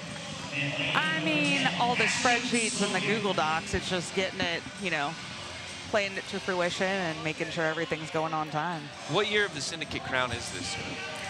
I think it's like the 4th or 5th Syndicate Crown, but I had been doing a bunch of the CrossFit. Yeah, it's kind of weird because of the MAC as well. Before that, yeah. Same group. Yeah, I started with the comps in 2015, so I think a year before Wilson did. Oh, so you have more seniority than Wilson. I mean, just a little So bit. Wilson answers to you. The athletes are lining up here. Next time I have a question for Wilson, I'm going to ask him. And like, you know what? I'll just ask Jenna. That's what I. Athletes to watch in this heat here, John. Haley Adams, dude. I think Haley Adams could win this event. Straight up. Straight up going to win this event. I think we could see a dark horse in this. I don't know why. Tell me, Tyler, who is the best at GHDs in this field? In this field? Yeah. You mean the athletes on the floor at the moment? No, the whole entire competition. The answer is Haley Adams. Colten Mertens. No, Haley Adams. And very good runner, very good rope climber. If I'm Haley, I'm going to punch my ticket and make a statement. Punch your ticket? And this is the workout I'm going to make a statement with. Well, if you want to make a statement, try going to gymreapers.com. Gym Reapers is the sponsor of this event number 2 of the Syndicate Crown. Gear up at gymreapers.com or out in the vendor village. They have a fine selection out in the vendor village. All of our merch that we're wearing this weekend, Gym Reapers. Jenna's got on a great, what do you call that, heather gray shirt? Dark gray. Yeah. With the Gym Reapers logo and the Syndicate. We get the special editions, right? Oh, of course. The athletes are off. Jenna, what do we spend our time doing? You're in charge of basically managing that Wilson's brain doesn't melt, correct? I think it's a melding of both of our brains at this point, just making sure between, on the floor, outside the floor, everything's running. I think we talk for multiple hours every day leading up to the event for the last couple weeks. Wilson's by far the most prepared individual in the space as far as running an event. Working with that has to be slightly stressful, but also comforting in a way, because he's on top of it at all times. Yeah, I think it's nice to play off of each other. I think we both have that solid attention to detail and just trying to play off of each other of are we considering XYZ different scenario and how can we continue to make this the best? Are there, different perks? Holy cow. Sorry, Jenna. Dude, Kendall Gilmore. Coming out hot. Minute 27 back on the GHDs. And she jumped into her GHD. Now, guys, if you want a sight to see, pay attention to lane 8 and Haley Adams. Watch these GHDs. She whips that back with a reckless abandon. Will it hold? And it holds every time she does GHDs, man. There is nobody better in the game. I do think she's going to beat Kendall off the GHDs. All the athletes are into the GHD now, varying speeds. Like John said, you can see Haley Adams is absolutely cranking through these. Dude, it's 2 for 1 with half of these girls. But Kendall and Groot's Holden is also pumping through them. We'll see who comes off first. Kendall Gilmore's GHDs look really good, too. And she came out sprinting. Kendall Gilmore came out like she has a statement to make. We got hands in the air, but it's actually Kendall Gilmore. One rep behind Haley Adams. Haley Adams, 236 going to her rope climb. And Kendall Gilmore is jogging and immediately climbing. 14 seconds ahead of the last heat on this movement.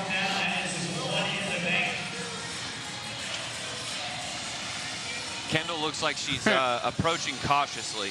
Well, they sprinted to their first one, and then both of them on their second one.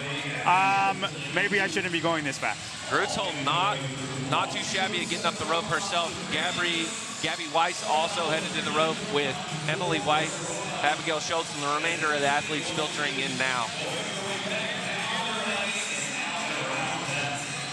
I need to adopt Haley's. No rep for Kendall Gilmore. Oh no, why?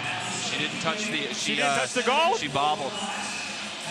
She ran that first 400 as hard as she could because she knew. You need to calm down then. Let go of the race. You should be second in this heat easily. But John, guess what? It's Groot Schulten. Oh no, she's got, I misread the fingers up. She's got 4 reps remaining. We got a no rep in lane 5, Gabby Weiss. It's awful early to be being no reps. 1 rep remaining for Haley Adams, 3 remaining for Groots Holden. And her and Gilmore, Groots Holden and Gilmore are tied. If you're Gilmore, just stay in your lane right now. You moved faster than everybody. And Do not worry about the race. 4:07.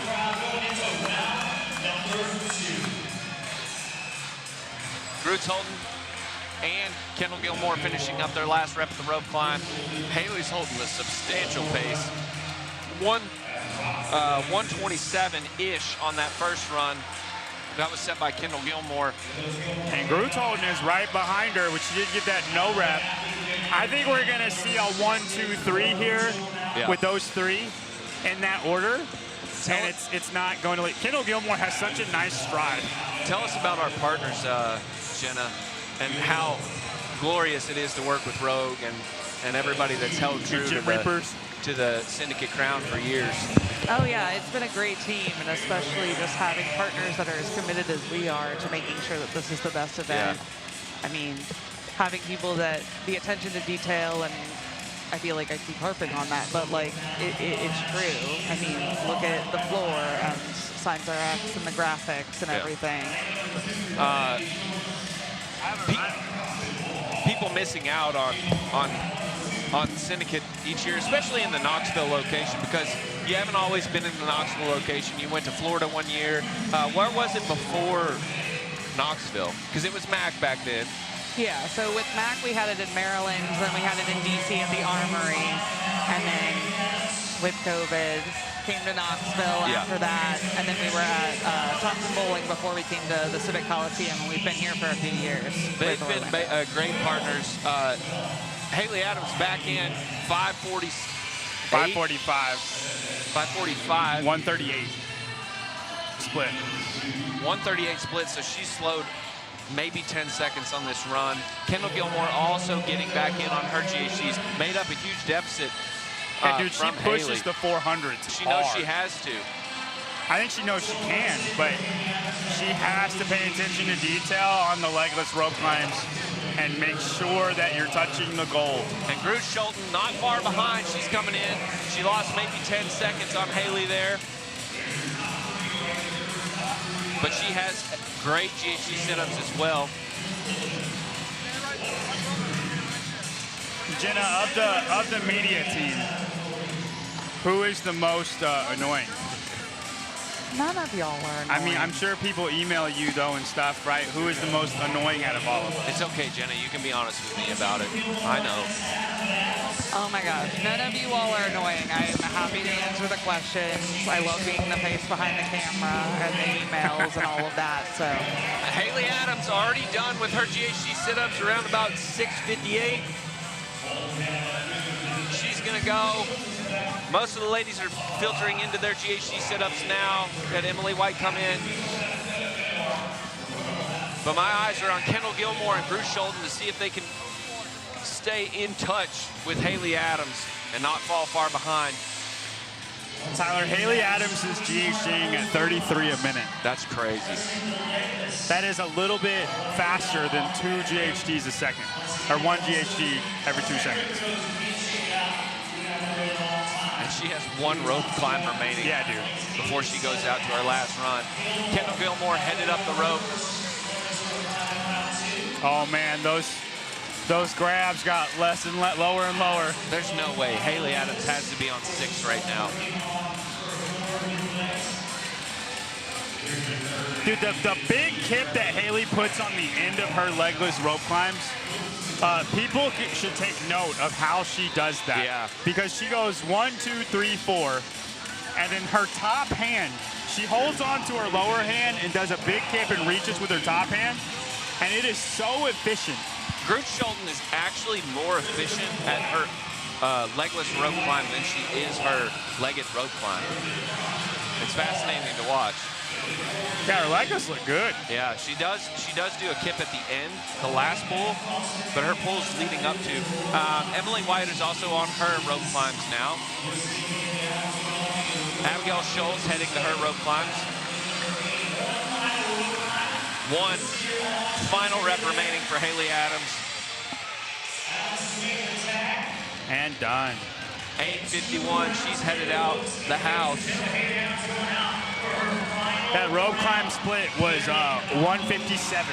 Kendall Gilmore and Ruth Schulten, your next two athletes in this heat, both have 3 remaining reps. Kendall's headed up the rope now, Ruth Schulten as well. Haley's pulled up a little bit, but she's got 2 more heats she needs to be thinking about. And with that last performance in the first event, I think she needs everything she can get. Yeah, I think she ended up like 5th place though, because overall. Heat 3 was slower than the second heat. Not bad at all. I don't know if she's pulling up or not. We'll see whenever the split comes in, but she could be thinking about that last round of rope climb. Yeah, and Kendall Gilmore is done, and same with Groot Schulten. They're headed out the door at 9:44. Dude, Groot Schulten actually makes up a lot of ground on the rope climbs. Kendall just runs so much faster. Yeah, Groot Schulten's not holding a bad pace. It's just Kendall's taking off like she's on fire. I'm on fire, Ricky Bobby.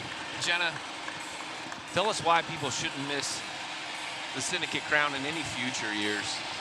From a heart standpoint, we know all the best facilities, the best entertainment, but for you personally, why should they not miss? I mean, I think it's the team and the fact that we put so much care into it, thinking of every little thing. We want to make sure that this is the best experience for not only the athletes, but the spectators, the volunteers, just everybody coming out. We want to make sure that this is the best, and Knoxville is a great home for it. Haley Adams, final run.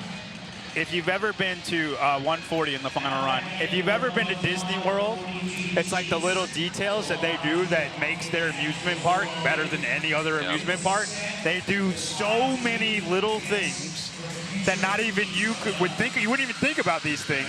What always surprises me, Jenna, is you all actually know every single person on the team. It's literally like Wilson took his home gym and just said, okay, I'm going to pay you guys to come to Syndicate for a week and put on this event. And I have a relationship with every single one of you. You know each other personally. It's a great group to come in and be a part of as the outsiders. I love being here because I feel like I'm joining a gym. That's just a really close, tight-knit gym. Yeah, and it's great seeing everybody, like all the volunteers coming together, and it's this huge, homecoming every time at volunteer check-in and just seeing who's here, who's returning, but then welcoming new folks into the group. So. Absolutely. Hand up for Haley Adams, Kendall Gilmore, and Ruth Schulten on their last set of GHDs, but they're miles behind Haley Adams. She's finishing up 11:54. She's going on. All she has to do is hold tight. Think about those next 2 heats that are coming right behind you, Haley. Yeah, you just got to not get a no rep, though. This event, it's been surprising how easy a no rep is. Yep. But now watch when Haley Adams does this. Watch before she does her big kip. She puts her lower hand right next to her top hand, and then big kips and pulls with the lower and reaches with the top. And it covers 6 feet of ground.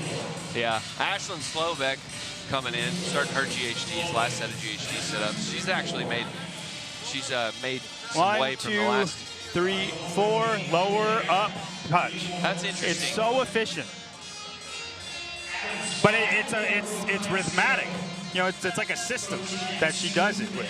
Kendall Gilmore headed off of her GHDs. She's about a minute behind Haley. It'll be interesting if Kendall or Groot Schulten can finish the workout. They have 2 minutes. 2 minutes left. Dude, 3 Legos and 4 rope climbs. I think it'll be tougher than you think. Hand up for Groot Schulten. She's got 3 reps remaining, and we have 4 rope climbs left for Haley Adams. She's starting to push the pace. Oh, Kendall is flirting with not touching the gold, Tyler. She only got 2 left. That one was really close. The remaining athletes on the GHD setups are now starting to crank through the reps to try to gain as many reps as possible before the buzzer. Haley Adams, 2 remaining reps. This is the second. Dude, and she's up and down. She's pushing these last set of rope climbs really good. It's 1 left. Get after it, girl. There you go. Haley will touch, come down, sprint across the line. Wow. And that'll be 14:05. I'm giving her a minute. You gotta touch the chest piece. You gotta touch the chest Whatever. Giving it to her. 3 reps remaining for Kendall Gilmore and 5 reps for Groot Schulten. They gave her 5 too. Blair Cheney. All right, Kendall Gilmore, you gotta go, girl. 30 seconds, and she has 3 rope climbs left. One rep One remaining. left? All right, we got it. She's got to move, though. Where's Groot Schulten? How many reps she got left? She's got 5 remaining. She's on her 5th rep right now. Oh, man, Kendall pulled a little bit away from. Kendall coming back from a rough first round. Missing some 148 for Kendall Gilmore. Yeah, 14:49. We just had a dip from Gabriella Weiss, and that'll sum it up. Haley Adams, Kendall Gilmore, and Rowe. That's it. Rowe, Groot Schulten for your leaders in that heat. Oh, yeah. I think it's Rowe. It ends with an X. Am I wrong, Jenna? I think you're going to have to ask her. Tell me no. I'm never wrong. It's either Rowe or Rocks. It's definitely not Rocks. Jenna, thank you for coming on. We appreciate everything that you do. I literally, I very much enjoy emailing you back. Oh, he emails you a lot, does he? It's just like I felt just bad say the one thank time I you. did. Yeah, the one time. That's not that bad. I felt bad about it. Until you asked me to sign waivers, and then I just disappeared. I'm like, whoops. Thank you. Anything last parting words? No, I mean, thank y'all for coming out and doing this. We love it here. Yeah. I love Knoxville. Yeah. I don't know if you've heard. It's like John's obsession with Columbus, Ohio. That's my obsession with Knoxville, Tennessee. He was talking trash about the mall, though. Just saying. Thank you, Jenna. But thank you, Jenna. Thank you. Get back to work. I got you. Thank you. Okay. Haley Adams smoked them. 14:05. Heat 3 rolling out here, getting their GHG set up. And we got Maddie Krasevich, Brianna Jacobson, Rachel Fricker, Elizabeth Wishart, Alina Savage, Tracy Johnson, Lexi Neely, Nicole Panchik, and Jordan Kearney, and Dana Perrin. Athletes definitely to watch, as always, is Liz Wishart. Dude, Liz Wishart is going to smoke this. I don't know. I don't think she'll beat Haley's time, but she's going to do really, really, really well. Great runner. If you watch the Hiller documentary on this, she was the only female ever to do the Indiana fire testing that could pull this very heavy, I think it was like a 200-pound weight up like a few flights. Mm-hmm. She was the first one to ever do it. So great upper body puller. Dude, she's a lean, mean pulling machine. Also Lexi Neely, not to be overlooked. Lexi, good runner? No, not a good runner. Very, very poor runner. Good upper body puller. Yeah. So very poor runner, though. Very poor runner, but you can't make up time in the rope pull. Dana Perrin with the stylish outfit choice. Dude, I love the. Peter's a big White Sox fan. You know I heard that. I heard that. Being the only baseball game he's ever been to. The most irrelevant baseball team there is. Of all time. They're not even the best team in their own city. You know, you ain't got to be. It's about the heart, you know what I mean? You think the White Sox have the most heart? Yeah. They sold out the World Series. It's fine. I guess they were the Black Sox back then. 1908. And they're off. The official partner and sponsor of event number 2 for the rope climb, combo climb, is Gym Reapers. The official apparel, belt, and sleeve partner of the Syndicate Crown, built for those who train with purpose. Find them at gymreapers.com or the vendor village if you're here. I see like a few old guys, they got their headphones on, like that baseball games, they're listening to us. Mm-hmm. Go to the Gym Reapers tent. I do love all my Gym Reapers gear. It fits really well. Everything fits really well. It doesn't wear out easy. The necks don't get like weird and droopy. Mm-hmm. Know what I'm saying? Yeah. Plus, it's just always a clean look, but it's got a little grit to it. You know what I mean? Now, Kendall Gilmore, what was her finishing time? Do you remember? It was like 14:48. Okay. Be interesting to see how Liz Wishart. I do think she's the girl to watch for this event. How she compares to Haley and Kendall. I don't think she's running at their speed, but I do think she's pulling faster than both of them. And coming in, leading the group, Liz Wishart, no surprise here. She'll go in, and they are at the same exact time. 127. Yeah, they're tied exactly with Haley. And they're all in. No crazy berserker Haley Adams GHD sit-ups, though. Nope. The speed is definitely like what you're used to seeing athletes do. Dude, it's a different thing what she does. She does a different thing. Reckless abandon, I think is what it's called. And she makes all Masters athletes feel bad about themselves. Rep for rep, Lexi Neely and Liz Wishart at the moment. It's going to be a lot about the transitions. You're going to need to push transitions, but also be smart about them. And I really just think it comes down to who's the best legless rope climber. Absolutely.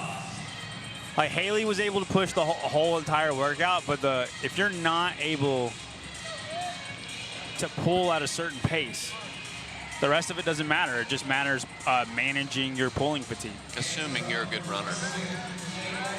All right. Oh, my gosh. Krasevich. Maddie Krasevich. Headed off first off the GHDs. She was 2:43 on that? Yeah.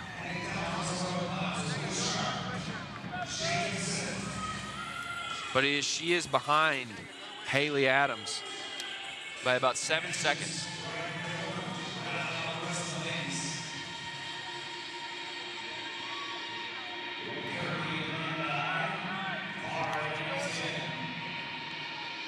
Looking smooth, though. Liz going up the rope.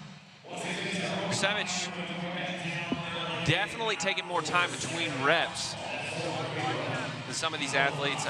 I see Liz basically did a touch and go rep almost.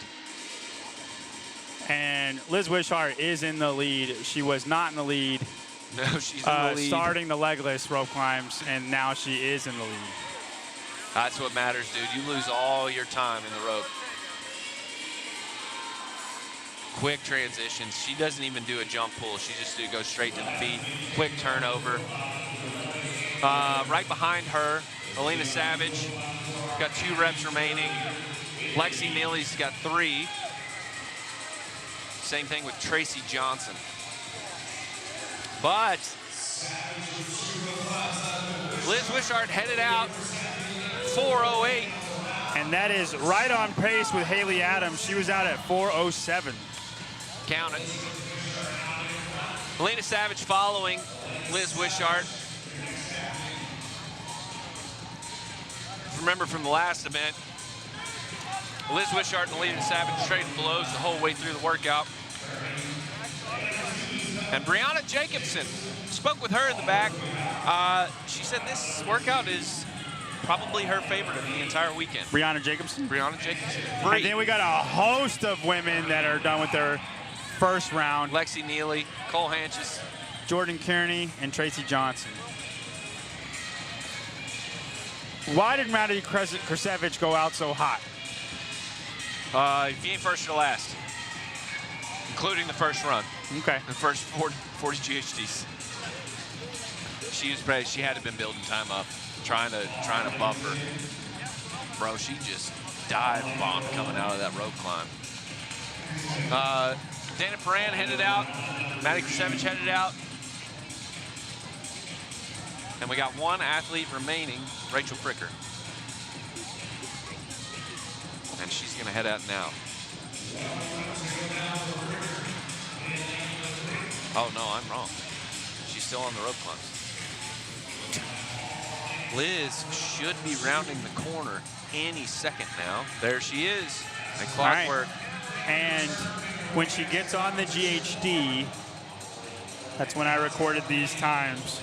That's when, yeah. So she ran that second one a lot slower She was right on pace, and now she is 11 seconds behind. Oh, Elena Savage made up a lot she of did. distance Yeah, on her. she did. So probably 58. She's about 10 seconds behind Ailey Addis right now. So she's losing it on the run. So you got to speed that up. Got to be quicker than that. Elena Savage got a faster cycle rate than Liz Wishart, but Brianna Jacobson also made up quite a distance. She's back in at 6:23. Lexi Neely, God, what's going on? She's back in. Nicole Hanch is back in. So Liz really pulled the throttle back. Tracy Johnson, yeah, dude, lit. I mean, I think she burned it down on the 7 rope climbs, and then is conserving and going to burn it down again. Yeah, that's smart. Fine. That's fine. Trying to recover on the run a little bit. Your runs do not matter if you're faster than everybody on the rope. The winners of these events are going to be blazing fast on the rope, but also blazing fast on the Haley run. was pushing everything. Yeah, and so Liz is doing what she can to get her best score. That's smart, unless she just throttles up in the last round. Maddie Krusevich back in, and Dana Perrin as well. This baby is staring me down right here. Yeah, it is. I wish we had a camera we could Oh my goodness. All right, Elena Savage has pulled ahead of Liz Wishart. Wow. And ran to her first legless rope climb. Liz is still going. Brianna Jacobson's going to catch up all the way to Liz Wishart. These GHD sit-ups are overlooked. The athletes are so good at GHD sit-ups, they make it look like 40 isn't a thing, but you're going to have some real fatigue by that last round.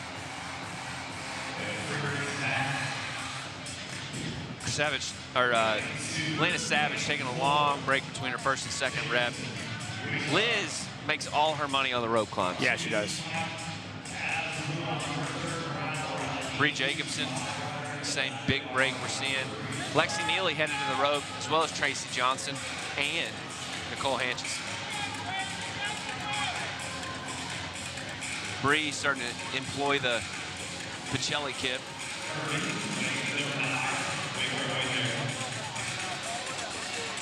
But it's lane 5, your leader, Elena Savage at the moment. But I would not want Liz Wishart and her rope climbing ability behind me. Oh no, she bobbled that one, had to do a double touch.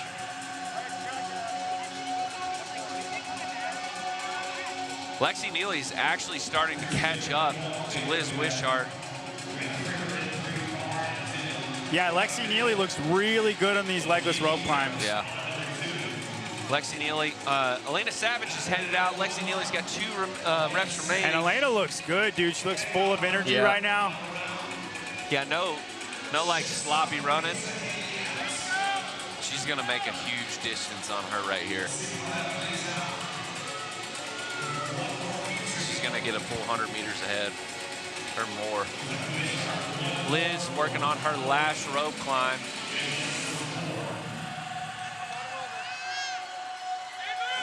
Bree Jacobson's got 2 remaining.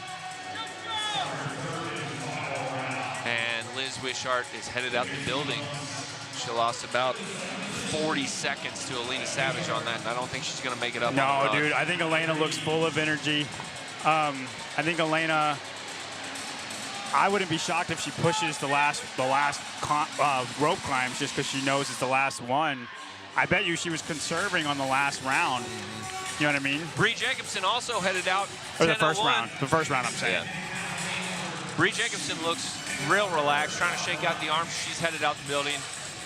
Lexi Neely's headed up for her second to last rope climb, and Tracy Johnson has 1 remaining rope climb for the second round. Nicole Hanch is also headed up, and Jordan Kearney's going to head off the building. Tracy Johnson. Tracy Johnson is done. Middle of your screen, headed out.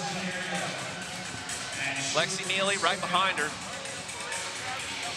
This seems a little, not damage control for Lexi, but just not her wheelhouse. Elena Savage comes back in for her third and final run. And look, just as fast as her first one, 10:51. That pace right now. She's only 13 seconds away from Haley. Not gonna cut it with the GHD sit-ups. Haley's super psycho speed on the GHD sit-ups is just unmatched. That's true. Haley's probably going to make up 30 seconds on It'd be interesting. 11:54 is when Haley came off the GHD sit-ups. I'll be interested to see Elena.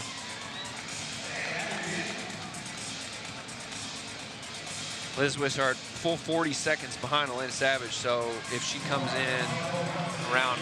You think Liz took it out too hot, Tyler? 11:30. You know, I don't think so. Or you think Elena's just better?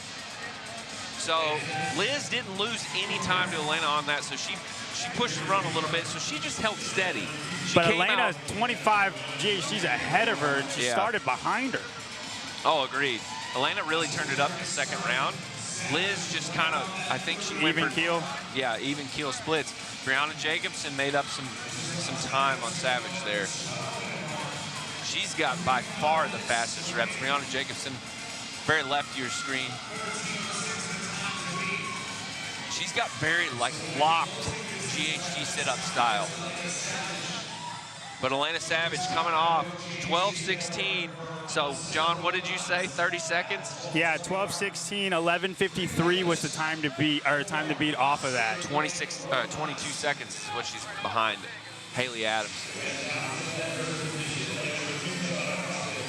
Tracy Johnson. She's gonna have to move to beat Haley, dude. Getting onto her GHDs. I don't think it's gonna happen. Nicole Hanch is headed up, as well as Lexi Neely. Oh, I'm sorry, Jordan Kearney and Lexi Neely. All right, Elena Savage is up for her second of the 3 rope climbs and looks great. Maddie Savage came out hot in the first round. She's the last athlete, not the last athlete out the building on the rope climbs, but near it. Rachel Freaker following her up. Brianna Jacobson overtaking Liz Wishart on these my gosh, GHD dude. sit-ups. I think Liz came out too hot, man. Yeah. I think she needed to be in the middle of the pack. GHD sit-ups may be a weakness for her. All right, Elena Savage has 3 rope climbs left. If she sprints, she can do it, Tyler. Bree can't make up the distance on Elena on this. 14.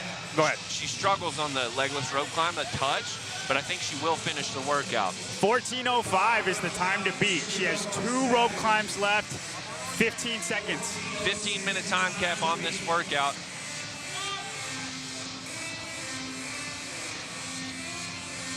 Lexi starting to struggle on the legless. Brianna Jacobson dangling.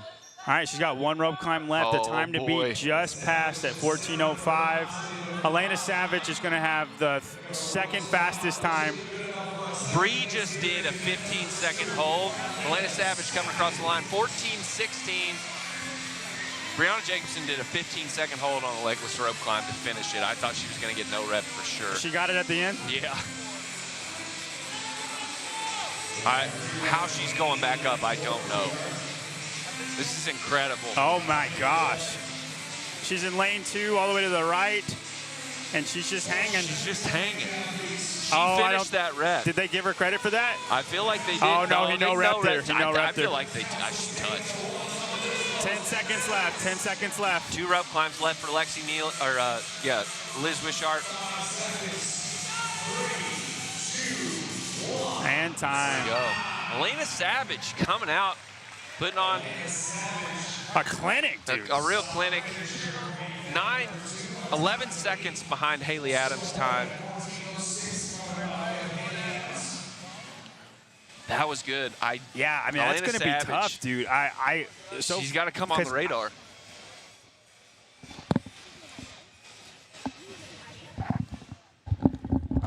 Give us, we're 1 second, and then we will talk about Heat 4.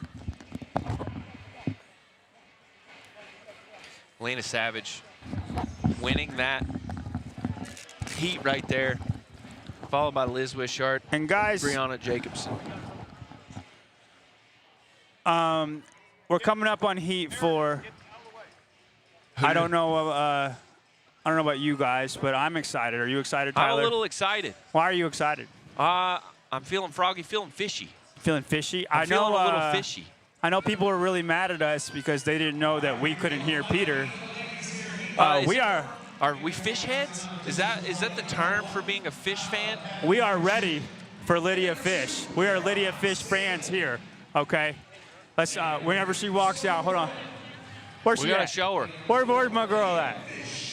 Yeah, Lydia Fish. All right. The fish fans, the fish family over there. You know, there were a lot of people upset about us not hearing her interview, but they didn't realize we could not hear them. We do apologize, Lydia. I'm sure we'll get another one with you, Lydia. If not, we'll do it up here at the stage. Yeah, you can personal invite to the But stage. we're fish fans here. We want to let everybody know that. And, Marchant. Go ahead. In lane 1, Carolyn Stanley. Zoe Warren, Lydia Fish, Maddie Fouts, Danielle Brand, Alexis Raptis, Rebecca Fuselier, Riley Beebe, and Janie Chevry. Janie Chevry. Are we sure it's not Chevray? Chevry. Chevry, like Chevrolet? Chevry. Athlete to watch, John Young. For this workout? Yeah. Dude, Lydia Fish. I know we're they might feel like we're just saying the winner of event 1, but dude, this event really lines up for her well. I think Danielle Brandon will be very good at this event too. A little bit of a dark horse. Maddie Fouts, I think, is somebody to look out for. Runner and a half, man. Janie Chevry, I believe, struggles a little bit with the running. She's a lifter for sure. Janie Chevry, you said struggles? I think she's all right at running. She's all right in comparison to the field. No, she runs with Ty all the time. Oh, okay. And they're off for the second and final event of today for the women, brought to you by Gym Reapers. Gym Reapers is built for athletes who demand more from their training and their gear. As the official apparel, belt, and sleeve partner of the Syndicate Crown, Gym Reapers delivers performance-driven equipment designed to support strength, durability, and discipline. They gave us some belts. Did they really? Yeah, they gave us some belts. You can get one. Solid belts. They're the wide ones that go across your whole midsection. I know you're not a belt guy, but they're really solid. Like the powerlifting type? Yeah. It covers your whole midsection. It doesn't leave any gaps. Strong Velcro. Really good. I might not have gotten a hernia had I had one of these belts on. Yeah, is what you're 100%. saying. Smoldering look. Did you know JR is trying out for Air Force One? Is he? Not Air Force One. What am I talking about? Aviators. You're talking about Secret Service. Oh, Secret Service. That's a Secret Service man right there. Syndicate Service. The programmer of the event stays up day, night, thinking about programming at all times. Janie Chevry. You took told my me she wasn't a runner, Tyler. And proved me wrong. Oh, dude, she's humming. Man, Maddie Fouts and Danielle Brandon are right next to her in 1, 2, and 3. Right there with Haley Adams. Seems to be a popular number. Yep. Dude, Janie looks good, dude. All right, everybody's within a few reps of each other right now. We'll know as soon as they start the legless rope climbs. I feel like this workout's a little bit different than the first workout. And the first one done with the rope climbs in the first round has won every time. Yeah, that is true. Danielle Brandon, slow. Liz Wishart, I wouldn't say a slow cadence on her GHD, but methodical. But whereas not a fast cadence. Yeah, not a fast cadence. If you compare her to Riley Beebe and Rebecca Fuselier in lanes 9 and 8. Fuselier. Fuselier has a super fast and looks just like no effort. Yeah. So easy. And Riley Beebe, she is a strong athlete. She's got the bendy back. Yeah, she got the bendy back. She's whipping it. But Lydia Fish in lane 4, hand up. And I just Zoe Warren. Well, Janie Chevry is first one done, lane 10. Let's see what these rope climbs look like. Oh, she looks good, dude. Up the rope, 2:53.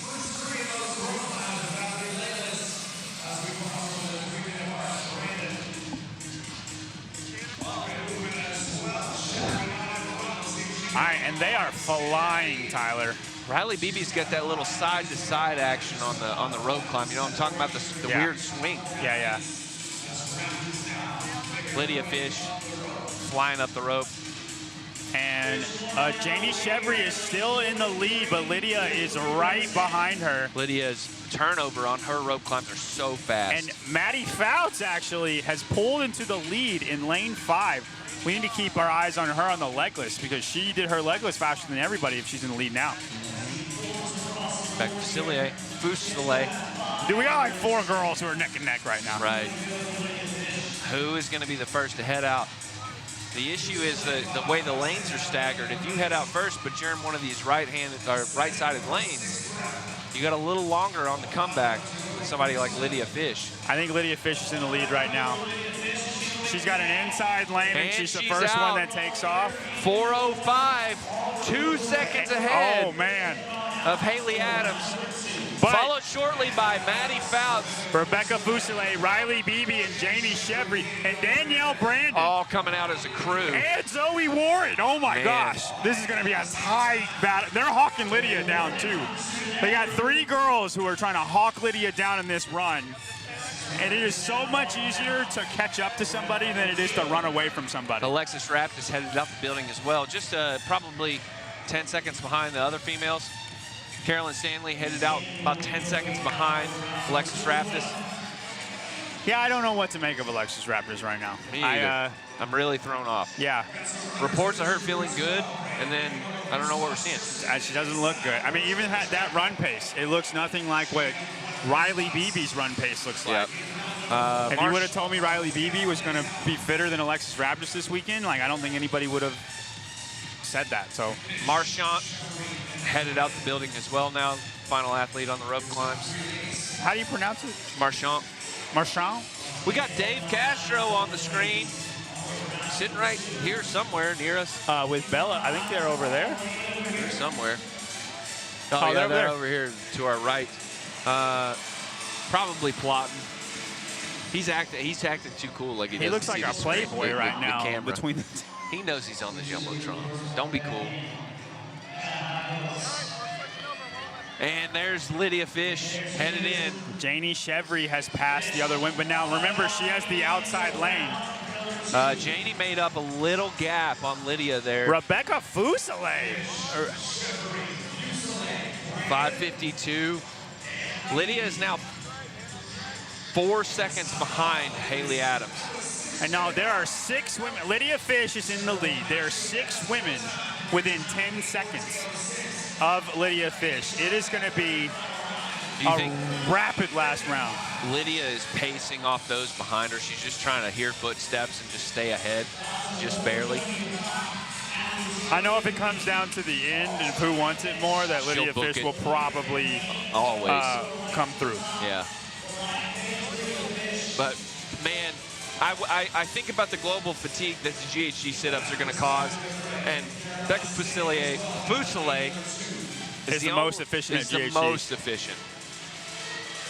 It just now looks remember, so Rebecca Fusilier made the games because of 10 legless rope climbs for time.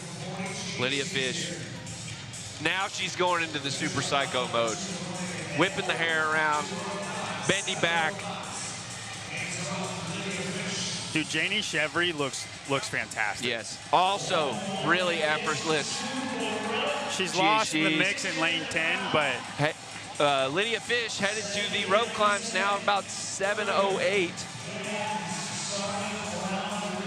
She's 10 seconds behind Haley Adams. She can make it up on these rope climbs. Well, she was 2 seconds ahead going into that last round. I told you, Haley Adams was my pick to win this event.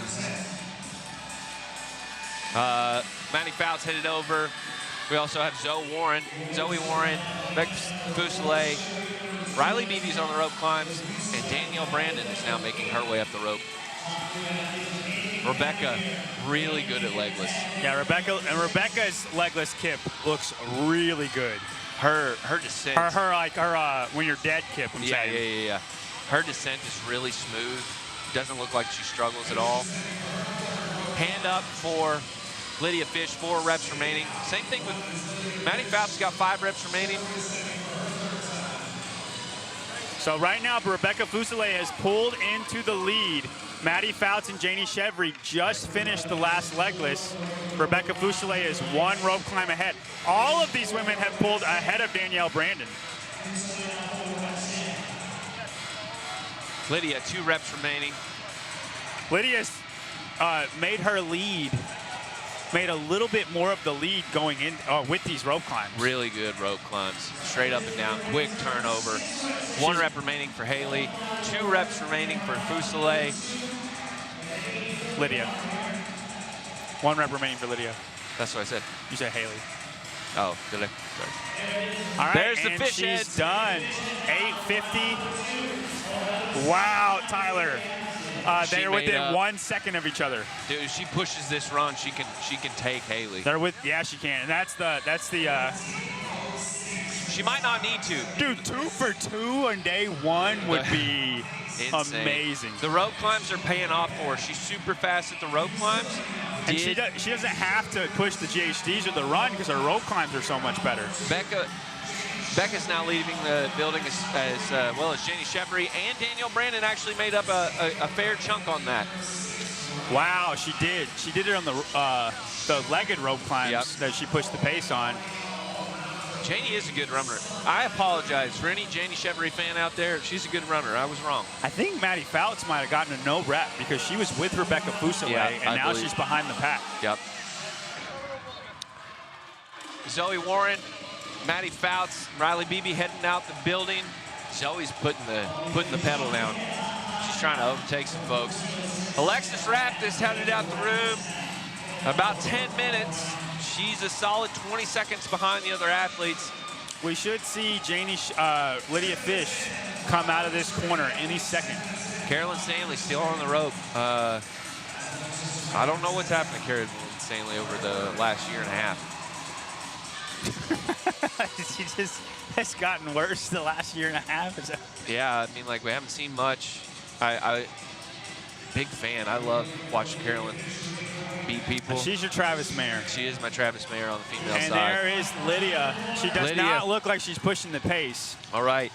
This Haley split's finished this run at 10:40. 10:30. Yeah, 10:38 is what I have. Yeah. And it is 10:45. Haley's going to make a little more time up on the GHDs. Which is fine. But Lydia has out-rope climbed her every single split. If you haven't watched the documentary on Training Think Tank of Lydia qualifying to the game's last chance qualifier last year, stayed up past midnight, and the event that she went to the games on was a rope climbs event. Because she's a great puller. She won, I think she was second in the pegboard event. Yes. I know that's a controversy around it, but you can't be great. You can't be second place if you're not pretty good. Yeah, you have to be good at them. Zoe Warren getting on the GHD, Danielle Brandon on the GHD, as well as Rebecca Fuselier, Riley Beebe getting on as well, and Maddie Fouts. This pack of girls here staying together basically the whole time. Janie Chevry really cooking on her GHD stood up still. And Rebecca Fuselier and Janie Chevry have really separated themselves from the other 3 girls that they were in a race with. Yes. And Lydia has kept her ground on those 2 the entire time. 1 rep for Lydia Fish on the GHD. 12:02. 10 seconds. 10 seconds. Haley Adams is ahead by 10 seconds right now on this pace. But Haley Adams was done at 14:05. Lydia needs all the points she can get on these events. She's got a deadlift workout that she knows is not going to be a home run for her. It still looks really good. Any event win she can soak up is what she needs. Becca Fuselier, Janie Chevry headed to the rope climbs, right behind Lydia. Yeah, but it's hard to, if you're already 1 legless rope climb ahead, unless hard to make it up. Unless you get no repped, That second one didn't look great. Is that what you're talking about? Lydia had a really close call on that last one. I think she's going to take a second here. You just rest a little bit longer. You'll be fine once you get to the rope climb, the legged rope climb. Haley didn't have the fastest legless rope climb, so I think we're okay. She didn't have a long rest, though. No. Or, yeah. All right. Come on, girl. Right there with Lydia Fish. It'd be crazy if Becca. Dude, that was a risky touch that she just tried to go for. And now Lydia's going into the legless, moving quick. Last legged rope climb, last legless rope climb for Becca Fuselier. All right, 3 rope climbs in 35 seconds, Tyler. That's what it is. 45 seconds. She can do it. Danielle Brandon working on her legless. Janie Chevry. Where's Fuselier? Fuselier's making up ground, right man. there with Lydia. 3 reps remaining. She's 1 rep behind Lydia now. Lydia just did hers with 2 reps remaining. She's basically doing a touch and go rep coming up, re-grabbing and going straight back into it. She's really working, but Janie Chevry, 3 reps remaining for her. Lydia's got 1 rep remaining. She has 10 seconds to Haley's time. She has to run and touch the thing. She's struggling up this rope. She's gonna get the touch. She's gonna. Oh man, that bobble was the reason. 14:04, 14:05. Haley Adams is your event winner. But 14:09 is Lydia Fish. And then you're gonna have Janie finishing up her last rope climb. And Rebecca Fuselier sneaking in there. Fuselier, God. And then Janie Chevry, 14:25. Nice. Good event for Chevry and Fuselier. Elena Savage is going to be 3rd place at 14:16. Yep.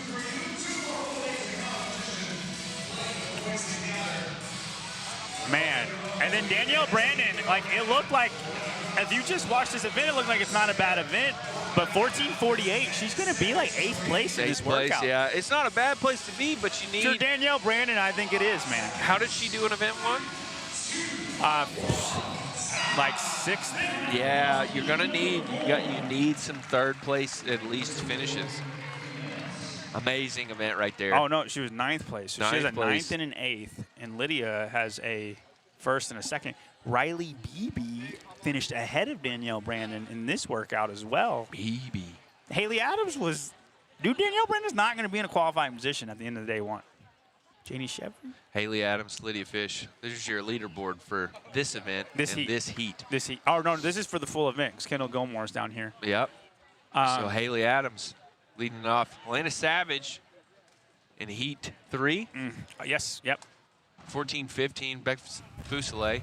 So your leaderboard at the end of day 1, Lydia Fish is going to be in 1st place, and Haley Adams, I think, is going to be 2nd place, and Janie Chevry is going to be 3rd. Stephanie DeFord. Oh, there we go. Do we have 1 through 10 for this spin? Overall? Yeah. Stephanie DeFord is in 11th place. Maddie Fouts is in 12th. And there is the updated leaderboard. Lydia, congratulations. Could you have asked for a better start to the weekend? No, I mean, I'm here to fight, so it's exactly what I want, but I didn't know what to expect coming into this field.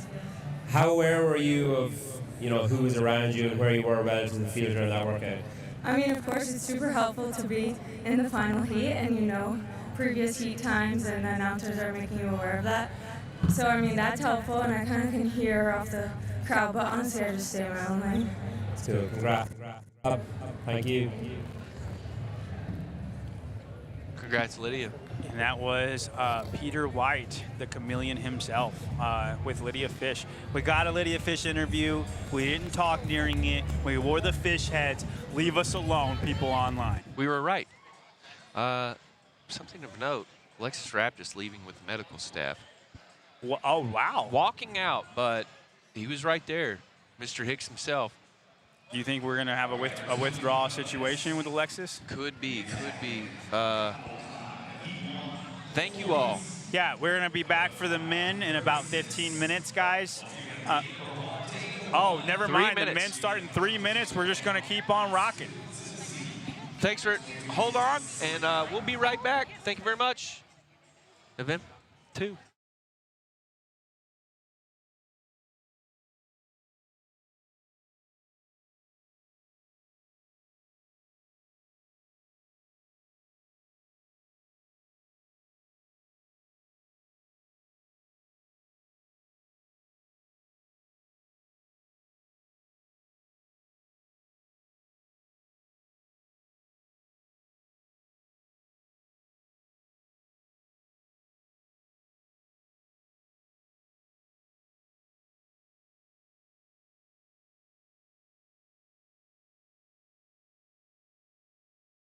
Tyler has left, Hobart has arrived, and we are now going to start the men's heat. Hobart, did you see the women's heat at all? What do you think? Did you see the leaderboard? I did not see the leaderboard yet. I watched the last women's heat. I was on the outside of the run course. Dude, Lydia Fish, Haley Adams, and Janie Chevry. And there's a 27-point gap to Danielle Brandon. Like, as an actual risk of not qualifying, because Well, Janie looks amazing. There's still a lot of weekend left. 100%, 100%. Yeah. But I feel like one thing I didn't expect is you kind of got to go full dummy mode on the GHDs in this one. Watching Haley do this, she took off on her first round of GHDs. It gave her some extra time. Is it going to be the same way for the guys? I don't think everybody has that Haley Adams bendy back ability. I know Justin Medeiros does, but those are the only 2 people that I know that do GHDs like that. And if everybody else could, everybody else would. People are looking for ways to gain advantages. It's a unique skill that those 2 have. And I don't think we're just going to see everybody do it, because I think everybody would have already done it. Every GHD workout, you know, Saxon Panchik. Saxon Panchik's amazing at GHDs. He's the guy that I think we could see the reckless abandon GHDs from, but very few have that ability. It's a weird kind of thing that not everybody can just get. And with that volume of reps, and you talked about this earlier in the first workout, if you're half second slower, quarter second slower, that adds up throughout. But if you want to look good doing it, you want to do it in Gym Reapers, the official apparel, belt, and sleeves partner of the Syndicate Crown. Built for those who train with purpose. Find them at gymreapers.com or out in the vendor village. And heat 1 of the men, event 2, they are off on their 400-meter run. And James, I'm going to tell you something. Oh my gosh! Who is that? That looks like Chase Hill. I think it is Chase Hill. Flashing those guns, taking off on the run. He just decided to put a 40-yard dash in the middle of the course. Hey, baby, if you ain't first, you're last. Is Quinn Robinson in this? Yeah, James. Quinn Robinson's going to tear this one up too. You know, I think we're going to come up with a new term, call it quinning. Quinning. I like that. He's going to quinn this heat, if you will. I was going to ask you, because you've talked about this earlier. He's tall. He's got strong legs. That's going to matter on the run, matter on the GHD. He's a good runner, The height too. helps on the rope climb, so... Dude, if Quinn could do a handstand push-up, he would make the games. Okay. But I'm going to let you know this before we get there. He can't. Well, let's give him a chance to see what happens. Coming around the 400. How is Chase not in first place after that sprint? Because he's trying to catch lane number 6, Carlos Casado.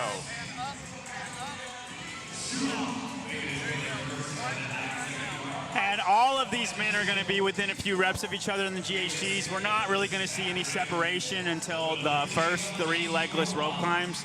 And something that we talked about a lot, James, with Tyler, is that unlike the last event, if you were leading after the first round, you led the whole entire time. Because all of this other stuff is interference, and it is, but it really is just who is the best legless rope climber, or rope climber in general. One of the things I saw in the women's heat, and I'll be looking for here, was that yes, legless rope climbs matter, but also you're not going to fail the rope climb with legs, but people found themselves resting a lot in between leg rope climbs. And like we talked about this before, is that the leg aspect of it forces or tricks you into going faster than you want to go on the legless, because you're like, I can do it once I get to my legs. And then your pulling is still shot, and very few people are managing that super well to like optimal. Elena Savage did. Elena Savage was somebody that managed the entire workout very well the entire time. And she got second place in that workout, or third. It was Lydia, 14-16. And Carlos Suela right now is in the lead, fastest on his GHDs, fastest through his GHDs. He's on his second legless rope climb right there in lane 6. Yeah, he is. He has 1 legless left. Now for the men, it is 4 legless and 3 legged rope climbs. 4 legless and 3 legged. Yeah. Still 7 total. And in lane 4, Quinn Robinson is basically touch and going these legless rope climbs. One of the things I think no one's talked about, I talked to someone earlier about this, they called it diaphragmatic interference. We all underestimate how much the GHD sit-up, the abs, the midline gets smoked and how much that affects a rope climb. Your ability to pull your knees up high, stay stable on the rope. Those little things matter in this workout. And maybe that's why we see people take longer rests on the leg rope climbs. Yeah, and I think, as you said, I think that affects your rope climbs more than it affects your legless rope climbs. But we see Quinn Robinson right now making a move on Carlos. I love the little sprint pass that we have because it's close quarters here. So to get past somebody, you really got to be shouldering up with them whenever you're running past them. Rubbing his race, and it makes you feel like you can run a little faster. As these guys head out on their second 400-meter run from Gym Reapers, we have the head of product, Kalina, here with us. Hello, Kamina. Kalina. With an L. Sorry, got it, Kalina. You're all good. Hi, guys. How are you? Fantastic. We're great. You guys are doing an excellent job. Thank you. Right now. The athletes make it easy, keeping the race exciting. Hell yeah. I'm glad to join you guys today. This is my first syndicate, so I'm pretty stoked to be here. It is my first syndicate too. It's an awesome space. What other CrossFit events have you been to, Kalina? We did Mayhem just last month, and then we were in Miami in March. Wadapalooza was the Gym Reaper city. Yeah. Like all kind of jerseys. It was very cool. Next 3 years. Yeah.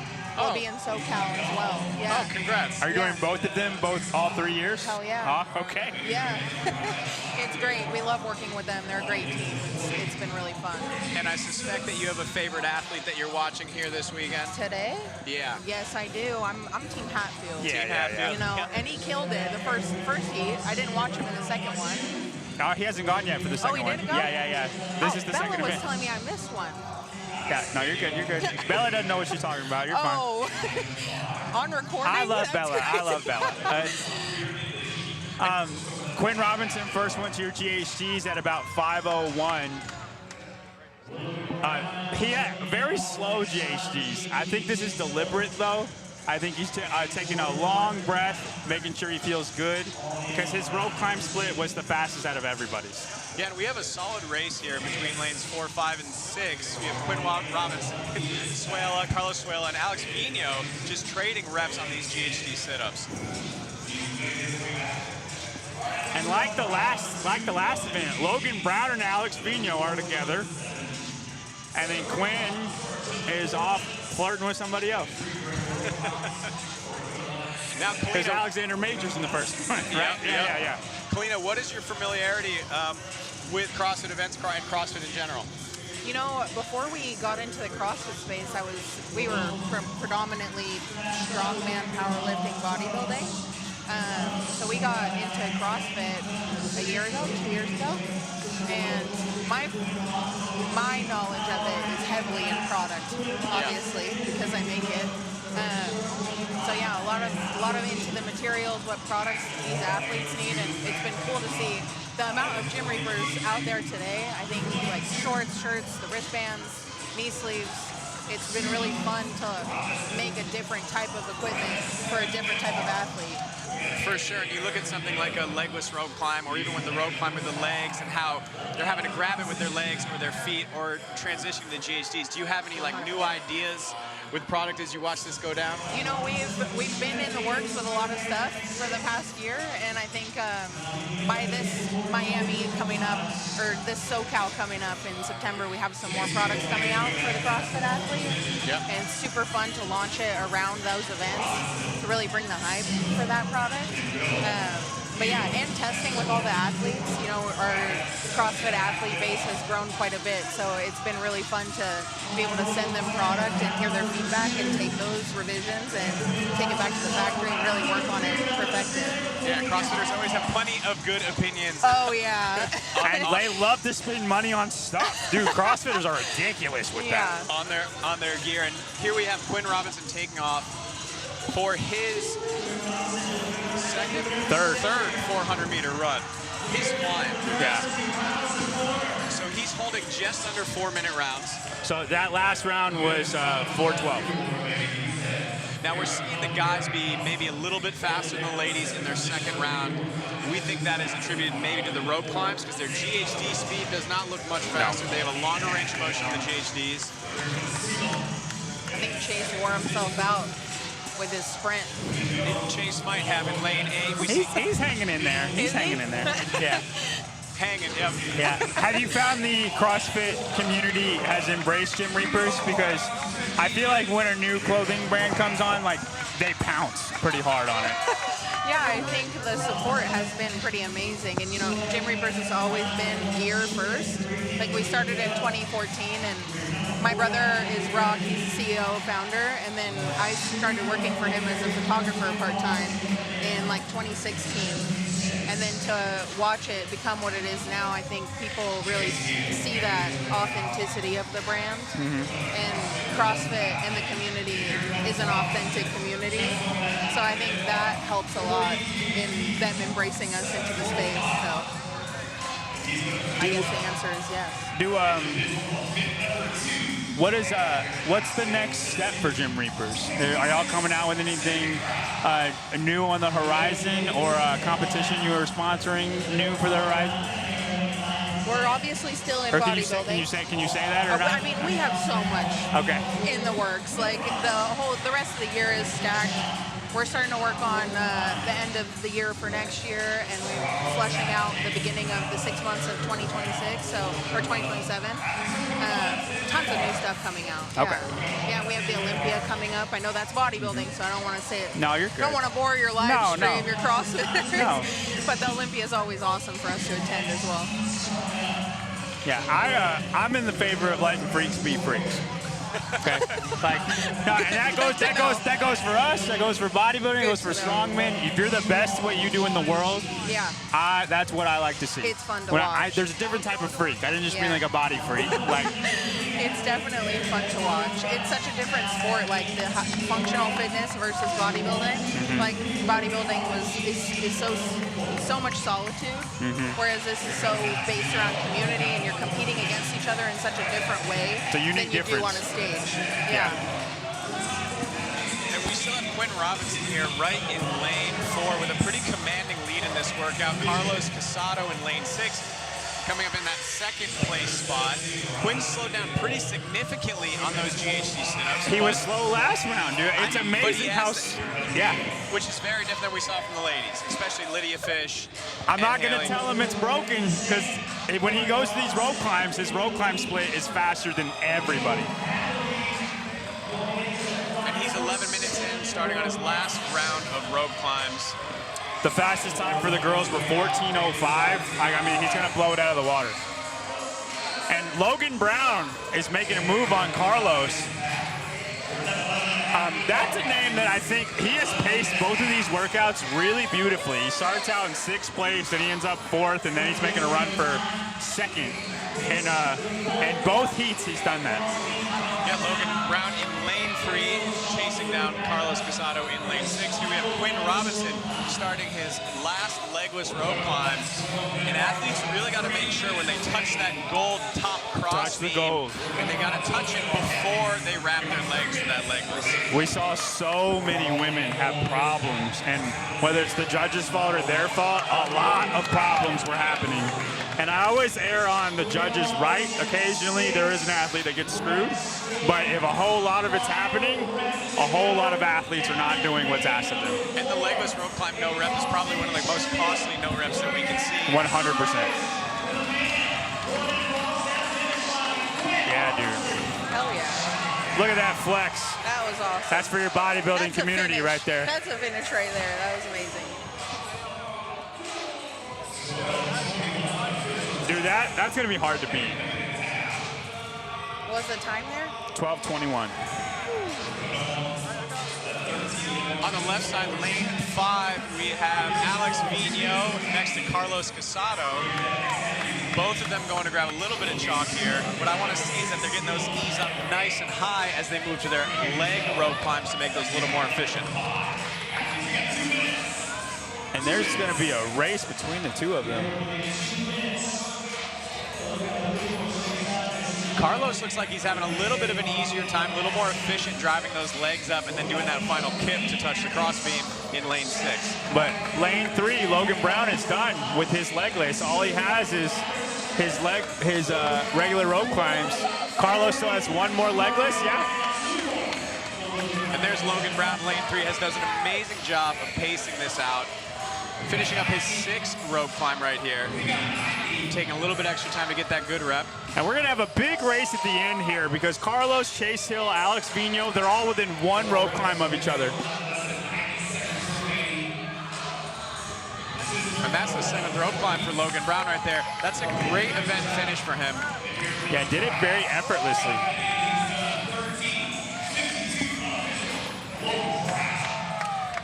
A cool, calm, and collected guy, Logan Brown. Not a big celebration out of him there. He'll talk trash in the comments. It's a tough workout. Yeah. The grip has just got to give out by the time they get to this one. And Carlos Casado Suela, 14-16. Where's Alex and Chase at? They're on the exact same. Oh, we got to race to the finish line. I don't think they know it. Oh man, that was close. They are giving it to Chase. You know, shout out to Chase Hill in lane 8. Started out shot out of a cannon. We thought it wouldn't pay off, but looks like that strategy burn it did down pay and off hold for him. on strategy for him. It was beautiful. Jordan Lund in lane 7 coming in. So I think in the first heat, more men have finished than the whole entire women's heat. Absolutely.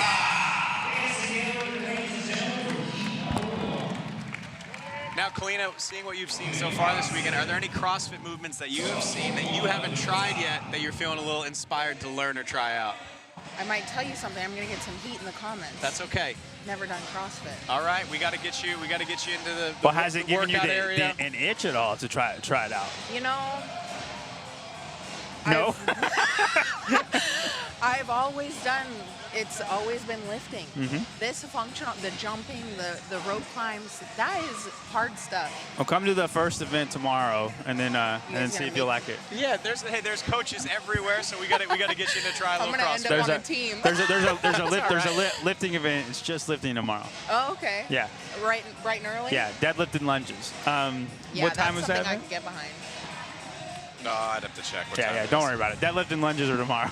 Yeah, that's what I'm about. You will like that Lifting event. heavy-weight, yeah. The nice thing about CrossFit, there's always a little something for everybody and then something that everybody hates. So it's that's the beauty of it. That's the beauty of it. It's who's the best at everything.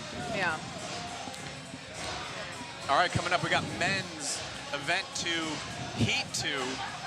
Henry Matthews, Nick Azor, lane 3, Alexander Majors, lane 4, William Kearney, Briley Smith, lane 5, Zachary Levy, Zachary. Lane 6, Grant Griffin, lane 7, Leonardo Russillo. JY, I don't know what I'd do without you. You want to hit this one? Salvan Ramotin. And then Ty Jenkins. I bumped into Ty's dad down near the warm-up area. John's fantastic great. He's great. I see where Ty gets his excellent head of hair Oh, from. yeah. Got good genes in that family, but John, Ty's dad, was just saying, I was asking if Ty had a workout he liked the most, and he was just saying how Ty just loves CrossFit. He's excited for the whole weekend. So good start to the weekend for Ty, and I'm excited to see how he does here. You got to really pin Ty down to get a good answer. He's made for politics. Yeah, he's got the swoop, he's got the hair, he's got the hair look. for it, yeah. Now, I do think we'll see something similar. I'm interested to see if anybody will be with Ty. I know Grant Griffin, if he loved an event, this would be one of the events for him. But that fitness gap between him and Ty is significant, so I don't know if he'll stay with him in that. But that Quinn murdered everybody in Heat 1, I think we'll see something similar that Ty will murder everybody, and that those 2 times are going to make a difference in the last heat. Okay, so you're calling Ty Jenkins lane 10 and maybe Grant Griffin lane 7. I'm voting Ty, and I'm going to go watch him up there, you guys. Okay. Thanks for having me on. Yes, thank you, Kalina. I'll be here to talk to you guys tomorrow about victory grips. Fantastic. Yes, ma'am. I can't wait to talk about it. And we got Team Ty for a victory grip. And we're going to get you into a CrossFit workout before the weekend's over. Okay. Yeah, yeah. I can't wait. Hey. Thank you, Kalina. Bye. Thank you, Kalina.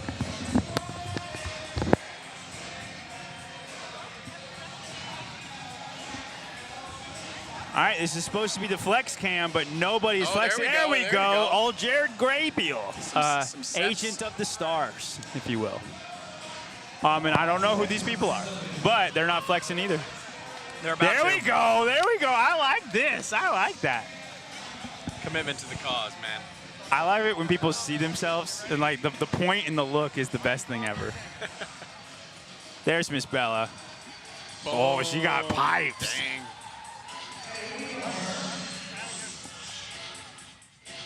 Oh my.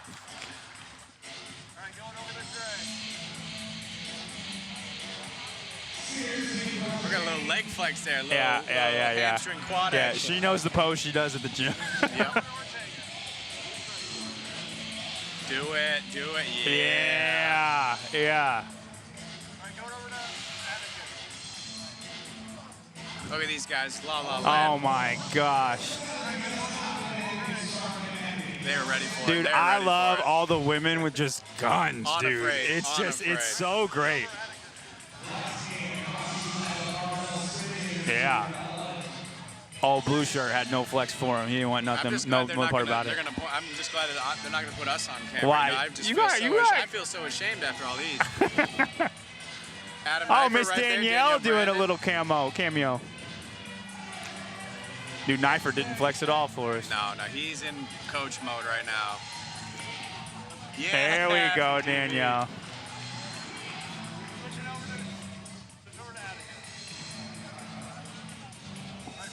There we go. Get it, bro. Get it. Yeah. Look, even the unassuming people, dude, he's got some forearms got ripped out. It's so good.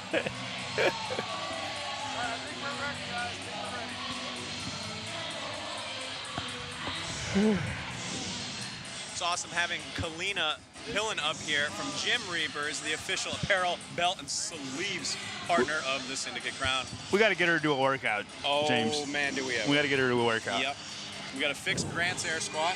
We'll have Grant and her do a workout together. Yeah, he's never done a GHD. Bunch of air squats. And then built for those who train with purpose. Find them at gymreapers.com or out in Vendor Village. Scan the QR code on the screen.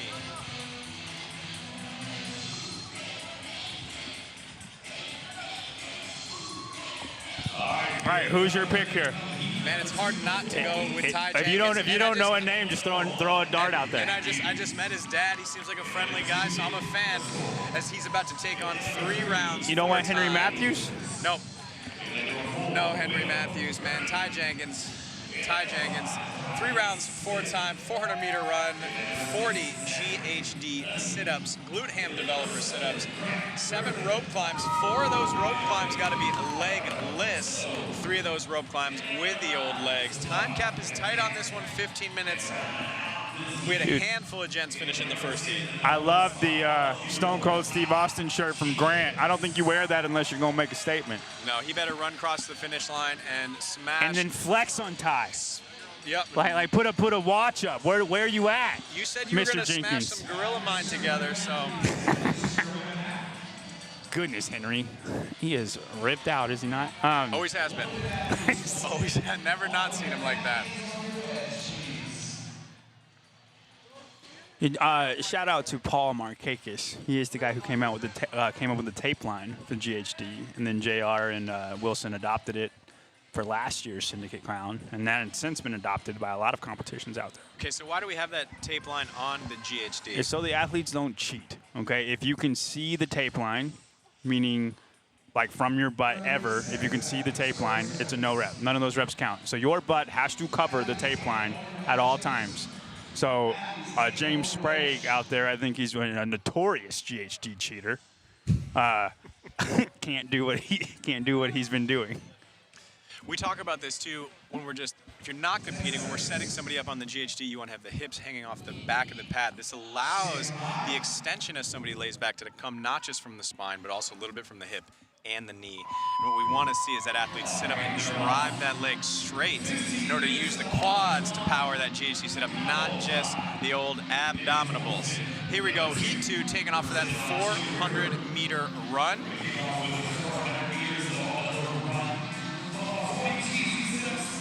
It's not called an AD. No, not an AD.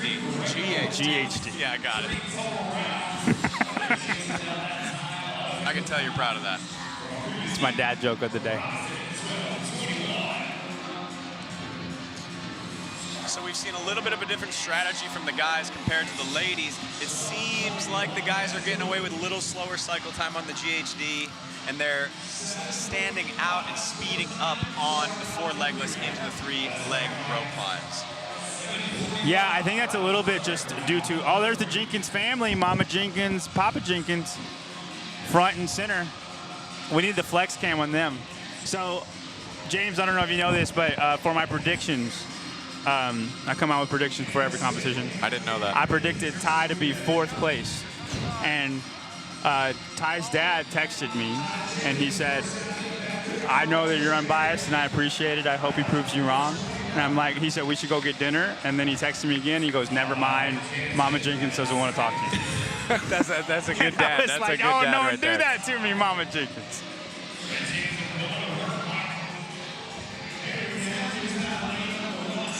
All right, early leaders is Selvon Ramhatten and Henry Matthews. This doesn't really matter at this point. Everybody's within a few reps of each other. Selvon has always been very, very good online. He's one of those people that does exceptional online, and then in person tends to not do as good as other people. What is the difference? Because you've competed more than anybody else up here commentating, so you've always had these people who flourish online, and then the people who flourish in live competition. Ty Jenkins has never done good online, but in live competition, he always does fantastic. You know, I always say this about Spencer Hendel, longtime games competitor, good friend of mine. I would beat Spencer in the gym, 9 out of 10 times, and then in competition, those lights go on, and he was a different athlete. I think there's just an ability for people to deal with the unknown a lot better, and all of the standards that are not our own. When we're in our home gym, we have our little setup. We have our favorite rope, our favorite GHD setting. Here, there's a lot more small rules to get people through the weekend that you have to adhere to, and some athletes do great with that, some do not do well with that. And I think that's when you see these people, I don't want to call them gym class heroes, but that's when you see them struggle a little bit. I know Jason Kalipa used to say him and Neil Maddox would train together, and Neil Maddox would beat him 8 out of 10 workouts. But then at the games, it was just a different story. And from his point of view, he's like, I don't know why he's not better. We're working on James's audio, guys. Let us know if it gets any better. I'll try to be as loud as possible. Now, on the legless rope climbs, we saw Henry Matthews and Ty Jenkins. Henry Matthews' legless rope climbs looked beautiful. Ty Jenkins, we talked about this before, James, has a little bit of the lizard legless technique is what I call it. And the reason why I call it the lizard technique is because Guy Malheiros was the very first one that I saw do it. Henry ran the wrong way, hurt him a lot on that transition. But it's where you do like a front kip and then a back kip and then a front kip and then a back kip and then you're there. I don't really know what to call it other than that. We'll have to watch that again on round 2 because the lizard seemed to work for him pretty well. He's looking over his shoulder because right now Ty Jenkins is leading this heat. And it's a little bit slower than a regular legless, but the efficiency of it, the cost expenditure of it, energy-wise, way less. the fatigue adds up, and if what you're saying is, hey, it allows his grip to feel much better in the later round where everybody's going to be slower, hey, being a touch slower in the first 2 rounds, not a huge deal. And clearly it didn't hurt. He's in first place. It did not hurt him. With a pretty sizable lead over Henry.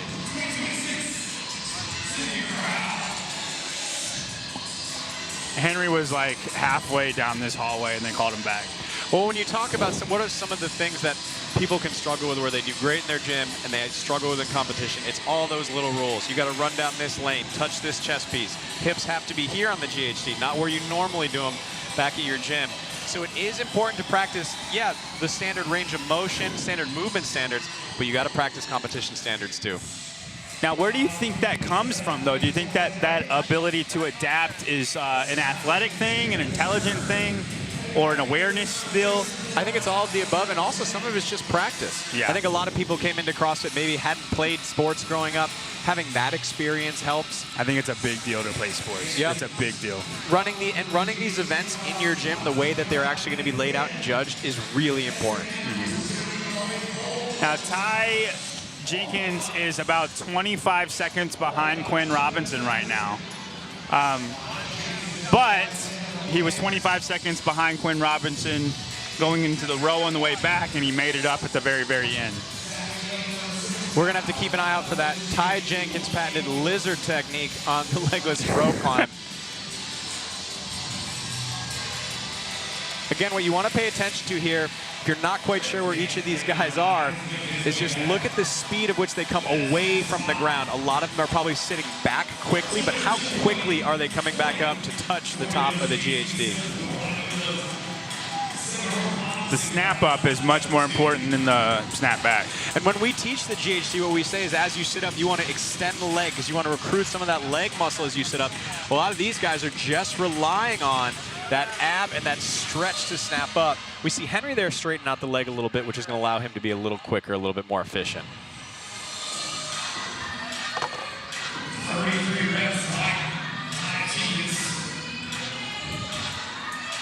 All right, Henry and Ty are rep for rep with each other.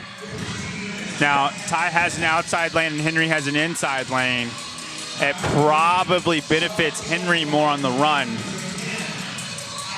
But yeah, Henry in lane 1 right there, approaching that legless. Ty all the way over in lane 10, starting his legless. And look how fast Henry is now. Now watch what I'm saying with Ty. You see the front kip, back kip, front kip, and it is slower than Henry's.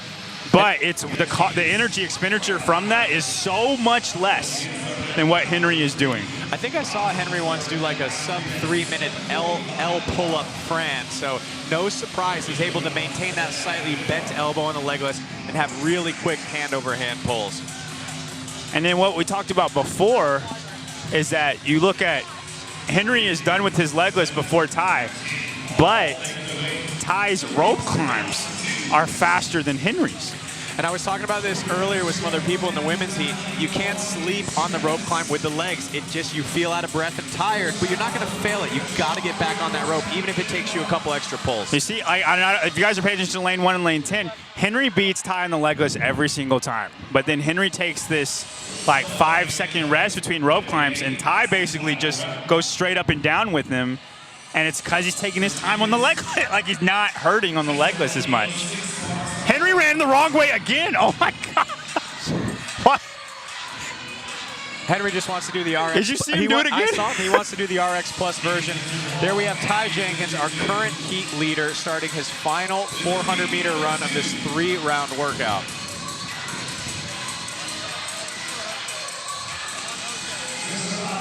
And he is behind Quinn's time by about 25 seconds. They've stayed the same. Their second round was the same as their. They equaled each other in the second round. And you want to beat people in the heat who came before you, but one of the big things for Ty is to get himself into that final heat going into day 2. So yes, he wants to win this heat. Probably wants to beat Quinn.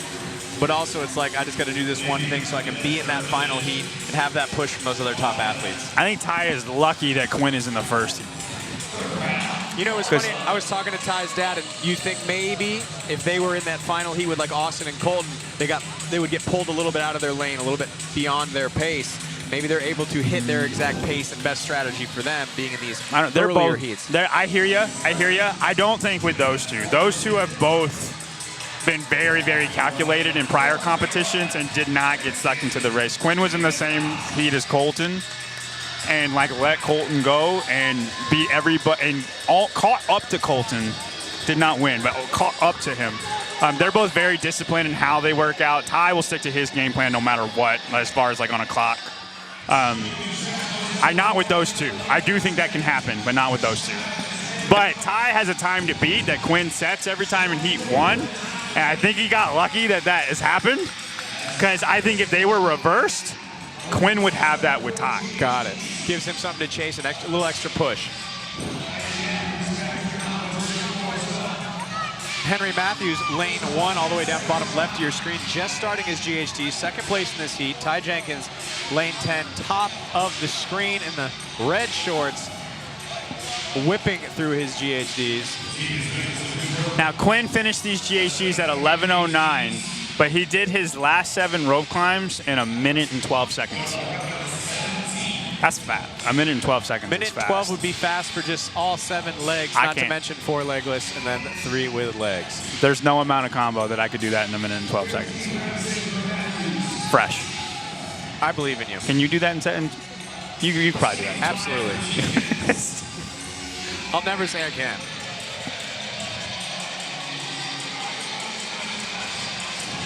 Again, Henry on the left, a little bit faster on the up portion of the GHD. Both these guys equal in how quickly they're getting back down. But we've seen Ty's lizard kip, as JY calls it, on the legless be a little bit more efficient for him in the rope climbs. All right, at the end of the GHDs, Ty is done at 11:20. He's 11 seconds behind Quinn, but he's running to his rope. He knows it's the last round. Immediate jump up, no chalk. Love the no grab for chalk. Also, you see how he has like a big reach, a small reach, a big reach, a small reach, like right over the hand. That one's big, that one's small, big. And I really like the use of that swinging kip. You know, you might get taught this movement by a gymnastics specialist. They're going to teach you to drive the alternate legs on the way up. But Ty's using something that works really well for him. His pace has been consistent on the rope climbs as he finishes up his 3rd legless there on the right in lane 10. So repeatable.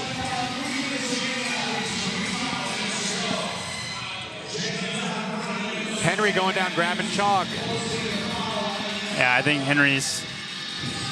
Boy, he could do a legless rope climb dead, can't he?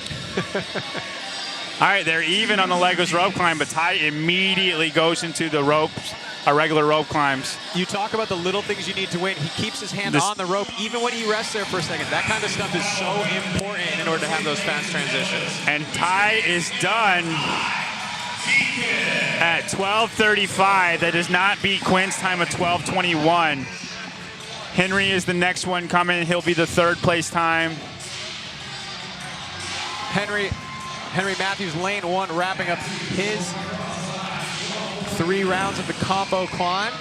12:49 for Henry. And it looks like Matt Gilpin in lane 4. That's I think it's Matt Gilpin. Yeah. My bad. Will Kearney. Correct. Will Kearney, last minute addition? Very last minute addition, yep. Having a pretty good time in this 2nd heat. Finishing up his legless rope climbs on round 3. Round 6, we have Zachary Levy finishing up his legless rope climbs.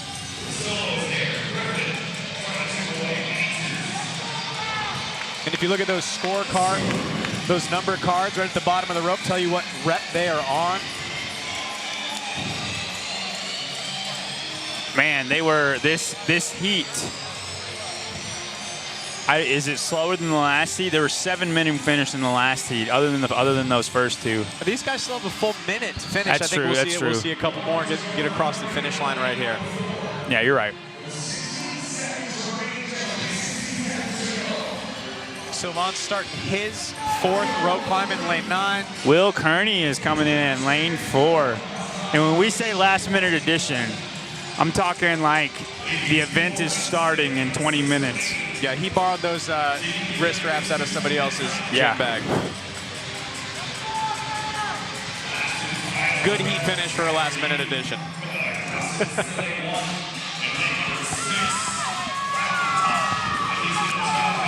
And Zach Levy. He's got to touch the chest piece. There you go, Zach. All right, 15 seconds left.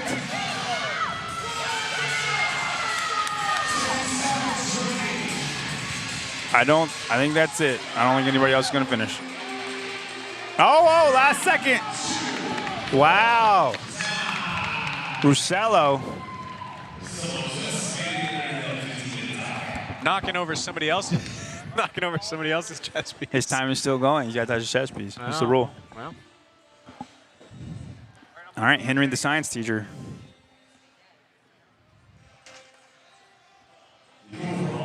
Our heat winner right there, Ty Jenkins, time of 12:35.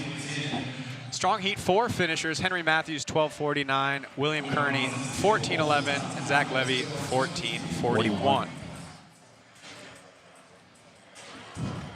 Any surprises for you in that heat?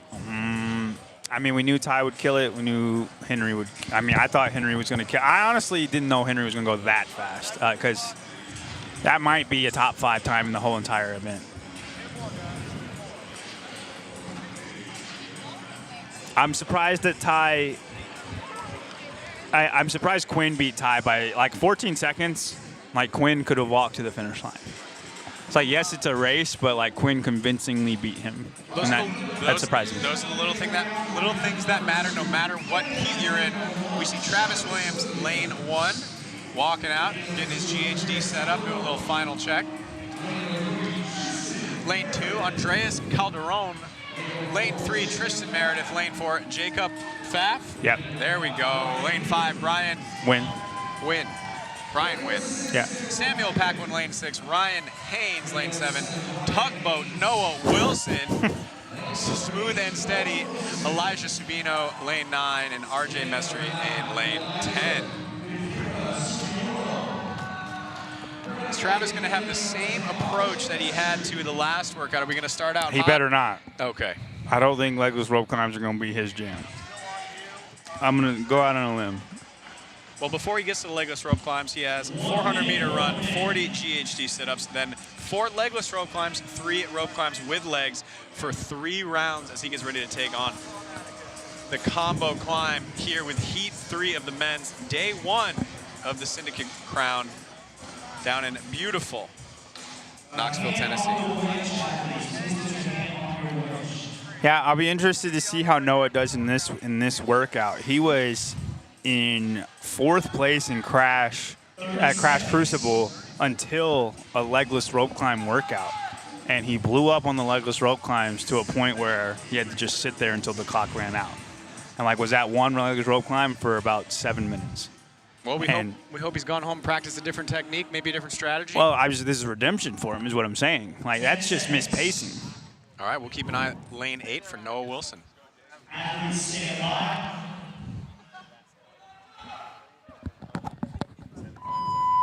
Subino family fans over on the left. Keep an eye on Elijah Subino, lane 9. I wonder if we'll see the old bendy back from RJ Mester. I think we'll see a little bit of bendy back. Yeah, absolutely. Young guy. I mean, back in my day, we used to slam that foot pad all the way forward, and you would try and get as much extension out of your spine as possible and just use it to sling you back up to the top. Little reflex. Probably not the best way to do GHDs, it's high fast, volume. man. You do want that hip off the back of the pad, and I think it's a cool thing that they've standardized. I'm glad that they've standardized it. I didn't like seeing the different ways to do it. Because it always feels like somebody's cheating somehow, and I don't. You might not be technically cheating, but it feels like that. But you know what? You could look good cheating with Jim Reaper's apparel. Jim Reaper's official apparel belt and sleeve partner of the Syndicate Crown, built for those who train with a purpose. Find them at jimreapers.com or out in the vendor village or hit that QR code on the screen as Travis Williams leads the pack. Yeah, man. Travis Williams making his way to lane 1 to start 40 GHD sit-ups. Oh my goodness, baby. with a beautiful dismount on the GHD. Oh, we got another one over here. This is just how you do. Oh, we got an overstep. The Jim West. What we is call this that. jumping method? You've never done that? I mean, it was just one after one after one. You got to be confident in it. Noah Wilson overjumped, and that looked like it did not feel good. Yeah.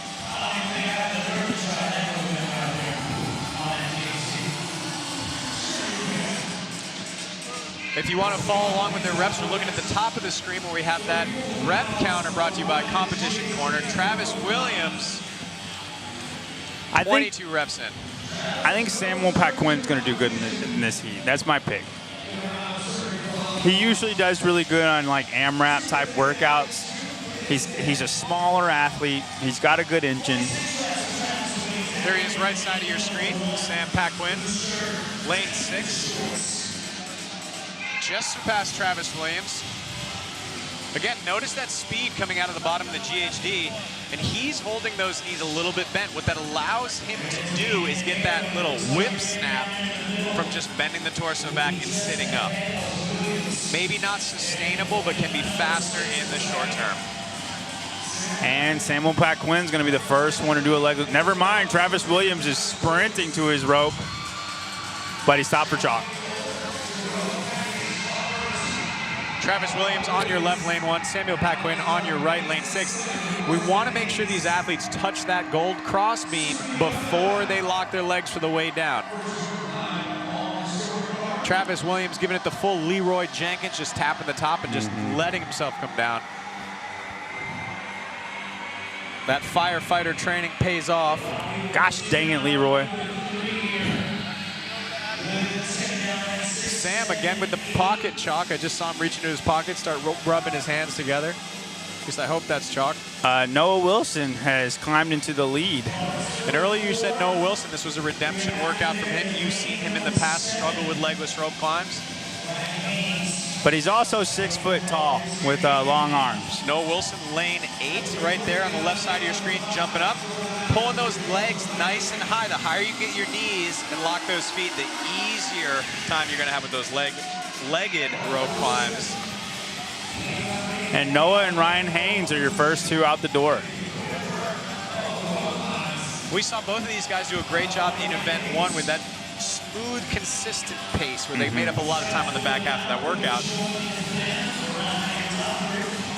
Now, this heat is already slower than the one previous, but it's relative to, because if you take Ty and you take Quinn out of it, then they're faster than the previous heat. It's just the very first day we're placed in your quarterfinal placement. There are fitter guys in previous heats, or in the first heats. But right now they are slower than the pace time to beat.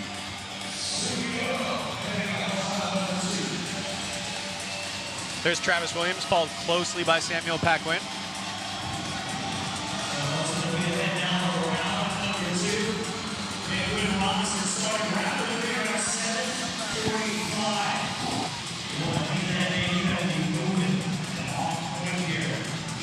Oh man, it's going to be a long day for Tristan Meredith.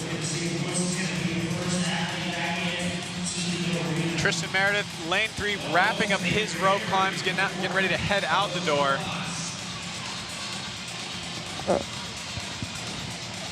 I just looked very labored for the first round. He's just pacing it. All right, Noah Wilson is coming into the door. He actually ran pretty darn fast for that 400 meter. He is 7 seconds behind Ty's time. So Noah a little bit faster on the run, a little bit faster on the rope climb, maybe a touch slower on the GHD. Right next to him, Ryan Haynes. Ryan Haynes coming in, lane 7. And him and Ryan battled it out in the first event too. And this is where you start to see those different, there it is. The old cowboy mount from Samuel Paquin to get quickly onto that GHD. You notice Noah did not do it that time. No. He was like, bad idea. Don't want to lose those reps. You start to see some of the different styles in the GHD. If you watch these guys' legs, some guys keeping their leg bent. That's going to force more of the work to be done by the reflex and just the abs. Here we have Travis driving his legs straight as he sits up. That's textbook. He looks great. That's going to recruit those nice large quad cleavages. And you can see the flex. You can see the flex of the legs. Oh yeah. That little snap that you have. In lane 5, we got a funky GHD mix. The Jacob Pfaff is doing like an ab mat sit-up where his knees are outside. He puts his hands inside of his knees. You see what I'm talking about? He keeps his hands really close in lane 5. Yeah, maybe trying to shorten that range of motion. I don't know. It looks funky though whenever like he's all the way up. You got a little Frogger action to it. Noah Olson is done. Noah Wilson. Wilson, thank you. Noah Olson will probably be done too. No, Wilson was done a couple minutes ago.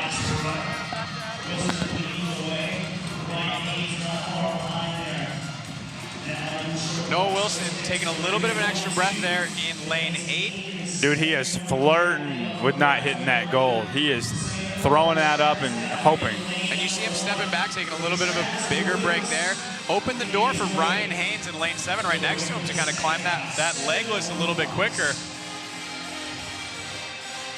Skinny Travis. Keeping a better pace than you originally expected. I think it's only going to get slower from here. But it looks good in this legless rope climb, though.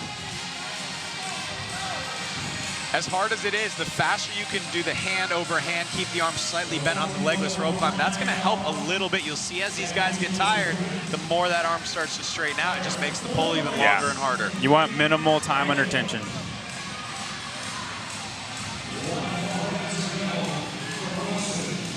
Noah Wilson is about 1.5 rope climbs ahead of Ryan Haynes. He's out for his second run at 8:23.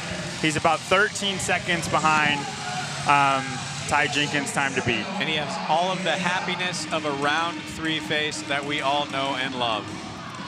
And 13 seconds behind Ty. I mean, you're going to finish. If you can keep pace, you're going to finish sub 13, which is a great time. Even sub 13:30. What I think is really cool about this workout is you kind of see every piece matters, especially depending on your strength. If you're a good runner, that helps you in this workout. Maybe make up for your slow GHDs. You're good on the rope. Maybe that helps make up for a slow run. This is a really cool workout and how balanced each movement is. Yeah, you noticed. I think Noah might have broken Ryan on those climbs, and maybe that's why he was smiling, because Ryan was catching up to him, up to the GHDs. He was about 8 seconds or so ahead, and he's got about a 20-second gap right now, and Noah's pace in the run looked way faster. It looks like that gap was going to expand as they move further in the workout. And I don't know when it happened in the rope climbs, but James, as a competitor, when you're racing somebody and they're in the lane next to you, you can see when they mentally break. And it feeds you. It makes you go faster. You smell blood in the water. It's a great feeling, especially around this time. Maybe round 1, not a big deal. Round 3, you see that happen, you got them right where you want them. And it fuels you to finish the last part of the workout. Because it is a run, right? Like you can always push a little faster on a run, easier said than done, but it's possible. He's not going to fail a run rep. Yeah. Or something went really bad. Yeah. All right, Noah Wilson's coming in. We got a time of 10:20. Body language from Noah shows that he's not feeling completely fresh here. He'll need to stay steady, maybe get about 10, 12 GHDs ahead of Ryan Haynes. Ryan Haynes on your left, coming in to start his final round of 40 GHD sit-ups. And this was where Noah was the slowest. He's definitely adopted the Quinn Robinson technique of pushing the run in the ropes, and we're resting on the GHDs. I mean, it doesn't really, like, for the viewers at home, I know it doesn't look like he's resting, and he probably doesn't feel like he's resting. But this is the part of the workout that he chose not to push. But some of the things I like from Noah on your left there is you can notice he's just barely touching the foot pads, right? Any sort of wasted energy matters a ton right now as he works to squeak out this heat win. I think we'll see a little bit of what we saw in round 2. Ryan Haynes is going to catch up a little bit and be within 5 reps by the end of these 40. Do we see a no rep? A no rep going out to Noah Wilson. I'm imagining the judge either didn't see both hands touch the floor or they missed the top. I have to guess it was the floor. Okay. That's a rare. Travis Williams holding strong in 3rd place in this workout. Not far behind him is Samuel Paquin. There's 3 guys right behind him. He's going to have to fight off all 3 of these guys when it comes to the rope climbs. Yep, you got Jacob Pfaff, lane 5, Brian Wynn, lane 6. Noah is done at 11:57. Oh, James, he faded hard on that last round. He's 37 seconds behind. It's a slow walk to the rope for him, but if he can get one legless in before Ryan gets off, I think he's in a really good spot. Yeah. Ryan is off, but he's stopping to chalk. Scavenging chalk next to the GHD, the ground, wherever he can get it. Nice little jog from Ryan on the left side of the screen there, going to his rope in lane 7. I think Noah, I don't want to speak too soon. He's taking a long break. I think Noah might have this one. He's 1 rep ahead, but about to be 1.5 reps ahead. Oh, man. That was close. Yeah. He's 1 rep behind. Ryan Haynes is 1 rep behind Noah Wilson. Last legless rope climb, he struggled a little bit with the last one. And he gets that one. We're on the regular ropes. He should be able to see it home. And again, something I really like from Noah is he keeps that hand on the rope, right? As soon as you walk away from that object, you're just less likely to go back to that thing. You're right. He makes sure not, well, he just let go of it. But he's staying closer to it. Yeah. That's crucial. And Ryan is walking away to get the chalk. You're absolutely right. He tries the whole, he brings the rope with him. Yeah, you got to do anything you can to get yourself back to that thing. And he's almost getting up that rope almost every time in just about 2 pulls. That height has helped him on top of his fitness as Noah Wilson runs to the finish line. Lane 8, your heat winner. 13:35. It's going to be about a 4th or 5th place right now. But great job fending off Ryan Haynes. And we have a battle for 3rd in this heat. Travis Williams, Jacob Pfaff, Samuel Paquin are all on the exact same rep.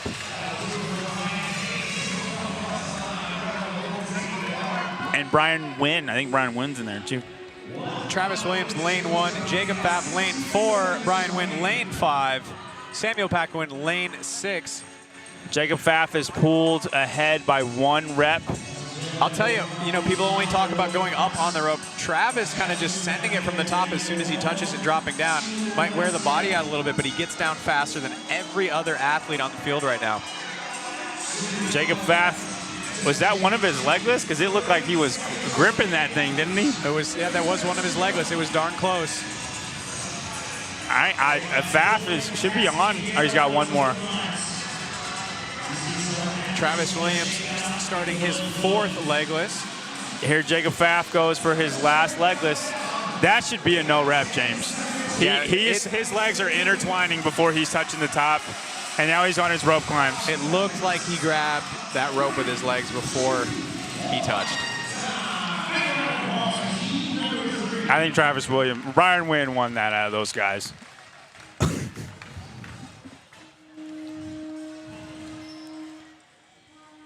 Well, you aren't wrong. The rope climbs matter a ton at the end of this workout. Oh, man. Elijah. He is down. Noah Wilson, our heat winner, 13 minutes, 35 seconds. Ryan Haynes, 2nd place in that heat. They've had a good battle on day 1. Rounding that out, Jacob Pfaff in 3rd place. And then Travis Williams, Brian Wynn, Samuel Paquin were all in a battle to themselves there. I think Ryan Haynes and Noah Wilson will be in the same heat tomorrow as well. They finished right next to each other in both workouts.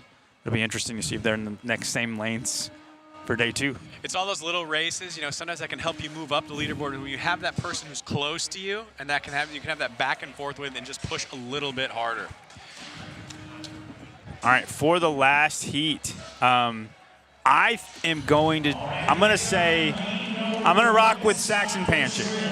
That's my pick.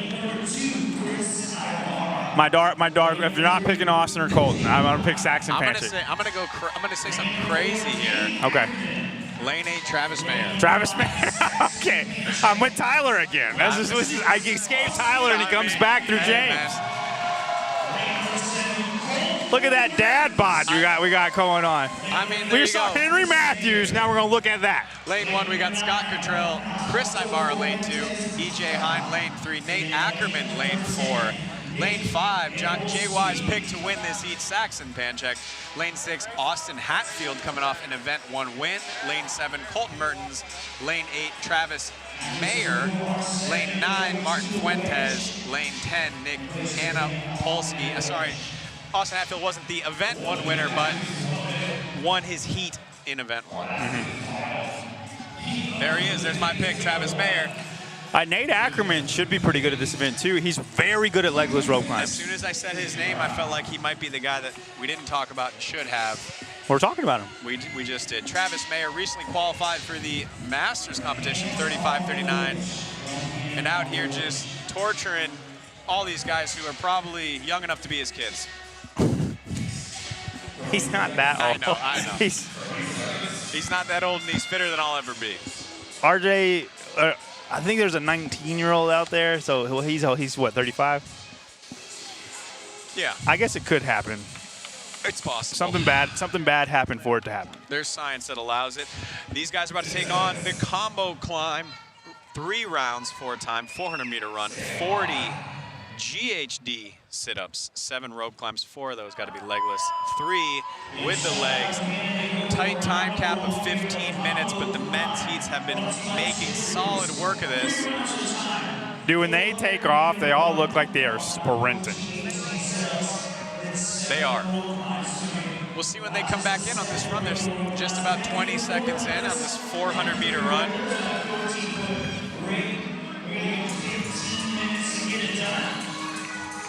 I want Travis to do it for you. If Travis just kind of stayed near the top heat, we got the fittest man in the world and his coach right here.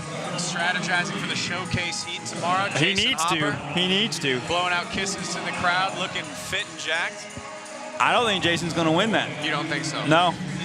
I think there's somebody in that heat who's going to beat Jason. You know, he doesn't have to win that one. He's just got to win a couple of them come July. Yeah. He doesn't care about this. But it's pride on the line. Absolutely. What's funny is the guy who I think is going to beat him goes to his gym. Who's that? Zach Strell. Zach Strell, all right. Maybe the best handstand push-upper in the world. That's high praise. Better than Colten. All right, Scott Cottrell is first to the GHD outside lane. Chris Ibarra might be second. Again, none of this matters until we get to the legless rope climbs.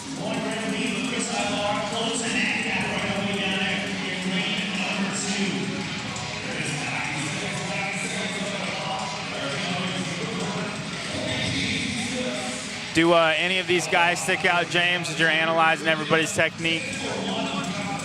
I mean, I'm watching Austin and Saxon. Like you called it, Saxon moving quick on his GHDs in lane 5. Coming off the ground fast.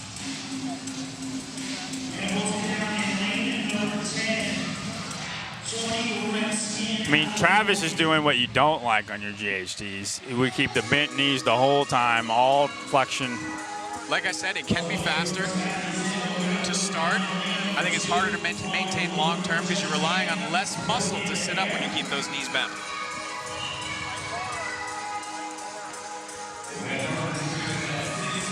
Chris Ibarra kind of looks like he's doing the butterfly stroke whenever he puts his hands forward. Yeah, got to get a little arm whip there. Scott Cottrell, 5 reps left. And Nate Ackermann and Chris Ibarra are your first rope climbers. They are running to the rope.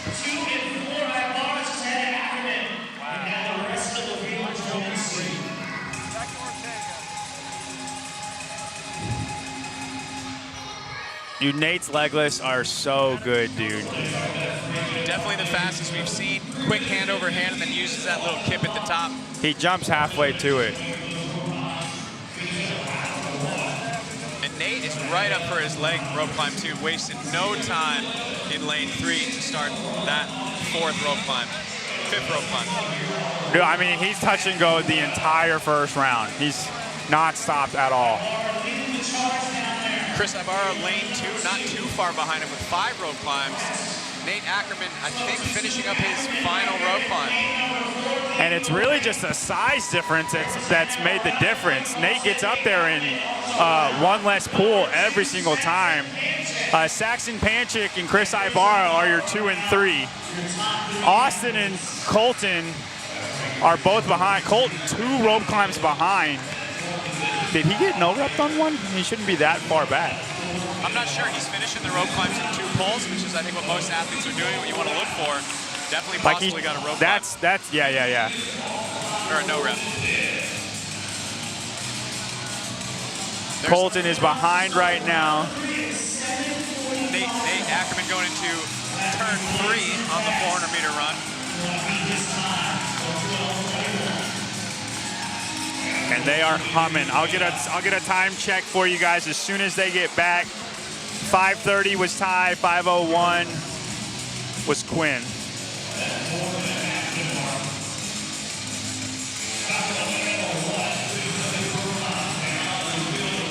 Colten Mertens making his way around for round 2 of his 400-meter run. Round 2 of 3 rounds, 400-meter run, 40 GHD sit-ups, 7 rope climbs.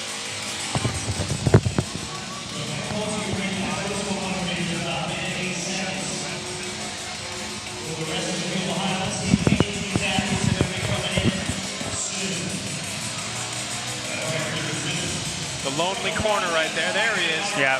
Our current heat leader, Nate Ackermann, coming in to start round 2 of his GHD sit-ups. Looking nice and calm. Saxon Panchik gained a little ground on him, I think, on that run. Saxon going into lane 5 here to start his GHDs. And Nate's only got a 2-rep lead on him.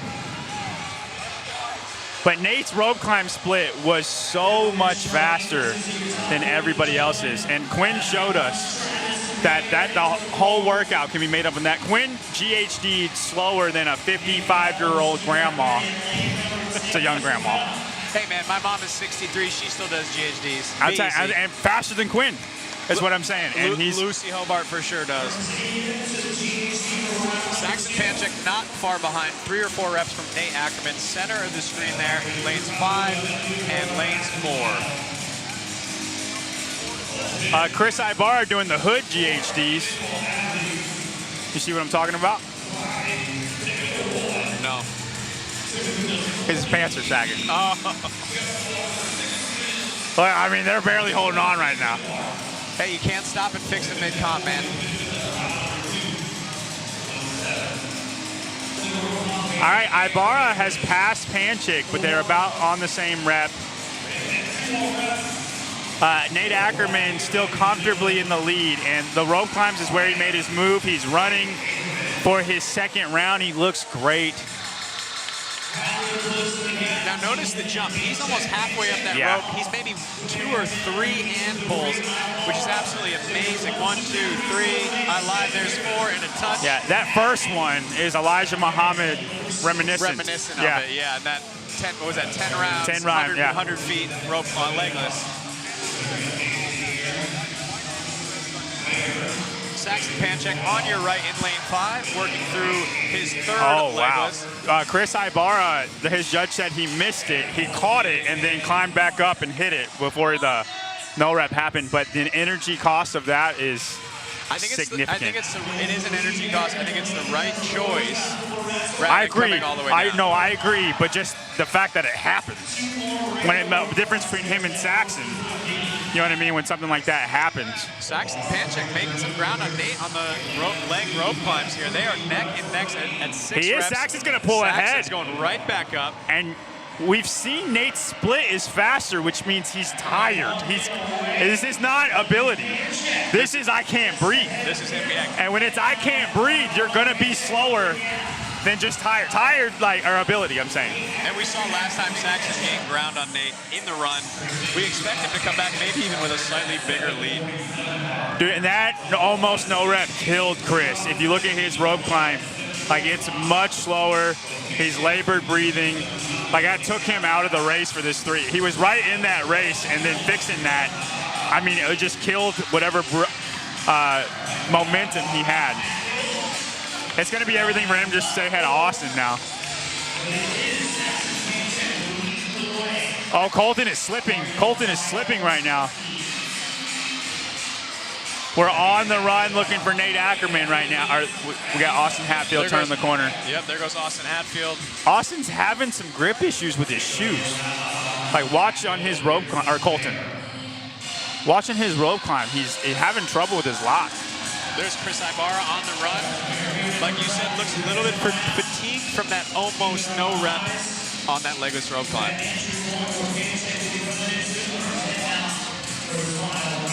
There goes Austin Hatfield right behind Chris Ibarra, gaining ground on him, like you said, on that 400-meter run. Now, you think Saxon made up some time on Nate right here? You think there will be a gap, or you think we're going to find out real soon? If you could call it. Yes. Yeah. Yes. And there he is. We're looking for Nate Ackermann. There is a gap. He got a few steps on him. Oh, man, a big gap. We still haven't seen him. Your current heat leader, Saxon Panchik, coming in lane 5. Man, first time I called for a Panchik to win. I'm glad. I've usually been pretty hard on the Panchiks, but Saxon, great GHD, probably the best of the GHDs in the field, and a really, really good rope climber. Smart to be hard on one of the best CrossFit families that has ever existed, sure. Good call. Nate Ackermann, though, straight to work on his GHD, though about 10 reps behind Saxon Panchik. Saxon in lane 5, Nate in lane 4.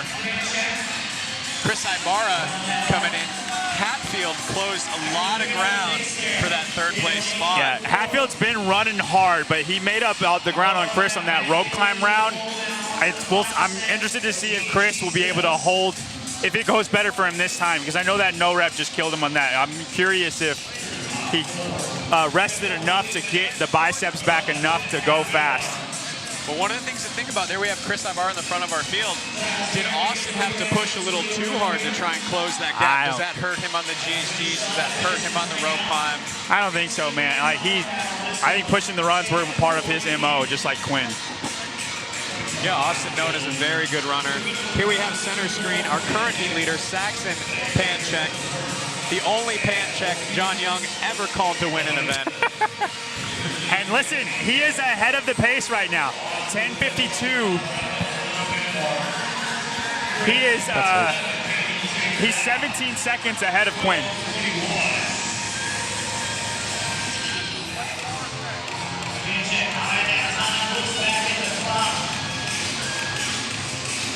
Nate Ackermann is right on the exact same pace of Quinn.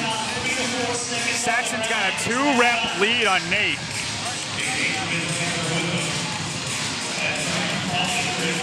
If you're Nate right now, I think you stay in your lane. You don't try to chase Saxon. He's got 2 legless rope climbs on you. You're not going to make that up unless he gets a no rep. I mean, I don't want to talk bad about Nate Ackermann. I've loved this race, but I don't know if he has that choice in him right now. Oh, it's just not going to matter? Yeah. What he needs to watch out for is no missed reps, as Chris Ibarra in lane 2 is staying pretty steady on these rope climbs. Saxon Panchik, lane 5, on his way to a heat win with his final rope climb. Oh, dude. I know Saxon just won the event, but there is a race happening between Austin and Chris. Chris is 1 rope climb ahead. No, they're tied. Dude, Austin's been climbing, doing the legless climb so much faster when he goes. They're resting about the same, but Austin's just faster when he goes. So there we have Nate Ackermann, 1 rope climb left. Austin Hatfield, lane 5, has just pulled, or lane 6, excuse me, has just pulled ahead of Chris Ibarra, lane 2. And Nate Ackermann's going to come in, and he is going to be behind Quinn and behind Ty. He's going to have the 3rd fastest time. Henry Matthews' time is just now passing. Not a bad day for Nate Ackermann. Or the fourth fastest time. Austin Hatfield looks to have pulled ahead of Chris. So center screen, lane 6, Austin Hatfield finished his 6th rope climb, and he's about to start his 7th, and pulling ahead of Chris Ibarra, lane 2, to grab himself a 3rd place in this heat. Not a bad day 1 for Austin Hatfield. I think he was expecting better than that on this event. Chris Ibarra comes in at 13:20. Really impressive by Chris Ibarra, like you said. Almost nearly missed that legless rope climb, but stayed with it, stayed in to have a 4th place finish in the heat. Cool showing by him. Hopefully gives him some confidence going into day 2. And listen, I think he's going to do that the entire competition. We're never going to say his name to win the event, but he's never going to be bad at an event. That's the only reason I called him. But the way Ty looks amazing. And Colten is in danger right now. He's got 4 rope climbs left. He's in trouble from missing the event, from not finishing the event. He takes a 20th place here. There might be nothing he can do to get his spot because he didn't have, he was like a 6th place in event 1, too. Well, we know Colten has that home run capability. I think there are some workouts left that he can still win. Oh, so I think he'll win 4 events. Maybe this one is a little bit of damage control. He has 40 seconds left to finish 2 rope climbs under the time cap. I think Colten has got that. He just needs to stay focused on this. No reps, quick tap. No, what's funny is Colten is going to be at his lowest point after this event.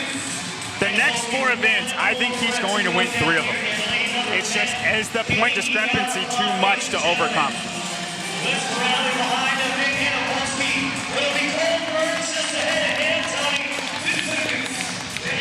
All right, 14:51 for Colten, 14:53 for Scott Cottrell. 3, 2, 1. Oh, sorry, that was Nick Anapolsky for sorry. Nick 14:56. Lane 1 is Scott Cottrell.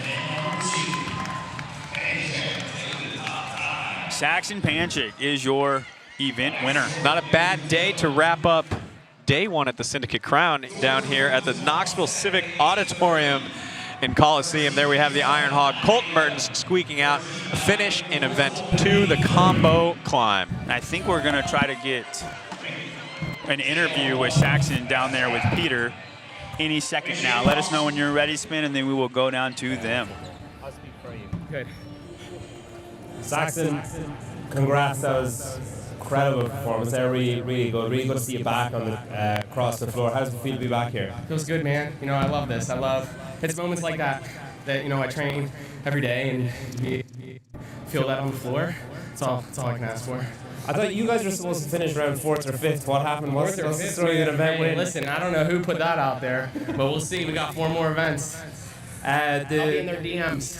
the weightlifting belt on the GHDs, what's the story behind that? That's a secret. I can't release that. All right, cool. Congrats, man. Good job. All right, thank you, Peter. I wanted to be known I said he was going to win. I just wanted to be known because I got in trouble last year. So I just wanted to be known. Hey, it seems to be your MO, getting a little bit of trouble, but that's all right. How am I in trouble when I literally called what's going to happen? Solid day 1 at the Syndicate Crown. Get over to competition corner to check the leaderboard. We are going to sign off here, and then we are going to do a post show. Never mind, we're going to stay on, and we're going to continue with the post show and talk about the leaderboard about 5 minutes or so. So keep your computer on. Are we going to talk for 5 minutes? And we'll see you soon.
center, man. Dude, my Day eyes. one, done. Fish head. I mean, the day of Lydia Fish. Ready to go, man.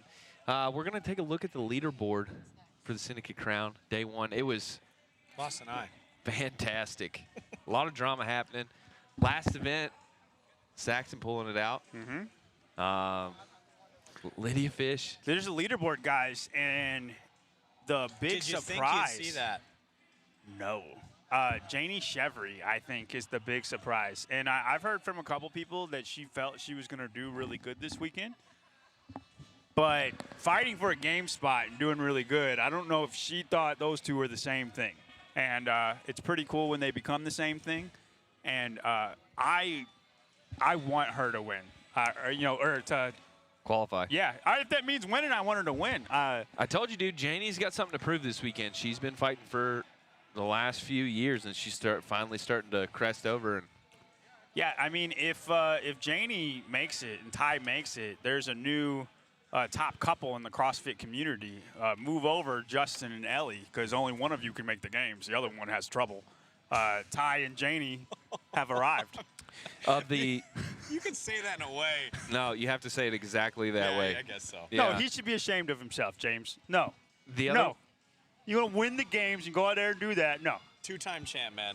You got to show a little respect. Like, listen, if you want to finish people in the world, you got to make the games. I'm sorry. Going into the event, we thought there were two locks, and that was Alexis Raptis and Danielle Brandon. We were way off. Yeah. Do you? Did we have any update about Alexis Raptis? We know she got removed by the medical tent. She walked out with him, but I spoke with Hicks. Of course, there's only so much medical information he can share, and he was like, "Nothing's wrong." So I think we're good right now. It's just that's got to be the worst news for her. Would you rather that, or would you rather something be wrong? I didn't see where she was in the overall point standings. I think it's how low. do you answer that? Okay. Well, you want to be healthy. She's a competitor, fighter. Hopefully she comes back, does some damage, steals some points in the next 2 days. A lot of competition left. Excited to see how day one turned out. Surprised. Yeah, I'm surprised, but you want to know you're healthy to go back out there and keep fighting. I don't think any competitor wants to be told, that's it. That's your weekend. Yeah, and I mean, if Janie feels confident about the rest of the weekend, like there's a 27-point gap, 28-point gap between her and Danielle. I thought you were going to say percent chance. No. Between her and Danielle, like Danielle has ground to make up on her. Yeah. 18. It's not as much as I thought it was. Danielle right there. She's the only one who's delivering, but she does look a bit slow. The name that no one was talking about, Zoe Warren.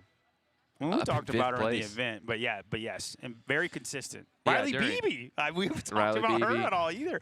It'll be interesting to see as these next events come out. Big talking point is the deadlift. A lot of athletes are fearing the deadlift workout. You know what who's that's not? going to do. Who's not? Riley Beebe. Shikabeebe. Riley Beebe is a freaking force with a barbell. That workout's going to sort the wheat from the chaff, I think, for sure. I feel like that's the most exciting workout to see all weekend.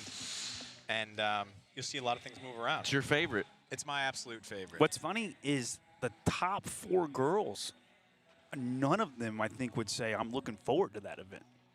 Yeah, totally agree. Janie, I was talking to Janie after this event. She was like, it is what it is. Like, I have to triage. But she was like, the girls who I'm all with right now also have to triage. And I just need to be on the right side of it. If we want to look at the men, we had an eventful day with the men as well. Colten and Austin, our 2 locks that we were talking about, are delivering. I don't know. I mean, I think Austin thought he would be better. I think he's doing fine. But Austin is a little bit like Danielle Brandon right now. Like, we know he's great. We know he's one of the fittest guys in the world. But if you just if you watched the events, he does not look like he's head over heels better than all the rest of the people. Still peaking. And at the games, we think he would be. What I like about this going to day 2 is even today, the time domain's a little bit longer, but you saw 2 very different events. Tomorrow, you have 2 very different events. Something really heavy, probably a little shorter, something a little longer, very gymnastic based, maybe back into that aerobic realm a little bit. So I think that makes it really exciting when athletes talk about, hey, I don't love this event. Well, if you don't love the deadlift event and the lunge event, you probably got some good feelings about Regional Nate. Yes. Absolutely. I especially have good feelings about regional, Nate. You're the guy to watch tomorrow. If there's one name not on this leaderboard that I am excited to see tomorrow. Of all the guys to watch, I am one of them. Listen, Jason actually talked to me, and he said he was scared of what you're going to bring to the table. Good. And I Me said too, you should be actually. for the first 3 rounds. He was scared for you, is what he told us. He said those first 3 rounds. I don't know if I'm going to do it. That's what he said. More importantly, how about Ty Jenkins tied with Quinn Robinson at the top of the leaderboard at the end of day 1? What do we think?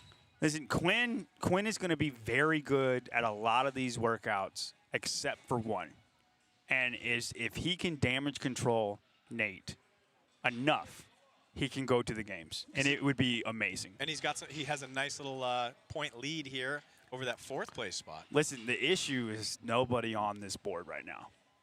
Quinn is not worried about anybody else on this board. The guy he's worried about is Colten Mertens. And we don't know where he is on the leaderboard, but he's going to win 3 of the next 4 events, and he's probably going to be second in the one he doesn't win. Before we look at the next 10, we have Travis Mayer in 10th. I guess he took a fall in that last event. Yeah, it didn't look like it. He was like 5th or 6th in the heat, but I guess just he was on the backside of Colten Mertens in 12th place right now. That was one that was not on my bingo card. And downtown Logan Brown, just talking about smooth and consistent pacing really well, sneaking himself into 11th place. Been great to watch all day. But yeah, Colten, huge surprise at the end of the day. At the end of day 1. One of your fellow classmates, Chase Hill, also top 20. Top 20. Will Kearney didn't even know he was competing until 2 hours ago. And top 15. Yeah, I mean, Colten, we knew he was not going to be amazing at this workout at event 2, but we thought he would be at event 1. Everybody thought top 2, and those burpees they made that big of a difference for him. Is it just the burpees? He was worse at both of those events than what we thought he was going to be at both of them, and that equals this really large hole that you have to try to fill in the next 2 days. And I think Colten's a pretty steady athlete. He's good at handling pressure, but what I do wonder about is because he probably has the potential to win the deadlift lunge. He has definitely the potential to win Nate. Does he push a little too hard? Does that give the speed wobbles? Does he make a mistake when he should maybe step back and be like, yeah, I know I can win these events, but maybe a second is right rather than risking some bigger error? The right answer is always win. Yeah. I mean, if you lost by 2 points to get that last spot, you can't leave points on the table. You can't leave points on the table. All right. Like if at the end you blow up because of it. The problem with first place is sometimes you're out ahead. You have no idea where anybody is. You don't know in the other heats what happened, and you just push, and it's like I spent, a lot of gas getting 30 seconds that I didn't need. Dude, you know what hurts him the most is that he's in the freaking second to last heat. He's bumped out of a heat, yeah. And that matters the most because who he's fighting against, Nate, is Austin. Austin has the time to beat. It's so much easier to beat that time than to just beat him. Same with the deadlift. Deadlift is a little more of you just kind of go and then you are what you are. So, I'm not really worried about, pacing so much in that event. But Nate is it's a pace game the whole time. Yeah. So don't burn out on those handstand push-ups for sure. Wrapping up day 1, we will catch you up on the next 2 events tomorrow. We've already kind of prefaced them, the deadlift workout and regional or semifinal, Nate. I'm sorry. And such different tests. It's good that you hit on how different those tests are, and they're also both of them are very different than what we've already tested. Yeah. We also have the athlete showcase, which we teased a little, or the showdown.